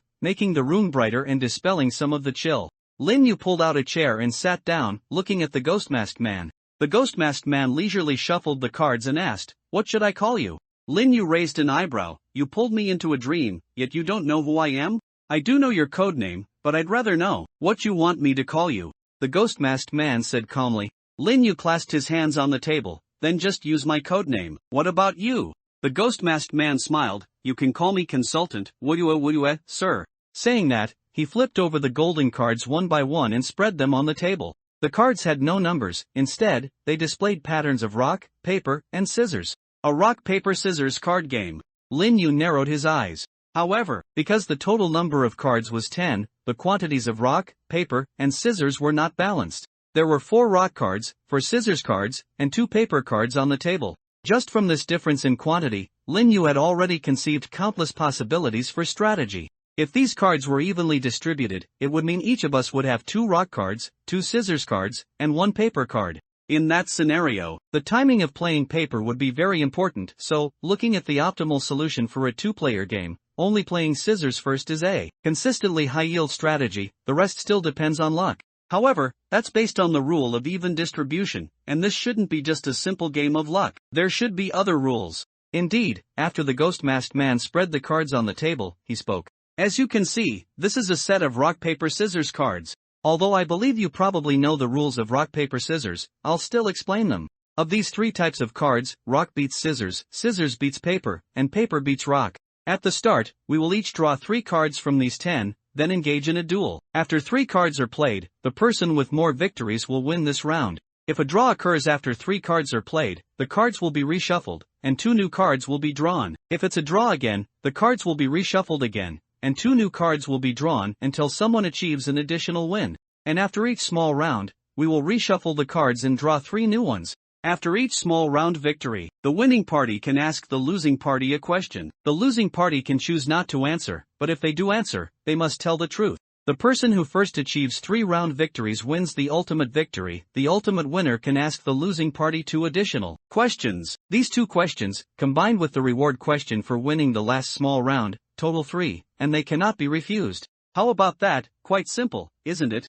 After the ghost-masked man finished speaking, he collected the golden cards and began to shuffle them. Lin Yu understood it, though. Drawing 3 cards, huh? This seems to increase the randomness even more. So, Lin Yu subconsciously asked, this shouldn't be all the rules, right? Of course not. The ghost-masked man smiled and handed the golden cards to Lin Yu. I'm done shuffling. You shuffle them now. Just in case you don't trust me, and it also gives me time to explain the remaining rules. Since there were only 10 cards, their thickness was apparent, so Lin Yu didn't need any fancy shuffling techniques. He just honestly cut the deck back and forth. Aren't you afraid I'll cheat? The ghost-masked man laughed. Cheating in front of me? I'm afraid even the magician couldn't do it. Lin Yu heard the magician from his mouth, continued to shuffle the cards without changing his expression, and said, quite confident, just hurry up and introduce the rules. But Lin Yu knew very well in his heart that the magician the other party spoke of likely referred specifically to Qian Huan of the Free Alliance. The other party knew Qian Huan, and perhaps had even interacted with him.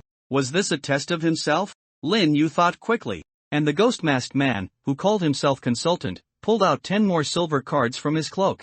Alright, my friend, these are auxiliary cards. Saying that, the ghost-masked man flipped over the auxiliary cards one by one, spreading them on the tabletop. The silver cards were divided into 5 types. 2 cards depicted a pair of open eyes. The effect of this eyes card is to view 2 of the rock-paper-scissors cards that were not drawn in this round. 2 cards depicted a left hand. The effect of this left hand card is to choose to draw 1 more rock-paper-scissors card for yourself, then discard 1 rock-paper-scissors card from your hand and show it to your opponent. 2 cards depicted a right hand. The effect of this right hand card is to choose for yourself and your opponent to each draw and discard 1 rock-paper-scissors card. The card discarded by the opponent must be shown to you, but the card you discard does not need to be shown. 2 cards depicted a mouth. The effect of this mouth card is to make the opponent reveal the type of rock-paper-scissors card they have the fewest of in their hand. 2 cards depicted an ear. The effect of this ear card is to make the opponent tell you which type of rock-paper-scissors card they are definitely not going to play next. After the ghost-masked man consultant finished speaking, he also began to shuffle the silver cards. Everyone will receive 3 initial auxiliary cards, but, after someone wins a small round, if the winning party's question is refused by the opponent, the winning party can take 1 auxiliary card. Conversely, if the opponent chooses to answer truthfully, the losing party who answered the question can take 1 auxiliary card. The ghost-masked man finished explaining the rules and looked at Lin Yu.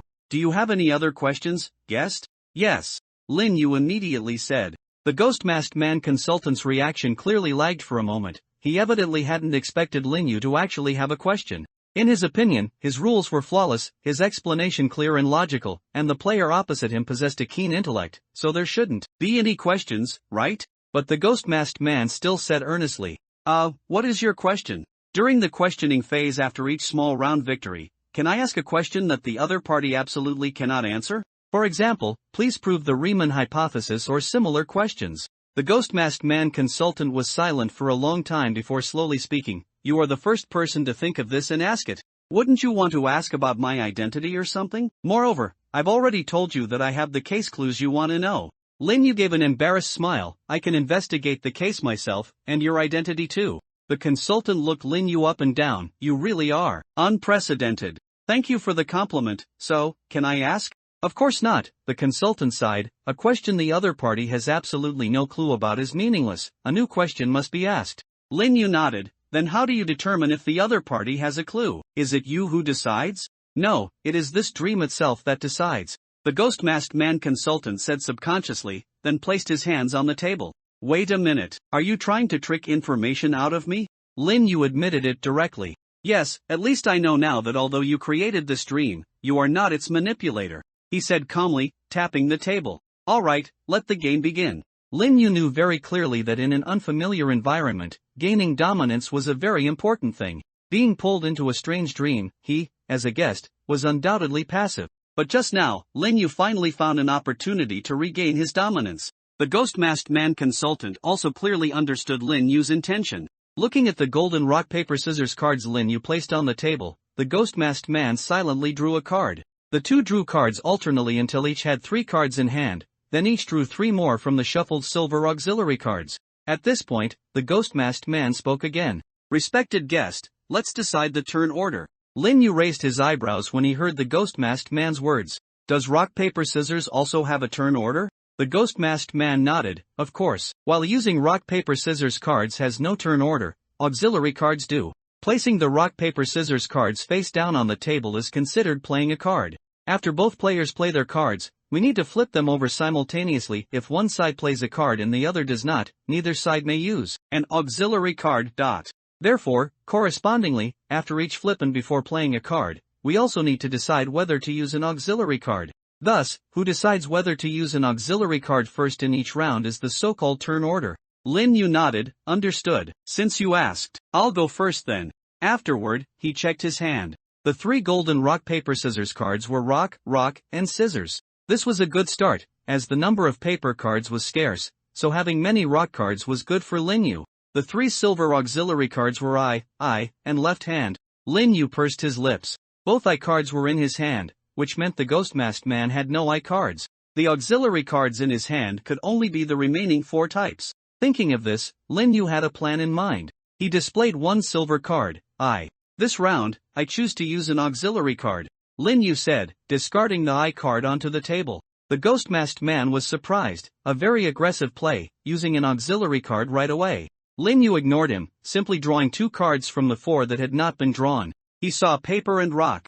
Lin Yu quickly calculated in his mind. All 3 rock cards are not in his hand. In other words, he has at most 1 rock card in his hand. And 1 paper card has also appeared, so he also has at most 1 paper card in his hand. So, there are 4 possible combinations for the cards in his hand now. Situation 1, 1 rock, 1 scissors, 1 paper each. Situation 2, 1 rock, 2 scissors. Situation 3, 1 paper, 2 scissors. And the extreme situation 4, 3 scissors. This is the best outcome, I can win directly. And if it's situation 2 or 3, the worst outcome for me this round is 1 win, 1 draw, 1 loss. I can't lose directly. But if it's situation 1, I have more things to consider, I might lose directly. Of course, this is just the most basic situation at the moment. More information will depend on what cards he uses. While Lin Yu was thinking, he heard the ghost-masked man speak calmly. This round, I will not use any auxiliary cards. At the same time, he directly drew a golden card and placed it face down on the table. Lin Yu exhaled. What could this card be? Should he choose scissors or rock? Although Lin Yu had already grasped most of the information on the field, at this moment he still found it difficult to decide. The reason was simple. The opponent did not use an auxiliary card. If one considers the ghost-masked man to be using the best game theory strategy, he definitely did not get 3 scissors, because that is an extreme situation where he could only win by betting the opponent got 2 paper cards. Unless he was so unlucky that his auxiliary cards also happened to not include left hand and right hand, otherwise he should have used it immediately. So, after thinking it over, Lin Yu put down a rock card face down on the table. It seems you've made up your mind, so, let's reveal the cards. Saying that, the ghost-masked man very calmly flipped over his card. As Lin Yu heard his words, he also flipped over his cards simultaneously with him, and then, both parties' card patterns were rock. The ghost-masked man unexpectedly raised his eyebrows. Oh, it seems it's a draw. Lin Yu also exhaled. Having rock in hand indeed meant it wasn't situation 3 or 4, so the opponent might still have 2 scissors, or 1 scissors and 1 paper. With the first round being a rock draw, Lin Yu suddenly realized he had a huge advantage in the remaining 2-card confrontations. If the opponent only had 2 scissors left, he would definitely win. If the opponent had 1 scissors and 1 paper left, he still had a 50% chance of winning. But Lin Yu thought for a moment and decided to be more cautious. I choose to use the auxiliary card left hand. Lin Yu drew an auxiliary card and displayed it on the table. The ghost-masked man made a pleased gesture. Since Lin Yu had already seen 2 of the cards just now and hadn't shuffled them after putting them back, the ghost-masked man did not object, which naturally meant it was in accordance with the rules. So, Lin Yu naturally drew one of the 2 cards he hadn't seen just now. Then, he drew another scissors card. Lin Yu exhaled. As long as the opponent doesn't use a card, I'm guaranteed to win. Lin Yu breathed a sigh of relief in his heart. From the moment he chose to use an auxiliary card, he was almost guaranteed to win this game. If he had drawn paper again, it would have meant the opponent had no paper in his hand. And if he drew scissors, Lin Yu could discard rock, so he would have 2 scissors in his hand. So what Lin Yu had to consider now was, what if the opponent used a left hand or right hand card to swap cards again? Therefore, after thinking, Lin Yu came up with another method. He deliberately pursed his lips, then discarded a scissors card. Then, Lin Yu looked at the ghost-masked man sitting across the table. What about you? Are you going to use a card? The ghost-masked man looked at Lin Yu, shaking his head again. No, I'm not using a card. Then, he placed a golden card face down on the table. Lin Yu's face broke into a smile. Ha, he fell for it. Then, he placed a scissors card face down on the table. Then, both parties flipped over their cards. Lin Yu's scissors met the ghost-masked man's paper. This round, Lin Yu won. After Lin Yu won this round, it naturally came to the 3rd round. He spoke almost without any hesitation. In this round, I will no longer use any auxiliary card. He directly played the last card in his hand. The ghost-masked man also played his last card. I also choose not to use any auxiliary card. With neither of them choosing to use an auxiliary card, the process was naturally much simpler. Lin Yu and the ghost-masked man simultaneously revealed their cards rock versus scissors. Lin Yu wins. The ghost-masked man looked at the result and announced in a low voice. The first minigame, you won. I'm very curious. Why? Lin Yu raised an eyebrow. Can't the loser ask the winner a question? You don't have to answer. I'm just asking casually. The ghost-masked man said, collecting the rock-paper-scissors cards from the table and beginning to shuffle. Lin Yu looked at the ghost-masked man cutting the deck and shrugged. I know what you're probably curious about, how I was so sure your second card would be paper. The reason is simple. The cards in my hand were rock, scissors. Through the auxiliary card, I also saw rock and paper. After you played rock first, you wouldn't have any rock cards left in your hand. And after I used another card and played scissors again, you didn't even hesitate whether to use an auxiliary card, which means that in your judgment, me playing scissors was actually beneficial to you. In other words, with no possible rock cards in your hand, you must have had a paper card. Lin Yu stopped explaining there. Because in addition to inducing the opponent to immediately use paper, Lin Yu also used micro-expressions for psychological tactics. His micro-expression of a downward pursed lip might have seemed like displeasure at first glance to the opponent, but in reality, it appeared slightly exaggerated, like a deliberately feigned micro-expression.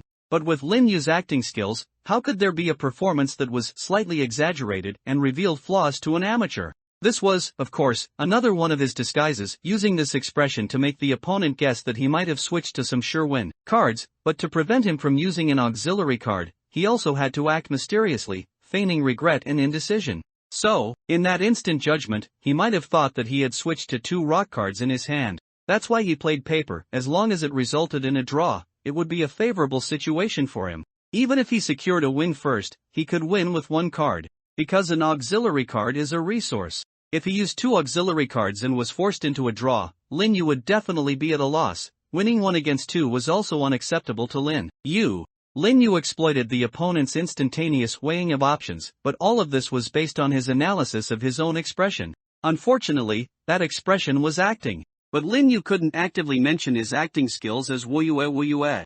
I see, the ghost-masked man nodded. You pick up this game very quickly. More due to luck. Lin Yu said humbly. The ghost-masked man shook his head. No, you're absolutely right. An auxiliary card is a resource. So when you start with an advantageous hand like 2 rocks and 1 scissors, it's natural to invest resources to secure victory in this round. It's precisely because of your decisive actions that I, with a relatively disadvantageous hand, directly gave up this round. Lin Yu nodded. He agreed with the ghost-masked man's statement. From the moment he heard the rules, Lin Yu had already determined the primary gameplay and basic strategy of this game. When his hand was advantageous, he could choose to invest resources to secure his victory. When his hand was disadvantageous, he had to try his best to force a draw or even give up the round to preserve resources in hand, or use resources at critical junctures to turn the tide. This is also why Lin Yu chose to use psychological tactics. He wanted to ensure that his two cards would firmly secure victory in this round. If the opponent really used a card-switching tactic, even in Lin Yu's calculations, the probability of the ghost-masked man drawing a winning card from the remaining deck was very small. It would still add unnecessary variables. So, Lin Yu preferred that the opponent not use any cards. Of course, this psychological tactic was not only applied to this minigame. This itself was also a test. The opponent falling for it indicated that he was more perceptive and intelligent than Lin Yu had imagined, and also calmer in character. Being intelligent and calm does not mean always being cautious. Taking risks when necessary is also a form of wisdom. Although there was an element of his own misleading, if the opponent were a hothead, it would have been impossible for him to choose to use paper to try and catch his rock. The probability difference between using an auxiliary card to swap cards and taking a gamble to place paper as the next card was actually not significant. But unfortunately, for Lin Yu, who already knew the 7 unknown cards on the table, this was almost not a matter of probability. The ghost-masked man made a pleased gesture. Alright, mister, will you ask your question? Lin Yu looked at the ghost-masked man and was not in a hurry to ask the question. If based on the situation that an auxiliary card is a resource, your choice was indeed not wrong. When I invested 2 auxiliary cards, you chose not to use any cards at all, merely attempting to see if you could force a draw, practically yielding this round to me, thus giving you an overwhelming advantage over me in the number of auxiliary cards. Especially, if you answer my next question, I'm afraid I might lose the second round without any suspense. Lin Yu said calmly, and the ghost-masked man nodded.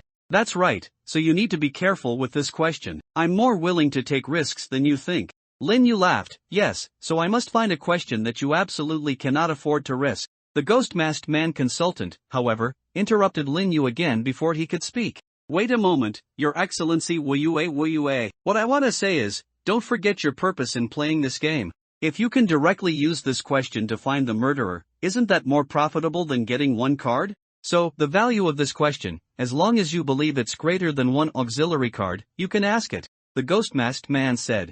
Lin Yu nodded indifferently. Thank you for your kind reminder, but I still prefer to win. To be precise, as a person full of secrets, for Lin Yu, even some questions, merely not answering them would count as an answer. Therefore, Lin Yu's strategy was also very simple. He wanted to win every mini-game in this game. Thus, the value of the question he asked absolutely could not be merely more than 1 card. The value of the answer to Lin Yu's question had to exceed the worst outcome brought by losing a mini-game. He looked at the ghost-masked man opposite him and softly asked the question he had prepared. Tell me, what is your ID number? Lin Yu did not ask questions like, who is the murderer? Because the other party had clearly hinted multiple times that he would answer if Lin Yu asked. He also did not ask foolish and imprecise questions like, what is your identity? Or what is your name? If the other party asked him such questions, Lin Yu would have many ways to answer directly, and the effect would be even better than not answering. Lin Yu was too good at deceiving people with the truth. So, to reduce the possibility of the other party's deception, Lin Yu needed to ask more precisely.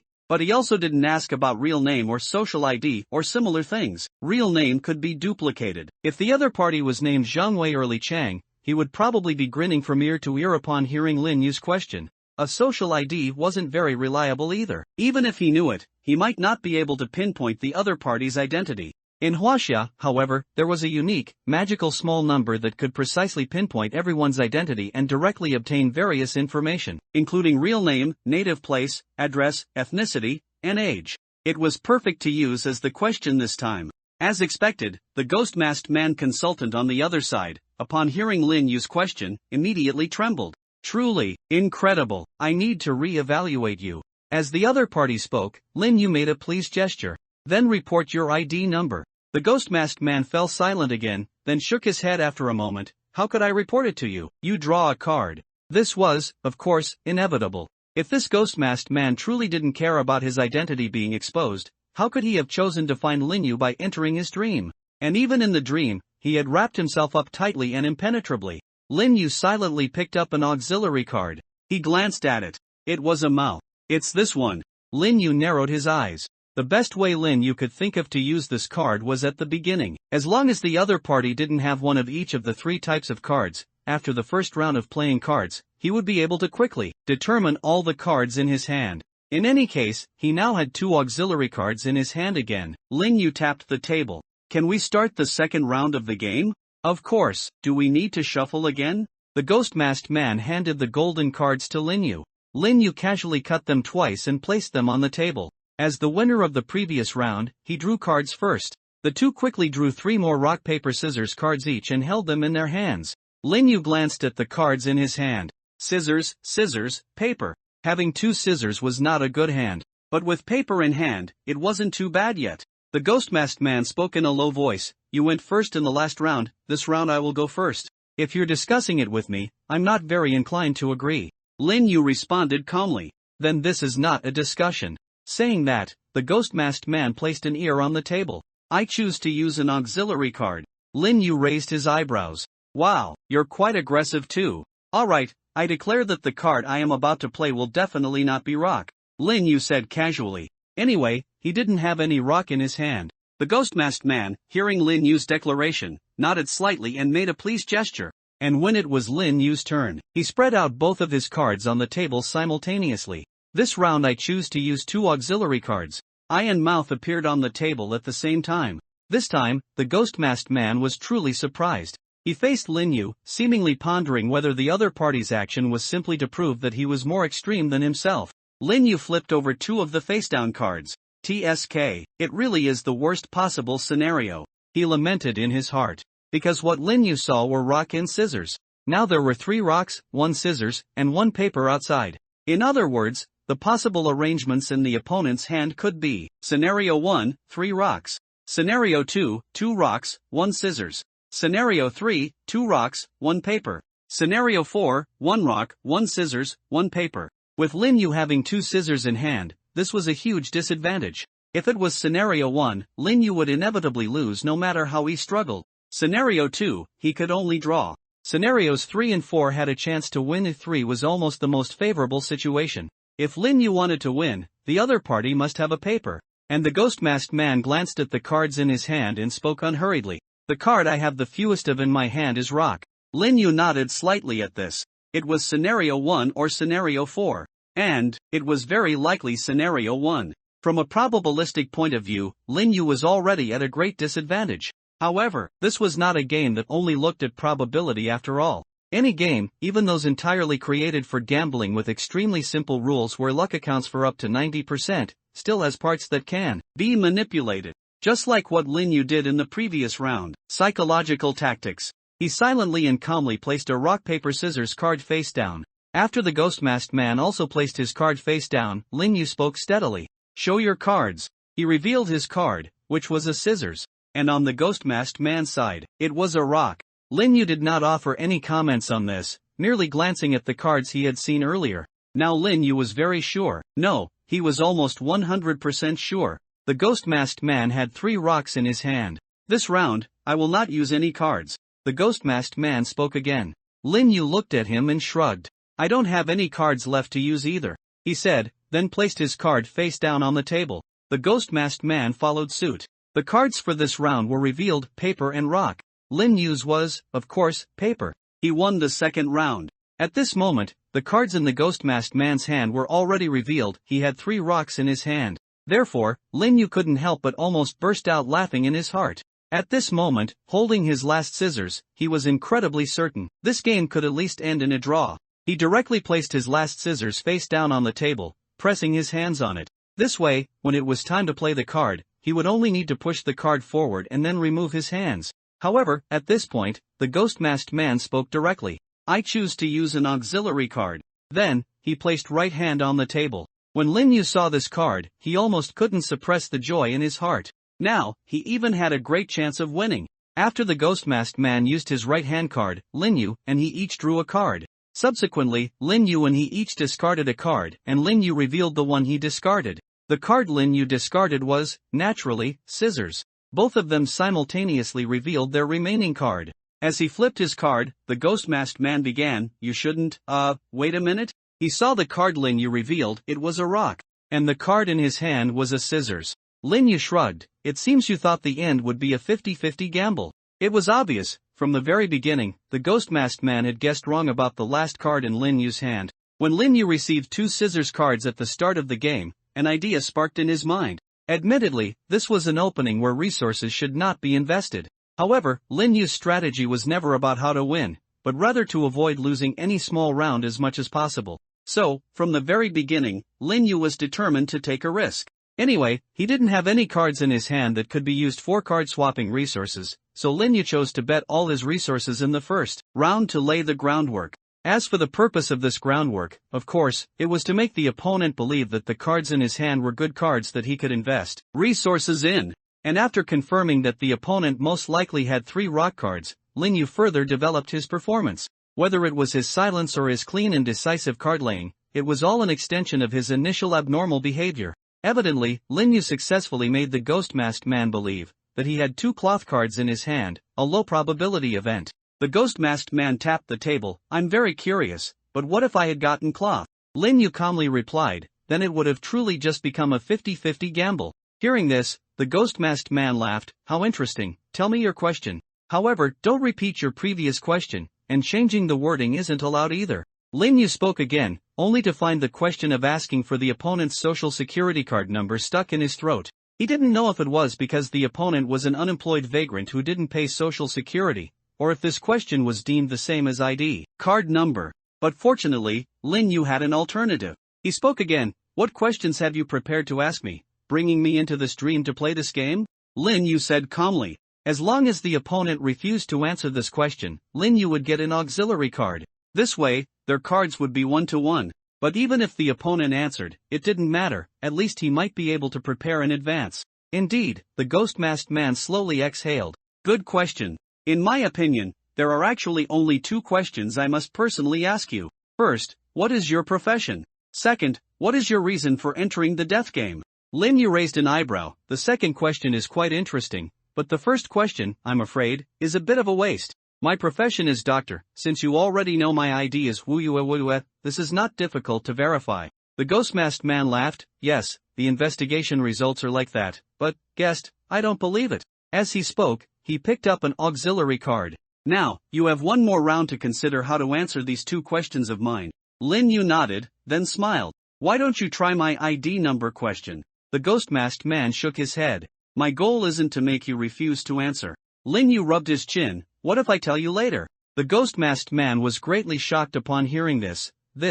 Clearly, he was wavering. Lin Yu laughed. Just kidding, but don't get too happy too soon, Mr. Consultant. Maybe I'll still win this small round. I believe the god of destiny will favor me. Lin Yu said softly, and the ghost-masked man smiled disdainfully. Unfortunately, no such deity exists. With that, he and Lin Yu successively drew their rock-paper-scissors cards. But this time, Lin Yu did not look at his rock-paper-scissors cards, but instead placed them face down on the table. He even casually shuffled their order, then arranged them and left them untouched. I don't have any auxiliary cards in this round, so the order of play doesn't matter. Use your auxiliary card, Lin Yu said, resting his chin on one hand.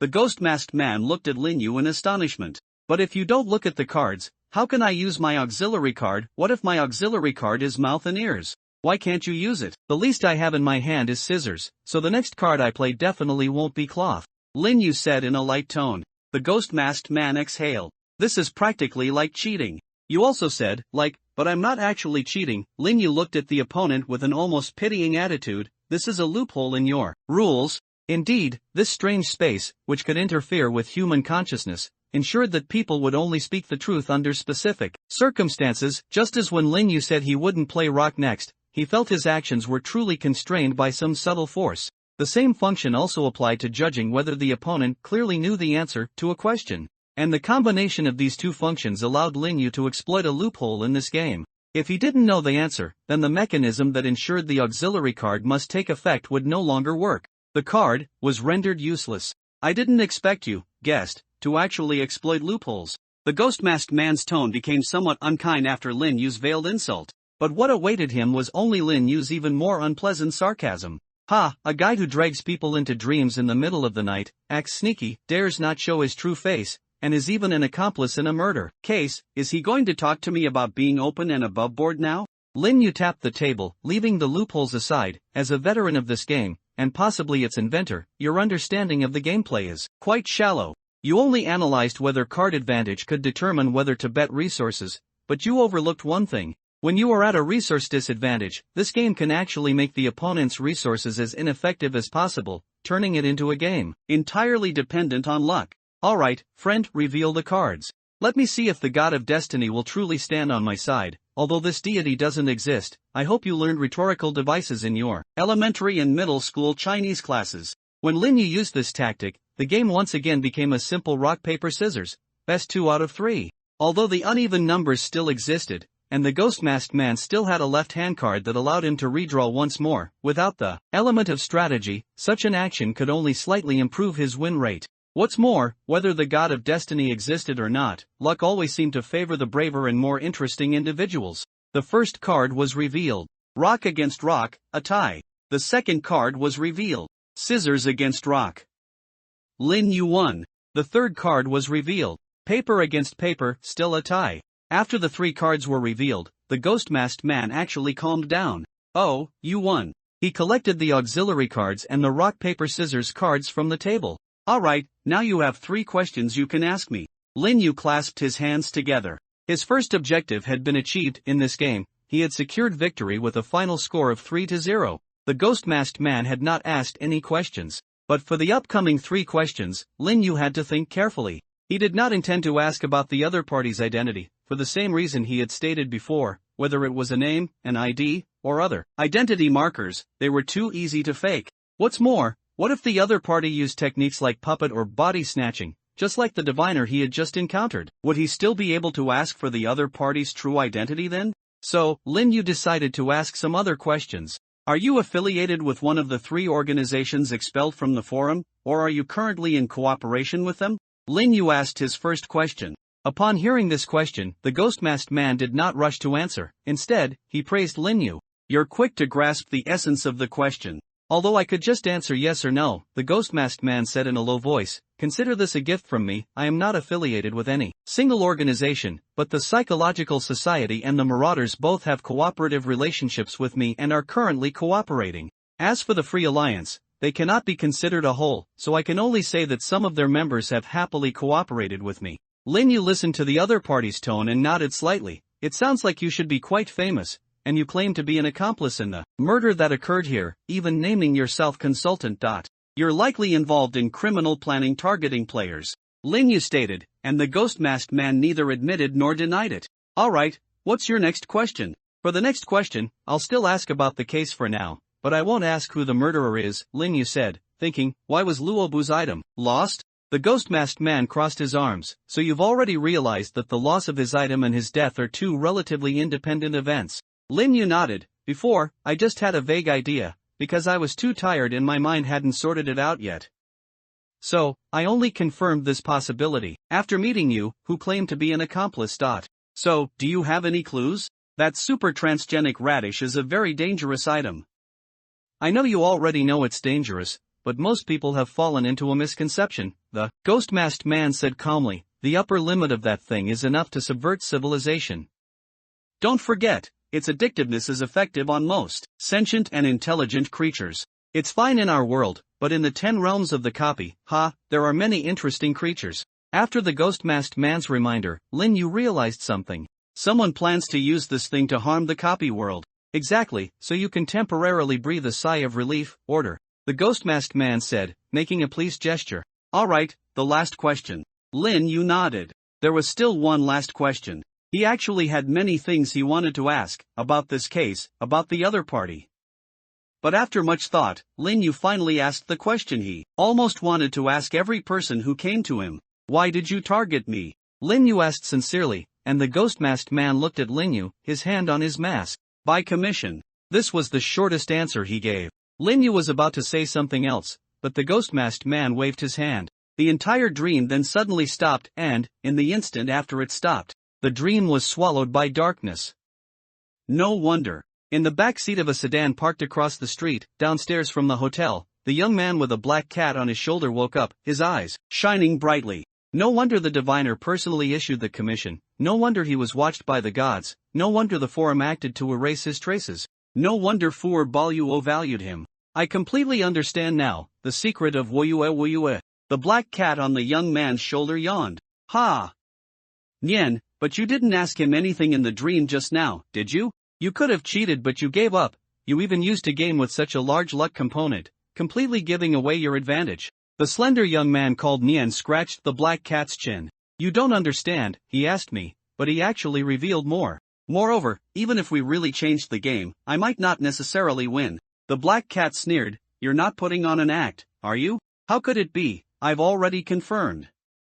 Woyue is just a fake identity, do you understand? This guy has means to forge identities and abilities, and it's very likely he had these means even at tier 1. This guy has definitely attracted the attention of the gods, and if he grows, he will definitely be a terrifying individual. So, I need to find his true identity as soon as possible. I should be able to find a match among the Psychological Society's recent S ranks. Nian licked his lips, it definitely won't be hard to find. When I find him, I must dig out all his secrets. By then, I will make him feel despair. Nothing is more wonderful than that, he said, his expression showing a hint of ecstasy.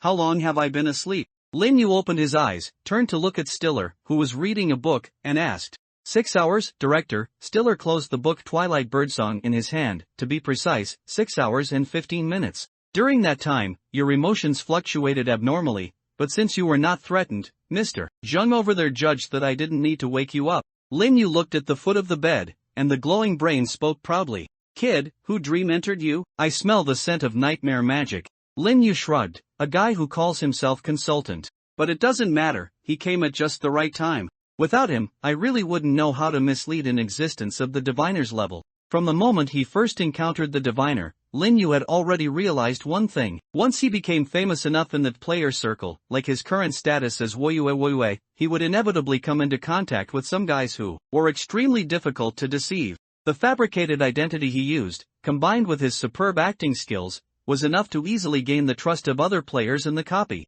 If he designed them carefully, these identities would even be sufficient to smoothly join various organizations in reality. However, these were, after all, fake, fabricated identities, and they could never withstand the scrutiny of true masters. Today's events, although earlier than Lin Yu expected, were still within his predictions. Sure enough, because this circle is small enough, no disturbance can be hidden from others. Lin Yu got out of bed. Come what may, although it came suddenly, it was precisely because Lin Yu had anticipated it that today, rather than being a passive response, Lin Yu felt it was merely an early performance of a rehearsal he had already prepared. It laid down some foreshadowing for his identity not to be exposed in the future. In any case, I still need to find a way to investigate that guy who casually entered people's dreams. From Lao Zhang's tone, he doesn't seem to know either. This was also reasonable. Although Lao Zhang was once a prominent figure, the Psychological Society was especially keen on collecting information on masters. But Lao Zhang was, after all, several versions behind. A year's time can sometimes bring about earth-shattering changes for ordinary people, let alone players.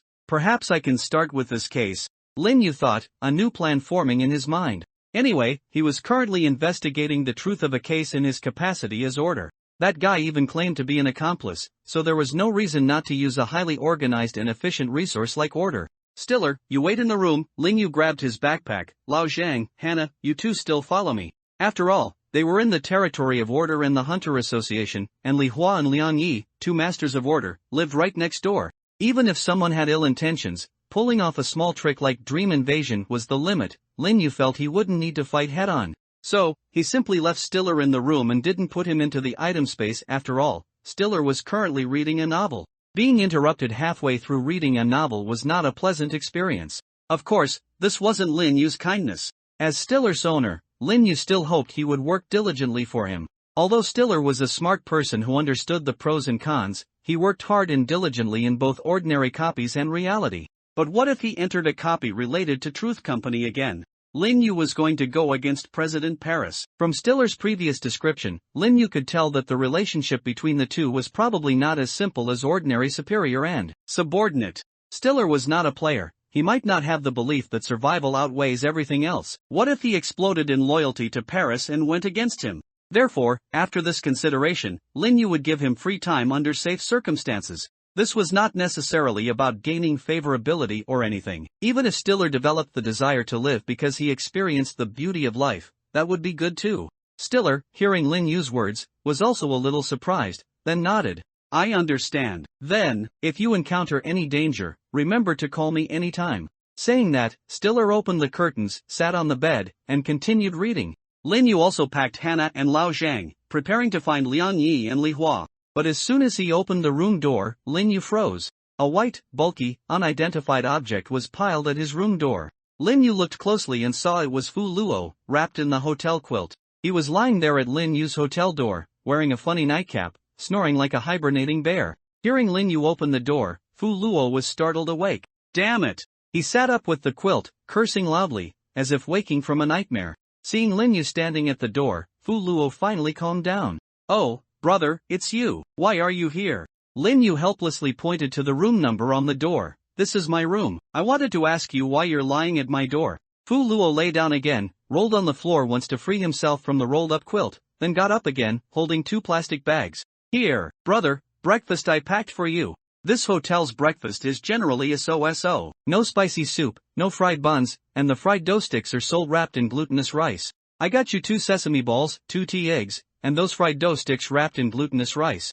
Fu Luo presented the squashed and deformed breakfast to Lin Yu like a treasure. Lin Yu took the plastic bag, deeply moved. But he was quite certain that the warmth of the still warm food did not come from a stove. I appreciate the thought. Lin Yu casually stuffed the food into his backpack, but it's almost noon now, and I don't have much appetite for these. Also, my mind has recovered, and I feel like I've thought of some good questions. Let's go investigate the case first. Lin Yu said, and Fu Luo didn't mind. He picked up his quilt and nodded. Okay, I also have a few suspects, but you decide who we question first. I think we should find Li Hua and Liang Yi first. Lin Yu offered his opinion. Fu Luo's expression changed slightly upon hearing this, and he leaned in, lowering his voice. Oh, you even suspect your own superiors? Although I also think people from order can't necessarily be ruled out. Would people of Li Hua and Liang Yi's level also have problems? Why do you suspect them? Lin Yu listened to Fu Luo's words and helplessly pushed him a little further away. Use your head. What I mean by finding them is to bring them along to boost our presence when we question people.